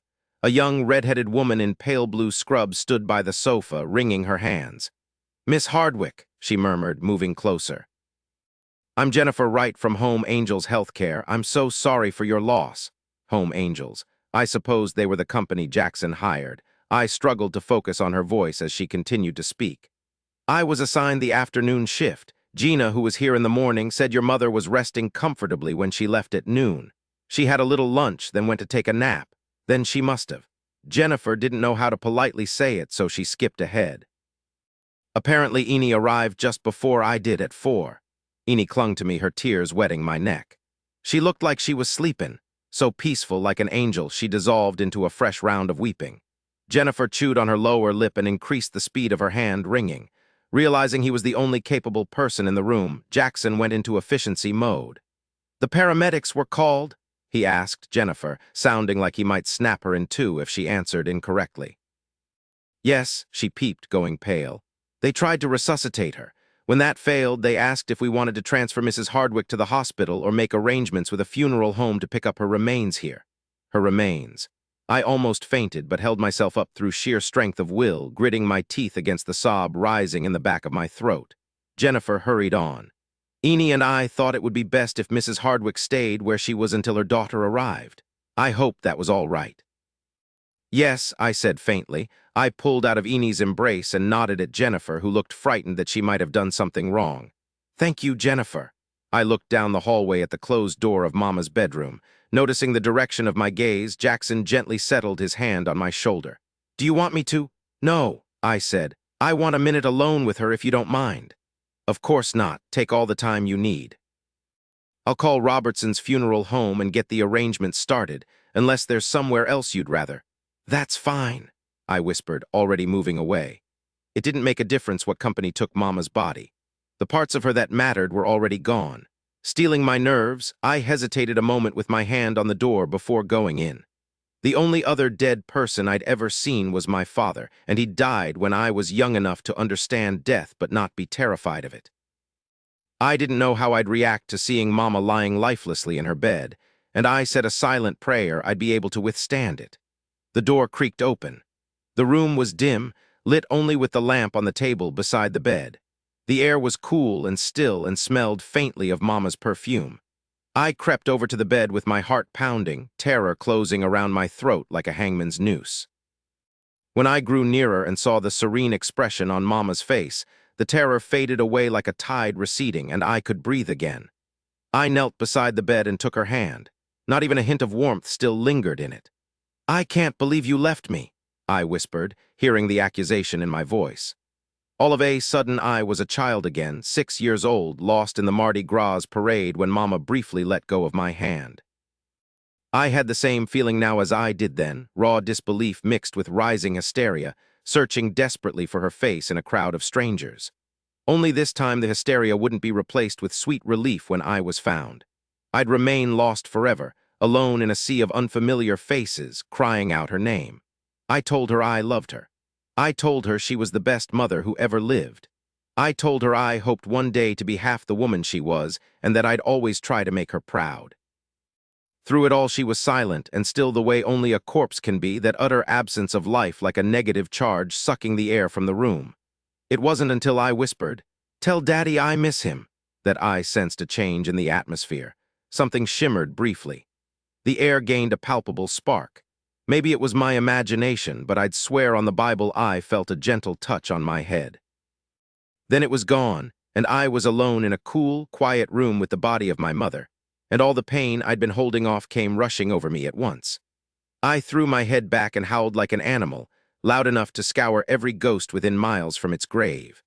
The bland-faced men from the funeral home spoke in soft, soothing tones and wore black suits with white carnations in the lapels. I picked out a casket from a catalog, one with a beautiful lavender lining I knew Mama would have liked. Arrangements were made, paperwork was signed, condolences were given, then they loaded Mama into a hearse and took her away. Enid sent her off with a teary cry of "Safe travels, Miss Davina," and the pain was so breathtaking I almost fell to my knees. Through it all, Jackson was a rock. He kept his hand on my lower back or my shoulder or my arm, a constant, gentle touch of support. When I found it hard to stand, he held me up. When I found it impossible to speak, he spoke for me. He thanked Jennifer and told her to go home, then he asked Enid if she could go to the restaurant and take care of things there, because we all could see that I was in no shape to handle it. "Cancel all the reservations for the rest of the week," I told her in a dull voice. "Put a sign on the front door, closed indefinitely. Should I call anyone for you, Boo? People will want to know Davina passed." "Yes," I said, my head pounding. "Call everyone. I'll let you know as soon as I schedule the funeral service with the church. Thank you, Enid." When Jackson said, "Tell the restaurant employees they'll be paid for the days off," I didn't have the strength to argue. By then, all I wanted to do was lie down and sleep for a few years. Weeping, Enid left. Then Jackson and I sat at the kitchen table, staring at each other like two people who have survived a plane crash only to find themselves stranded on a desert island with no food or shelter and a hurricane blowing in. "I'm so sorry," he finally said. His eyes were fierce. "She was a lovely woman." I looked at the table, its wood surface nicked and scratched from years of use, while grief swept through me like a raging river overflowing its banks. "Yes, thank you. For everything you've done, thank you. You've been a great help." I didn't mean for it to sound like a dismissal, like a decision had been made by a committee that he'd performed well under pressure but should now be on his way, but somehow it did. He flinched a little, slouched lower in his chair. A minute passed in silence, then Jackson cleared his throat. "You're staying here tonight?" I hadn't thought about it, but the moment the words were out of his mouth, I knew I wanted to do exactly that. "Yes," I said, strangely relieved. He nodded. His jaw was set. My engagement ring caught a ray of light and reflected it around the kitchen in a million prism sparks. I couldn't imagine a more awkward moment had ever occurred. He asked, "Is there anything I can do, anything you need?" When I said no, he visibly deflated. "Okay," he answered quietly. "Then I guess I'll just go." I couldn't look at him. A chaos of wing beats filled my chest. Did I want him to go? Did I want him to stay? I didn't know anything anymore, only that it was hard to catch my breath. I feared if I looked up into his face, I might shatter into 1,000 tiny pieces. He stood. "Call me if you need anything." His voice had an edge of sorrow, like he already knew I wouldn't. He pressed his cheek to my hair, fleetingly there, then gone. Then he walked slowly to the front door, his shoulders slumped in a way I'd never seen before. When I heard the door open, my lungs filled with breath, as if I were about to shout, but then the door closed and I was left alone in silence, the awful reality of the day settling into my bones. Somewhere off in the distance, a dog howled. It exactly matched the sound inside my head. That day passed. Heartless how the sun has the nerve to rise and set and rise again, witness to so much ruin. I awoke in the morning with no idea where I was. I bolted upright on the sofa, staring around the small parlor in confusion, in my clothes from the day before, blinking against the glare of sun streaming through the curtains. Then I remembered and felt 1,000 years old. Everything looked different without Mama in the world, even my own face in the mirror. I looked older, harder. Something had extinguished in my eyes. I couldn't eat but desperately needed coffee. I made myself a cup and almost dropped it when the phone rang. My nerves were so shredded. "Hello, Bianca," said the colonel, sobbing. "Oh, Bianca, tell me it isn't true." I closed my eyes and rested my forehead against the wall. "I can't believe it either. It's impossible that she's gone." Listening to a man cry is one of the most terrible things in the world. Their tears seem so much more devastating than female tears, maybe because they so infrequently shed them. "Was it a heart attack?" the colonel asked, his voice choked with shock. "I don't know. She didn't want an autopsy, so we won't know the exact cause of death, but the chemo was really hard on her system." There was a stunned silence. "Chemo? She had lung cancer," I whispered. "She's been on chemo for weeks. She was scheduled for surgery on Wednesday." The colonel's small cry of distress pierced me straight through my heart. "Cancer? My God, she never said a word. I thought she had the flu." "I know, I'm sorry. That's what she told everyone." It was a minute or two before he composed himself enough to talk. "You know what I think?" he said in a ragged whisper. "No, what?" He drew in a long, shuddering breath. I imagined him on the other end of the phone, wiping his eyes and pulling himself up straight into that ramrod posture he was known for. He said, "I think she was just tired of Bane without your daddy, and now that you're settled, she decided it was time for her to be on her way." A sob broke from my chest. Fighting tears, I clapped a hand over my mouth. "I loved your mama, Bianca. She was a good woman, and I'll miss her something fierce. But I always knew she'd given her heart away a long time ago. I knew she'd never stop loving your daddy, but I'm grateful for the time we spent together because she made me happy. She made the world a better place." I didn't know how I was still standing. Strange, strangled noises gurgled up from deep in my throat. The colonel asked gently, "Is there anything you need, darlin'? Anything I can do for you?" I managed to tell him no, but it was someone else's voice who answered, someone with a whiskey-soaked growl and a broken heart. We said goodbye and hung up, but before my coffee got cold, the phone rang again. It didn't stop ringing for hours. In between phone calls were the visitors. They came in a constant stream, friends and neighbors and members of Mama's church, bearing casseroles and weeping into crumpled-up tissues. Everything became a blur. All the faces began to blend together. I was simultaneously exhausted and energized by all the people who came, their grief piling on top of my own, their voices like the angry buzz of wasps inside my head. I started to feel disconnected, numb again, and was grateful for it. Numb was better than the alternative. With any luck, numb would get me through the rest of my life.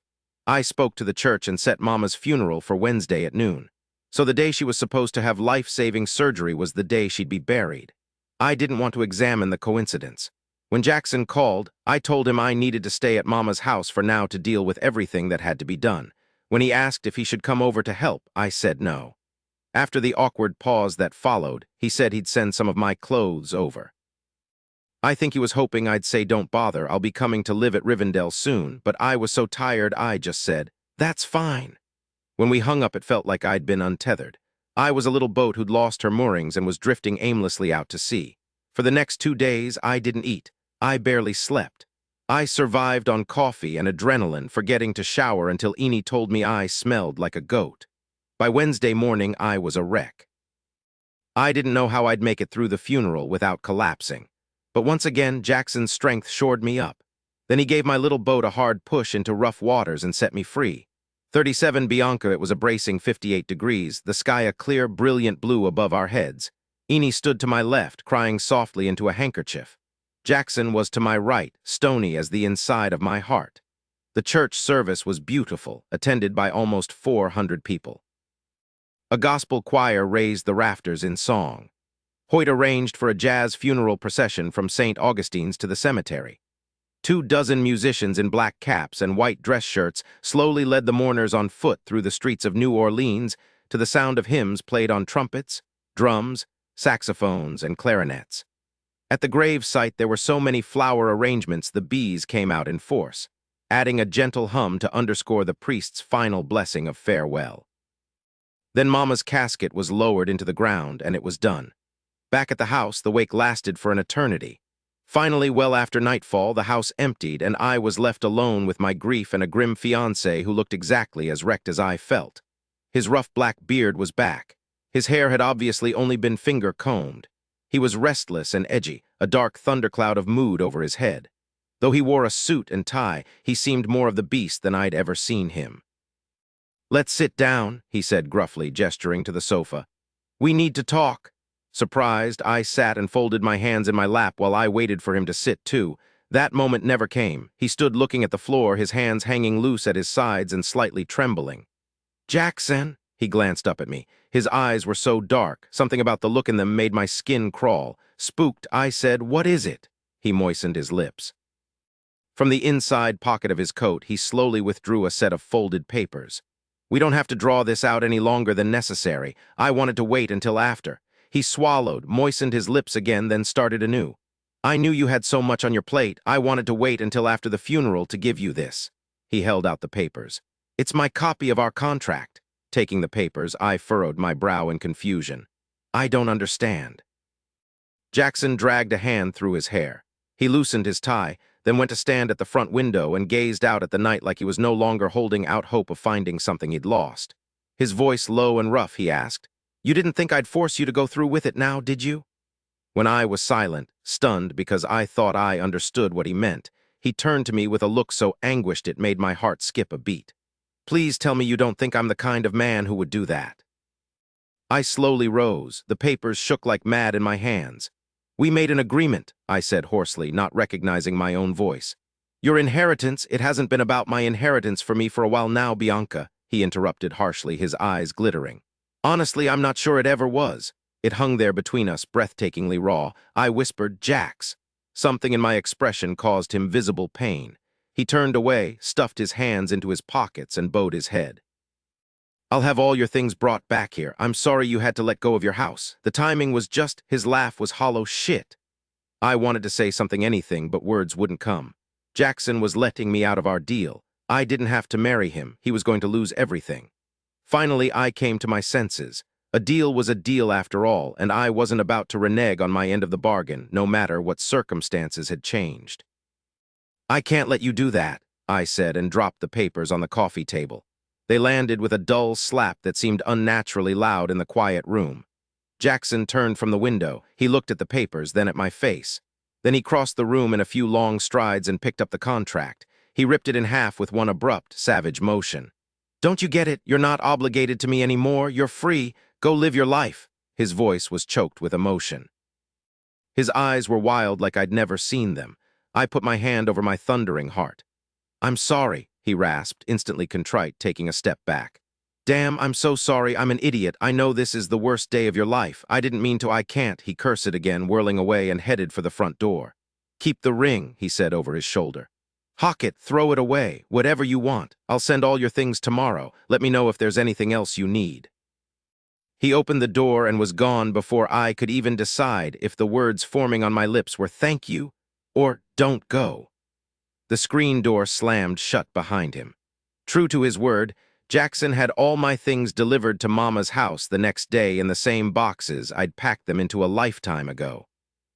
I spent a few days in a weird kind of limbo, puttering around aimlessly, trying to decide if I wanted to sell the house or keep it, before I gave up pressuring myself to make any big decisions and retired to the sofa in the front parlor, where I stayed for several more days, rising only to scrounge from the casseroles and leftovers crammed in the fridge. I didn't allow myself to think about Jackson. There was a dangerous ache under my breastbone when I got too close to even picturing his face. So I shoved the memory of him and our short, magical time at Moonstar Ranch down into a dark corner of my heart and concentrated on the business of being depressed. Eni didn't let that continue long before barging through the front door and scolding me to within an inch of my life. "Get off your behind, girl, and get back to work. Who do you think you're honoring with all this mopping around? Because it sure ain't your mama. She'd be scandalized if she could see you right now lying there wallowing like a pig in mud." Eni loomed over me, hands propped on her hips, scowling down at the pathetic picture I made in my dirty pajamas and unwashed hair on the couch. I severely regretted giving her a key. "You're right," I said tonelessly, staring at the ceiling. "I know you're right. Then get your rear in gear and get up." She gave the sofa a frustrated little kick, jostling me. "I'm in mourning." "You shouldn't curse at people in mourning." She snorted and crossed her arms over her chest. "You're in danger of getting on my bad side, boo." She didn't have to say more than that. The last person who got on her bad side ended up with 4 slashed tires on his car, a headless rooster on his doorstep, and a strange, persistent rash. "I'm up," I grumbled, rousing. "Terrorist. You're the terrorist, child. Have you looked in a mirror lately? You're so frightening I'd hire you to haunt a house. You're so scary looking you'd make a freight train take a dirt road. You look so bad. I get it, I said, stumbling to my feet. I look like crap." Eni nodded as if I'd said something remarkably intelligent for once. "Like you fell out the ugly tree and hit every damn branch on the way down." I sighed heavily. Eni grimaced and waved an offended hand in front of her face. "Lord, that breath of yours is nuclear, girl. Can't believe it hasn't melted the lips right off your face." From somewhere deep inside me emerged a grudging chuckle, which made Eni smile and nod her head. "That's better. Now go take a shower and put on some clean clothes. We're going to the restaurant. You got people to feed, and I miss that ornery all-billy goat Hoyt more than I ever would have guessed. Don't gimme that stink eye," she snapped when I raised my brows. "And if you repeat that to anyone, I'll mash your potatoes." My lips are sealed. I smiled for the first time in days as I headed off to the bathroom to wash away a week's worth of neglect. I stopped when I heard my cell phone ring from the kitchen counter. I didn't recognize the number when I picked up. "Hello, Miss Hardwick, it's Michael Roth." He was the attorney I'd hired to review my contract with Jackson. "How can I help you, Mr. Roth?" I received a copy of the trust documents from Mr. Boudreau's attorney. "Oh, yes, well, Mr. Boudreau and..." "The contract you reviewed." I sighed. "Mr. Boudreau doesn't want to move forward with the marriage, so the contract is void at this point." The attorney's pause was so loaded I imagined the phone gained weight in my hand. He said, "But the trust isn't." I yawned, scratching my head. "Miss Hardwick, did you seek legal counsel before signing the trust documents?" Oh dear, there was an accusation in his tone. I wasn't in the state of mind to deal with a peeved attorney. "Well, no," I admitted sheepishly. "The whole thing was a little rushed. The trust isn't linked in any way to the marriage contract," he interrupted impatiently. I rubbed my eyes with my fist, starting to get irritated with the conversation.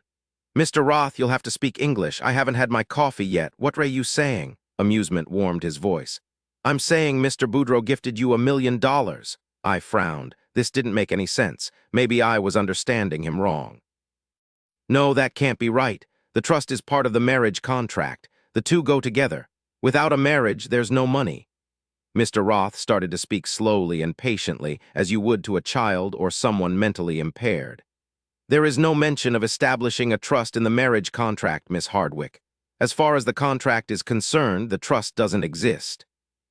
There was only a stipulation that a payment in the amount of $1 million would be conferred to you upon your marriage, but it never specifically spelled out how that payment would be made.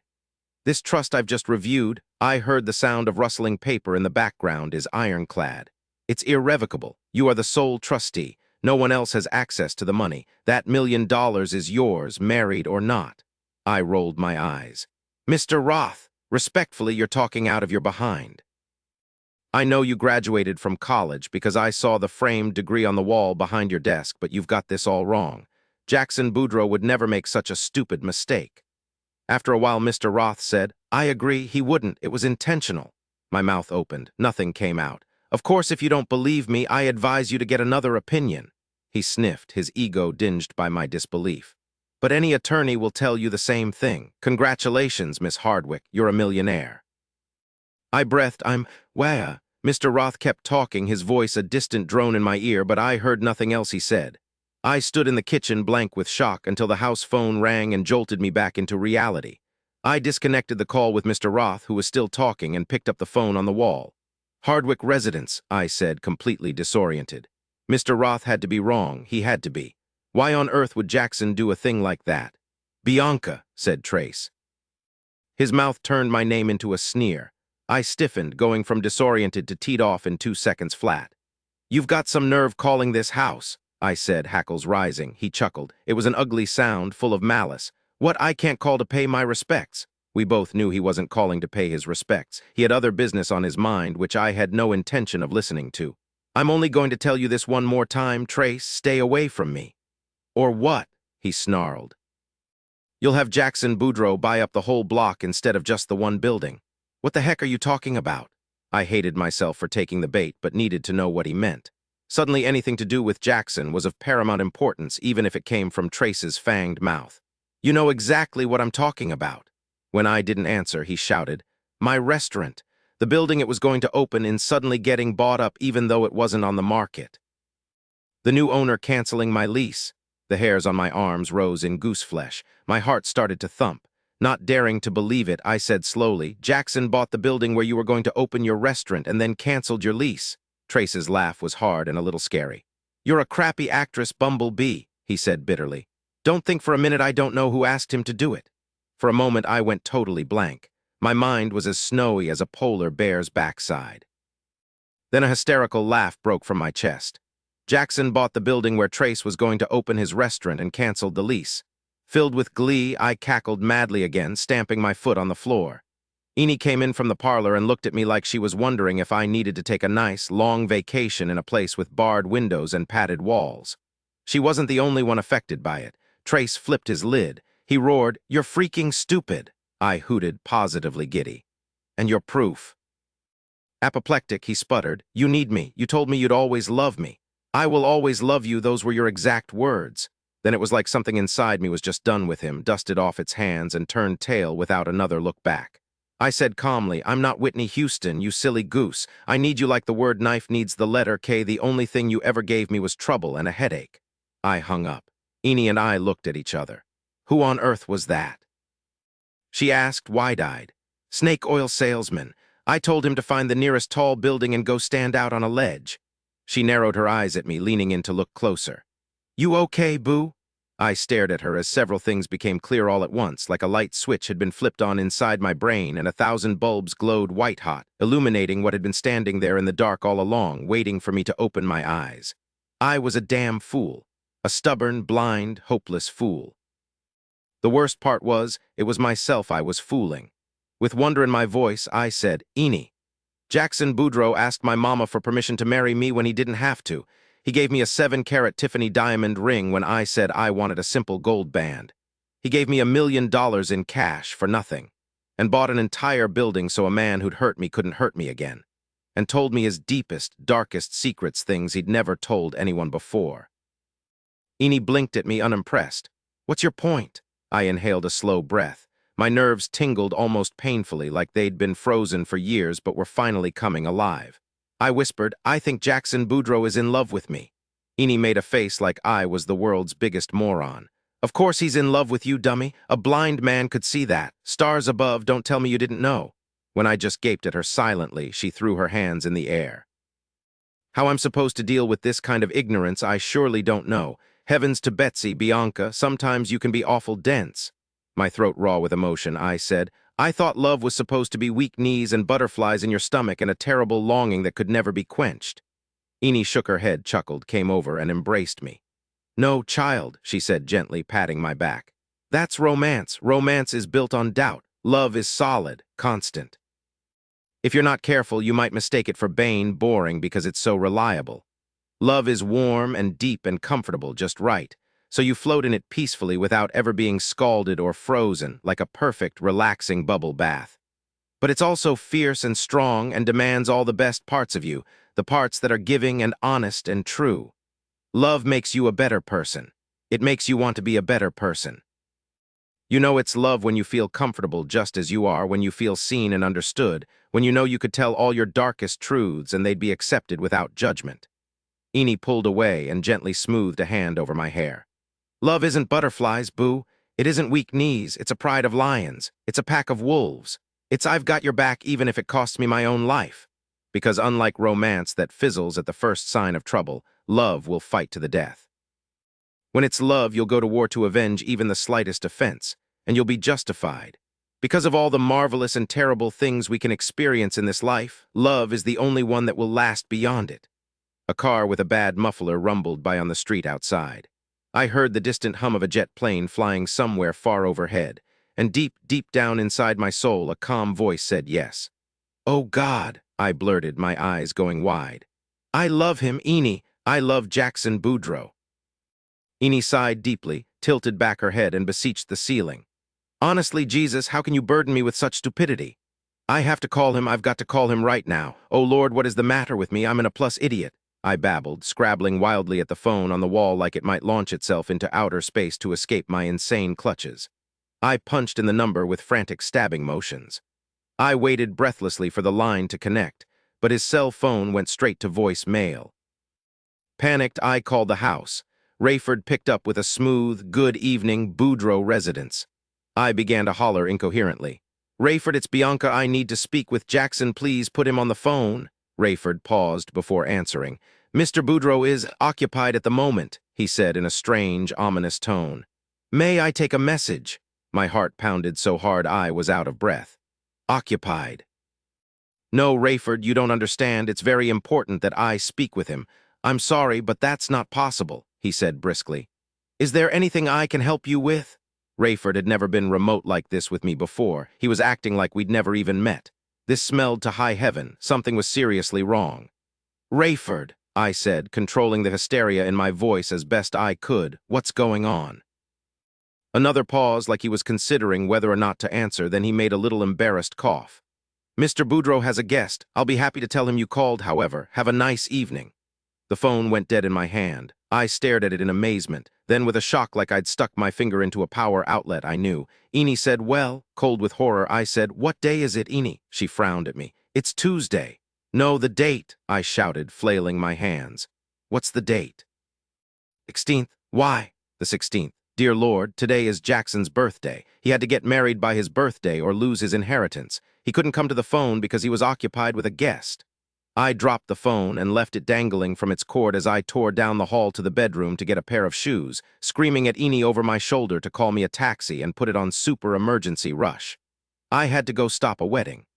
38 Jackson. Rayford quietly hung up the library phone.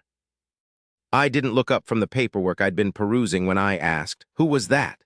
"Telemarketer," he said. "Annual fundraising for the local police." Now I did look up, surprised. "I wonder why the chief didn't call me himself. He knows I don't like to talk to telemarketers." I thought for a moment. "Didn't they just have the police fundraiser a few months ago?" Rayford's expression was bland.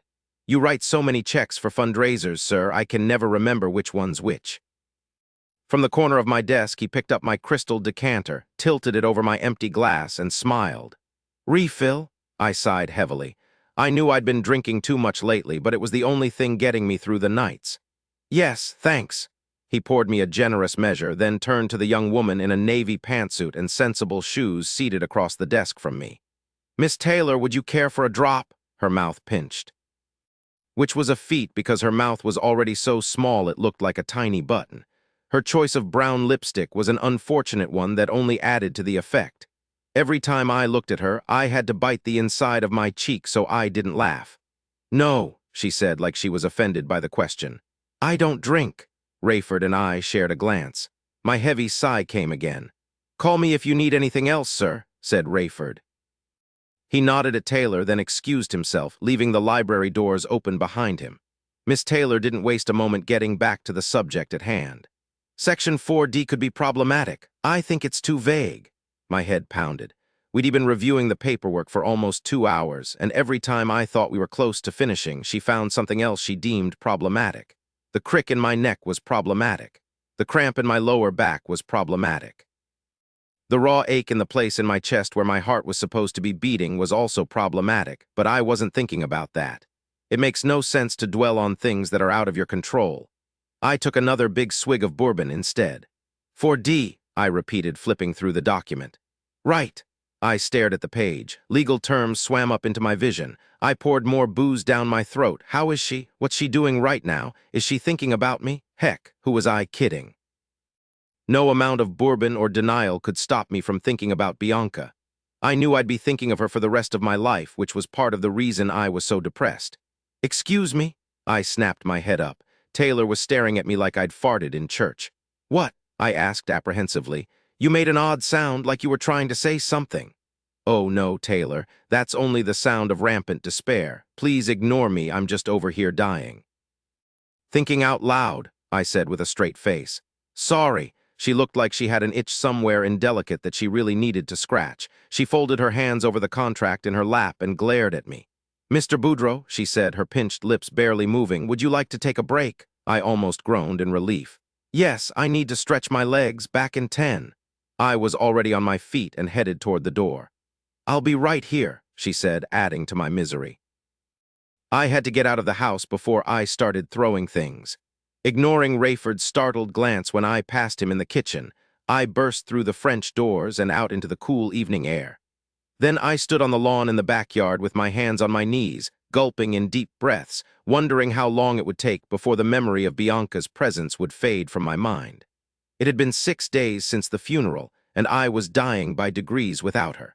But the nights were the worst. The dreams, dear God, torture. Every little moment I spent in her presence had somehow seared itself into my subconscious, so when I fell asleep I was treated to a technicolor replay of everything she'd ever said to me, every look, every smile, every moment. They were nightmares of a sort, especially the dreams about our time together at Moonstar Ranch. Even in my dreams I could feel her near. Freaking hell, I muttered. I straightened and ran a hand over my face. My beard, which grew like weeds, was almost as thick as it had been the night I met her. It was a scratchy mess, not unlike my brain. I spent a few minutes just breathing, letting the fresh air clear my head. Then I wandered down to the lower lawn where the tent had been set up for the wounded warrior benefit, leaned against the rough bark of an ancient willow, and stared out at the lake. It glittered like 1,000 stars under the light of the rising moon. Being with Bianca had changed me in ways I didn't know I could change. They say it's better to have loved and lost than never to have loved at all, but that was a big, steaming pile of nonsense. It was infinitely worse for me now. I thought I'd loved cricket, but that was nothing compared to the fire Bianca stoked in my heart. I loved her so much it burned. It scorched and glowed white-hot in all the dark places inside me like I'd swallowed the sun. But this was reality now. Loneliness and longing and arms that ached to hold someone who was no longer there, who would never be there, who would never love me. My eyes stung. I realized when I swiped my fingers over my cheeks that they were wet. I laughed a hoarse, ugly sound and turned away from the lake. I couldn't stand to look at it suddenly. It made me sick.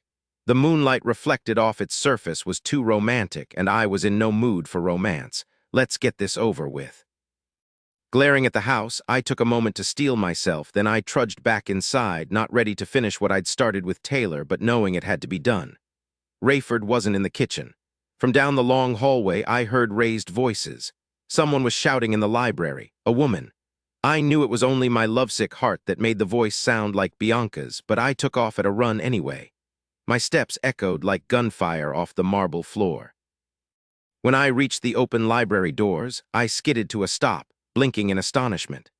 Rayford lounged on the sofa, an amused smile lighting his face. Standing on opposite sides of the coffee table were Taylor and Bianca, squared off like pistoleros about to draw their guns. Bianca was dressed in rumpled pink pajamas with little blue bunny rabbits all over them, a beige raincoat, and a pair of those hideous clogs she wore to work. Her hair was sticking up in wild tufts all over her head. She looked like an escapee from an insane asylum and also the most beautiful thing I'd ever seen. "And another thing," she shouted at Taylor. "You really shouldn't wear brown lipstick." "Well, hello there, sir," said Rayford calmly.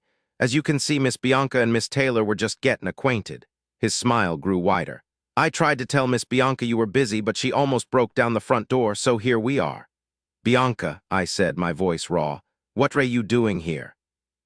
She turned to me with burning eyes and a heaving chest, the color high in her cheeks.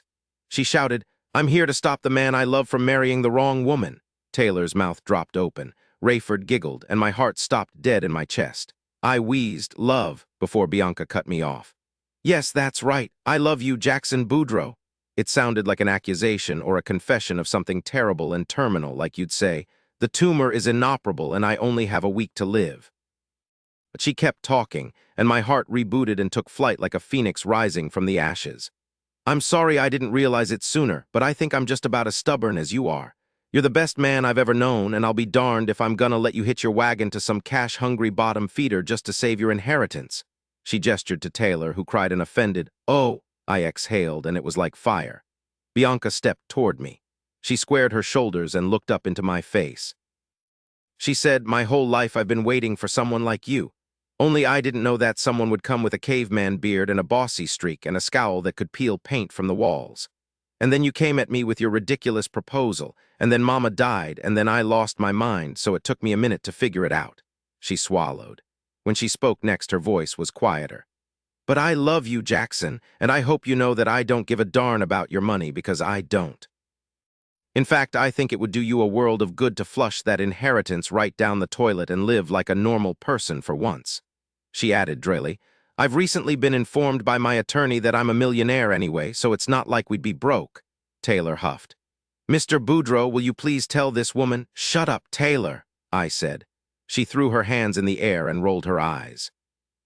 Bianca took another step closer to me, then another, until she was so close I could see the flecks of gold in her beautiful brown eyes. She flattened her hands over my chest.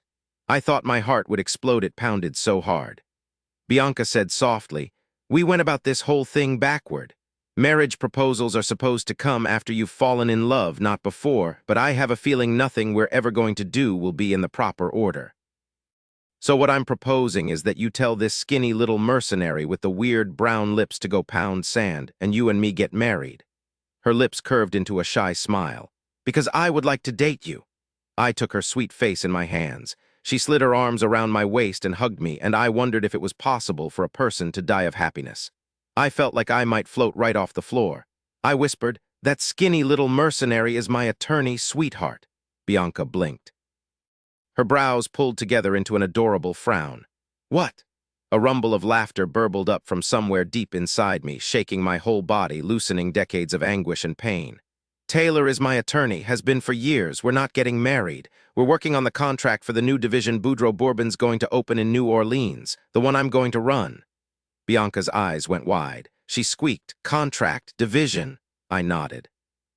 "My father and I had a long talk after you and I left Kentucky. We agreed that opening a new distillery in Louisiana would be good for business. There's no wedding going on here."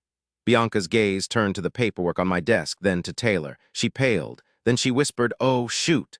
From the sofa, Rayford cackled and clapped his hands. Bianca whirled around and glared at him. "Rayford, you did that on purpose," he shrugged. "Sometimes you gotta give the blind a helping hand." Bianca turned to Taylor. She put her hand over her chest and said, "I am so sorry, oh my goodness. I take back what I said. You're not a mercenary. I'm sure you're a wonderful woman. You look very smart. And you're not skinny. That was just me being jealous. You have a lovely figure." Taylor crossed her arms over her chest. "And the brown lipstick. Bianca grimaced. Well, enough apologies, come here. I grabbed Bianca by the arm and kissed her. She took big handfuls of my shirt and kissed me back like she was starving. At some point, Rayford and Taylor must have left the room, but I didn't hear them go. I was too busy drowning in Bianca. What about your inheritance? She asked breathlessly, breaking away. It was get married or work for the company, remember. Not that I care about the money anymore. It was just time for me to let go of the past and grow up. I stroked her warm cheek. You're responsible for that, you know. I never would have reconnected with my parents if it weren't for you. Bianca rested her forehead on my chest. So you don't need to get married after all. A little tremor went through her. It made me smile. Technically, no, I whispered. But I want to. She lifted her head and stared at me. Her eyes glimmered with moisture. And I noticed you're still wearing your engagement ring, so I think you still want to too. A tear crested her lower lid and slid down her cheek.